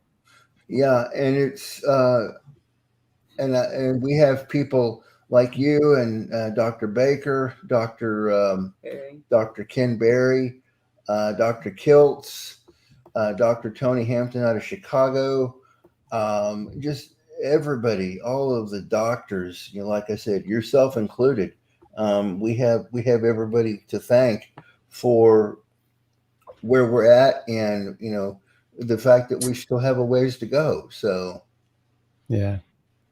Well, that's the thing, you're 3 months into it. And so you're just sort of in that sweet spot where you've gotten most of the junk out of your system. You started to see a lot of really good results, but you're just now getting to the point where you're just feeling amazing. Your mitochondria are working better. You got 4 times as many of them. They work 4 times as well. And your bodies are going to start feeling better and better and better. And you're just going to start seeing more and more results. So like it's really an exciting time. You guys are just going to feel better and better and better the further you go from here. So I'm excited for you. Oh yeah, thank you. And we just put out a video, by the way, if you haven't checked us out yet, we're at Sightless Carnivores. That's our channel on YouTube. So you might want to like, share, and subscribe and all that good stuff. But we just put out a video on yesterday. Yeah, we put it out yesterday actually. And the one thing that we're learning with a little bit of chagrin here is patience. You have to be patient when you're on the carnivore diet, because you didn't screw yourself up overnight. You're not going to fix yourself overnight. That's right. So I'm the one that's a little impatient. It's easy to do.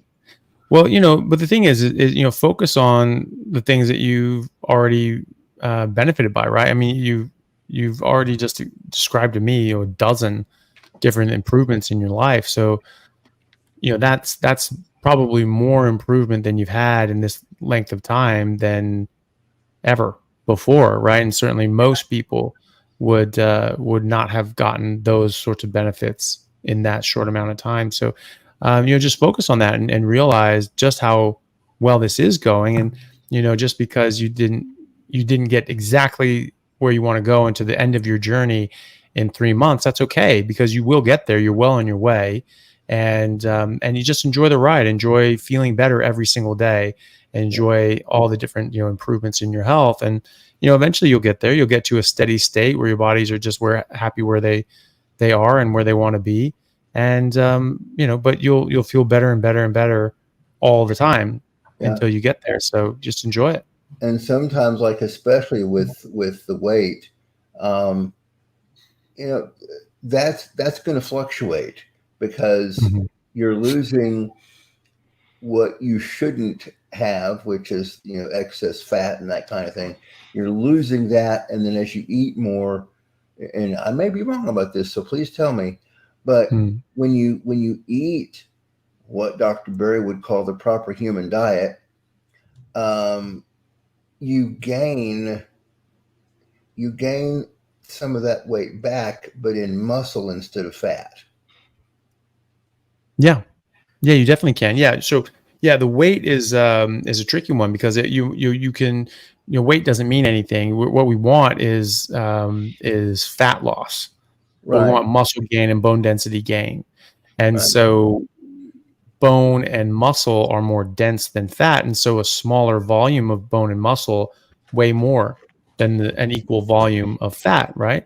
And so you can actually be different, and your body be changing dramatically, and your clothes fitting differently, and you feeling better, and your fat level going down, but your weight not changing. So when I just dropped vegetables, I was already not eating carbohydrates. I just dropped the vegetables and started eating a lot more meat, and dramatically increased the amount of calories I was eating. And I lost 23 pounds in 10 days but then I stayed the exact same weight. I didn't lose an ounce for several months after that. And that's because I was working out and exercising heavily, and I was replacing the fat I was losing with the muscle I was gaining. And I was, and so my body composition changed dramatically. I was getting much more lean and strong and muscular.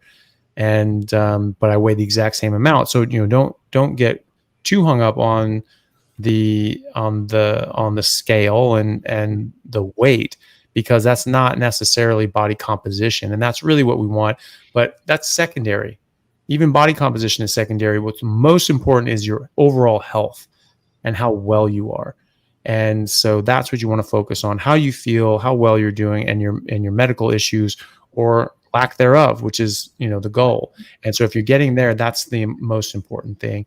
And then your body composition will come, and weight, just never worry about your weight, because that doesn't necessarily mean fat. Yeah. So when somebody, because we've all been taught that, a certain person's height and a certain person's body build and that kind of thing, again, I guess it's the American Medical Association, or maybe I should say dissociation. Mm-hmm. But I don't know, where they came up with all these numbers, but, they have, somebody's height and weight or whatever. And that's, let's say you're so many, so much tall, and then you should weigh this much. So I think, as I've said in some of our videos, you kind of have to throw all that out the window. Yeah.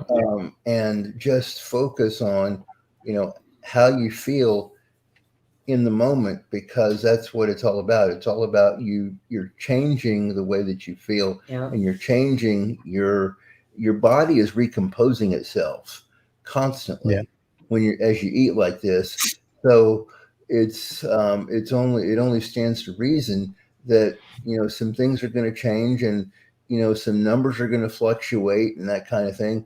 Just go with it and continue to eat the proper human diet and allow your body to do what it needs to do to right itself. Yeah. And that's the thing, is that BMI is how we measure these sorts of things. It's a really bad metric because it doesn't take lean body mass into account. It doesn't take musculature into account. And so, I'm not even all that big, but I'm just in the range of obesity. So I just hit obesity according to my BMI. And, and like I'm, like 10% body fat if I'm not working out. I'm 6% body fat if I am working out, and I weigh more with less body fat when I'm working out. So I'm obese, and so on the BMI, I meet that statistics of all these damn obese Americans, and 70% of Americans are overweight or obese, and 42% are obese. And so I've contributed to that obese statistic since I was 19. And so, and being a very lean athlete that whole time. Yeah. So it's not great, but, that's unfortunately sort of the metric that we use, but, and that's just another reason why, weight isn't something that we should worry all too much about. We should worry about body composition. We should worry about health. We should worry about how we feel. That's the most important thing. Yeah. Yeah. And so like I said, we feel awesome. Yeah. Good. We still have our days, when, we might, because I work a split shift at my job. I work as an Apple tech support specialist. And Nice. so, I have a split shift. So, sometimes we may want to lay down and nap or whatever, but, but as far as the overall way that we feel, is just awesome. We haven't ever felt better. And we're sleeping better. Pardon the phone. Yeah, pardon her. It's so good. It's so good you guys are feeling better. Dr. Chaffee, Shane is also a very good singer. He was singing for us earlier, but oh yeah. I'm glad you guys got to chat here quick. I want to be respectful of Dr. Chaffee's time. I know we're taking you over here a little bit. It's all right. I just want to thank you sincerely. It's been amazing. You pulled us through for sure. I was looking over at Absolutely. Adam earlier, and I was like, "Are you looking down at your computer, or did you not off there? What's going on?" 5 hours left, so I think we'll make it. We're on the home stretch, but really, thank you so much. This has been wonderful, and everyone, check out Dr. Chaffee. I have a link in the description below. He's on YouTube, Anthony Chaffee, MD, Plant Free MD. What else? Is there anywhere else they can find you, or we can shout up for you? Yeah, well, so Instagram is just Anthony Chaffee MD as well. Plant Free MD podcast on podcast channels, like you said. The YouTube is just Anthony Chaffee MD. Twitter, I'm being more active on, just Anthony_Chaffee. Maybe I should change that to Anthony Chaffee MD, but right now it's Anthony_Chaffee. And other little things, but I have like other links and like link trees and things like that in my Instagram. If people use other platforms as well, I'm on other things as well, but those are my main ones. Great. Well, Awesome. And Rumble and things like that. Not everybody is on Rumble, but I do have a Rumble channel. All my YouTube videos go directly to Rumble as well. Nice. Well, thank you so much. This is wonderful. Yeah. Appreciate No it. problem. Thank you, Doc. Yeah, no, you're very welcome. It's good to see you. Yeah, good to see you guys, and very good to meet you, Shane and Amy. It's a pleasure, and thank you. and good luck with it. And I'll see you guys another time. Yep. Thank have a you. good day. See you, bud. Take care. Thanks, guys. See ya. All Well, right. I tried to get a calendar for the ladies. Ladies, I was trying for you. We'll see if the carnivore calendar comes out or not. I was pulling. Right. So, Adam, Ollie is gone now. Are you got some new totals? I do have a total. I don't know if I'm going to do this anywhere close as to what Ollie was doing. Hey, we'll take whatever. I'm kind we of get at this fumbling point. through. We're up to $27,830. Wow. Hey, we still got hours to go. Wow. You know what's crazy too is the original GoFundMe goal we've met. So that's pretty cool. But the goal for today, we're still going. So yeah, that's amazing. Let's see what else. Man, did he give some good answers? I'm telling you, if you guys weren't writing notes, man, holy schmo! I learned so much just from, just I swear, each time he answered a question was like a class. Like that was amazing. Yeah, he's the best. Yeah, for sure. I'm trying to think. What else do we have? Any other updates? I was thinking we could roll one thing before we got our next guest. I think Alex is up next. I was gonna roll one more quick carnivore hope video. Yeah, sorry we didn't get through all the questions for Chaffee, guys. Apologies. But he was giving real good, thorough answers for those people. So yeah, and he stuck around for like an hour longer than he wanted to. So that's really cool. Mm-hmm. All right, here we go. One more of these quick, and then we'll jump in with Alex Cannon. This, let me find it here. This is one of our individual stories. Here we go.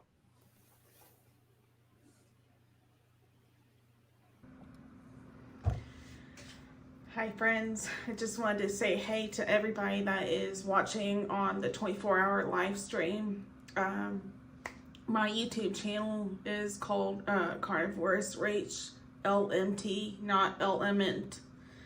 Because I'm a licensed massage therapist, so I just kind of put the carnivore and massage therapy together. Anyway, I have been strict carnivore for 40 days now. I've had a history of binge eating and yo-yo dieting. And for me, this last 40 days has been kind of a different one. I know that I lose inches faster than I do weight. So, and everybody's story is going to be different. So just remember that when you start your carnivore journey, you can't compare apples to apples. It just,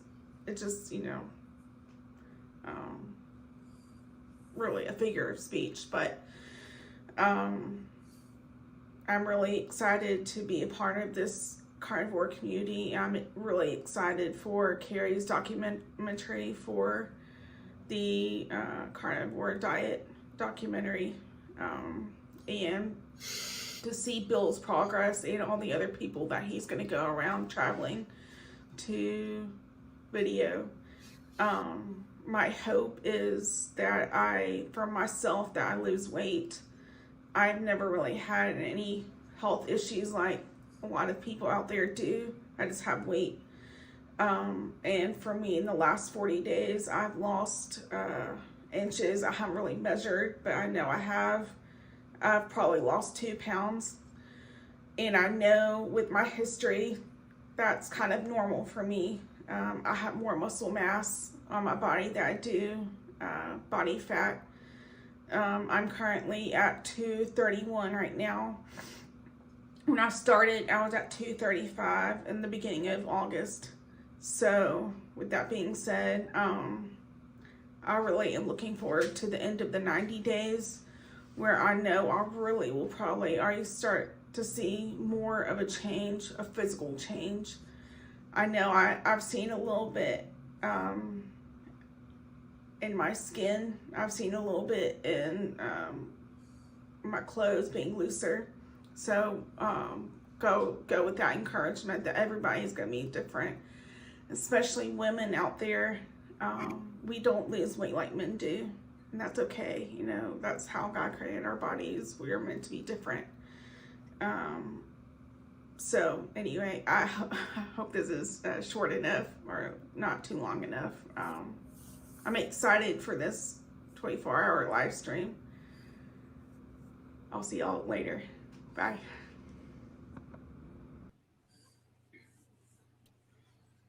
Awesome.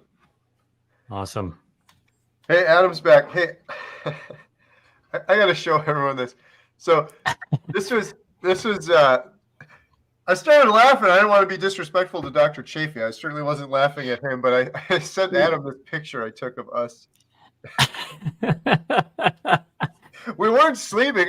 So Adam, your monitor is like flat or it's down low? It's down here. So yeah. when you're looking at it, you look like you're sleeping. And then I was on my phone texting you. And so Shane and Amy, I just showed a picture of Adam and I both with our eyes shut. I thought you were sleeping, Carrie. I was like, dude, I'm gonna have to interrupt the doctor here. Like, this guy is out. I was just waiting for your head to hit the desk. I was like, then I know. I kept saying to Adam too, because like I'm getting texts too from different people. Like Shane and Amy sent me a text too, so I was answering it. But then every time I look down, my camera is up so high, it looks like my eyes are shut. I think they were for about 20 minutes or so. I don't know. I blacked out there for a little bit, but we'll hold her together. Wow. Yep. Shane and Amy, how are you guys doing? You're up late. Hey, yeah, we're early. We sort of took a nap. We took a nap earlier, and now we're up and ready to rub go it again. Power nap. Oh, Alex is here. Oh, we got Alex on. All right, should we bring Alex in? Yep. Alex Cannon, welcome. Hey guys, how's it going? Good. Good morning. What is it over there? 8 o'clock in the morning? 9 o'clock? Yeah, 8:10 a.m. Yeah. How are you doing? Fantastic, mate. I stayed up as much as I could last night, and then I watched that Dr. Chaffee this morning. Can I just say, guys, you're doing an amazing job. I don't know how you're doing it. I don't know whether you've got intravenous coffee, which you probably haven't, but outstanding job. Just heard the latest total, and guys, I'm just so proud of you. So proud to be on it today. And any new carnivores, anybody watching, get yourself a t-shirt. Yes. Yeah. Alex, I don't know if you saw this a minute ago. This is how Adam and I are doing it. I thought they were done, Alex. I really did. I said, holy crap, I'm going to hold it down here for another 5 hours here, dear Lord. Yeah. I texted that to Adam, and we just started laughing simultaneously while Dr. Chaffee was giving a serious answer. He's like, what's going on here? We're getting a little loopy here. Absolutely. Yeah. What am I going on now? 22 hours, I think. I've been up for 22 hours. Yeah. Anyhow, Alex, there's a lot of new people on here maybe that aren't familiar with your story. Would you mind giving a little bit of background and telling us your carnivore story? Yeah, sure. Well, greetings from the UK. Have you had anybody else on from this side of the pond? Not quite yet, but I think we do later. We have Kent Carnivore on. Yeah, he's great. I've been promoting him to a lot of my friends who are, well, obviously much younger, but Looking at the fitness side, he's got some great delivery. Yeah, so back to me. Bit nervous as usual, but the butterflies are flying in formation today. And you've got me up early on a Sunday morning. You know, that's Right. incredible. So yeah, for anybody who's new or anybody who wants to hear the story again, my name's Alex. I'm 65 years old. Kerry keeps saying, you're 65, and that's why I like talking to you so much. Yeah, 65 on the 25th of August. Been a carnivore since the 1st of May, 2022. My story starts in April of that year. I'd been miserable for a couple of years, struggling with my weight, lots of health issues, which I've obviously gone into in our first video. And I was just watching Fat Fiction on YouTube. I saw an alternative way to eat, and I just realized I've been doing it all wrong for so many years. Made a decision on the 1st of May, get rid of all the sugars, eliminate all the junk.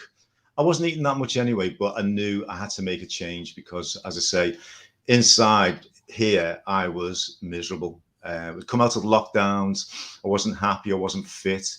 Didn't have any direction. And 1st of May, after about a week, my life changed forever. I started getting rid of all the sugars, carbs. Found Dr. Baker. That was the first one I saw. I was watching Dr. Baker walking through the grounds of his house, and this guy is like, you know, better than Arnold Schwarzenegger. And I was thinking, is this a doctor? And he's going on. He's got a baseball cap on. You know, he hasn't got the gowns on. And it really got my interest. And so obviously started subscribing to him. I was already a subscriber of yours, by the way. But that's another story. And then that led me on to Dr. Ken Berry. Different personality. I got loads of information from that. That led me on to Dr. Chaffee and then Dr. Kiltz. So my confidence started to go up and up and up. But then the biggest revelation for me was Dante Ferrigno, Amanda from Carnivores Me, and Dave Mack. So we had 3 different people from all different walks of life. And this just intrigued me so much. And in the first month, I got great results. The problem for me was I wanted to get on my soapbox and tell the world, you know, this is it. I've got the magic key. But I got a shock. I went to my Facebook, on Twitter, and I got tumbleweed. It was horrendous. It was like, this guy is an alien, you know, and it's everything that came out of my mouth. People just were like, I don't know what he's talking about. And it was so frustrating. So obviously I stuck to my YouTube. I had a YouTube channel anyway, but obviously I called it Carnivore for Life. And that's when things started to happen. I think it was July 2022.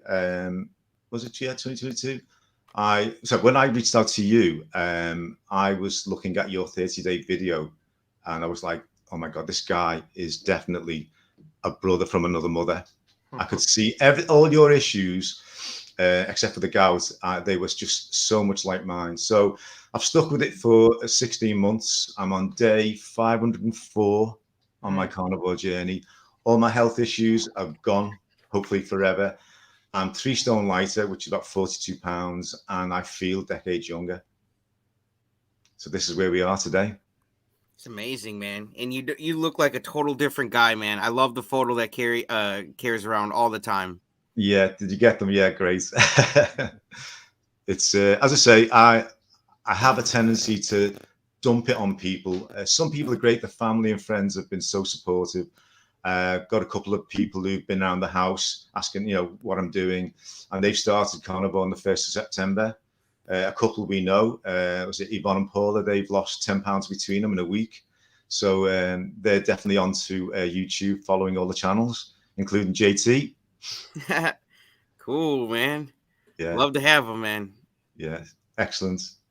So you've been going 504 days. That's a long time. That is, yeah, man. absolutely. Yeah, it's how has it been? Because a lot of people are concerned with carnivore long term. It's not sustainable. Have you run into any roadblocks over the 504 days? No, on a personal side of it, it's been the easiest thing I've ever done. I don't even think about it. I just go to my local butcher, stock up on beef, eggs. Michelle's ketovore carnivore, so we've got, you know, we can get the green grocery stuff from there as well. I don't go to supermarkets anymore. I don't think about it at all, Kerry. It's unbelievable. I've got 2 steaks for later on when I build up my appetite. Tomorrow I might do a power bowl, do a couple of variations on the beef, butter, bacon and eggs through the week. But as I say, it's clean living. It's got clean eating. There's no waste. My health is just improving day by day. I think I've still got about another 50% to go, but I'm going to focus more on maybe the line diet in November. We've got 2 holidays in October. We've got a Yorkshire visit for family, and then we've got to go to Berlin. Well, we're going to Berlin for 5 days with my family. So, yeah, I know that October's not going to be a good time, even though Germany's well known for its good quality meat. So, yeah, as I say, I'm going to go hopefully line diet in November and just give myself a new challenge. Nice. I want to post your link here for you, bud, in the comments. Boom. You guys go subscribe to his channel. I just put it in there. Okay, thanks for that, guys. Yeah, can I just say on the channel, I just want to thank all my subscribers. It's been a blast. Over 2,000 subscribers in 2 months. Trying to answer all the questions. So much support. Having great comms with JT, Adam, and Kerry, guys. Just want to thank you for all your support. It's just been tremendous. Yeah, I want to thank you for coming on Chatting with Carnivores, man. I can't wait to have you, dude. So Alex, you've been doing this for a long time. Is there any anything you've learned, like any big points of wisdom or stuff that you could share with other people that are thinking about starting? Yeah, I think my main, when I say wisdom, I've learned how to research and question everything. Question everything I've done in the past, question everything that comes along now, and never take anything for granted. I haven't seen my doctor for 5 years. I don't think I probably will for a while. I think I've done everything in spite of the medical profession, not because of the medical profession. I've learned to take control of my health through my nutrition choices. I remember in the 60s when I was a young lad, my mum, I lost my dad when I was 9, so my mum brought me up, but she fed us really well. Working class family from Liverpool. It was all butter, beef, eggs. It was just like it is now for me, and I was healthier than ever.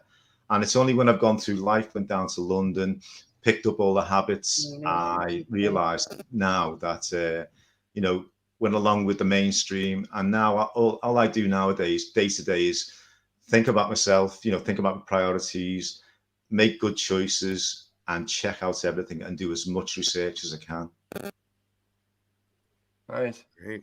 What's your typical meal plan look like, and has it changed or evolved over the 504 days? Yeah. I've done a couple of videos recently on Stanson's, which is my local butcher's in Widnes, just outside Liverpool. It's a wholesalers and they supply to the trade. But I popped into they've got like a business unit on an estate about 12 months ago. Told them what I was doing. They didn't have a clue what carnivore was. They do now. And 1 or 2 of them are fasting. So I just said to them, guys, I'm going to be coming here on a regular basis. I don't do supermarkets anymore. Can you do me some good deals? Well, that was like, manna from heaven for them. So they basically said to me, we can give you a joint instead of a couple of steaks. You're going to save a lot of money. And so I would buy a 4-kilo joint, a ribeye, cut it up into steaks, and then I'll freeze half of it. Obviously chill it in the fridge, rest of it. And then I would just live on that for a week and save so much money, no waste, and not even thinking about what I'm going to eat. So there's no plan for what to eat. I just pop into Stanson's once a week. They go, here he is, Alex. We met someone else today who's watched you on YouTube, who's watched Kerry, etc. And they're interested in doing what you're doing, and they obviously start shopping there. So the actual butcher suppliers are delighted with me. So yeah, that's my main plan, is just basically go to there once a week, get the best deals I can, stock up, and just not think about it. Got more things to think about. Have you faced any concern or skepticism or criticism from friends or family? Just at the beginning, it's I think it's, you show them, you don't tell them. I have a tendency to tell everybody, just rabbit on about. As soon as they said to me, "You're looking well," it was like carnivore, carnivore, carnivore, and they're like, "Get back, get back." And so I heard Dr. Wiedemann today, early on the live stream, saying, "Zip it, man. You know, you've got to show people what's happening." So when they've said to me, "Alex, you look well," I might say, "Yeah, I've lost 3 stone in weight." And they, "Really? Yeah. How come? Have you been going to the gym?" "No, I haven't been in the gym for 8 months." Hold on a second. Are you working hard at swimming?" No. I've just changed how I eat." And so then they say to you, "What are you eating?" And you go, "Beef, butter, bacon, and eggs." And then I'd say about 90% of them threw away. But my family and friends could see all the positives. My mood had changed. I had much better energy levels. I was happier, much happier than what I was doing. No negative at all. I wasn't miserable. And so quietly, I think my family and friends have just said, "You know what, Alex, he's got to be doing something right. We can't give him any negatives because it certainly won't stop me anyway." But they know that I'm setting a good example. I'm setting the right example. My daughter, Sophie, I won't embarrass her today, but she started carnivore. She struggled with it before with PCOS issues, but I think she's so proud of her dad. And I've said to her, I want to be around for a long time. So whatever anyone thinks or feels about this, you know, as Dr. Berry said, hopefully I am an example of what a 65-year-old man should look like. And, you know, as Dr. Chaffee says, I want to be here till I'm 120. So if I can maintain this health, mental and physical standard, you know, that's my goal for the future. My family's going to grow up. Hopefully they're going to have kids as well. I'm going to be a young granddad. That's what I'd like to be. And maybe get a homestead one of these days. But that's my main thing, is that people have supported me gradually and slowly, because you can't deny the change. You know, in work, I used to wear a 2XL shirt. This is now a medium UK. Kerry, I wore this size in my 30s and my 20s when I was, you know, the gym. I was out 7 days a week, super fit. And, you know, it seems like a long time ago, but I just feel exactly the same way. It is hard to describe to people, because you say, I feel decades younger, and they go, yeah, maybe you're just exaggerating, you know, just full of that. But I genuinely and sincerely, for anyone who's watching, well, for everyone who is watching, I think I'm a blessed man that I found all these things. I found YouTube, I found the documentaries, I found Kerry, JT, Adam. I could go on forever about the list of people who I mean, I don't call them heroes, but the people who I respect and who I will listen to more than anybody else in my life, besides my family and friends, obviously. But yeah, as I say, I get support in my nuclear family, but outside, I go out nowadays, and wherever I go, we went to a couple of social events at the weekend. Shell kept introducing me to people and saying, Alex is 65. And it's, I'm like, oh, stop embarrassing me. But you can see the reaction from people who don't know me. And it just encourages me so much to continue. I'll never go back to the old way of eating, ever. So I know the answer to this, but there's a lot of new people here that might not be familiar with your story. I think you touched on it a little bit, but what have you noticed in terms of changes in your, I guess, overall mood or mental health? Well, I think the lockdowns really, I mean, as I say, I was 63, wasn't I, when the lockdown started, or 62.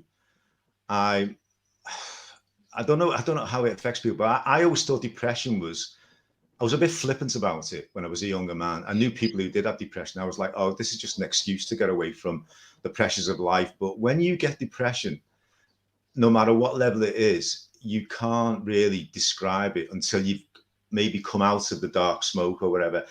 I sat there in my garden day after day, and I knew I wasn't in control of my life. I really thought I was, you know, happy-go-lucky guy. I was having a great life.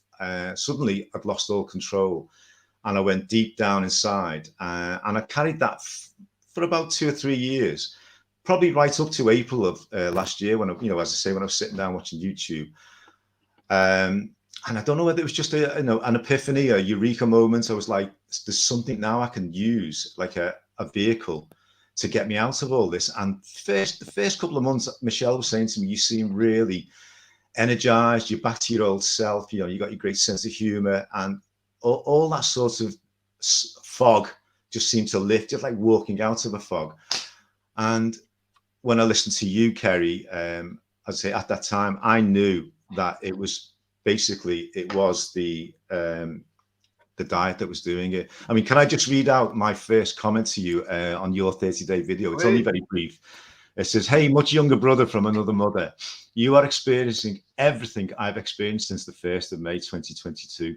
I'm so pleased for you." So I didn't know you then. It's been a revelation for me. The UK diet is as bad as the standard American diet. Elimination, as you say, is the key. I'm 65 years old in August, but feel 35. Well done, man. And as I say, you then reached out to me, and then we obviously got something going on. And as I say, on the mood thing, I was getting better at the time, but I want to thank you, Kerry, because you were so instrumental in lifting it for me.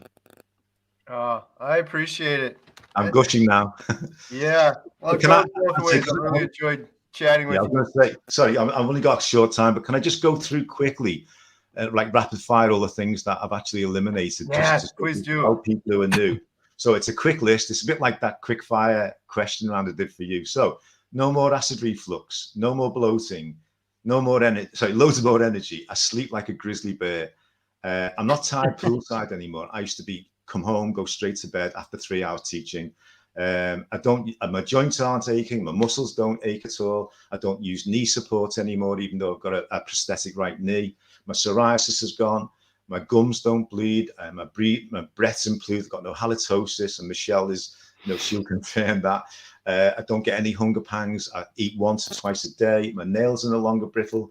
My memory's improved. I'm doing Spanish and German lessons. I've got no sweet cravings. My BPM, my resting heart rate is down to 60 BPM.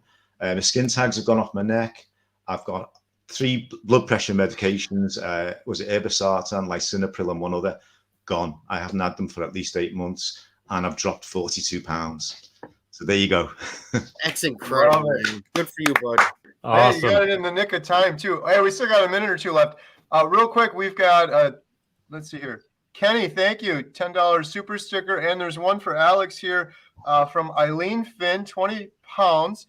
Hey, Alex, I've been watching Kerry for a while now, having problems starting YouTube, getting a new phone, etc., but it'll happen soon. I'm in sunny Southport by the Sea, UK.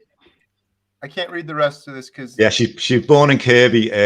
Lots of Scousers. Liverpool people are called Scousers, but she's. I think she might be from Liverpool originally. Yeah, thanks for the message. Thanks for the contribution to the diet movie. Yeah. Awesome. Thank you, Alex. So, Alex, your channel is Carnivore for Life. I have a link for it in the description below. You're doing an awesome job over there. It's great. You're so inspiring. The comments right now, there's just so many great comments for you too, by the way. Oh, thanks very much, guys. As I say, congratulations on what you're doing today, Kerry, and everybody else, and this great support from Adam, JT, and everybody. And just want to say, all the guests, all the VIPs you've had on so far, will we be able to watch a replay 24 hours? Yeah. Wow. You'll be able. Everyone can watch it again. I'll probably watch it too because I'm not watching it now. Yeah. So I'll say that once I've finished here, I'll get my only one black coffee for the day. I'll sit down in the conservatory with Patsy the cat. Just quickly again, I've done a couple of videos on Alex's Bengal cat. She's had an accident, but she's on the mend, everybody, all my supporters. She's got another 3 weeks locked up in a cage. She's got a broken pelvis, but she's definitely going to recover. And, cats, pets, it's like having kids. It's worse than kids, isn't it? But yeah, thanks everybody for all your support for the channel. And I just want to say, shout out to Kerry, JT, Adam, and everybody. You're just doing an amazing job. And I'm so excited for the future, guys. Thanks for blessing us and coming on here, helping us out. Appreciate you. Yeah, appreciate you. Thank you so much. Everyone go check out Alex's channel, Carnivore for Life. Link in the description. Thank you, Alex. Have a good day. Thanks, okay, Alex. guys. Talk Love to you soon, guys. bud. See you. Bye-bye. All right. Adam, how's it looking? Let me see. $27,877. Wow. Let's go. Yeah, buddy. We'll be at 30 grand before you know it. Let's go, guys. Yep. And $500 gets you a phone call with Kerry, and you get in the credits of the documentary. So Light it up. Let's go. Sure. Awesome. Thank you guys so much for all the donations. And again, huge shout out, Adam, Carnivore Today. Check him out. Link in the description. JT, Poko, Moonshine family. I really appreciate you guys. We got Hanging Against around. the Grain here. Yeah. Yeah, let's go. Ryan. Next up. Oh, sorry. Hey guys, what's going on? How's it going, my Ryan, dude? how's it going? Hey, good. Hey, so, well, there's lots of new people here that might not know you. So welcome to our 24-hour carnivore live stream. Looking forward to talking to you again. Would you mind maybe giving a little background, telling us your carnivore story? Yeah, I first learned about this diet a couple years ago, and I saw it. I think it was on Joe Rogan with Jordan Peterson or something like that, and I thought it was insane. I thought that that they were, the way I see things is anything on the extremes is a little bit too extreme.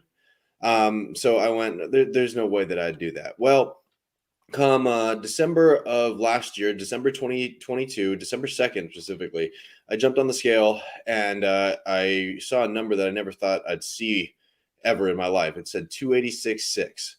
And I went, oh, hell no, this is not happening. I'm not gonna, this is not where I want to be. So I knew that I needed to do something extreme or something that I thought would be extreme in order to change that and to change that quickly. I said, you know what? I like beef. I like meat. I like that kinds of stuff. I don't know how to cook. I don't like to cook. I don't want to clean up. I just want to be able to, do something simple and be able to eat healthy. So I said, you know what? I'm going to go for it.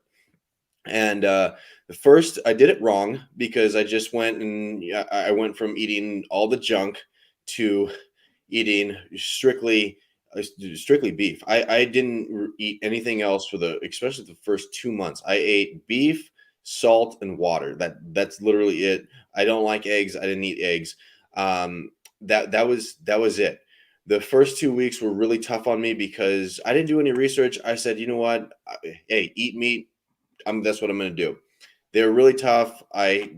Total brain fog. I was really, really lethargic. I was going, I don't know if I can do this, especially the first couple days in. Day number 5, I decided to jump on the scale. Day number 5, 6, or 7, one of the 2 days. It's been a long time. I was 7 or 8 pounds down. And I went, right now, this sucks, but it's working.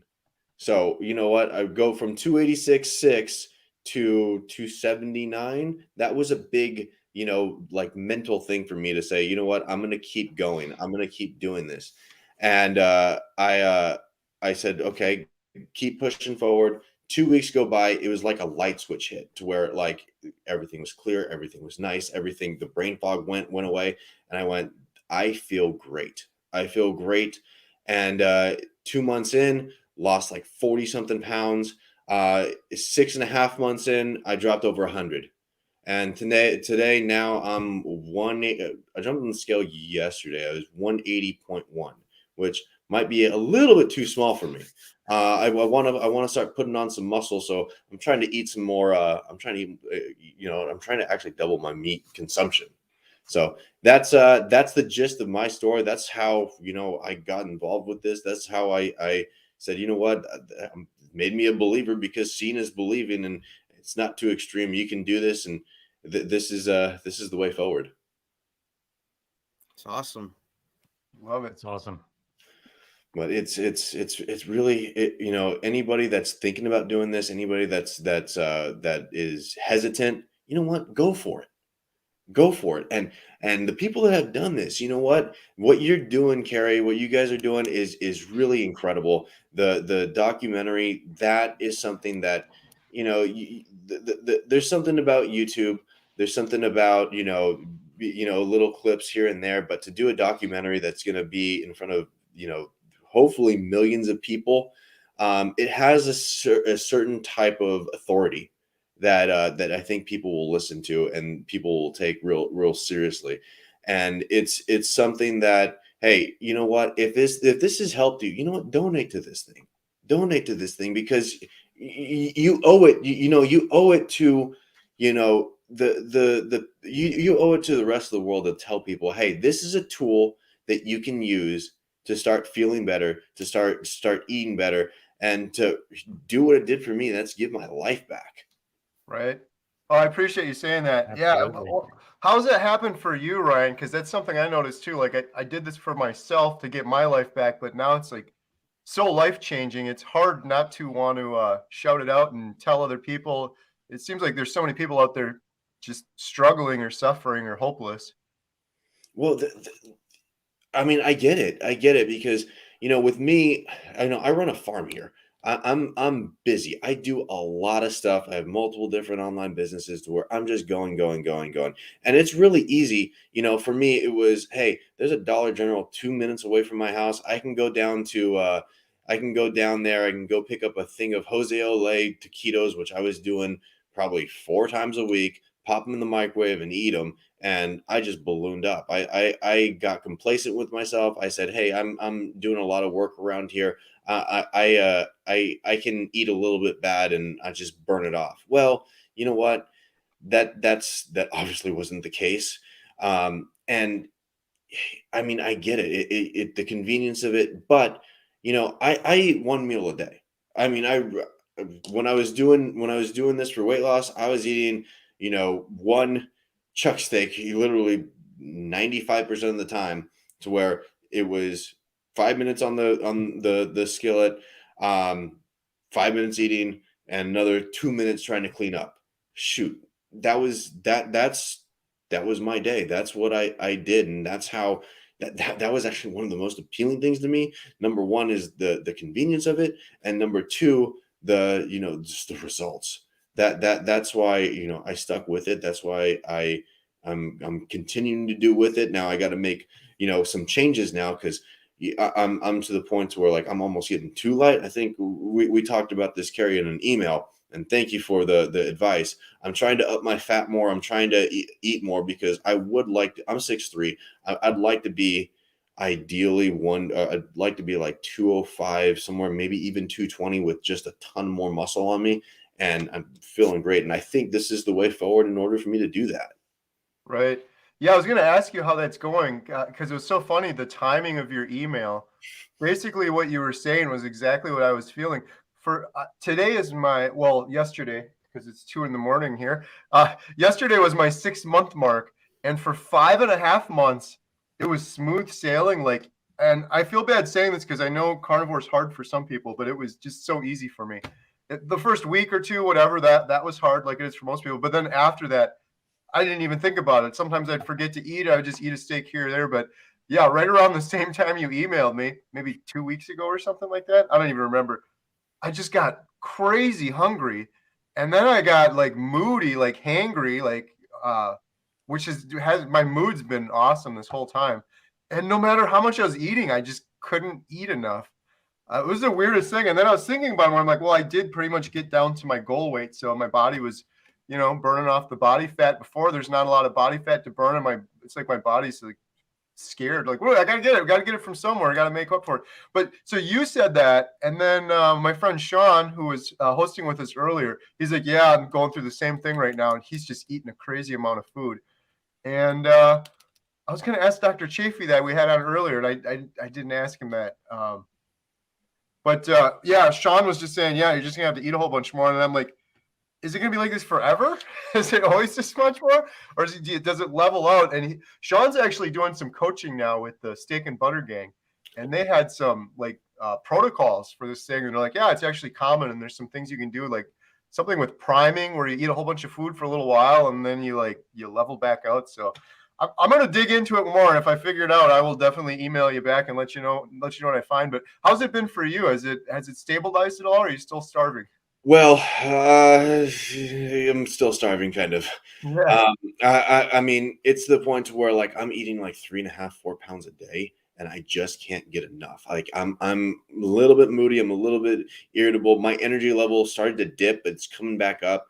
I think I made a couple mistakes with that. I went, you know what? Okay, I need a little bit different than just 3.5 pounds of beef, in a day. So I was like, oh, I just right before I started the carnivore diet, I got some pigs, and I just had them processed a couple months ago. So I have a freezer full of pork, and I was like, you know what, I'm just gonna eat on the pork. I have some chickens that I raised up that I still have in the freezer. I'll supplement, you know, the extra food with pork and chicken. Well, I don't know what it is.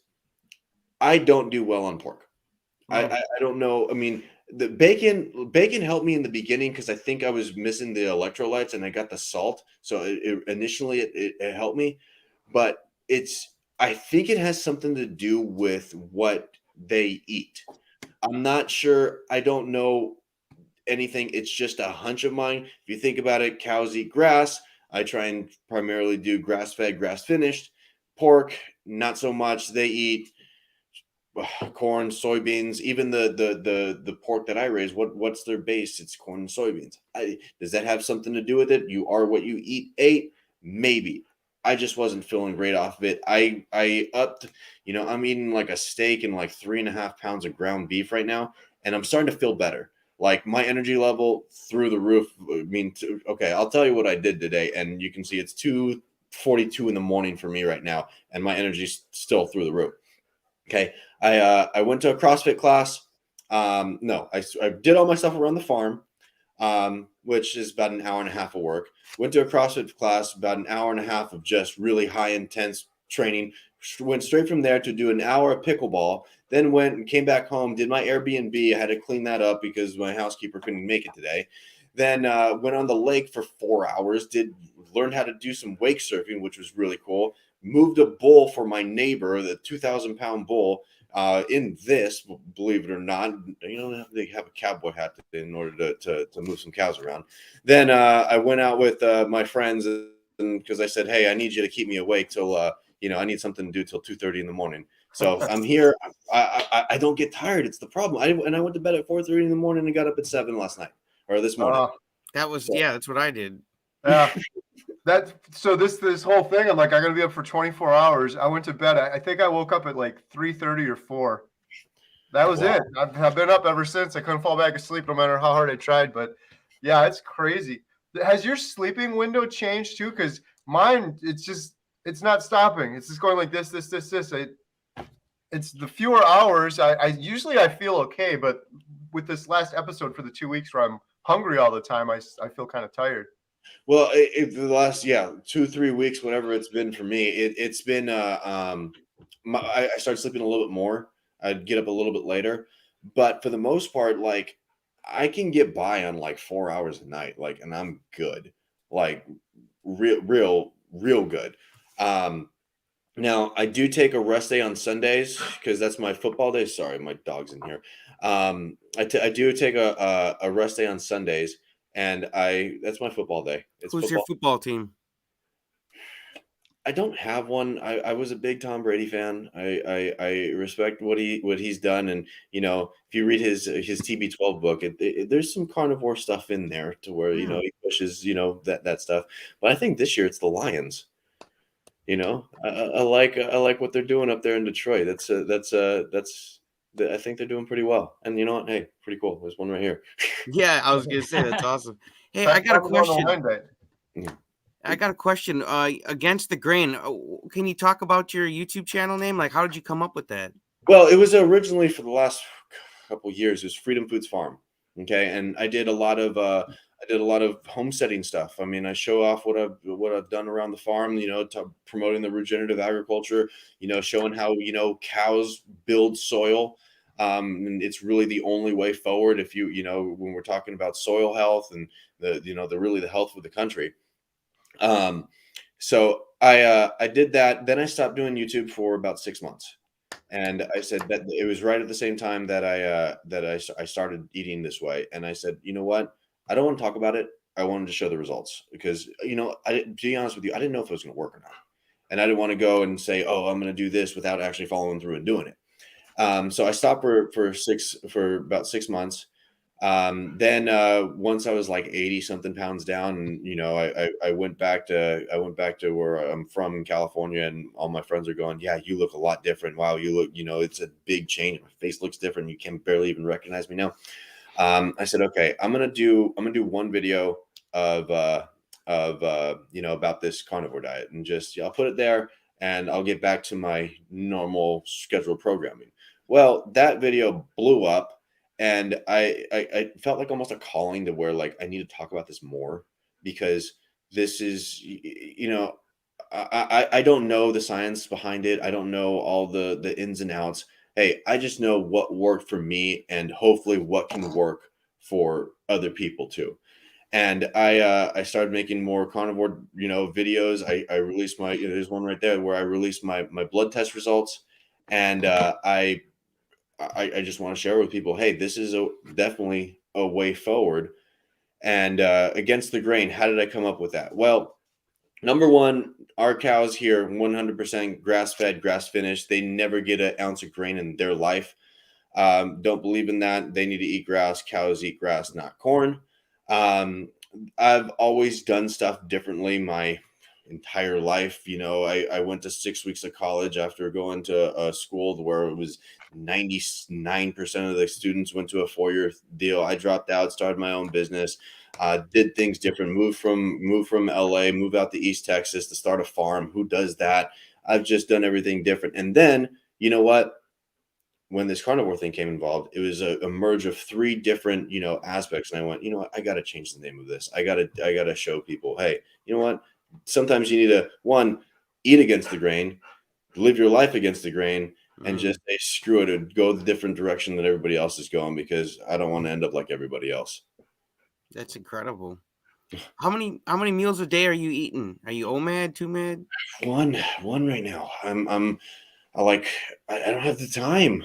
I don't have the time to eat more than once right now. And I'm just I'm cooking more. I'm trying different, I'm trying to add in different stuff. Normally it was just a chuck steak every single day. Now I'm adding in a pound or 2 of burgers. I'm throwing some cheese on it now because, hey, I need a little bit of flavoring. And that seems to be going okay. I used to not really do well on dairy at all, but a little bit of Swiss cheese. I don't do the yellow cheese because the coloring thing. And it's I'm 1 meal a day, and I feel great off of it. 3 o'clock. That's what I'm doing. What about your exercise, Ryan? Okay. For the first few months, I didn't exercise any more than I did. I mean, okay, farm work, that's some work. It's not as much as people think it is, but it's still a lot of work. So I was doing that. So I started this in December. March, April-ish, I started feeling like I hit a plateau, and I said, okay, I need to do something to shock myself out of this. So I started going to the gym, started lifting some weights, just doing my thing on my own. Then I had a couple buddies of mine say, hey, why don't you come to a class? And I went, all right, I'll come to a class. And it was a CrossFit class. And if I would have tried to do that in December, I probably would have lasted 30 seconds. It was bad. I remember December 3rd, I think I ran a mile on treadmill. It was like 13 or 14 minutes. It was awful. Just last week, I ran a mile in 5:28, which is the best that I've ever done. I used to play baseball and stuff, and that was great. I mean, so I do exercise a lot. I play, I've discovered pickleball during all this, and that's a lot of fun. It keeps you agile, keeps you moving. So I do move a lot. Have a Apple Watch that kind of keeps track of my calories. It doesn't really, do it completely accurately, but I'm usually, burning off just by exercise 800-900 calories a day. So yeah, I mean, it makes sense that I need to start eating more, because I'll just, fade away by eating 1 steak a day. That's not going to work. No. Yeah, that's awesome. Yeah, absolutely. Ryan, just a quick follow-up. So last time we spoke, you were talking about starting up like kind of a clean, carnivore-friendly sort of beef jerky idea. Yes, I'm very actively working on that. There's a lot of hurdles to jump through. There's one of the biggest things is, to get good quality beef, you have to the ranchers have to be able to raise it, properly, I would call it, but you also have to find a way to process it. Okay. And there's not enough processors in the country right now, or even, in this general area. I mean, I live in East Texas. This is Texas. This is cattle country, right? Shoot, to try and get a processing date is extremely hard. To try and find USDA processed beef jerky, almost even harder. To find somebody that can process it, package it. I have the packaging ordered already. I have all the stuff ready to go. Trying to find the correct processor that won't put sugar in it, because they say, oh, it's not going to taste good if you don't put sugar in it. A little bit hard. I'm looking for one that's I'm willing to go 4 or 5 hours and take some of my steers that far away to be able to try and find it. So if anybody has any suggestions, please let me know. That's where the sticking point is right now. Thought I found one, doesn't work. But we need more processors in the country, because there's a backlog. Most of the beef is owned by 4 different corporations. They have first rights in, and if somebody wants to start a business and wants to get to work, they can make some money processing some beef. What are some of your non-scale victories, Ryan? Just non-scale victories. I feel like just my confidence level has gone back up to where I'm used to where it's be. I can walk into a room and just be like, okay, I'm not worried about this, that, or the other thing. And my clothes are fitting me better. Well, my clothes are fitting me terribly now. I used to have 52 suits. I used to be in a suit almost every day.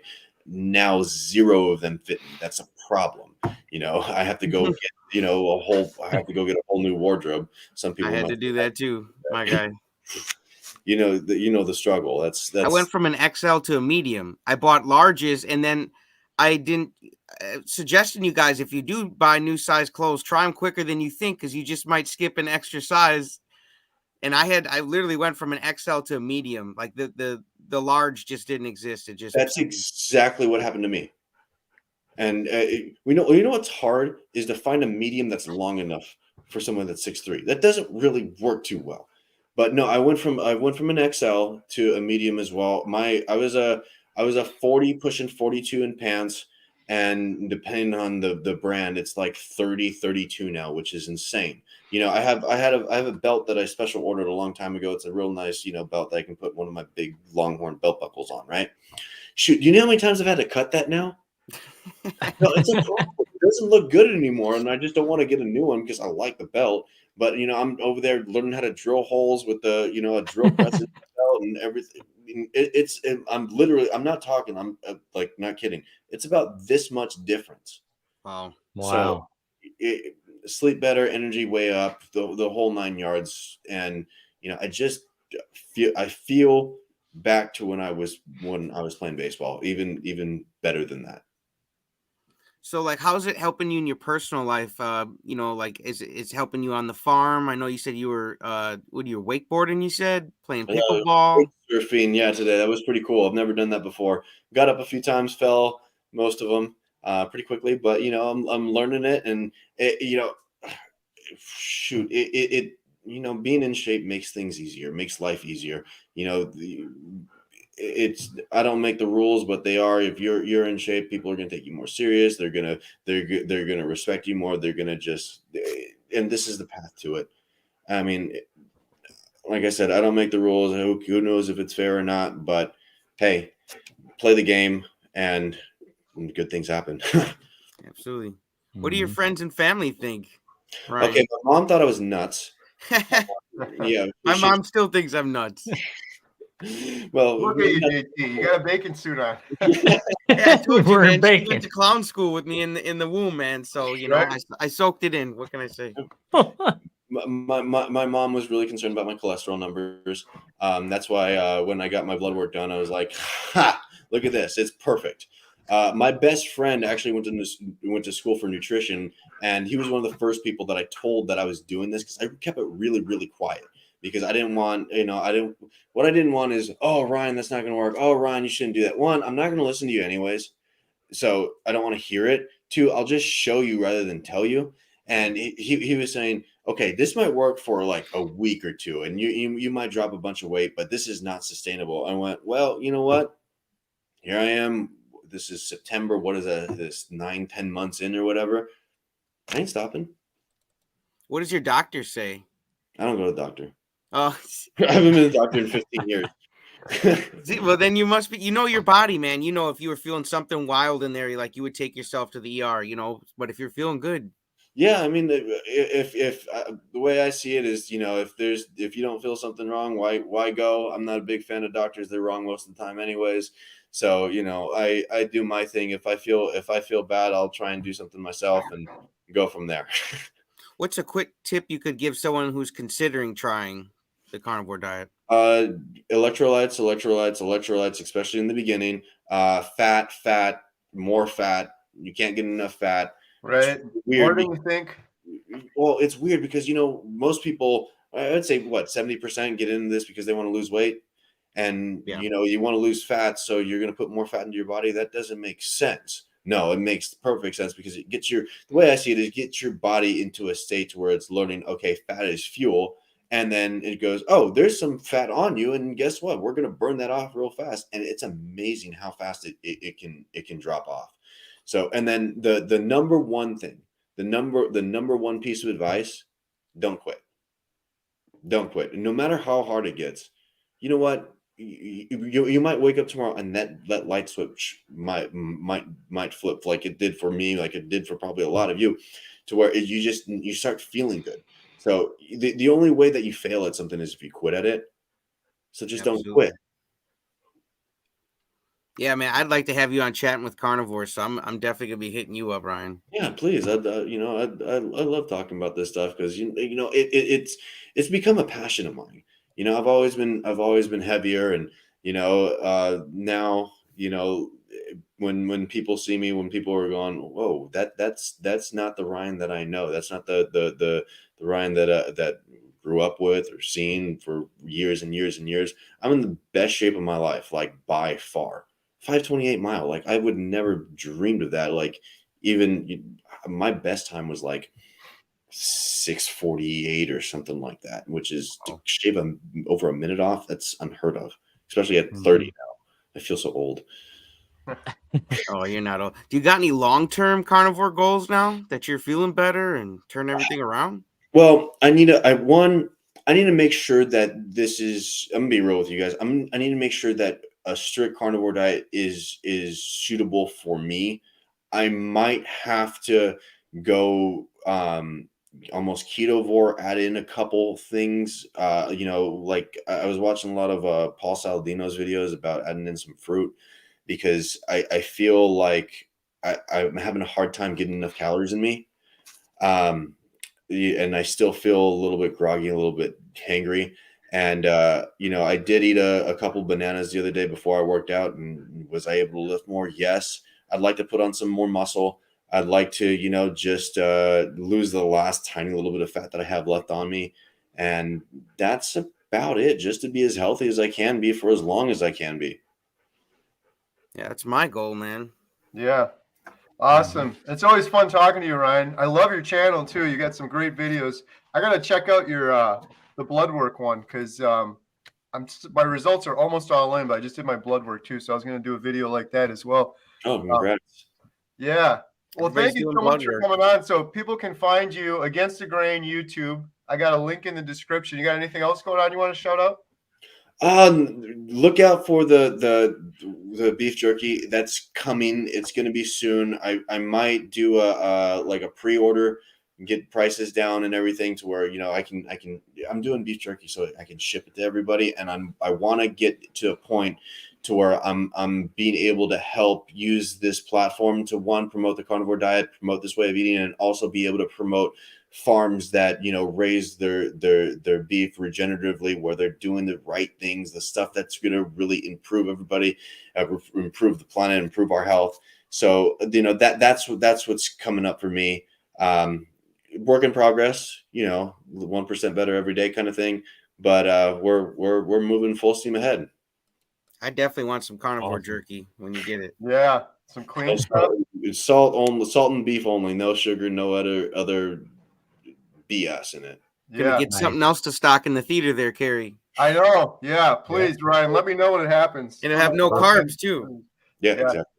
Awesome. Thank you so much, Ryan. Really appreciate you coming on, and Appreciate your words and what you're doing over on your YouTube channel. Everyone check out Ryan Against the Grain. Got a link in the description below. Check them out and be hitting you up, bud. Yeah. Thanks, Ryan. Thank you, guys. Yep. Thanks. Have a good one. Bye. Have a great night. Get some rest. All right. How we doing, Adam? You holding it together up there? You guys getting delirious? What- you guys are what getting time- kind of giggly. What time is it? What time is it? Hey, 12 seconds. There's so only we'll be 4 under- hours we'll be left. You under guys should be 3. doing just fine. Can you sit 6 on your seconds. ass for another 4 hours, Adam? Well, yeah, I can sit here, but whether I'm awake or not, I don't know. Yeah, can't feel my legs. There we go. We're in the Guys. 3s. All right. We got an update, Adam? No, not yet. Okay. Not yet. Hey, I got something I can roll real quick. I want to show this one more time. I showed it about 20 hours ago, precisely 20 hours ago. We've got this coming up at the end. All of these wonderful folks submitted their individual stories, and this is just a little teaser. If you were here 20 hours ago, you might have seen it, but I have a feeling some of you weren't here 20 hours ago. Plus, it's pretty cool. It's just it's a really short video here, so I'm going to share this now.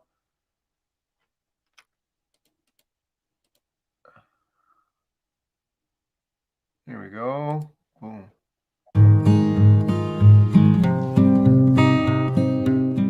We're not supposed to die sick. I was just sick of being sick. The main thing has been my diet and fasting that has helped with my chemo. I've been a carnivore now for over a year. In that first year of going carnivore, I lost 120 pounds. I stopped snoring the first week. I started waking up in the mornings. I'd never been able to wake up in the mornings my whole life. Then I lost 7 pounds the first month. Then I lost 7 pounds the next month. Then I lost 7 pounds the next month. I lost 7 pounds every month for 7 months. Before carnivore, I wasn't able to do and move and do the things that I wanted to do. My tinnitus went away, my energy improved, my sleep got better. And then it wasn't even a week. And all the inflammation had left my body. And carnivore has freed me from all of that. And this is him now. He got into his old Boy Scout shirt he hadn't put it on since he was 25 years old. It's like I'd throw away all my clothes, and my psoriasis disappeared, and I had floaters in my right eye, and they cleared up. The lump in my throat has gone, I get no acid reflux, I get no food reactions, I have no styes in my eyes, no ulcers in my mouth, no sore mouth, no Raynaud's. It's changed my entire life, without a doubt. And so many other lives. I'm down 100 pounds since my heaviest. I've overcome depression, anxiety. I'm getting stronger, much stronger than ever before. There is a 5K that I have my sights on. It's amazing what's happening to me. It eliminated every inflammation in my body. Back pain, lower back pain, which I hadn't even said anything about. And it eliminated it all, right? In a week. Started at 189 and currently weigh 128. My blood pressure is normal. It came down. It's now normal. My mom went on the diet and her osteoarthritis went away. My dad went on the diet and he lost 70 pounds. He had psoriasis. That went away. I've lost now 105 pounds. For 30 days, I ate only meat and water. 30 days, within 30 days, I actually was able to get off blood pressure medicine. I'm better now, probably, than I've ever been in my life, and I haven't been taking antidepressants for a whole year. Yeah, you were off all meds. I was off all meds by the end of my 30 days. And that was like, whoo, unbelievable. I had arthritis so bad in my toe, they thought it was gout. Completely gone. 18 months of suffering. They were going to do surgery on this foot. And now, honey, we are medication free. Yes. I've been talking about this diet to spread awareness in hopes that the medical community can take something like this seriously. All right. Rock and Like roll. like I said 20 hours ago, if that doesn't fire you up, I don't know what will. Absolutely. There's some really good ones in there. So I'm going to be sharing those at the end of the stream. We're going to make sure to show every single one of those. Let's see. You probably want to go through and read maybe a few super chats, huh? That's what I was thinking. Thank you for holding it together, Adam. JT, how are you doing? Hit it from the top. Oh, you're on mute.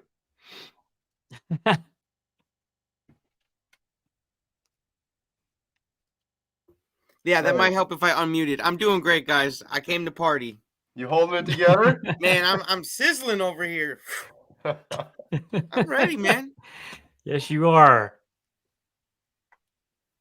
All right. Well, we're gonna read some super chats. Yeah, let's get super.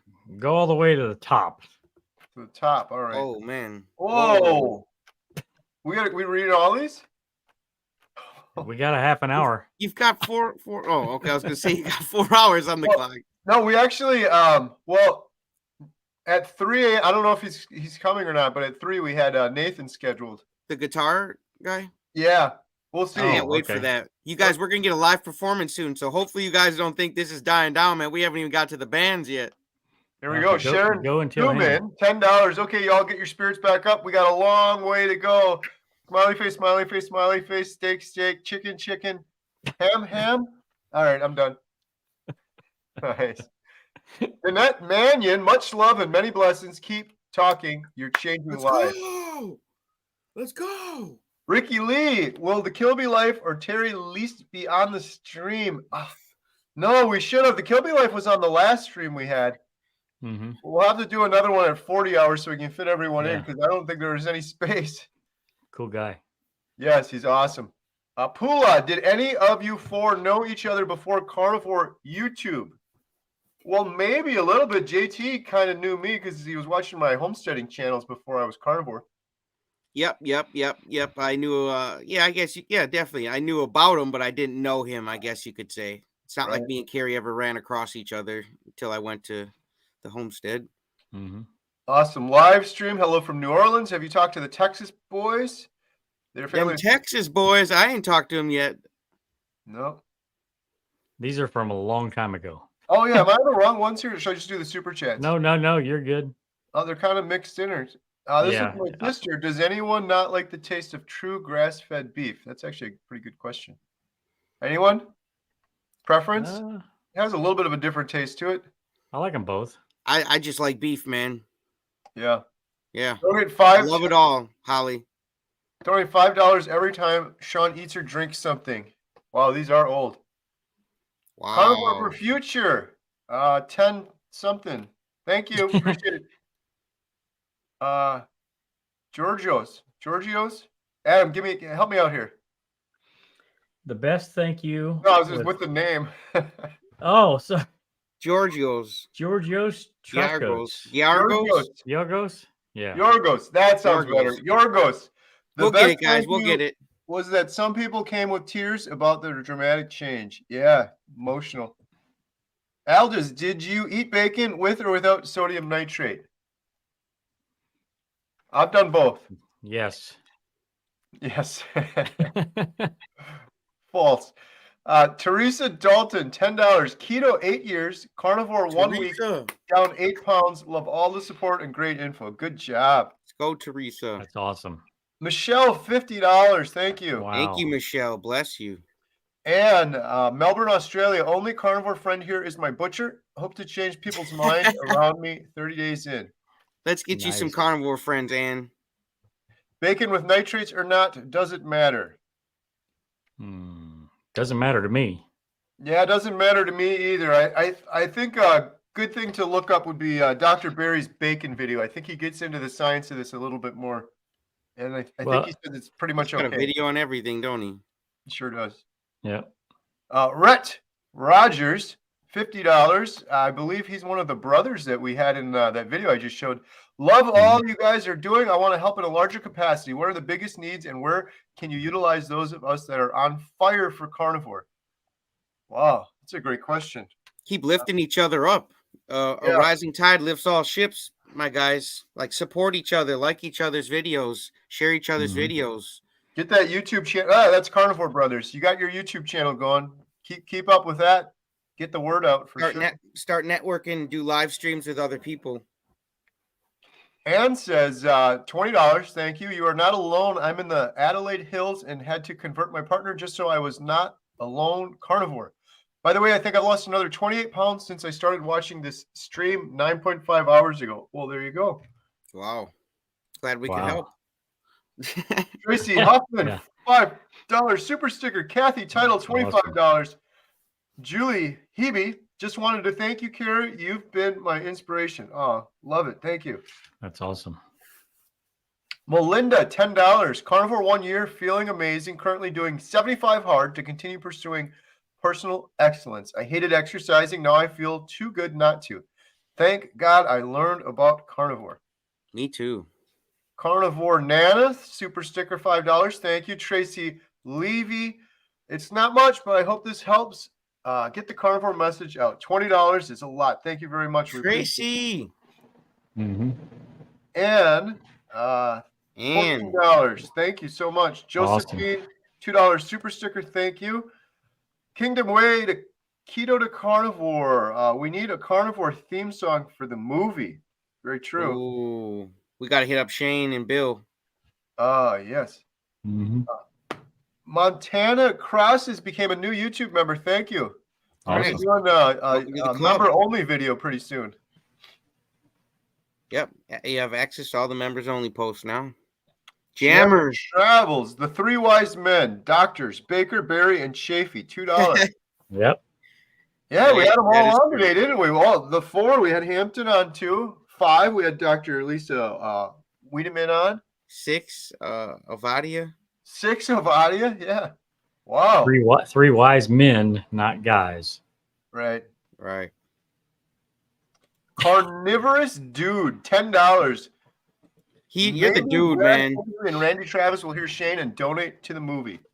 Yeah, either that or he'll send us a strike. Right. Underweight Carnivore on the Lion Diet became a YouTube member. Thank you. Welcome. Did Rachel Shane Gard, fall asleep? Thank you, Carrie and crew, for all the hard work you're doing today. Thank you, Rachel, and thank you for submitting your video that we just showed about an hour or two ago. Yeah, I'm still there. Deb, I'm carnivore 30 days now. I feel so much better. Thank you for spreading the message of healing. Get this movie made. Let's go. Trying. We're working on it here. Come on. Woodster, so generous, Woodster. You got a couple of these today. Thank you so much. Wow. $25. That's awesome. Thank you to Carrie and the crew for all your hard work in getting this stream put together. May God use this stream and all the funds raised to change the world. Thank you, Woodster. And huge shout out to the crew for sure. Adam, Alia, JT, Graham. And I should name every single one of them. All the volunteers. There's so many people behind the scenes that are just working so hard, man. Amazing. The amount of effort and work put into this today. Yeah, I think Graham just popped in here. Speaking of the devil there. Nope. No, you're not. You're a great guy. I love Graham. He's a sweetheart. Graham, how are you? How you doing, buddy? I just said your name. Did you hear me? And you showed up quick. I was just saying, huge shout out and thank you to the crew, including Graham, JT, Adam, Alia. Really appreciate thank you guys Graham, for working all hard. your hard work. It means a lot. You're doing so much back there. You're welcome. I see I missed something. I've seen you've been putting out some new YouTube videos. You're getting got a good exercise routine going, it looks like. Still getting there. Yeah. Did you hear Chaffee about building muscles? I've listened, so I have to go re-listen again just to understand what he was saying slowly. Yeah, he was listening. I know. I almost have to rewatch that part because it was some good stuff there for sure. Yeah, there was some stuff. Super sticker. You want to take a couple, Graham? Like Graham? Yeah, Graham, you want to? Because we're about to tap out here. Here we go. Yes, whipped beef tallow, man. Rachel, Folds, $99. That's so much encouraging, so encouraging. Yeah, thank you. Barbara Turner again, $19.99. Killing it, Barbara. Carnivore Scott, super sticker. Nice. We like stickers. Stick them all over. Bishop's Deep Learning, Canadian $100. Wow, meat. Thank you. Fresh meat. Killing it, Graham. Candice Klein Anderson. This is amazing. Thank you for all that you do. Thank you for donating. It's people like you. It's going to help us get this made. Wanna take this one, JT? Monkey. $5, man. We appreciate it. D Wolf, Super Sticker 1999. Ooh, nice. Maggie Malone. You got it? Thank you. $10. Nick, welcome to the club, to Homestead Owl. Yes, everyone like and share. Please share this video. Eat meat, feel good. No food for the rest of the day. Well, if I don't eat meat, how do I feel good then? You said I can't have no more. Mom and Pops, $10. Yep. My wife and I are 6 months carnivore. Too many benefits to list. Thank you, everyone, for information you are teaching. Go Seahawks. Oh, boy, I just said that. I'm a Packer fan. B-Dog, Super Sticker. Oh, B-Dog. Harley-Vor Mike. Nice. $5. Thanks, bud. Keep riding that Harley. Let me just get that. Mom's 3 Missions. Thank you for the $2 donation. Carnivore Kip, you can do it. Yeah, Kip, you can do it. Hey, look at this one.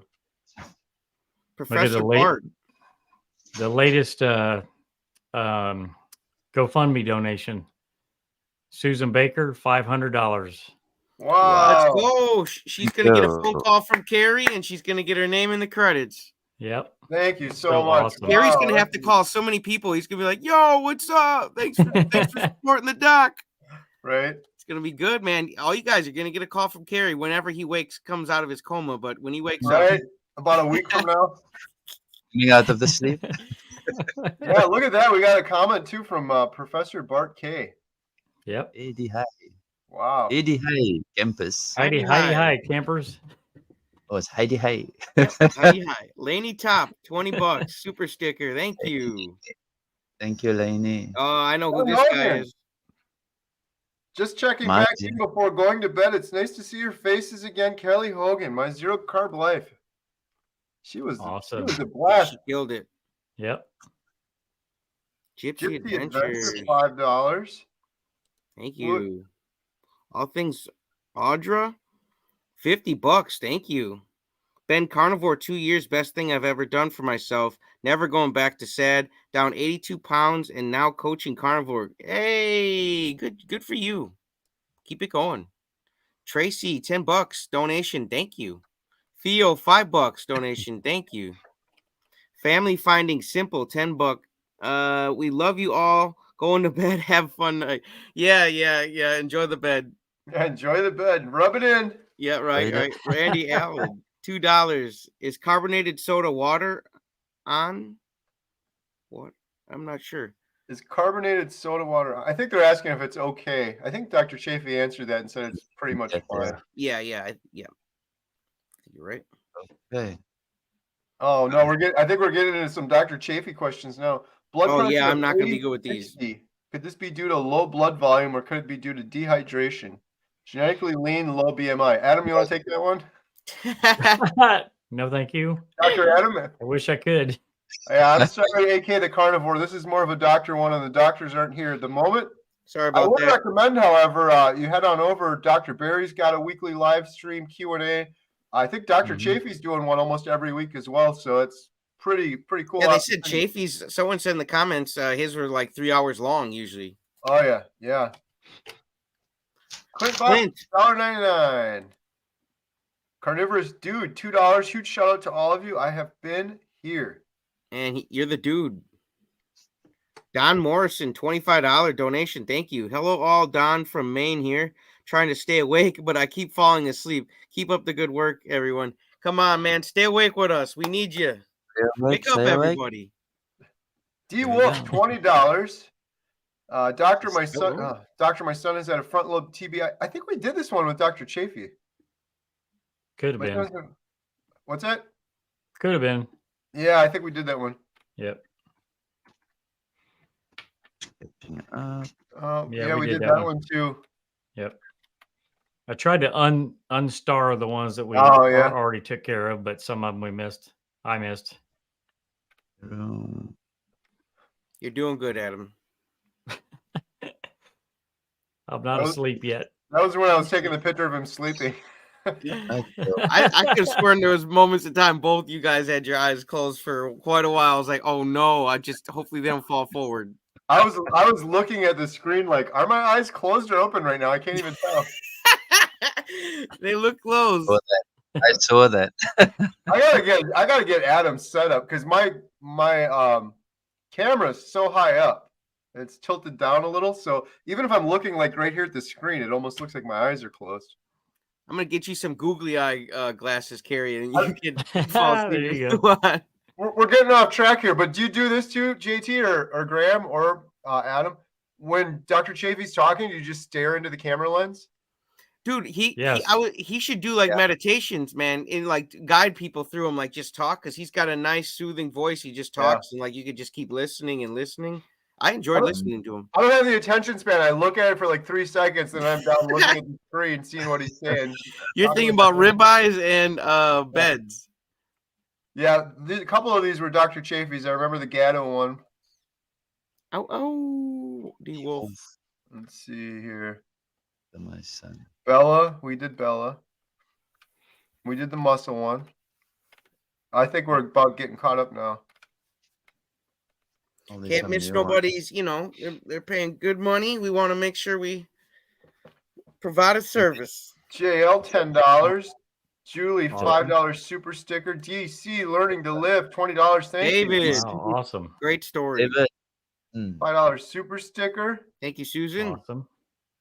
This is for Dr. Chaffee. You've inspired me to start a Carney channel as well after selling health insurance for a decade. I realize all these medical claims that are filed in America can be prevented. Good job. I love that. Carney channel. Get your Carney channels out, guys. It's a Carney. Dr. Chaffee, you have a Zen quality to your voice. Do you happen to have any carnivore, breast cancer, or other cancer remissions? That's what I was thinking. His voice is real soothing. Christine feels me. Limitless Lindy, $100. Wow, awesome. That's the legend. Lindy, the legend, the limitless legend that Kelly Hogan was talking about earlier. Down 500 pounds, I think. She knows no limits, guys. She's got a great YouTube channel. Everyone check out Limitless Lindy. What an inspiring story. She was on her 10-hour live stream. We should have had her on here, except she'll be coming up on Chatting with Carnivore. She's good. Nice. Lori said, my journey started with a video from Dr. Lustig, who discussed how more kids are showing signs of being pre-diabetic. Then came videos from Dr. Berry, you, Dr. Baker, and others. Thank you all. Thank you, Lori. Thank you, Lori. $12. Thank you. Man Cave, thank you. One hope for all. How much effect will a carnivore diet have on bipolar? I also know that sleep is important too for bipolar. I can answer this a little bit. My mom was on earlier and she mentioned that she is bipolar and is doing very, very well on carnivore. It's amazing. She said she's been on medication her whole life for that, and it hasn't really done much for her at all, and carnivore has. Of course, that's just one person and anecdotal, but I've heard that from some others as well. So I have another announcement. Yeah. The latest GoFundMe donation, Georgia Stavrow, I believe that's how you pronounce it, $500. Oh, hey, she's gonna get a phone call from Carrie, and she's gonna get her name in the credits at the end of the doc, man. So guys, you can get in there too. You can get a phone call from Carrie, and when we're watching that on Netflix and it's screening at the end, you got your name in there. And you can take that much more ownership and know you really helped launch this thing in the stratosphere. Right. And the cool. phone call too, I'm serious, is like, I keep saying it, it's this carnivore diet documentary is our documentary. So I'm not saying it's got to be like this. It's got to be like this. I love all the input.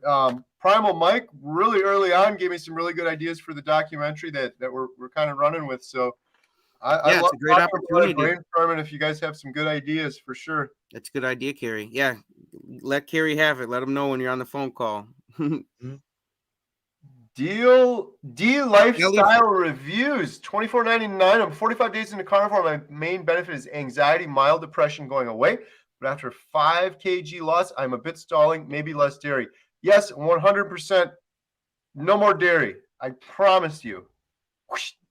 Yep. Let's get rid of that anxiety, guys. We don't need to suffer from anxiety. My other tip, if you're stalling, if anyone's stalling on carnivore, just do lion diet for 3 days.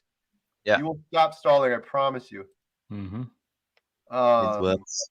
Dr. Chaffee we missed him. I know everyone is different, but what should the average person's blood pressure be?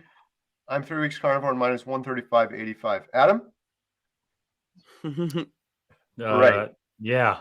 Ask my wife. I don't know. I'm sorry, Billy Boy. We thank you. I'm sorry Dr. Chaffee couldn't get to it. He did stick around for like 3.5 hours, but there's just an incredible number of super chats. But he does a weekly live stream, so maybe try to hit him up there again. Q&A. Thank you, though, Billy. Carnivore and more. Thank you, Dr. Chaffee, and thank you to all the supporters. Epic 24-hour show. Shark Training, new member. Thank you. Awesome. Welcome to the club. Zeta, $20. Thank you for everything. Carnivore for 3 months. Better digestion, more energy. However, I'm still bloated. I have chronic parasite Blastocystis hominis. Iodine and oregano oil help, but the latter is not carnivore. I hope that recovers for you. I'm sorry, I'm not much help on that one. Yeah. Sorry about that, Zeta. Susan E. I was taking aspirin due to cloudy blood since COVID. A doctor said to stop taking it and to take omega-3 fish oil instead. Carnivore Brothers again, $10. Amazing day. Wow. Thank you for putting so much effort into this. Dr. Chaffee, you are a legend, and thank you for being so generous with your time. Absolutely. Yes, he is. Very generous. Couple hours, and it's like an incredible amount of super chats and stuff that came through. Pretty much. There was so many. I mean, there's no way we could keep Make up sure you with ladies email them about that calendar. Stay on them. You'll get it. That'll fully fund the carnivore. That's why I said I was like thinking fundraising. I said if we get a Dr. Chaffee carnivore calendar, man, we're gonna have our funds in no time. We'll use Graham instead. Right. Yay, Graham! He's got a 6-pack, man. Ivan, $10, 65 kg down in 18 months, feeling fantastic at 100 and med-free. Walked 37 kilometers yesterday and backed up today with another 30 kilometers. Recovery is amazing on carnivore. Wow. Okay. $12. Jack from France. Thank you, Dr. Chaffee. My mother had a stroke. She's not a carnivore, but I'd like that she quits statins. My son wants to use MSG on his steak. He says it's safe, so is it really? I wouldn't do it. Is it really? I would just stick to salt. Yeah, you don't need water. Yeah, I wouldn't do that. Nurse Mosmer, $10. Trying to understand where Bible references to eat bread, fruit, wine, seeds, veggies, and olive oil become toxic to us. Is this due to new commercial farming practices and pesticides on Lion Day 12? Yes. I think so. I've had a conversation with someone about this before too, and they're like, "Well, the Bible says to do this or do that," and I'm like, "Well, the fruit back then is not the same as the fruit now that's been engineered and modified a million times, and you eat an orange now, and it's basically a piece of sugary candy." So I don't know. That's kind of my take on it. I don't know if you guys have anything on that one. Listen to your body. Yeah. Absolutely. Shelley Foreman, can a person who is prone to kidney stones and has multiple autoimmune issues, lupus, Sjogren's, and fibromyalgia expect results? Love Dr. Chaffee. Where are you when we need you? I know what Dr. Chaffee would say on this one. Okay, this ought to be good. Yes, I've never heard anyone say someone has this, and this to Dr. Chaffee, and he's like, well, actually, in that case, carnivore is not going to work. He always says, I think it's a proper human diet no matter what. I'm not a doctor, though, so don't listen to me. I'm sorry that we missed Dr. Chaffee. Maybe you can hit him up on the live Q&A. Kenny's $10. Thank you. Thank you, Kenny. Elliot, howdy from Atlanta, Georgia. Looking forward to the doc. Howdy. Duku. $24. Thank you. Christopher Ellis, so generous. I had a good sleep. Carry on. Carry on. We will. Duku again. 2 months carnivore now and started training for an Ironman triathlon. Going to create a YouTube channel to document that in German so that the German-speaking guys hear and understand the message. Love it. Get it out there, man. Hey, we're almost to the bottom of these. That's not bad. Kobe N10. Have you heard of the carnivore family? Musician dad was very ill, went carnivore. became healthy. Whole family went carnivore. I haven't heard of them. No. Excuse me. That's a great story, though. And one last one, Carnivore Rebels. New members. Thank you so much. Hey, welcome to the club. Welcome. Awesome. To the club. Hey, so there we go. We got through all of those. Awesome. Let's see if anyone's got any more super chats or questions, throw them in the side. We were going to have Nathan on, but maybe not. And then next up it's 3:30 now. We have Kent Carnivore scheduled. I think it's Lee, isn't it? Lee Copus, yeah. Yep. So maybe we'll play a video. Yeah, let's play one more video. Yeah, we got some more testimonials to share. So many great stories to share still. Here we go. Let's find one here. One Hope for All. Did you read my $50 super chat? That Did you, was Carrie? me. 71 I think days ago. so. I'll double check. My barefoot journey. My name's Angie Hebel. My why that makes me cry is losing my mom and dad way too early. My dad at 75 from a massive heart attack, even after he had had a heart attack and was following the doctor's recommended diet. My mom died way too young from complications from her Crohn's. She was 72. My dad was 75. I want to be here for my kids, my daughters, and my grandchildren. I want to see my great-grandchildren. I suffer from fibromyalgia, brain fog, back problems, arthritis so bad my doctor tested me for rheumatoid arthritis. I've had injections so many times in my back and my iliac joint for my sciatic pain. On pills for my migraines. I actually get Botox shots every 12 weeks. I get shots in my neck every 9 to 10 weeks as a nerve block. I've had problems with my foot. I've had a blood clot in my leg at 52 years old. I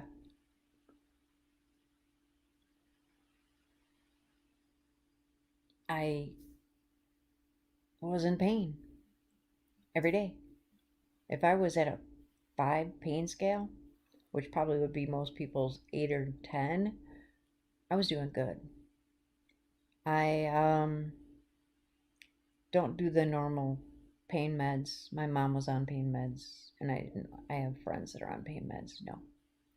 I'm a little more naturalist, but can't do that when you're out driving around and stuff, so I just suffer in pain. Anyway, I started my journey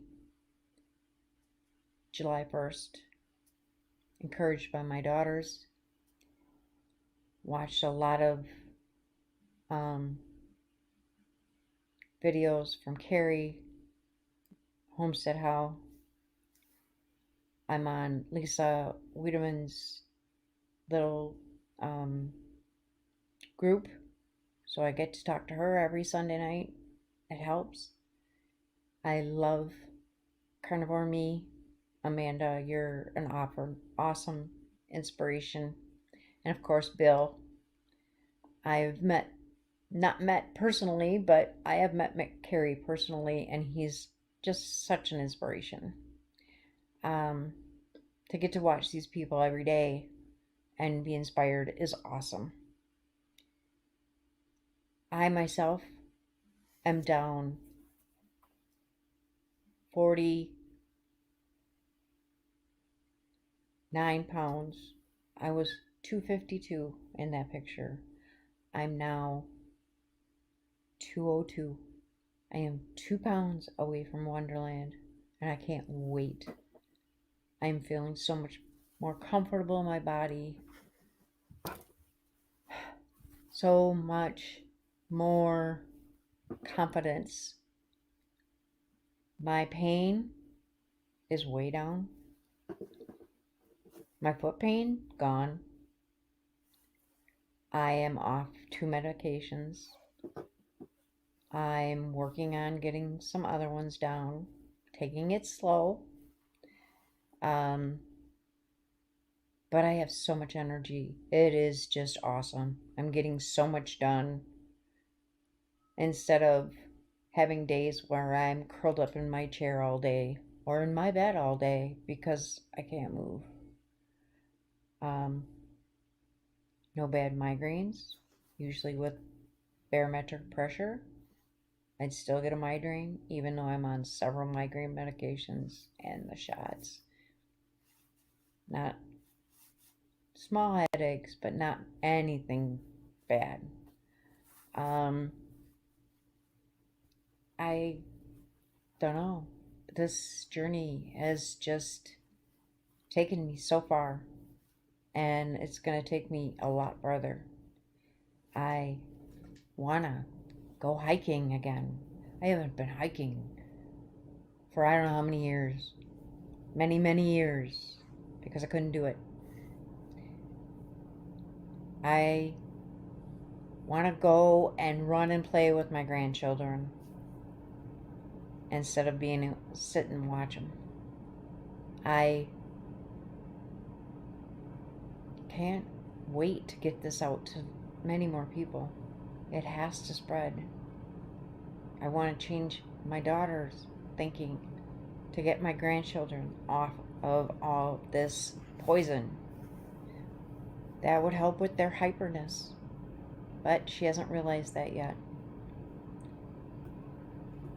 I just thank everybody in the carnivore community for how generous they are, and can't wait to meet more of you in person. I love all of you.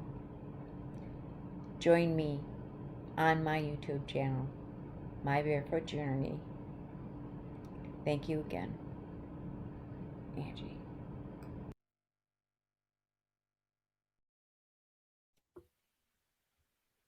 All right. Thank you, man. Awesome. Angie's pretty cool. She's been out to the theater a couple times. All right. Looks like we have Lee with us now. Should we jump in and chat with Lee? Yeah. Yeah, let's do it. Hey, Lee. How's it going? Kent Carnivore. Hey, guys. How you doing? Doing great. I'm impressed. You've really stuck it out, as far as I know, anyway. Hey, don't give us any compliments yet. We're just barely hanging on here. So You're looking good. You're looking good. Thank you. How are you doing? Would you mind telling us a little bit about yourself, maybe a little background and your carnivore story? Yeah, absolutely. So my name's Lee Copus. People call me Kent because of the name, but I'm not offended, so you can call me what you like. My journey really started back in 2012 when I was diagnosed with UC, so ulcerative colitis. It's an inflammatory bowel disease, quite similar to Crohn's, but only exclusively affects the colon. I actually managed to stay away from medication for like the first 2 years because it's really mild, surprisingly. It was actually like very, very mild, low end, not much affected in the colon, just like a very small percentage at the bottom. And basically, I would flare like 2 or 3 times a year, but it wouldn't be too bad. It would be like 1, maybe 2 weeks of like nasty symptoms. And then I would just feel like a normal human being in between time when I went into remission. And then it wasn't until about 2014 things noticeably got a little bit worse. I would flare probably almost, twice the frequency. And these things would just be a little bit more egregious, like in the moment, just very aggressive, like the symptoms came on stronger. And that's when I went on certain medications just to lower bowel frequency movements. And it gave me a little bit more freedom. I mean, they certainly felt like they worked on some level, at least at first, but little did I know all the time I was on this medication, suppressing my symptoms, the problem wasn't being dealt with. And it wasn't until like 3 years later of being on this medication that my whole colon had just been like riddled with this disease. I had all this ulcers, and the flare-ups when they came were like crippling. And right towards the end in like 2017, the very beginning, I was going to the toilet like 30 times a day. And at the time we only had a toilet upstairs. And so not only was I just losing so much like electrolytes and fluid and stuff like this, but I was having to go up and down the stairs like 30 times. I just felt like I was poisoned and I couldn't get rid of this threat in the body. It's like, what is going on with me? But I knew I was in serious trouble, you know, and I stuck it out for like a couple of days going to the toilet at that frequency. And I ended up, you know, getting onto my nan, because at the time I didn't drive. My parents were away in the States, so they had no clue what I was going through. And so I got on the phone to my nan. I said, you know, I don't think I can last another day. Like, I really mean that, you know, I'm in trouble here. And so she was like, right, we'll take you to the hospital in the morning. So I went straight there, and I didn't come out of hospital with my colon, basically. So I'd heard about like the surgeries, and basically how I'd seen other people's stories on YouTube. And I was thinking at the time, you know, like 2015, 2016, like, oh, wow, you know, they're so much worse than me, and they'd have like parts of their colon taken out. Well, I mean, I left the surgery, left the hospital without any part of my colon. They've left like a very small amount at the back end, which is really there. They said that they don't take it all out in one go, but I think that they leave it there mostly for the option to reverse, which I never really had, because it's not stopped being problematic, even though food hasn't passed through there for like the last 6, nearly 7 years. It's still problematic. So that's something that I'm having to deal with imminently. But yeah, it wasn't until I got home with this new, you know, bag set up, my stoma, and I'd become independent enough that they were happy for me to go and be on my own with it. But that's when my mental capacity just deteriorated. I was like, wow, you know, this is so strange. I don't like the way it looks and feels. I couldn't sleep as well, because I felt, at least at first, like very restricted to just laying on my back. And going back to work was like a hard concept, you know, but my mental health just plummeted, and I couldn't help but look at myself and start to hate me, you know, like this new me and this new adaptation. And yeah, just trying to adapt mentally, getting back to work, getting back to my life, and trying to kind of move forward with a positive attitude. That it was just so hard. So I kind of, you know, went up and down mentally with different moves, different phases of anxiety, depression. I probably avoided a lot of situations. I poured myself into work. But actually I met my partner. So I clean windows. So I speak to a lot of people during the day. It's all like residential. So I see a lot of them at the door and stuff like that. And I actually, you know, when you're not looking, this is when you find it. You know, I found Lucy, my partner, and we have this house together. And so, you know, things certainly improved for me, certainly in that moment.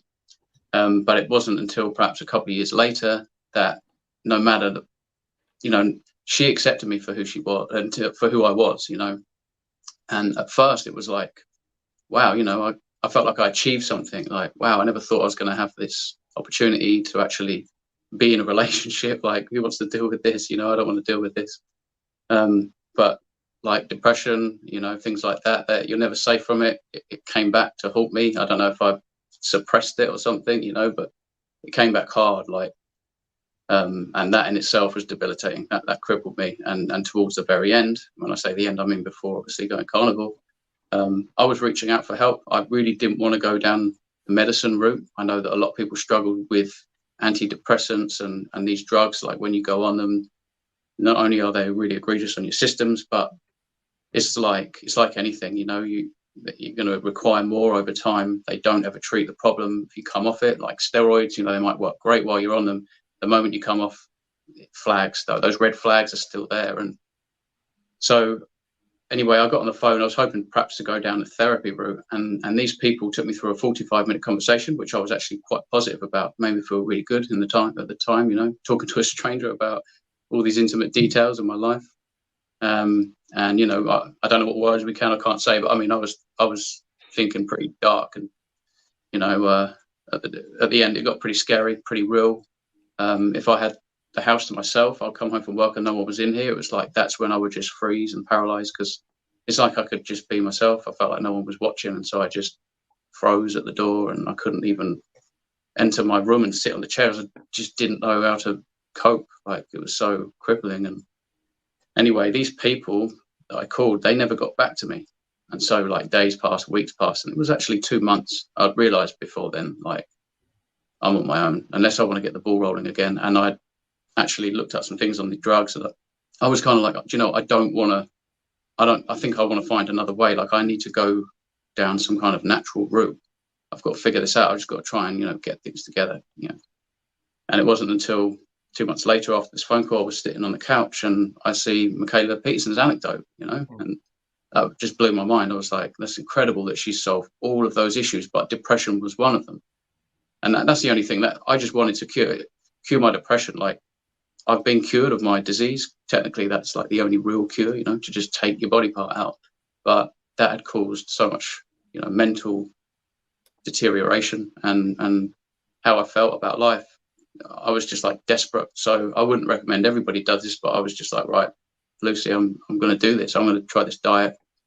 I couldn't even wait. Like, once I got that idea in my head, I was like, I'm doing it tomorrow. So there was a few things in the fridge and in the cupboard. I was like, I'm just going to throw them out. I'm not waiting to like eat these foods. I'm worried about the few pounds that I might save. You know, we just went straight to the store and we bought everything that pertains to the BBBE challenge. So I stocked up with butter and minced meat, a couple of steaks, lots of eggs and some bacon. And so that's what we did. And she actually jumped in with me like the next day, not suffering much with anything too much, but she was a bit overweight, you know. She's always suffered with being on the fringe of like high blood glucose ever since she had her daughter, Sky, who lives with us.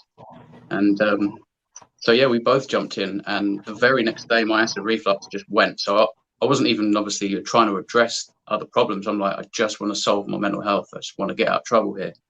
But the very next day, acid reflux went. About a week later, I was like, wow, my skin's starting to look like a bit smoother. I had acne on my back, and that was like 50% gone in a week. And then, of course, I'm just like slowly waiting. Like, I wonder if this is actually going to work, though. Is this going to work for my mental health? And 3 weeks went by. I'd struggled a little bit with energy because of the adaptation phase and things. Wasn't used to eating so much fat and protein and just no carbs, which seems still kind of crazy at the time, even though I'd, you know, brushed up on my knowledge, watched all these other carnivores, and I'm like, okay. But when you're doing it, it's like, is this normal? There's not enough colors on my plate, you know? But 3 weeks went by. All of a sudden, I was at work. It was a beautiful day. I worked the morning, and actually that day, I don't even think I had breakfast. And maybe that was something to do with it.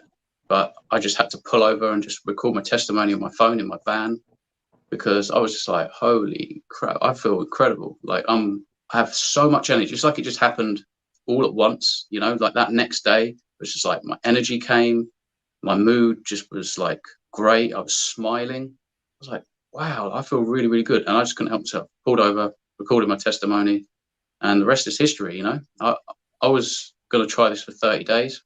I managed to address every single problem that I could think of in 3 weeks, which is crazy.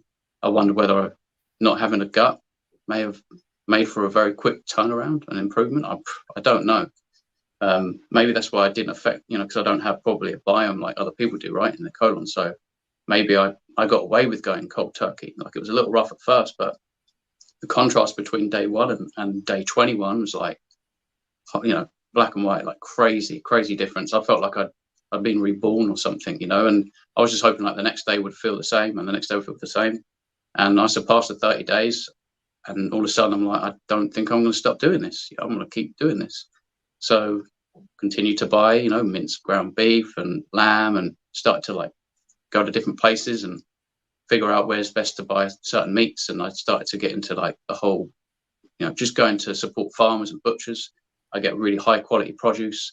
We're really lucky actually to have so many farms around here in Kent, right? You know, the Garden of England, it's beautiful pasture everywhere. We have decent weather systems, really, where the cattle and everything's out in pasture most of their life. And yeah, I mean, I really started to get into it. It became a new passion of mine. Previously, I was like playing the piano and things like that and painting portraits. I haven't really done much on the piano. I haven't painted a single portrait. It's like, this is my life now. I'm more passionate about how I feel, cooking up a nice steak, making a video, or like talking to people about it, spreading the word. That's like that makes me far happier, and I feel far more fulfilled and content with my life than I did ever playing the piano. And I still play and I still muck around and have fun, but it's like I just feel like I've got a new life. I've been reborn. I have purpose. I wake up and feel good, and I'm never going to stop doing this because it's amazing. So, how's the depression now? Depression is non-existent, man. It's gone. Like so awesome. After 3 weeks, it's gone. It doesn't visit me anymore. Like it used to pay me visits, sometimes mildly, sometimes I would fall, like a week at a time bad, and that would really affect everything. My partner, like bless her, she can see when something's wrong. My mum can see something. Of course, my whole family, but it affected me at work. My boss Mark was telling me, like, I have noticed a change in you. Like you don't seem like your old self. And sometimes during those long stints of like deep depression, it's really difficult to even live life. It's hard to move forward. It's like it almost seems impossible just to achieve like the most basic things in a day. And it's so selfish because you're just always in your head, life in your own head about your own problems and how, I don't know, seem to mirror everything in a negative way. You know what I mean? And the energy you have. And what I've realized, what it's taught me is that for the longest time, I think I tried to resist life's terms. Like we can't live life on our terms. Like we need to adapt and live life on life's terms. That's the only way. When you learn to do that, you learn how to compose yourself in every situation. You learn like I'm a nobody, so it's fine. Like don't take things personally. That messed up. That sucks that happened. I got some bad news today. I had a bad day. I lost a job. I don't know. But these are little mild bumps in the road, and you've got to live life on life's terms. You can't just have it your way, and you have to take the rough with the smooth. And now it's obviously something to do with being in ketosis, fueling your brain, not inflaming your system so that nothing's getting in the way of each other. Everything works in harmony. I think it comes together and you find that. And I've found peace and love in my life. And now I move forward with a better attitude. I'm robust. I dare someone to try and knock me over. Like it's not happening, man. I feel too good. And the great thing about this as well is that Michaela Peterson, she dropped a pebble in the pond, and it rippled out, and it's affected some people that made some other videos. And I found those videos. And now I've changed my life. And now my partner's got rid of her, elevated blood glucose. She lost a bunch of weight. She looks great. She's healthy. My family have partially got carnivore. My mum's a carnivore. She's a proper carnivore now. She's beaten like anxiety. She's not long retired, but she was struggling a little bit here and there, with work and things and relationships, dealing with people perhaps. She's kind of like solved that. And people at work, friends and people around me, like it's continuing to ripple. Like it's amazing the way this spreads. But it's a force for good in the world, so yeah. It's just an amazing thing. And I just want to say, like this whole event has been amazing. Like the positive vibes, like our community is amazing. Like everyone that's been on is just so lovely and nice, the energy they have, their intentions and the way they come across. So I just want to say, like everybody and everyone watching as well, you guys, we're nothing without you, because you are the channel. You watch, you like, you subscribe. We're all one big family, So right. I love hearing your story, Lee. I'm so sorry you had to go through such a horrible thing with the depression, the anxiety, and then the colon. You sound just like me. What you were saying though, it's pretty cool. I had depression for many, many years, so I can relate to you. I feel that, and I went down the road of taking the antidepressants for years and years and years, and it's so hopeless. And unless you've been there, it's almost impossible to describe that to other people. Yeah, it's a funny illness. I don't know what you want to call it. Maybe it's something to do with it's an energy deficiency problem. It's a right. I don't know. I can't pinpoint it, but I don't want to find out. I'm not going to start experimenting. Right. I love steak. I love the way it tastes. I love the way I feel. It's so simple. That's the only thing that's helped me with it. I was on every different antidepressant, fixing sleep, trying this, trying that. Carnivore is the only thing that's fixed my depression. Right. Yeah. I think that's true of so many things as well. Like there's so many things that it's not like we have a drug deficiency, right? It's not like, we didn't have enough metformin or lisinopril or whatever it is you take for whatever deficiency or whatever problem you have, is you have a toxicity problem or an insufficiency problem, and it all comes from food. Like the moment you stop inflaming yourself and you just have that non-inflammatory, nutrient-dense food, which is just meat mostly, your body just transforms. The body's incredible. Like the amount of physical trauma and torment that it deals with and puts up with. You know, I see people doing just the worst things 3 or 5 times a day habitually, and the body seems to put up with it with some people for decades. You know. Yeah. But the moment you give it the chance to heal, it's just like, oh yes, please, and it just goes to work. You start healing, fixing, mending yourself, and everything improves. It's such good hope for other people out there that are watching this, that are hopeless and they're scared about trying it too, because within 3 weeks you had all of these results. I don't know if you've heard this. I got to keep shouting out my friend, but Bill Knott, 700 pounds in Alaska. He's in his past day 50 now. But the same thing you said, within like 3 weeks, inflammation just gone. Like these aches and pains and just horrible agonizing pain he was in for years, within weeks is gone. And sometimes even quicker than that. I mean, I've heard some people say like within a week, some of that inflammation starts going down. Lee, and you can finally get some sleep as well, and in a better position you can sleep. Oh, that was heartbreaking when I went to visit him. He had a paper towel roll like this. He's like, this is how I sleep. Sitting up, completely upright for years and years and years. That can't be good. That just can't be good. Right. So I just have a question. So with the colitis, the UC, is that something? Because I've heard Dr. Chaffee talk about that. Is that something that could have possibly been cleared up with carnivore instead of surgery? Yeah, absolutely. Yeah, I get quite a lot of messages, and people just sometimes in the message streams on videos that tell me, you know, oh, I haven't flared up since carnivore, or what they've done is they've got themselves out of trouble and in remission. They go months and they may flare up, but it's very, very mild, and then they go into remission again, and some of them for years. Like, I think I was speaking to someone who's been in remission for like 5 years since going carnivore. They haven't had any, they don't take medication, obviously. I mean, the idea with people like me, you know, we've obviously got a proclivity of weakness in the gut, and there are other similar things that, you know, people get, like, you know, obviously Crohn's, colitis, but IBS, and you've got diverticulitis. All those conditions, you just don't want fiber. And if you go on Google, and lots of people, you know, oh, just did a quick Google search, yeah, they're not going to give you the answers, and they're going to actually encourage fiber, which is crazy. It's the complete opposite. And that's often the case with the advice that you get. Is like, you can't afford to have something that doesn't break down, because that stuff is going to be like, you know, sandpaper by the time it gets to where you have a problem. You want to, and what I've realized, so a lot of people, I mean, I don't want to offend, I always say this, like, a lot of people actually find it really interesting and helpful. And I can see things that a lot of people can't, because I have an exterior, a bag, where my colon would begin. So I can tell you exactly how every single food is, how, you know, what state that is as it would enter someone's colon. And so I've always believed that red meat, you know, because of the information. It's just like you regurgitate this information. You think you've learned something. You know, red meat is going to cause constipation, it's going to block you up. It's going to cause inflammation. It takes a long time to digest and break down. If I eat a steak, it's liquefied by the time it gets to my bag. Okay, no offense to anyone, but that's the truth, right? So if you get enough swallowed chunks of meat and it's liquefied, same goes for eggs, same goes for fish, same goes for butter.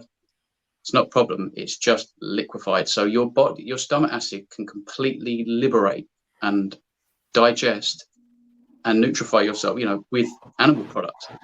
Where when you eat plants, if you don't chew that plant very well, when you swallow it, that is exactly the state it enters the colon. Because I see it. I've seen that when I was on plants. You know, I've had this bag for like 6 or 7 years, only been carnivore for 13 and a half months. So I was eating like every food you can think of before that with the bag. And I can tell you that things like mushrooms, mango, onions, pineapple, cabbage, celeriac, if you just swallowed like a specific shape or a large chunk of that, that does not change. It does not change, not even 1%. Like, that's the exact state it will come out into the bag. So that's now entering the colon. You've got to think like the amount of inflammation that will cause. Can you imagine, like, you know, you've got some ulcers in your colon or small intestine, wherever you're affected, depending on what you've got. And you've got these like inflammatory plant materials just just wearing away at your gut lining, and it blocks nutrients, and it causes bloatedness and it causes gas and all these problems. And so, yeah, it's crazy that I was eating all that stuff. And it's only since I've gone carnivore that I can see how that actually works, you know? So, yeah. I can see how you're fired up, man. I love it. Yeah, oh, it's great. Yeah. The idea of consuming a plant food and just having to even deal with it without my colon sucks. Seriously, it's a big difference. Absolutely. Do you try to like approach strangers or, you know, and try to talk to them about the carnivore diet? So the way I go about it is often when I see people at farms. So, I mean, for the longest time, and not so much recently, I've been trying to gain a little weight for a surgery coming up. But that's pertaining to the first one. We just got to finalize things. So if I go and get my milk, I get raw milk. That's when I was just trying to gain weight. And people that get in their milk, I will just say like, oh, you know, you've been coming here long and stuff like that. And then we start talking. And there's many people that they were complete strangers. We had a beautiful conversation because they're also reasonably like-minded, but they just might not know how wrong it is to consume, you know, the amount of plant foods that we're consuming. And certain things like grains are just terrible. And some people still think they're healthy. Fruit juices that they feed to their kids or whatever, you know, and they have good intentions, but they would love to know the truth, right? Everyone probably deserves to know that, you know, and then you can choose. But I'll start talking to these people, and I might be at another place, and you know, you just get onto the topic of food, and then you have a conversation, and they often find it really interesting because they're already part of the way there. You know, people don't get in their raw milk. They don't want to get that pasteurized, destroyed dairy down, you know, the conventional stuff in the stores. So they're there almost anyway. They're starting to think about things. And so those people are really open-minded, and they just find it really interesting. We have a really deep conversation both ways. And I'd like to think that they go away and take something from that. Not like I think I know everything. Of course, I don't know everything, but I do know that plants are an issue, certainly for a lot of people. Also customers. So I see a lot of customers at the door, and I can see the state that they're in, and I'll ask them about their health, or, you know, okay, so what are you taking for that? And I've, you know, come to learn certain things about different medicines and things pertaining to like whatever illness that they're struggling with. And they all look the same. They've all got swollen ankles and feet. A lot of them with walkers, certainly when they get a bit older. They're all obese. They tell me they've got fat on their liver. They're taking medication for their high cholesterol, and, you know, they're metformin for type 2 diabetes, all these things. And so that sparks conversation. And it's just nice because a lot of these people, they're suffering and they're desperate. They would love to hear the answer to all their problems. And some of them, I think that they become somewhat of a believer. They incorporate a bit more meat, or they decrease certain things.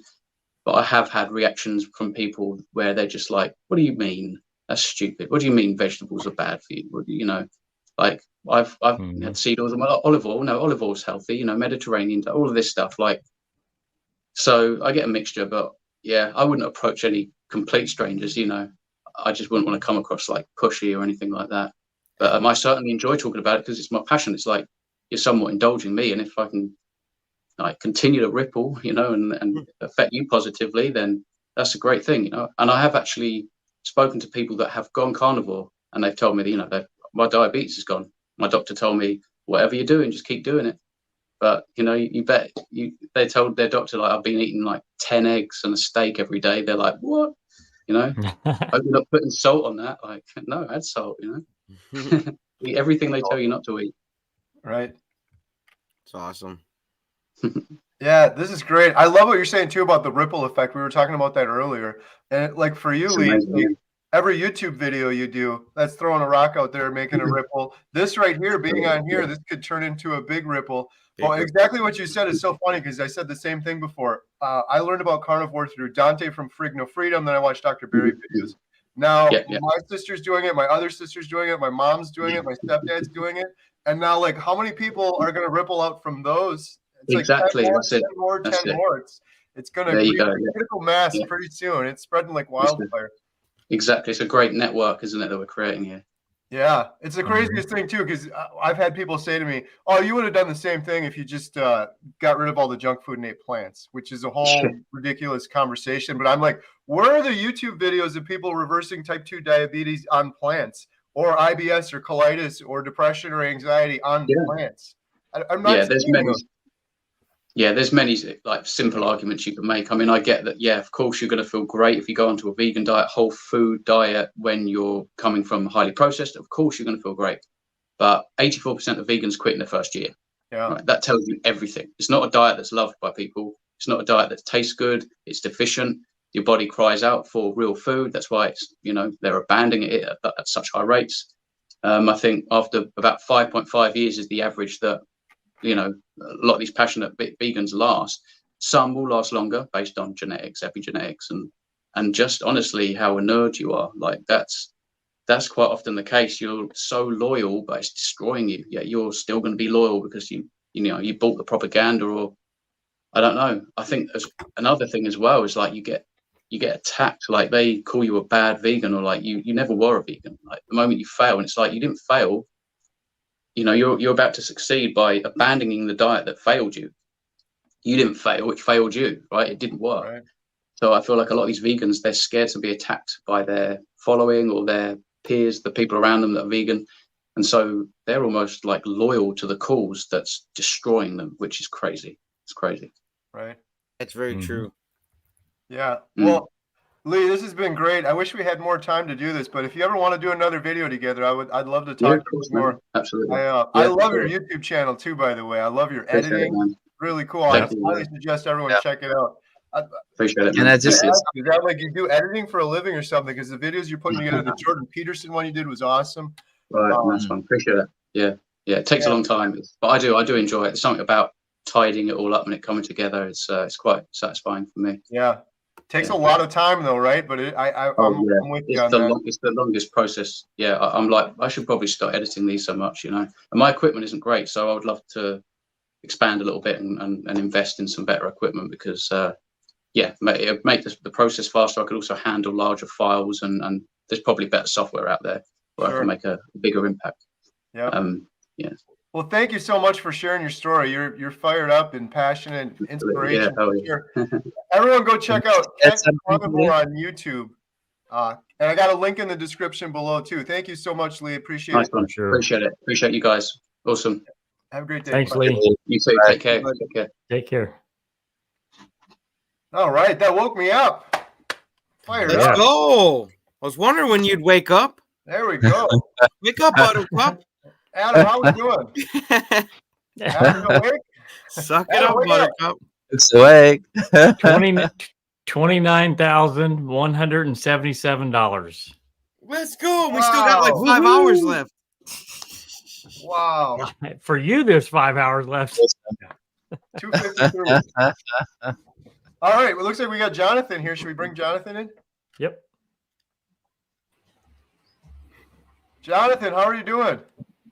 Hello, I'm good, thanks. How are you doing? Hey, Great. how you doing, bud? Awesome. It's me. Oh, wow. Welcome. My head's very big, isn't it? It's you, man. Thank you for joining us here on our 24-hour live stream. We're, we got 2 hours and 52 minutes left. We're holding it together a little bit, but please pardon us if we sound a little loopy.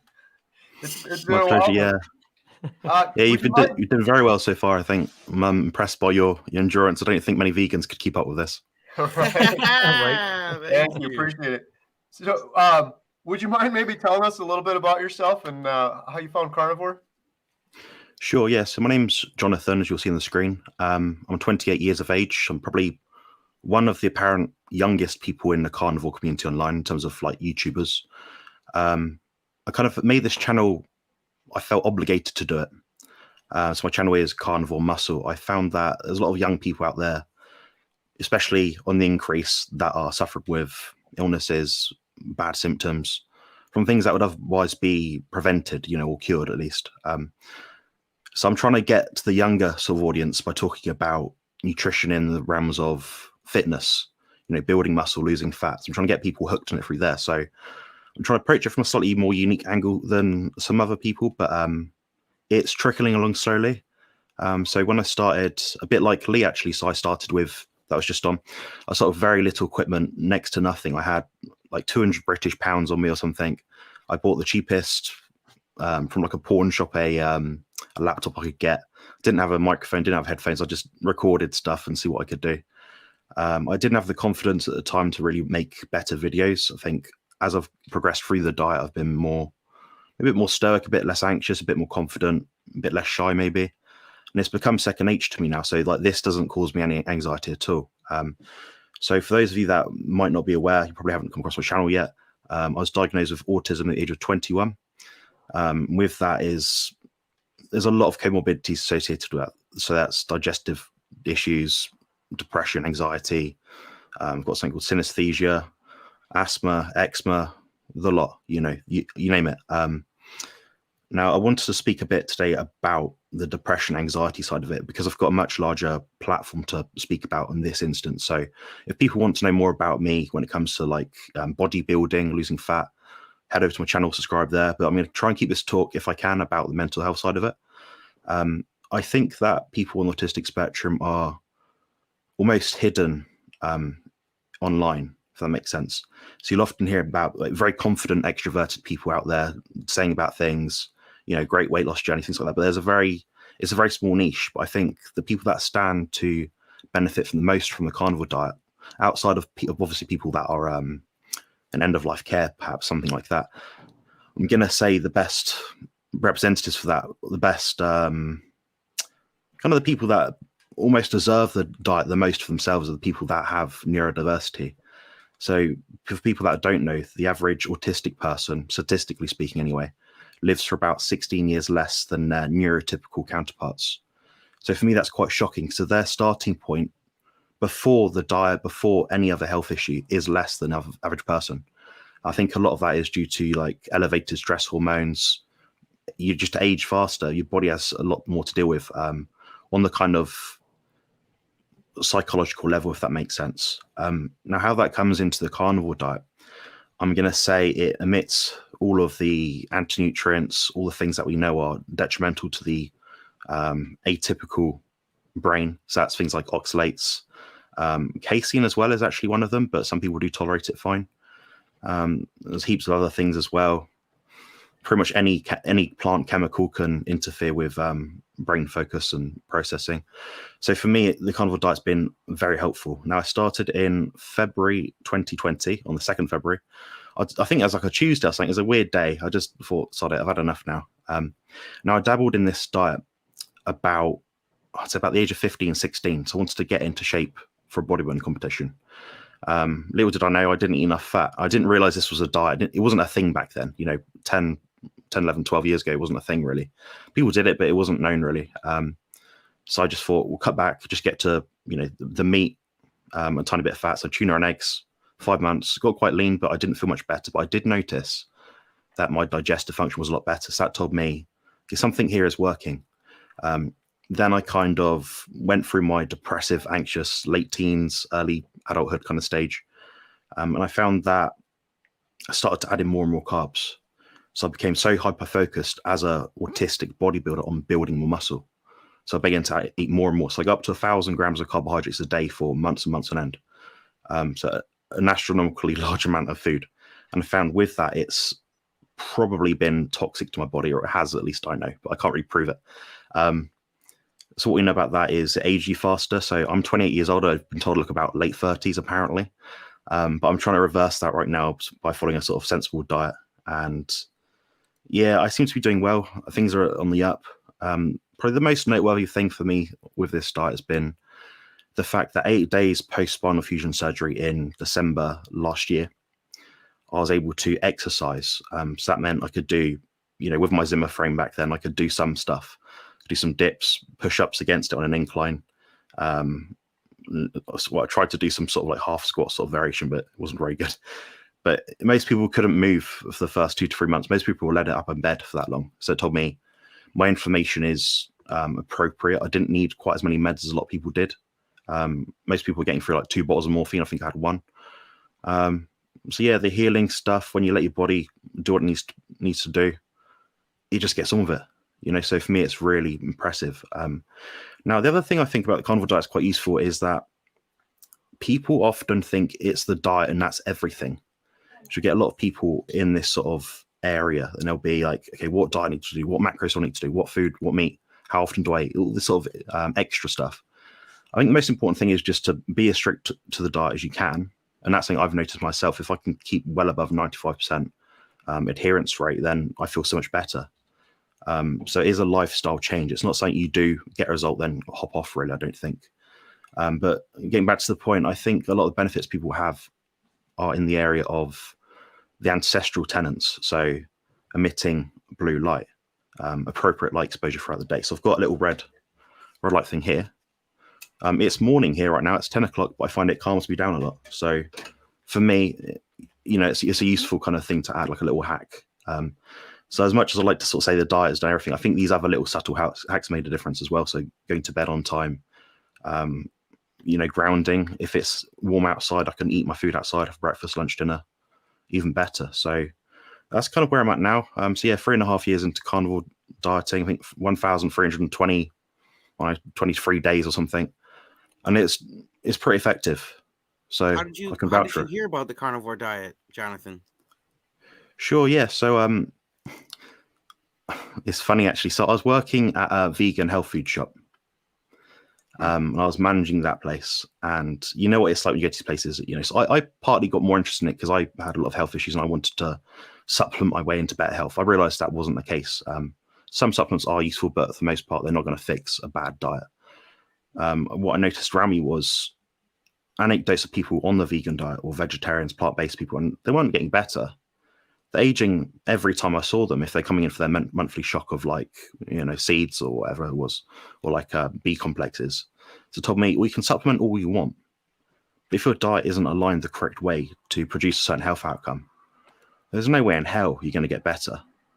Some people, like Lee said in the last little segment, some people can, through epigenetics, deal with a bit, but not a lot. There's I think there's a rate of adherence to like the vegetarian or vegan diet for like a year, and after a year, 84% fall off, something like that. That tells me it's not optimal. But now we're getting testimonies from people like myself that are, I wouldn't say I'm long term, but longer mid-term sort of carnivores that are saying, well, yeah, it's good. My blood's good. I'm clean. I'm healthy. My kidney function's excellent. My muscle mass is good. I'm pretty fit. I heal quite fast. My brain works.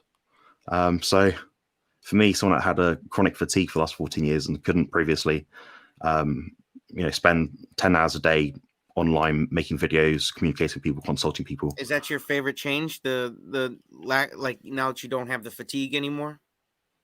Yeah, that's been life-changing, honestly. I used to spend about 18 to 20 hours a day in bed. So I could get up to eat. I'd try and find part-time jobs at that point in time, but it wasn't, you'd try and do it, but then you sort of have a requirement to, you need to come in for 8 hours a day. And by 8 hours with chronic fatigue, with a spine that's kaput, basically, it's not physically possible. So now I've got my carnivore-focused fitness YouTube channel. I can work through here, so I can sit right here now, half an hour, whatever it is. Then I can lie back down. I can go about my day and do different things. So I can work from home, which has been very helpful to me. So this platform in of itself, outside of the diet side of it, has been very useful for me. Absolutely. What's your exercise looking like, Jonathan?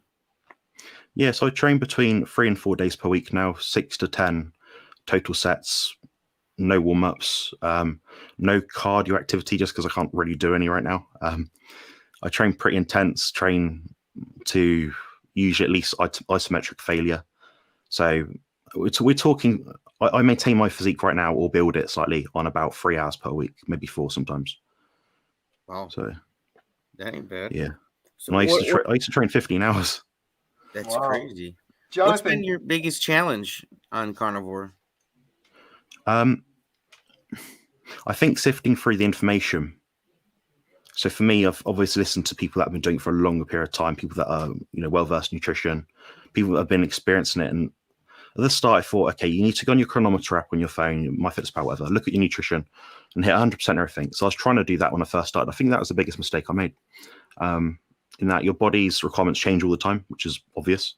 Stress levels change, sleep changes, lifestyle, seasonality changes. So you just got to feed your body what it needs, and you should get a good hunger signal for that food, providing the fact you're metabolically healthy. So that's kind of what I think. How do you think your overall mental health is doing on carnivore versus before carnivore? I'd say excellent. Yeah. So if I'm completely honest, I've got a lot of stuff to be really pissed off about. You know, like a lot of people in this space, you have health issues because there's been negligence in some areas. Maybe you've not been given the right medication, the wrong therapies, treatments, things like that. I don't really have remorse, resentment, hate, which is weird, you know. So people like, I know, I think Graham's here. So Graham, he's a very upbeat gentleman. Yeah. You know, and I look at people like that and think, he's a bit older than me, but he's very happy. Then you see on the other side of things, so people like, I think it's that 85-year-old lady that's been on the carnivore diet for like 60 odd years. Yeah. She's so upbeat, and that's like, that's a light of inspiration. So that's something that shines true to me as someone that, you know, previously couldn't get out of that deep depression where you just sat there in your bed thinking, well, when's this going to end? You know? What was the turning point for your depression and stuff? I think in terms of like time period, I'd say about a year or two. So it wasn't until I got a bit strict to start to be a bit more on the ball with the diet and realizing, okay, every day that I tick off on the sheet and say, I've done my job here, I've eaten properly, I get an inch closer, and it's adding up that percentages. I think that makes the biggest difference. I'd say, obviously, it is lifestyle dependent. If your life's not great, you know, you got to get your life sorted out. And I was actually asked in a podcast, I think I hosted maybe two days ago or something, and he sort of said, "What do you say to the people that say they can't afford the food or don't have the time to sort of cook a meal like this and whatever?" I said, "Well, how much do you spend on food a day?" And it's about 40% more than me, and he's smaller than me. And I'm a heavy sort of bodybuilder.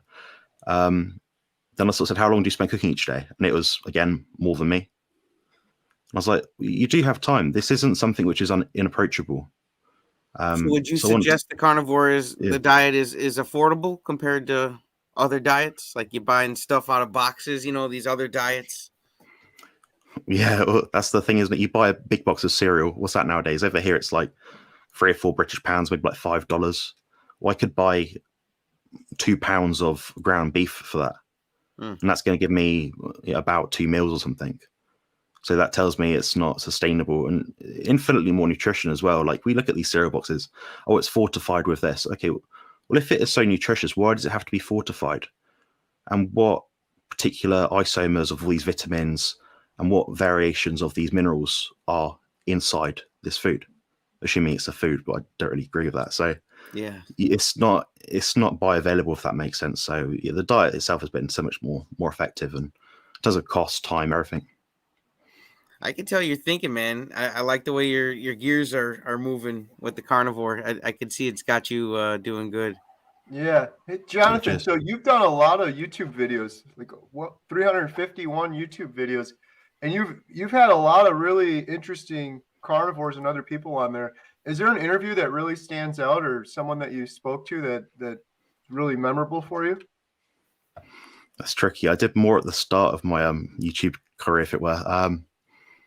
My most popular one seems to be the Emily Harvo high-fat carnivore one. The one that I found the most benefit from, I think,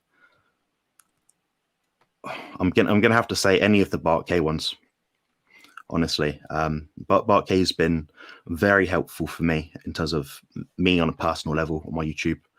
And because he's so similar to me, not in that I'm like him, but we both suffer from autism. We both trained in nutrition science.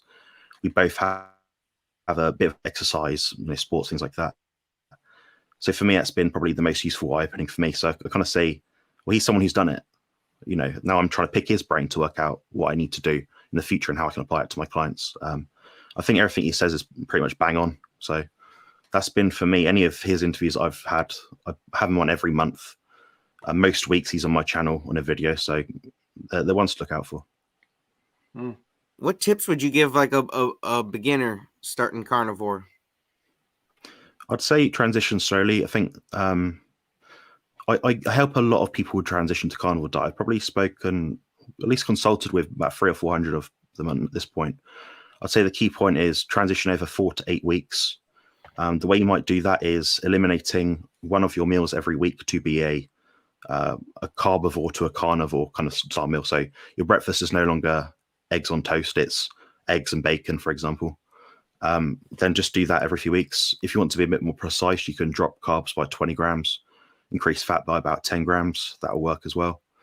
And outside of that, outside of being like measured, is like just feed your body what it wants. So there's no one online that's going to be able to tell you, okay, I need, 2 pounds of beef per day and 6 eggs. We don't know that. A year from now, you might need 10 eggs and 1 pound of beef. My diet has changed and evolved a lot over this time. I don't think it's a static prerequisite, if that makes sense. I think the diet changes as your lifestyle changes. So going back to the point I said earlier about how your stress levels change and things like that, your dietary requirements will change. Your body will give you a signal for that change if you allow it. So I'm at that point now, I can say I can quite happily, intuitively eat, maintain my body fat without much thought process, which is 10-12% right now. So you got any big plans for your YouTube channel coming up? What's something you can clue us on in that you maybe got in the works up your sleeve? Yes, I'm probably going to remake a lot of my old videos. That's probably the forefront of my mind right now, just because I know I had the information back then. I didn't have the presentation ability right then. So now I do.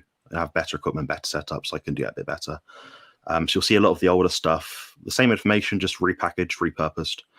But yeah, a lot of what I talk about is about the diet, the macros, a bit about the physiology. A lot of it is just logical speaking. Like what I'm saying, I tried to make it as digestible for people as possible. So I'll make an 8 to 10 minute video. How to transition to a carnivore diet. What is leaky gut? What is deuterium? How do you deplete it? What macros should you follow? What's a good guideline? What do I think about macronutrient ratios and percentages? Like I've got every video you could probably ask for outside of like very obscure kind of focuses. Like I think a lady earlier had like Sjogren's disease or something. I don't have a video on that. But I've had clients, experience amazing effects that have had like lupus. I've had 3 clients with lupus. I know people that have, I think you touched on the point earlier, someone did on brain cancer.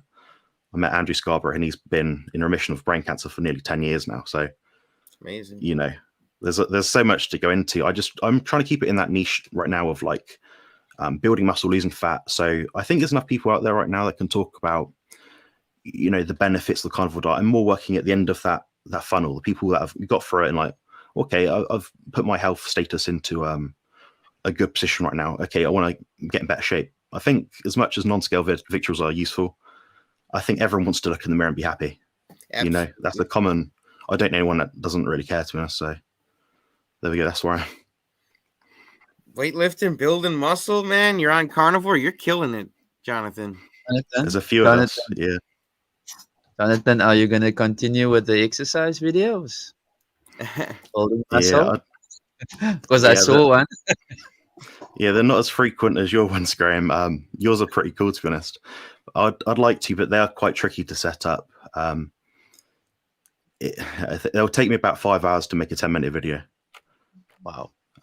Yeah, most of my videos take about 3 to 5 hours, just because the autistic nature of me is like, right, I'm going to zoom into this right millisecond here and make sure the transition's as accurate as possible. But sometimes spending that extra hour isn't worth the 1% improvement. Well, it sounds like you got diligence, though. Yeah, it's a good thing to have, man, because some people really don't care about their craft. Yeah, we have to, I think. Ultimately, you hold yourself to a higher standard and other people look up to that, and that'll inspire them. And nothing I'm doing is unachievable. I don't have a degree in video creation. I'm not extremely charismatic. I'm pretty straightforward, but I can somehow make videos that kind of shines true to the fact that anyone can do it. So I'm really inspired that thanks to Kerry from Homestead, how he sort of like said, oh, make a YouTube channel, come on the streams, whatever. Brilliant. More people that have carnivore on the name, the better, the bigger impact it has. Yep. Absolutely. What do you say, Kerry? A rising tide lifts all ships, right? Yeah, for sure. I love that, man. Yeah, well, it was like Lee was saying earlier too. It's the ripple effect. You get one YouTube channel out there, and then a couple people see it, and then people see that one, and it just keeps spreading. So we're rippling. Yeah. Well, this has been great. Thank you so much, Jonathan. So your YouTube channel, I've got a link for it. It's Carnivore Muscle, and it's at Composition Consultant, right? I'm gonna be hitting you up, bud. Yeah. Yeah, everyone go check it out, subscribe, watch some of Jonathan's videos for sure.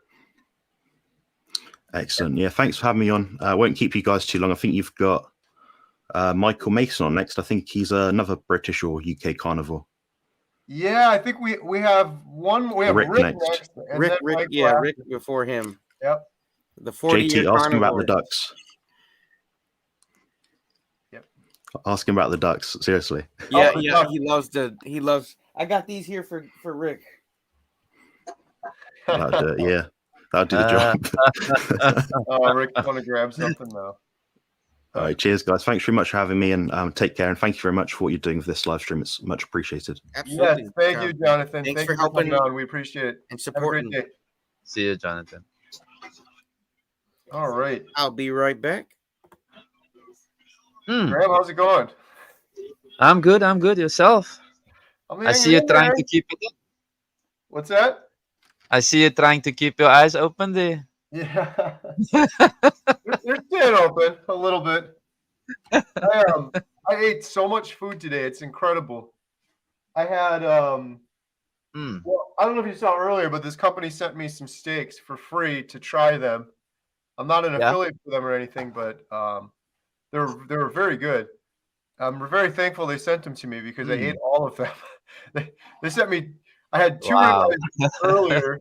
I guess it was over 24 hours, but I had 2 ribeyes, and then 2 strip steaks, and then 2 power bowls, and then 2 fillets, and a whole bunch of butter. That's a lot. Yeah, that's a lot.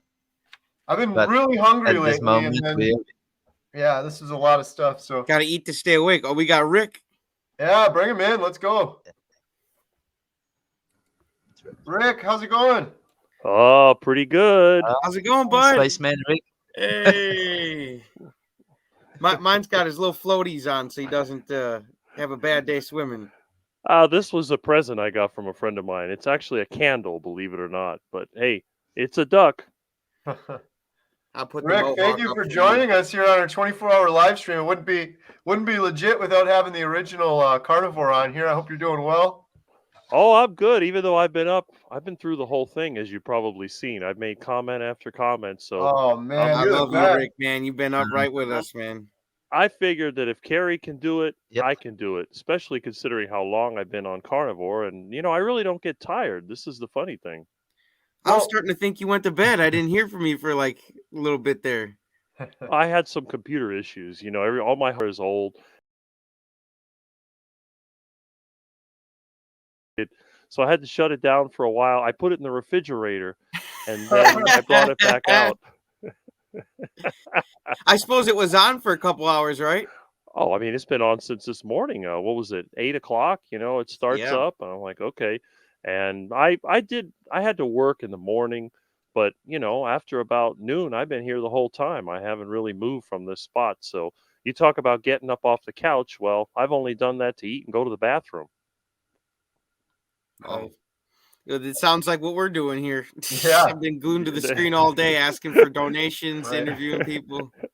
Well, Rick, you said because we're carnivores, it's pretty easy. It's so weird. For the last 5.5 months, it would have been easy, but just the last couple of weeks, I've been so hungry lately. I don't know what's going on. So it was weird timing, but I'm gonna get through it. No problem.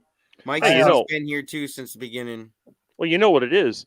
Once you've been on this diet for a long time, your hunger just goes back to what it's supposed to be. People always laugh at me because I eat so much. They say, "Oh, don't let the food around Rick." So I said, "Look, eat your food first, and then I'll eat mine afterwards." Because I eat more than anybody I know, and even people that are really, heavy, they can't eat as much as I do. So I think it comes with the diet. Once you've been on it for long enough, and you know exactly how much you can eat, then your hunger goes back up to what it should be. So I got a friend now that's transitioning. I've got him transitioning from his, plant-based diet to a carnivore diet. I said, look, start with one meal at a time. And, now this hunger starting to go down. I said, it'll be like that for a while until your body adapts. And then after that, who knows, you may be eating more than before. Yeah. It was a big change. I was surprised. Well, hey, before we jump into it too much, I think everyone here knows you, but there's a lot of people on this. Would you mind giving a little bit of your background and how long you've been a carnivore for? Oh, of course. My story's been all around the internet, but I was sort of in the carnivore closet when it comes to the internet until last summer. And then one of the carnivore channels I was making comments on a lot of the channels, and he says, you know what, I'd like to put your story out there. And we went and did an interview, and all of a sudden there's like hundreds of thousands of people watching the video. Then I started getting on a bunch of different channels. So ever since then, I've been known as a 40-year carnivore, even though at the time it was only 39 years.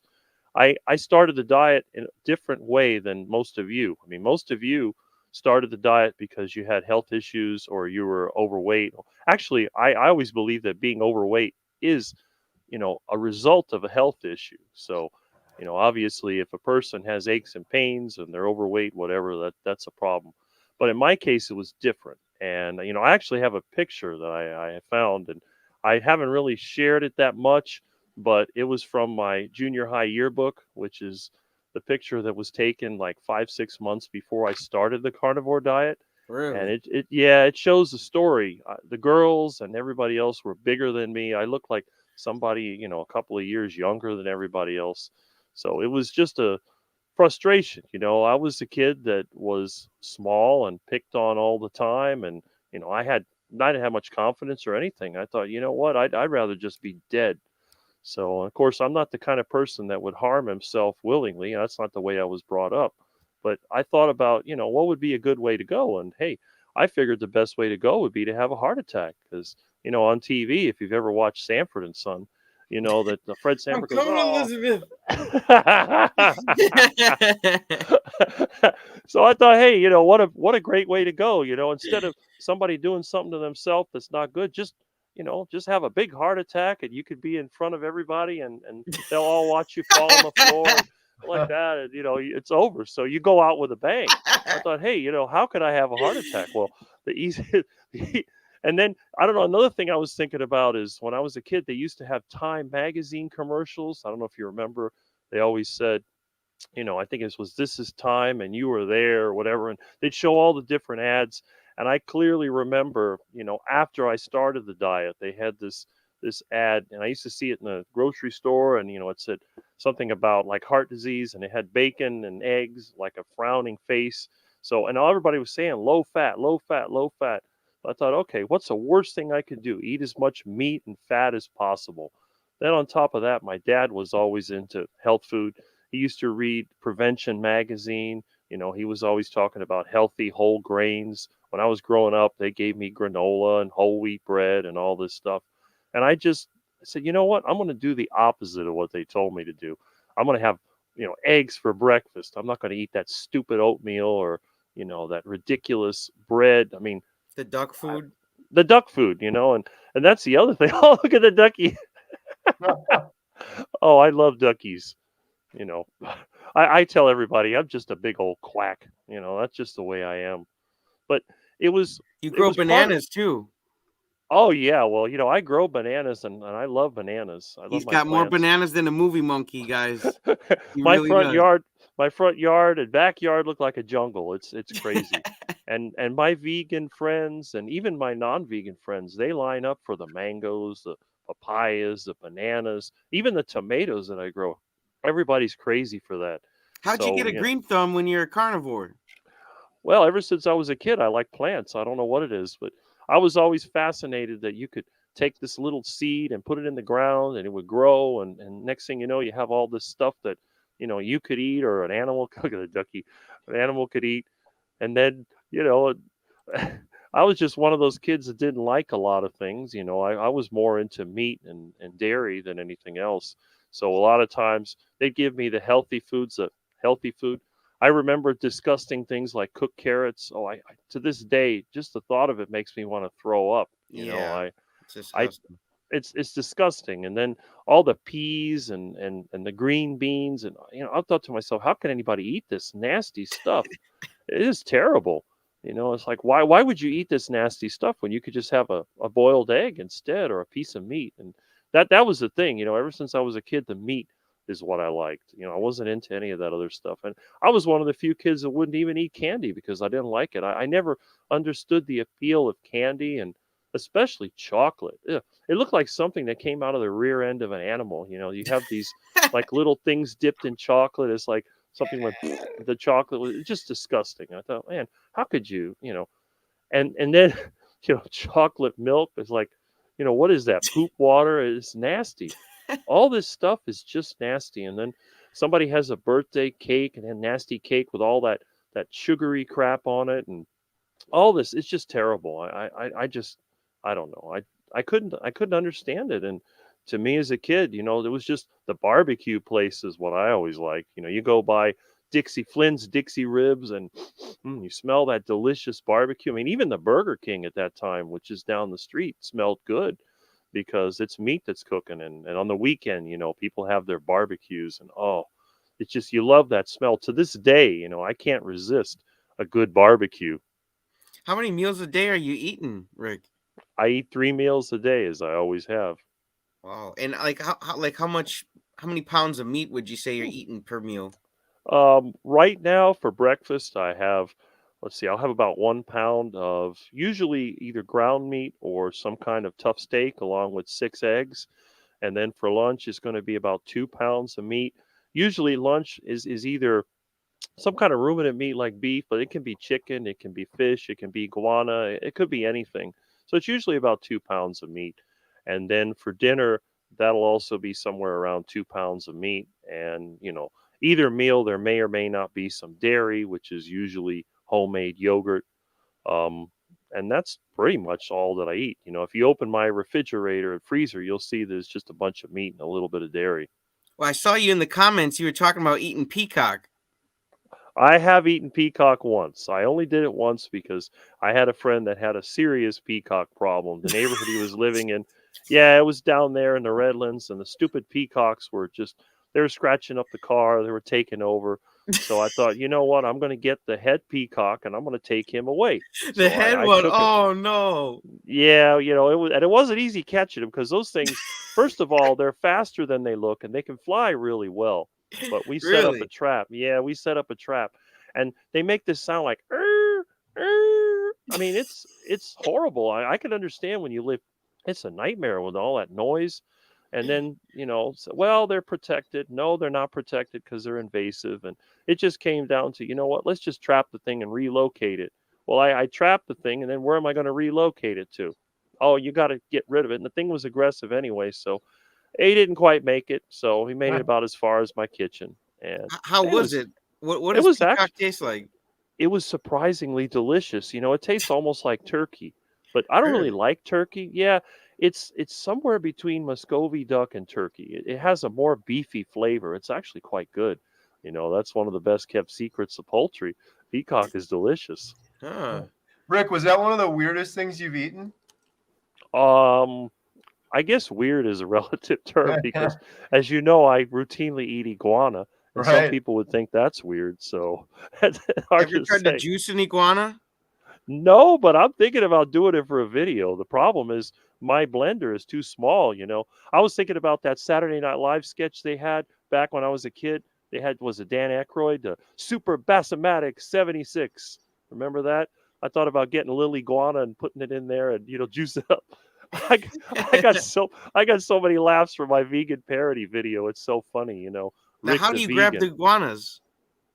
It depends. I mean, you can use a catch pole. You put like a rope inside of a pipe, and then you kind of slip it over their front because iguanas they can't look behind them. They can only look forward. So you put it over their head, then you pull the rope, and it'll get them around the neck. The other way, you get like a crossbow or a pellet rifle and shoot them. But the problem is a lot of times if you hit them, they're going to run in the canal and you won't be able to get them. So it's like a waste. You know, you shoot the thing, it ends up alligator food. So what you do, you use a catch pole. You can usually catch them. And then I'll keep a bag where I can stick the iguana in there. Problem is they have really sharp claws if you've ever seen an iguana up close. So it's not something that you'd want to handle, you know, barehanded. But if you get them by the tail, they're going to try to run away. And then you just have to lift them up and drop them into a bag. And hopefully they don't claw their way out. Have you ever gotten scratched by an iguana? I've gotten a few, usually, you know, on the arm. You know, it can be a pretty nasty scratch, but you know how it is when you're carnivore. It doesn't take long to heal. And you guys, he keeps down the duck population by getting some free eggs, right? That's right. You can see some of my videos. When I discover a nest, the first thing I do is raid it for eggs. And, you know, those are the ultimate free-range eggs. They're a lot better than the stuff you get in the store. How many of those duck eggs you eat at a time, Rick? I've had up to 6 at a time, but usually I mix them with a store egg, so it's usually going to be 1 or 2. That way, I'll get a reserve of them. They don't lay that many, and I probably have about 15 females that are, laying eggs at any time. So, and plus the neighborhood, if one of my neighbors tells me they got a duck nest, because they're kind of wild here, they run all over the place. So if they call me up and say, "Oh, I got a duck nest to deal with," then I'll go there and take care of that. So it varies depending on, how many eggs are available. I bet your neighborhood loves you, man. You're controlling the ducks, the iguanas, man. You're giving away bananas, man. Yeah, that's true. They love my tropical fruits, and definitely, the iguana situation was out of control. The iguanas, they were going in swimming pools, they were digging holes. I mean, eating up everything. It was pretty bad. It was because this neighborhood sits between 2 canals, actually 3. There's a canal, the main one at the end, and then there's one on the east and west side. So iguanas like to live near canals, and they took over. It was about 10 years ago. It was incredible. You go outside, they'd be running back and forth. Everywhere you drive, they'd run across the street. But I pretty much got rid of most of the problem. You see a few babies now and then, maybe once in a while a big one, but that's about it. How do you cook an iguana most of the time? You make a soup out of them, or you just... You can stew it. You can make a soup. I prefer deep fried. That's the way I like the iguana the best. But, you just take the iguana, you cut it up, and then just get some lard or tallow, heat it up, and throw the pieces in there. It's like frying chicken. Man, that's quite the bananas and iguanas, man. Yeah, that's true. And the bananas also make a good French fry substitute for your carboholic friends, because those plantains and burro bananas, they're a lot better than potatoes, and you can run them through a fry cutter, throw it in some beef tallow, and you got yourself, they're not carnivore, but I call them heart attack fries, because the thing is, instead of using that healthy vegetable oil, you throw it in lard or tallow, and then that way, you can really get that artery clogging goodness going. I heard BW3s cooks their chicken in lard or tallow, something like that. Somebody said it was something decent they cooked their chicken in. Beef tallow. Beef tallow. You're talking about that Buffalo Wild Wings? At least the plain wings. Oh, not the okay. breaded ones. They got the ones with the bone in them. Right. Right. Because I know around here they have a place called the Sports Grill, but they cook their chicken wings in seed oils. But I don't know if I don't really eat out. I don't think I've ever been in one of those places. The only time I've eaten out would be like at a Sizzler, which is no longer around, the Sweden House, or a Chinese buffet, or a Golden Corral. I think the last buffet I went to was last year at Golden Corral. And that place doesn't like me, I don't think, because, I go there for lunch and I stay for dinner and I eat more meat than anybody else. I probably put away 4 or 5 pounds of meat before I finally leave the place. How many of those buffets you got kicked out of, Rick? Well, the Chinese buffet, they had one called, what was it called? It was called, I can't remember. I think it was called Fortune House. That's it. They kept playing the games. They only put out a little bit of food at a time, and they finally went out of business. So it really kicked me out. But you put them out of business. I put them out of business. And then there was that other one. Well, the other one, the health department put out of business because their food was just not. Let's just say it wasn't up to par. If you look at, we have a TV show around here called Dirty Dining, and I think it was called. I can't remember what the place was called, but it was down the street. I called it Concord Buffet, but I think it was actually called, I can't remember, but it was down there, and it was on the news. They finally shut it down. There's a couple others that they came and went, but yeah, when I went to the buffet, look out, because I will get my money's worth. What's your favorite cut of beef, Rick? We got to know. What do you fry? What do you put on the grill most of the time? A T-bone steak, of course. I know a lot of people like ribeye, but I hardly ever get one because I'm not a rich guy, but usually T-bone steak. I love that. T-bone steak. I'm getting hungry again, guys. Yeah. I'm gonna have to eat again. It iguana is the next day. Fry up some iguana. Hey, Rick, so you've done a lot of interviews on other channels. Any of them real memorable or anything stand out? Well, the first one obviously was on that Carnivore Camaraderie channel. That got the most views, so that was a big surprise to me. I've also, I think I've done a lot of them. Let me see. The first really popular one, I think, was Dr. Anthony Chaffee.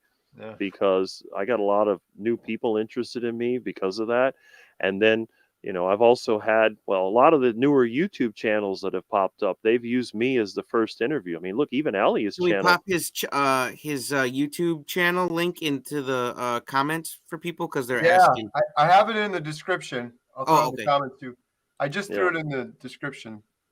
Right. So I mean, even Ellie, I think it was her first interview, and Dave Mack, we all love him because he's such a fun guy. I was his first interview. So I think a lot of times the new carnivores would contact me because I look like somebody friendly that they could interview and would be entertaining, even though, I'm not the most popular guy out there. I think a lot of times people look at me like I'm some kind of nut. Oh, come on, Rick, man. We all love you. Yeah, well, here you do, but I think in the general public, they think that I've lost my mind. You think about it, you go to somebody's get together and they offer you all these so-called good foods and you just, no, I don't want any of that. Just give me a piece of meat.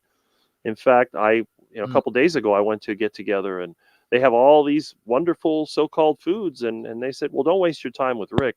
Just make him a steak. He'll be fine. Oh, do you want steak sauce? I was like, in horror, what? Steak sauce? I've never seen anybody react that way. And why would you put sauce on a steak? That's terrible. It's just awful. And when when it's no good, you got to put a bunch of stuff on it, to try to fix the flavor. That was my thinking.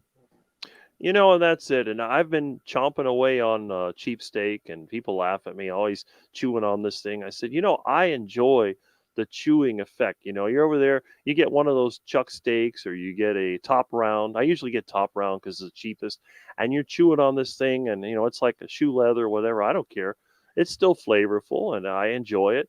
And I think a lot of times, even my teeth have always been messed up. I haven't had a cavity since I was a kid. So, and then it's like chewing ice. A lot of times I would drink ice water and chew the ice. Oh, your teeth are going to fall out. Well, guess what? I haven't been to a dentist since '86, and they still haven't fallen out. They told me when I was a kid I was going to have my wisdom teeth pulled, and I never got them pulled, and they grew in just fine. So I think by then, because of all that chewing, I think it helps expand your teeth out a little bit. And I'm not sure what it is, but hey, at least I didn't have to have anything pulled out. This got broken in a fight, when I was a kid. Because I got picked on a lot in junior high, and you weren't playing around. You said, "That's it, man. Today's the last time, man." Well, that's what happened by the time I got to high school. Once I switched to the carnivore diet, it seemed like my whole attitude changed. I just got to the point where I didn't feel intimidated anymore. And I wasn't even getting any bigger at that time. So I don't know what to say. But yeah, I mean, I went from being a nervous and very frustrated kid to being sort of a joker. Having fun and just looking at everything in a different way. It just seemed like when I was a kid in the 70s and 80s, everybody was following the trend. And then by the time I got to this diet, I didn't care anymore. And I wanted to go back to like the 60s or 50s. I thought, hey, that'd be a great time to live. So that's why I changed my hairstyle, changed my look. And I've kept it to this day because it's just, I don't know if it's a side effect of the diet or it's just sort of an awakening. But I got to the point where it's like, why would I want to be nervous trying to be something that I'm not when I could just do what I enjoy? And if people like it, hey, they can come to me. They can be my friend, whatever. If they don't like it, they can leave me alone. And that's exactly what's happened. Someone says, I thought Rick was Ben Stiller for a minute. Really? There you go, man. You're getting mistaken for a celebrity now. That's how popular you get, Rick. Well, that's good. I guess that's a good thing. Yeah, no, that's not bad at all. Unless you don't like Ben Stiller, then I guess then you'd be bad. Yeah, maybe, but who knows? I mean, at my age, it doesn't matter. Whatever you look like, people can judge whatever they want. You're happy and healthy though, man, and you're thriving on carnivore. I don't see a gray hair on you, dude. Nope. Yeah, look at that, guys. Wow. I mean, there's nothing there. Yeah, the only thing you'll see is dark hair and a bunch of lard. Is that what you use to style your hair? That's what I used to style my hair. When I was a kid, I got the idea from a Tom and Jerry cartoon. I don't know if you ever remember. They had one. They always tried to kill each other, man. Right, and they had one. I think it was called the Zoot Cat. He made a zoot suit out of a hammock and I forget a lampshade or whatever. And he got lard and put it all on his hair. I thought, you know what? With the way the kids used to mess my hair up and harass me, I'm just going to put the nastiest thing I can find on there. And originally I used Vaseline. But, and then eventually I said, hey, why waste my time with that? I want to use pure lard. So then my parents said, oh, your hair is going to fall out. It's going to be bad for you. Well, guess what? I'm 55 and it hasn't fallen out yet. So I don't think that whatever you put on your hair is going to make it fall out unless it's toxic waste. But I'm telling you, you're defying all the odds, Rick. Everything someone told you something, you said no. I'm going the other direction, and this is gonna happen. I love it, dude. That's the thing, and I think that's the one thing that changed my life, because I got to the point where I realized that most of the stuff they were telling you was not true. And I didn't think at the time that it was done on purpose. In fact, I don't even think today it's really done on purpose. I think it's just somebody comes up with these ideas and then it becomes sort of the norm. Everybody gets used to it, they repeat it. And I guess if you repeat something enough times, people are going to accept it. So that's probably what happened. I got a question for you, Rick. Why do you think it's important for people to support the documentary, bud? I think the biggest problem is that we're still kind of unknown. And I think that in our little space here on the internet, look, I didn't even know the carnivore existed until 2020. So, and I've been eating this way most of my life. So imagine all the other people that have never even heard of it. They don't know anybody like me. Look, I have friends that have known me for years, and they know how I live, and they still haven't tried it. They thought it was just some kind of a joke, I guess. But if you could get something out there in the mainstream where the average person could see it, and then they could realize this is a real thing. This is not a scam. This is not like some infomercial where they're trying to sell you something. This is something you can do right now. It doesn't even cost you anything. All you got to do is change your mindset and, accept something that you may have been told was wrong. So that's why I think this is very important. Now, I don't know if my example would be good for a documentary, but there's so many other examples out there that people can identify with. I think it's a great thing. Rick, I think you could have your own documentary, but you're that interesting guy, man. We do one just on you, my guy. Well, that's good to know, because a lot of times I've always thought that I'm just sort of an oddball, and I've never met anybody that's like me. I mean, I've met people that have There's only one Rick. There's only one Rick, and I've said that many times. It's like I said, hey, identity theft, you could pretty much imitate a lot of people, especially if they're clones. But someone like me, how many things would you have to put together to make another Rick? First of all, there would be too much work to try to figure out how to replicate you, man. They'd be like, oh, he does that too? I didn't even see that coming. Yeah, just pick a different one, man. First of all, you got to find somebody who's skinny and 6'6", and then you got to find somebody that has all these weird interests and has a certain style. Even you look at my video. How would somebody even copy that? How would they copy this goofy set? There's just so many things they'd have to do, and that's what I like when I meet people that are authentic. And look at you guys. Every one of you is unique. I'm look wearing at a Carrie. bacon suit, man, and a cow hat. You're wearing a bacon suit with a cow hat. Who could replicate what you have? It's just you not can't make it up. You can't make it up. Exactly. Who would have an old theater and a homestead and an interesting family and all these things? It's not typical. Not like these so-called celebrities or these influencers. They rent some expensive car and some crappy McMansion or whatever. You can copy those every day. But people like us, you can't copy, because we are the real deal. That's beautiful, Rick. You guys, I'm telling you, man, he's supporting the documentary. He's on here sharing his story. He's trying to hype up the fundraiser here. And you guys, I guess, Adam, how close are we? We're like very close to hitting 30,000, I think. Wow. Yeah, I think so. I think there he goes. Oh, there's Adam. Let's see what he says. We are at hang on a second. $29,432. Wow. Let's go, guys. Wow. All we need is one donation of another person who wants their name in the credits, and to get a phone call from Carrie. Put 500 in there and get another person who's getting their name in the credits, man. And you're etched in history forever. That's why this is such a rare opportunity. If you don't snag on it now, it's probably going to be gone, because your name's going to be etched in history, because this documentary's, that's what it's going to do, man. It's going to make history. It's going to change a lot of lives, and it's going to be a real beacon of light out there. I really believe it. Yeah, absolutely. And this is another thing too. Now that you mention it, that's the one thing that I want to change. You know, I've been on the diet forever. I mean, most of my life. But the next step is going to be I want to move out of here and I want to start something, some kind of new business or new income where I can actually have money, because I've been scraping by for years. I took care of my parents. So I think that, you know, the next step is going to be not to change the diet, but to change the rest of the lifestyle. That way, the next time that somebody needs resources, that I could be one of the people out there that could donate. You know, I'd have a bunch of money. I could be like Dr. Kiltz and have thousands of dollars and just throw it in there and say, here you go. So that would be great, because there's a lot of people out there like us that need, you know, we're not trying to beg for something. We need that little extra support so that we can go forward and give even more to the rest of the people. So it's not like, oh, we want something. It's like we want to increase what's there. You know, it's like you start like the Bible with a talent, and then you increase that amount of talents by your actions. And that's really what we're here for.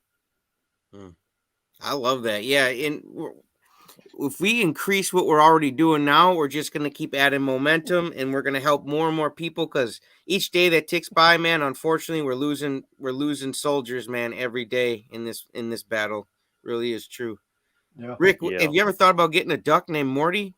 Rick and Morty? You know, I don't know. I guess that's possible. I've had several duck pets. I've had Donald and I've had Daffy. And, you know, my oldest duck lived to be 15.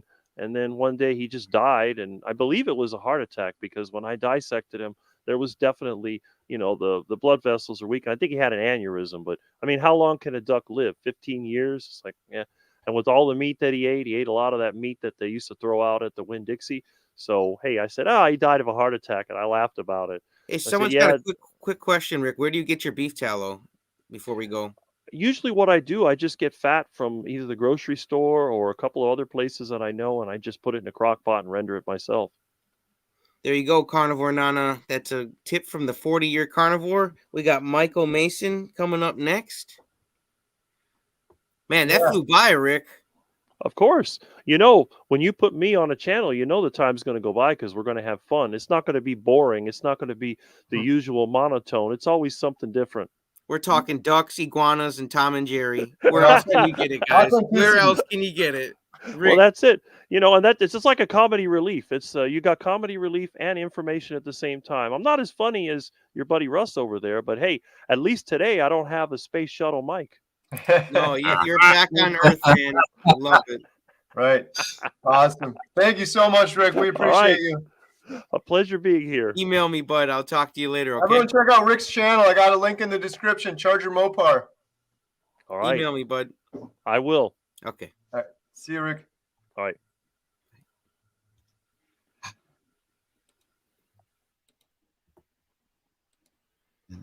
Michael is coming up.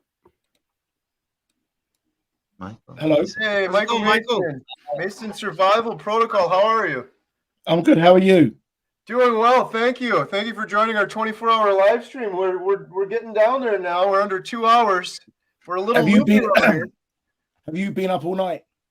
I've been up all night. I've been up since 4 in the morning. So we're gonna do our best. We'd love to hear your story, and yeah, stick with us. Hopefully we'll make it a little while. We got JT over here with the bacon suit on. So yes, I wondered what that was. Yeah, this is my bacon suit. Michael, would you mind telling us a little bit about yourself and how you found the carnivore diet? Michael Mason. I live in the UK. I'm 59. I'll be 60 in January. I can't really say that I found the carnivore diet, because it's been something that I've been doing, a meat-based diet, pretty much all my life, and kind of like Rick. And pretty much, my life's journey has been about, let's call it evolving myself as a human being. How I can get a little bit stronger, how I can be more functional, streamline stuff. What's a better food for me to eat? But I've always understood the benefit of not eating shit food, ultra processed food. Although, you know, when I grew up, there wasn't so much of it as, you know, as it is now. So my journey has been always about, you know, finding out what works better for me, and what worked well for me in my 20s is different to how it's been for, let's say, the last, 20 years or so. And so over the over the years, I've just got less and less vegetables, less and less fruit, more and more, you know, meat. And I've done everything, every diet, not because of a health issue, but every diet I've tried. I tried being I was a vegetarian for 3 years, and the last 6 months of that I was vegan because I wanted to try. And this was in the late 80s, where you couldn't Google anything. You had to buy books. You had to go to a library. There wasn't the same amount of, even then there was loads and loads of processed sausages. And I remember like looking at them and thinking like, one, they're very, very pink. And the list of ingredients was just, you know, and it's like one of those things that people like, you know, all these movie stars and rock stars are getting on the bandwagon of advertising meatless products, and they say, oh, this tastes fantastic. Well, those sausages that I used to get, the sauce mix tasted fine, but they weren't doing me any good. And people have just got into this thing about what it tastes like rather than what's actually in there. Anyway, so I digressed a little bit. So I tried being a vegan because I was playing around with protein and carbohydrate combining, and being vegan made it actually quite easy. But it was, to be a vegan or to do it properly, it's an effing nightmare, because it's and that's why people just want to go for the processed stuff, because it's easy, and generally most people, let's call it laziness. They don't have time, blah blah blah. They just get it off the shelf. Oh, vegan. They don't care what's in it. And so I tried that for 6 months, and it was a smell of there was two things. It was a smell of bacon sandwiches, you know, like, you know, fresh smoky, you know, like bacon.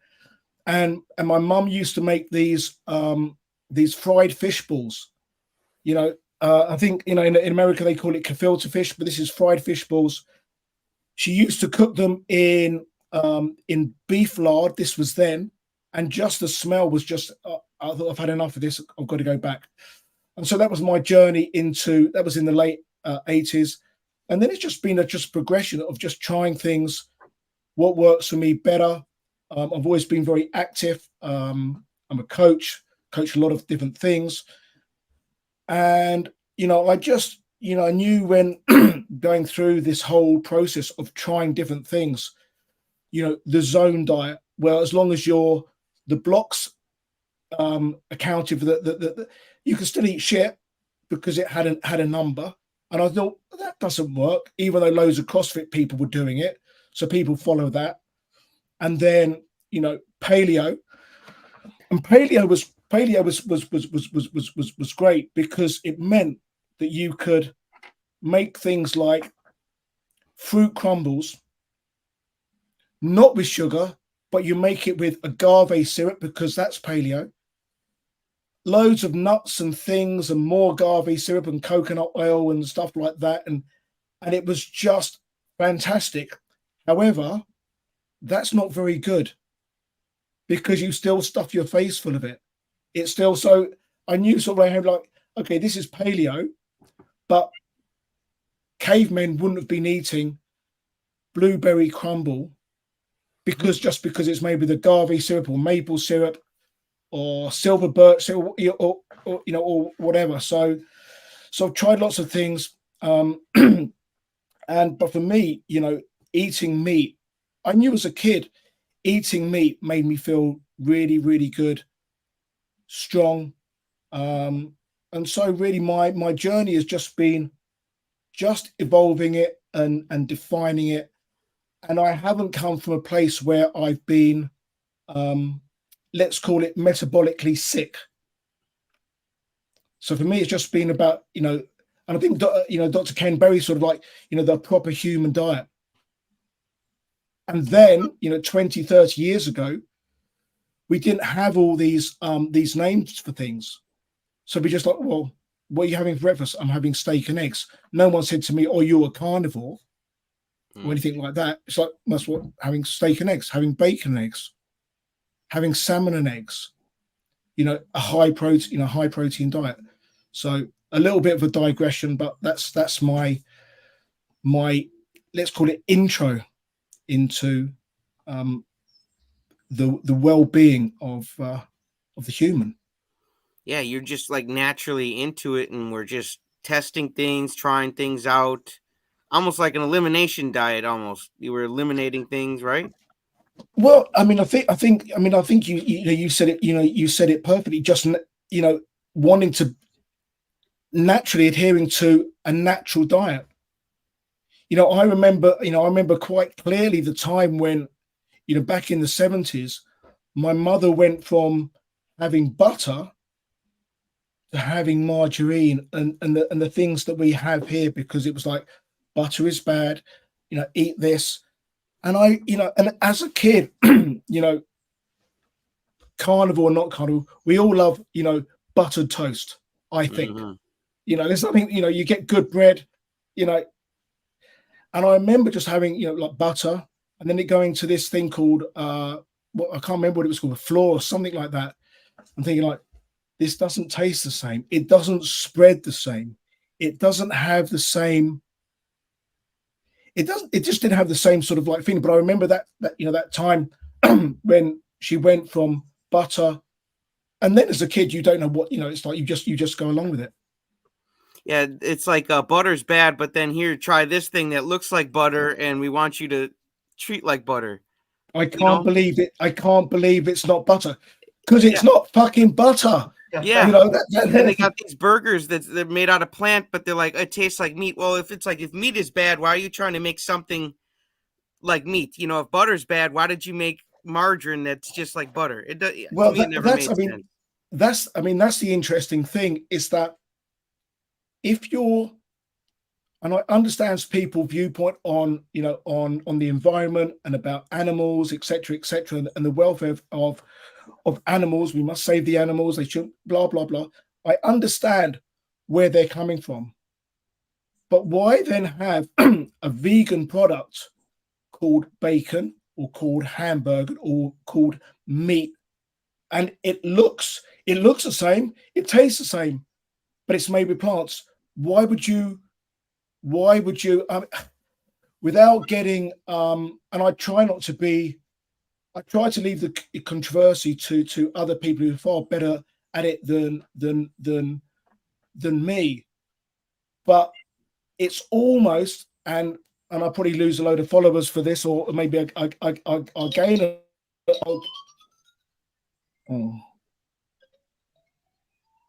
hello. Yep, we're still here. Yep, we're Yeah, still here, I've bud. just I just had a call that sort of okay. No problem.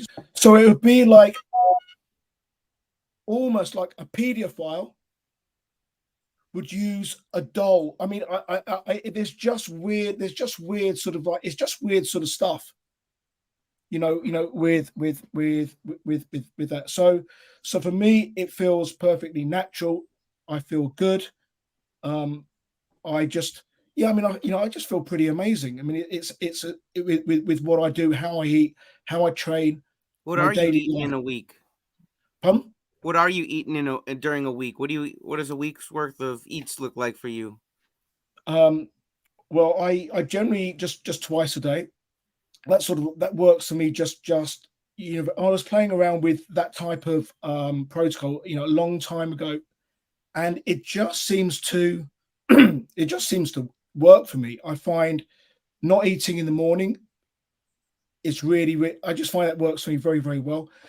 And then, you know, lunch, Jack, man, it's working for you. I mean, lunch, I mean, I'll have steak. I'll have steak and eggs.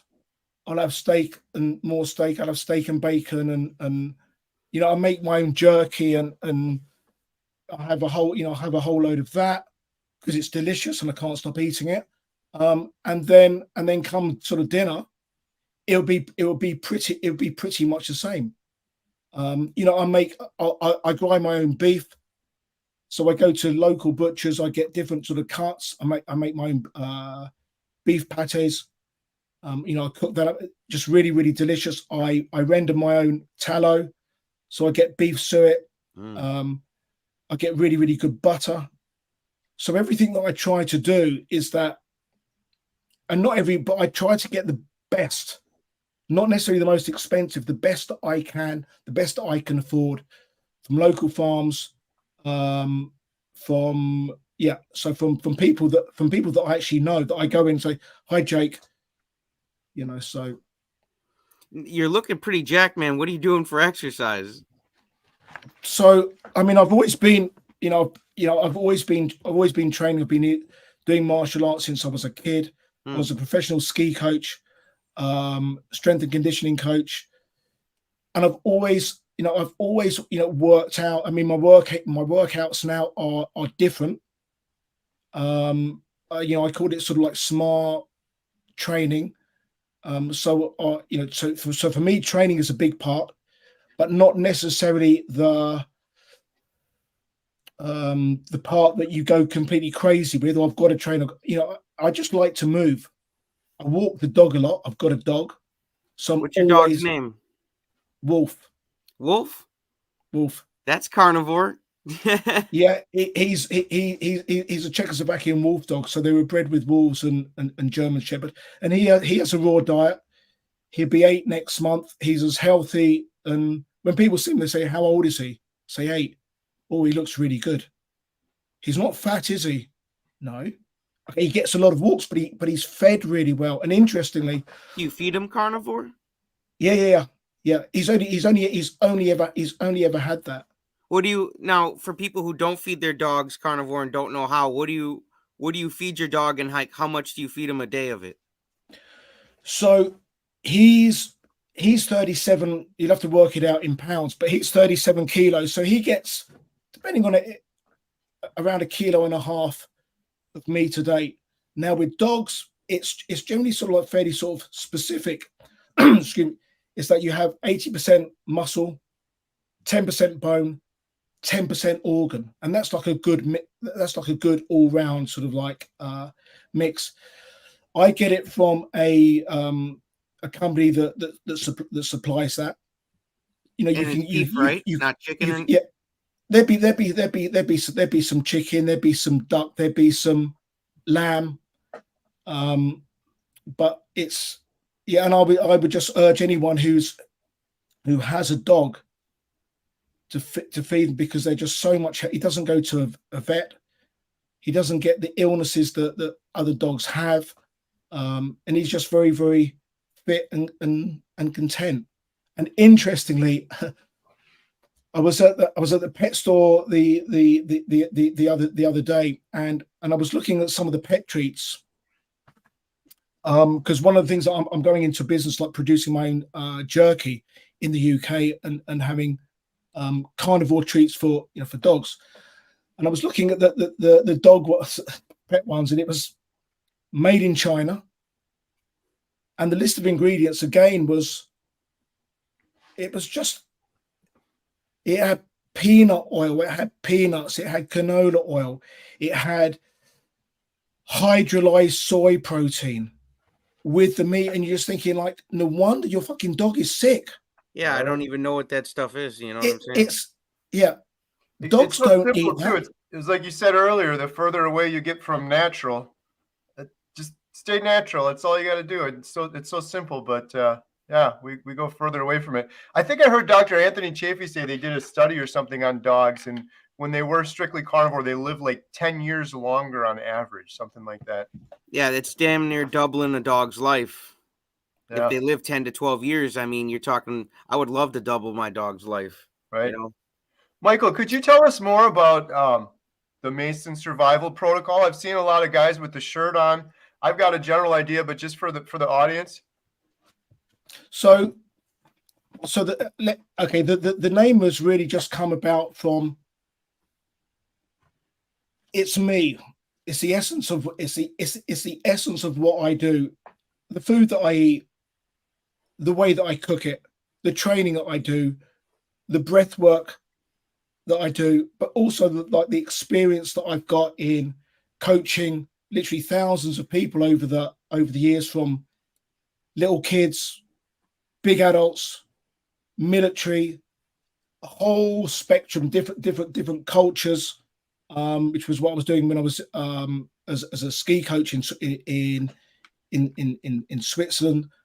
My martial arts training, the training that took me to training in Japan, in Israel. I studied on a true grandmaster in Japan, and also my personal sort of journey of having being a drug addict in my 20s, and then changing everything around when I was 22, which was in 1986. And so, if you look at whether you can see it on the bottom of the logo, it's got the Mason Survival Protocol since 1986. And 86, it wasn't when I was born. I was born in 1964, but 1986 was the year that I changed the direction in my life. So I understand about addiction. I understand all the things around that. And so the Mason Survival is the protocol is just really the essence of me, and what I can bring from all the learnings and the teachings and everything that I've had over the years, the whole journey. Man, you're looking great, man. I'm telling you, it's working for you. Carnivore is working. Well, I mean, so many people, they get to age 30 and they think their life's over. And for a lot of people, when you look at people at 30, you think, Jesus Christ. I mean, it's like you look screwed. And then people in 40s and 50s, and I think people think, okay, once you're 50, things are going to go like that. And as long as you've got good health insurance, you'll be okay. And it's like, well, that's not how I want to live. Yeah. I'm looking forward to in January. So I'll be 60 in January. I mean, I'm looking forward to that sort of like, so my, one of my hashtags is fit at 59. Next year, it's going to be fit at 60. And, I'm looking forward to that fit at 70. It's like, I just want to keep on, I suppose, ultimately smashing the preconceptions that people have about age, that they have about if you're ill, whatever that illness is, whether it's a metabolic illness, that you're screwed for the rest of your life, that you've got to be beholden to doctors, to medicines, to all this stuff. And I just want to say, well, there is another way, and it doesn't matter where you are at this point in time. You can start today, and you will get, ultimately, if you follow like the simple things of which carnivore is, it's you can't make it any simpler for people. You will get better. It may take time. And one of I think the things that people they expect instant miracles, I've been on carnivore a week and I haven't lost anything and blah, blah, blah. It's taken you 40 years to get where you were. It's not going to take you 7 days just to, it's, so again, with the survival protocol, it's how I can bring that consistency and show people how we can all be motivated. Everyone gets motivated.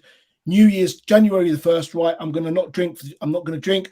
I'm not going to do this. I'm going to join a gym. And then it's only 8% of people who make those resolutions finish it. So I just want to show that with consistency, and then there's, the layers of how do you create that consistency, but motivation won't get you there. Motivation will get you to that, potentially will get you to that start point. Oh yeah, right, I'm ready to go. I'm starting carnivore next month. Why next month? Start it now, right? Start it now. If you haven't got the stuff in the fridge now, go to start tomorrow. And then when people realize, it's like, well, today is all we have. This is where our power comes from. Realize it's like, it's now, it's this minute, it's today. You can't start next week, next month. You might not be here next month. Yeah, exactly. You know, I've got to get into the right mindset. Well, hold on a minute. You couldn't get into the right mindset with what you've been doing to get you out of the situation that you're in now. So why do you think that mindset is going to get you motivated and consistent to do that next month? But this is like the programming. This is all the barriers that people put up. People want to get well, but they have all this other programming that has little, oh, you're not going to do that. You're not going to do that. Yeah, they got to change the paradigm. They got to change their habits. They got to change their attitude. You know, if you got a bad attitude and you think it won't happen, you're dead in the water, wouldn't you say? And you know, with that, it's like, well, people want to. How do I change my attitude? People may know that, like, okay, my attitude sucks, but I haven't got anything to replace it. I don't know how to change my attitude. And that's where the let's call it the knowledge comes in. Like, how do you change the attitude? So you can have loads of information, but unless you start making that switch, you know, that internal, let's call it that internal head job. Mm-hmm. Understanding, you know, how food has affected you, how all the other type of let's call it programming has affected you, you know, your beliefs, your biases, etc., and everyone's different because everyone's got different parents, different schools, different politics, everything. But once you start to understand, well, when I eat that, it makes me feel like that, and you start getting a bit of knowledge. That's when then you can start making those changes. I mean, it's Viktor Frankl, you know, made this, you know, the point of from stimulus to reaction, that space in the middle, that's where the power is. Yep, that's the luminal space. And initially, and because we react automatically, you know, but once we armed with that knowledge of like what your action does, that space becomes bigger and we can start making a choice.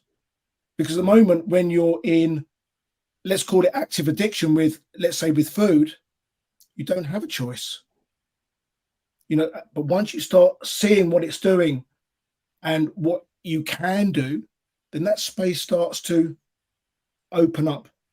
And that ultimately is where the power is, and when we can start making choices, that self-responsibility. I'm in charge of me, not you, doctor thing who's telling me, or Mr. Mate, not that I go, I'm just as an example, not that he has, or your cholesterol's really hard, we've got to put you on statins. Oh yes, doctor.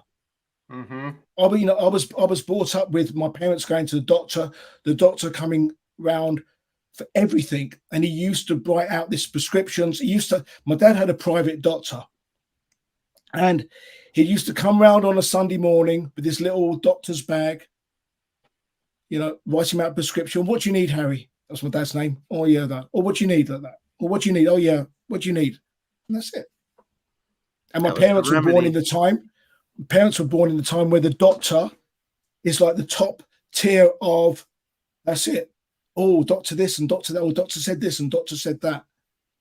And now people are starting to sort of like that. It's starting to sort of crumble, thinking like, shit, they know. A lot of them know fuck all. They're just pushing pharma. Right. I love what you're saying. It's something I said a while ago when I started doing carnivore. I felt like for the first time I was finally in control, and I kept saying this saying, but it's like I'm the captain of my own ship now. I'm finally in control, where before the food was in control or the doctors were in control. Now I'm in control of the food and my healthcare and my decisions and everything. It's kind of a really liberating thing with carnivore that I wasn't really expecting going into it initially. Well, the thing is, have you ever tried listening to Bob Proctor? You sound like you listened to him once or twice. Well, Bob Proctor is one of these guys. Like there's a lot of these guys who talk within, let's call it the New Thought movement. But that is it's New Thought, but it's from ancient philosophy. So Hermes, Socrates, Jesus, Muhammad, they all sort of talked about stuff like this. And I'm not getting into any sort of like religious thing, but this is ancient sort of philosophy, our right to be sovereign over ourselves and the decisions that we make, and the responsibility that we have, the responsibility that I have as a human being to look after this shell that I have while I'm here. It's as simple as that. I've seen how illness has destroyed my my family, and I don't want to be like that. I don't want to be 10 years, 20 years, in a wheelchair that I can't do anything, and then I'm behold, because then I won't have a choice. Oh, Mr. Mason, you need to take your pills today, or you need to have the injection. There will come a point where I don't have a choice, and they're just doing it automatically. Mm-hmm. I don't want, or you need to have we need to put this vaccine into you and stuff like that. And it's like, that's not how I want to live. I don't think anyone wants to live like that. But I think how a lot of us are, though. Yeah, because they don't know what else to do. Yeah, we've become completely disconnected, but we ultimately become disconnected with ourselves. And we're not disconnected. We shouldn't be. It's like I'm one unit, but my head is disconnected from my body. And mind, body, and soul should be connected, right? Mind, body, and soul. And that is ultimately the real power that we have when we can put all those things together. And with that, and that's why some people, after being on carnivore or anything after a while, they start to realize, well, that's taken some layers away, but I still have to start really sort of like dealing with some of the mindset layers within me. It starts peeling stuff away. That's at least what I found, and that's what I see with people. Peeling back layers of that onion, man. We all got work to do. Absolutely. My coach would say there's never a graduation. We're just always going to keep trying to get better each day. Consistently polishing the diamond. Yeah. And in doing that, the diamond gets scratched, and then we polish a bit more. There's no. It'd be nice if there was some sort of like end game, but there's no end game in that, other than me living the best that I can today with what I put inside myself, the choices that I make, the choices that I make to the stimuluses that I get, and so my reaction. And I still have this thing when people behind, okay, we're digressing a bit from the actual sort of carnival, but it is pertinent in terms of making that automatic decision to do something. Someone is, I think you call it in America, tailgating. They're right behind you. They overtake, and in the UK we drive on the other side of the road. I would say the right side, but anyway, we drive on the other side of the road, and so I'm driving. Someone goes past, and this immediately goes up. It's like immediate. The people in the car don't know any different, and so getting back to that stimulus and the reaction, it's the same stimulus that people will think, "Fuck you, let's go and have a donut," because a donut or something like that, some form of comfort food, it's going to make them feel better. And so it's like managing those reactions that I don't need to start going down a route, whether it's anger, or whether it's going and eating a whole load of donuts or ice cream or shit like that makes me feel better for that instant.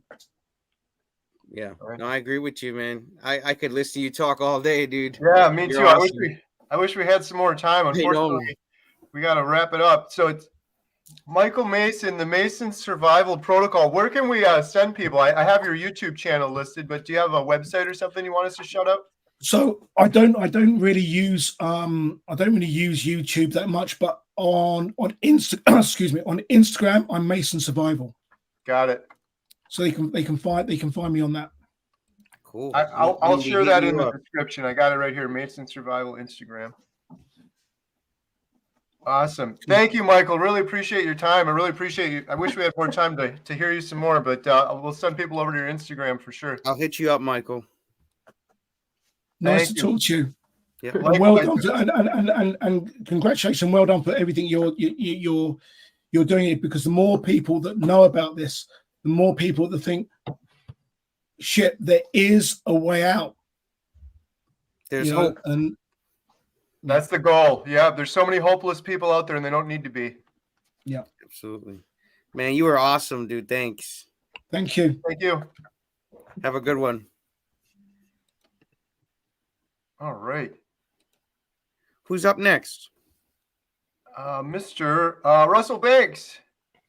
I'm going to update this description here on YouTube. I'll be right back in a second here. Hi, Alia. Welcome back. Yeah, thanks. I had to get a few hours of sleep. My back is a lot better now. Carrie, thanks for letting me go and come back. We're down to the last hour and a half. Hey, thank you for everything you're doing. You're welcome. Oh, wow. Someone in my own chat just said, hi, welcome back. They're still there. Oh, my God. I love you guys for watching the stream all night long. And we got a super chat. We just got a super chat. Nice. Now I'm full of energy off of 4.5 hours. Could you do an update, Ali, or do you need a little more time? I need a little bit more time. Who is anyone updating the grid, or was that Adam? You guys, a $500 donation get you a call from Carrie, and you get your name in the credits of the documentary. Oh, wow. A lot of people have taken advantage of it, so, Hey, there's Adam. I've been updating it. Okay, good. Right back. Yeah, it should be up to date except for that latest super chat. Okay, good. Adam, killing it. Yeah, Adam. Oh my God! Thank you for letting me leave and then come back while you guys are still here. Yeah. I tell you, I cannot feel my beef cheeks. Yeah, I started to get leg cramps from sitting in this chair for so long. I'm like, man, I'm just gonna hop off here because nobody wants to see my face right now. Gravity is not my friend when I sit this long. Oh my gosh. Just sucks you right in the chair. How you guys doing out there? You guys getting sucked into your beds or wherever you're sitting to? Some of you been here since the start. I've seen you guys messaging all day, like Rick, Primal Mike. You guys, I know you two for sure have been in here since the start. It's amazing. Oh, it's crazy. You guys are awesome rock stars. Yeah, and you guys make sure you go in the description, pick up the Redmond's, the little mini salt holder. So you can salt on the go. Get you a custom water bottle, pick up some merch, do some early holiday shopping, like get it while it's cheap. And, you don't have to go to a store. And if you're really late, you don't have to pick up like an air freshener from the gas station before you go to the Christmas party because you totally forgot. So shop early.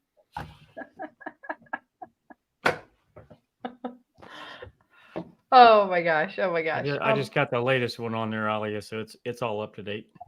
Okay, and also the what is it called? The GoFundMe. Yep. Okay. And the red travel salts. Nice. All right. I'm refreshed. I'm ready to go. Sweet. Sweet. You know what? I think I need to close out. Give me 1 second. Let me just close it and then.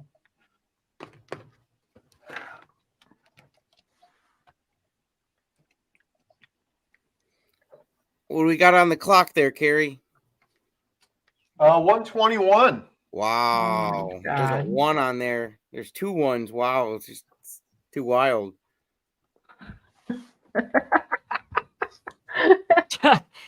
What are you laughing for? I'm laughing at JT. She's tired, guys. No, I'm laughing at JT. No, I've just had some sleep, and oh my God, there's 2 1s on the clock. This is amazing. Are we updating the thing? Sorry, I just stepped away for a minute. Yes. Oh, so, cool. or if Carrie wants to do the final update right now, and then I'll do the next one. Not Carrie, Adam. I'm just trying to reopen the grid. I can do it. Mike, man, he's a tough guy. I didn't think you'd give up, Mike. You've got a warrior spirit, dude. Do you have it open, Alia? Not yet. Okay. I closed it, and now I can't even. My email is not opening. So give me 1 second. Okay.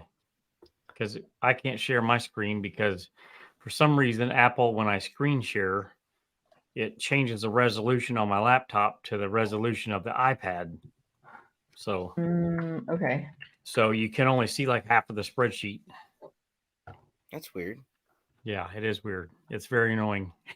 Well, how about we pull Russell in the meantime, and then we'll figure it out. Okay, yeah, it's good. Good idea. Russell Biggs, how are you, sir?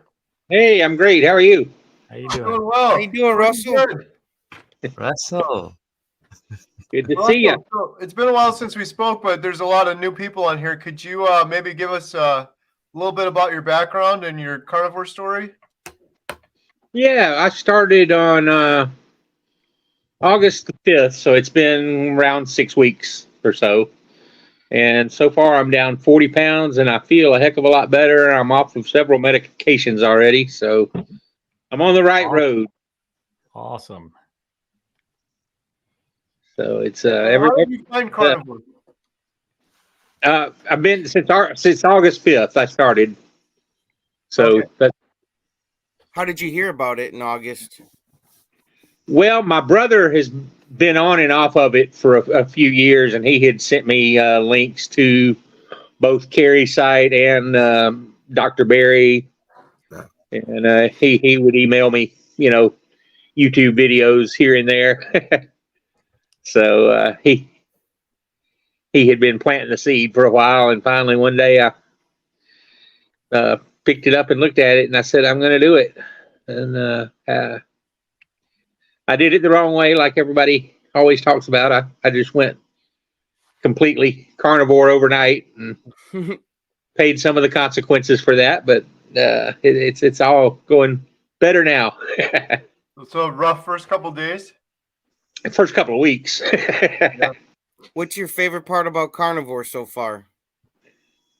Well, I've always been a steak lover, so I mean, and just not having to sit there and think every other diet I've ever done in my life, which I've done a bunch, and I've actually lost all the weight and gained it back a couple of times. So in my life, but yeah, every other diet's count this, count that, keep track of this, keep track of that. I love just go eat a steak, you're done.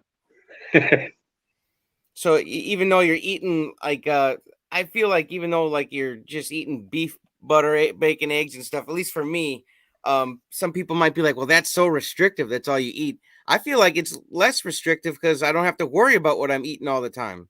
Exactly. You don't have to count. Did I eat 3 grams of steak, and was I supposed to add 5 pats of butter and 2 strips of bacon with that? Or no, you just eat. Yeah, I think Chaffee said if you're using a calculator, you're eating wrong. Right. You're doing it wrong. Russ, when we spoke last time, you had sort of a somewhat similar situation to Bill in Alaska, right? Yeah. Well, when I started, I seriously thought I was well over 600 pounds because I didn't have scales that I could weigh. And the last time I had weighed was 15 years ago, and it was in a hospital. I was in a hospital about 15 years ago, and I was 500 pounds then.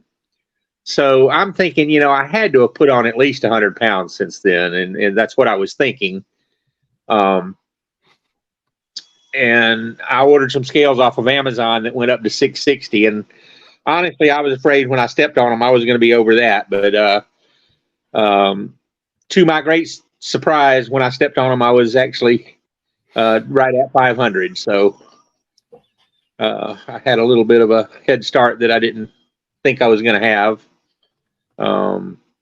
Part of it's because I used to drink 2 12-packs of Coke a week. Oof. And about a year ago, I switched to diet sodas at least. So I guess maybe that had some impact on my weight at least. But yeah, I was pleasantly surprised to find out my starting point's only around 500. So and now I'm down to 461. So congratulations! You got a little head start, and you didn't even know it. That's right. So What's your typical meal look like? What are you eating? Lots of ribeyes, and lots of hamburger, and occasionally bacon and eggs. But yeah, I eat more steak and hamburger than anything else. I'll have either one of the two, and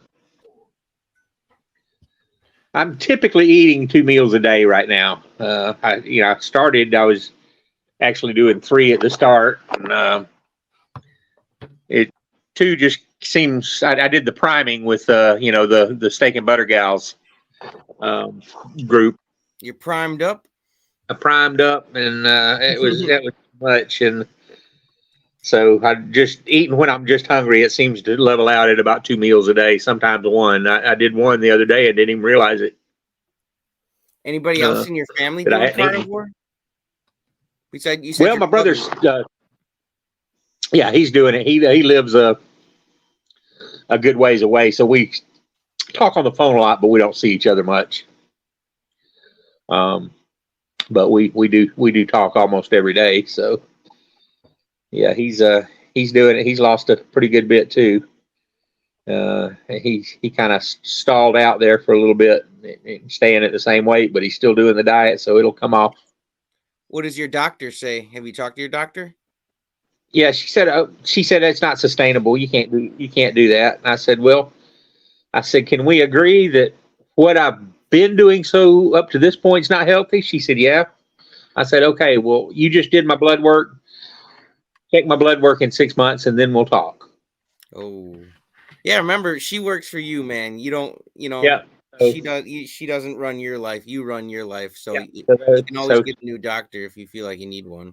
He kind of reluctantly agreed to that, and then I proceeded to say, by the way, let's go over my medicine list, because anything that you don't have a very good reason that I need to be on, I want to quit. So I got off of several medicines. I went ahead and got off all of the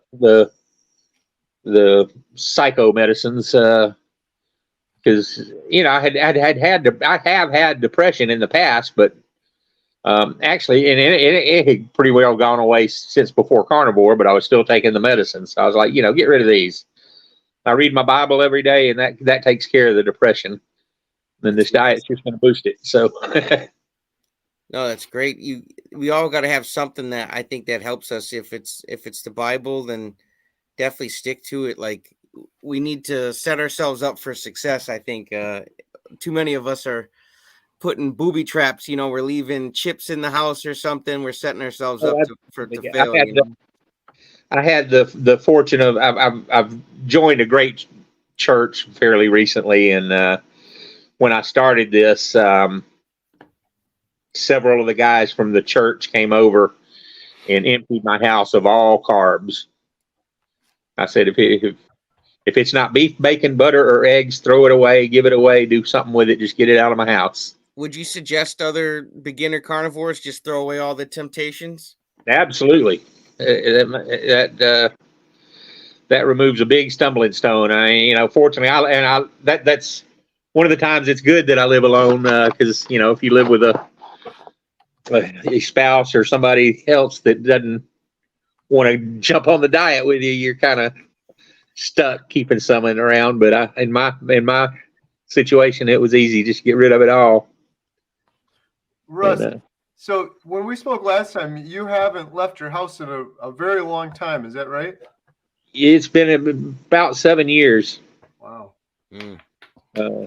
What are your plans? Like, what is your goal? Do you have anything sort of figured out at this point, or are you just doing it one day at a time?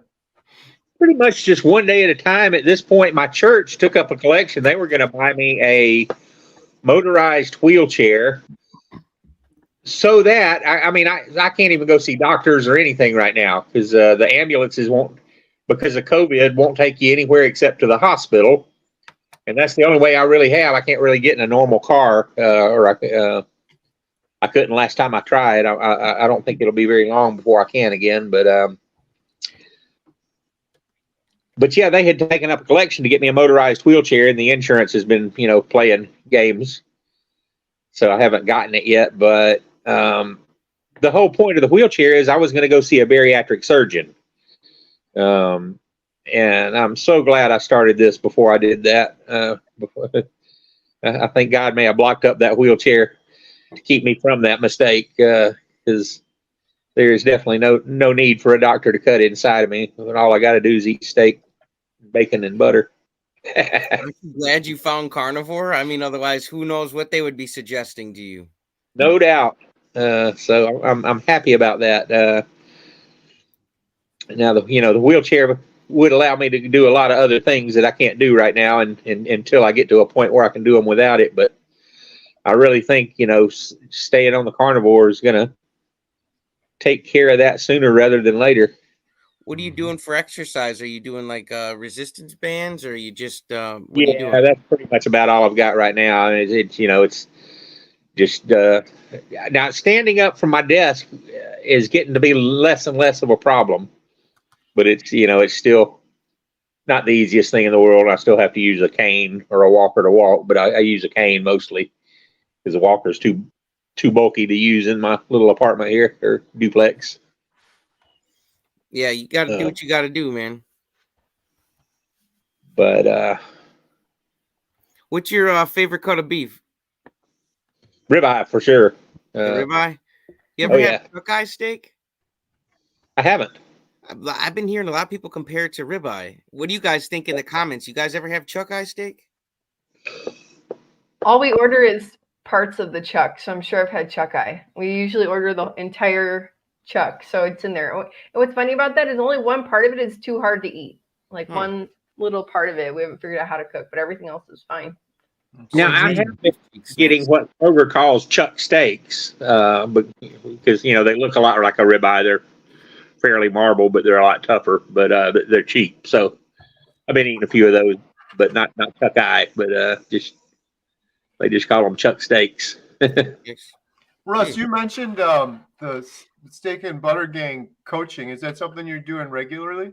Yeah. She and in fact, I think you actually had sent her an email telling her about me when I first started this, and she sent me a link and got me hooked up with her site. And I've been doing. They do Zoom meetings, several nights a week on various topics. So I've been doing the sugar and carb addiction Zoom meetings, and the Friday night they've just got a non-scale victories kind of weekend Zoom meeting. And I did the one on priming for a while, but I think I'm past the point where I need the priming right now.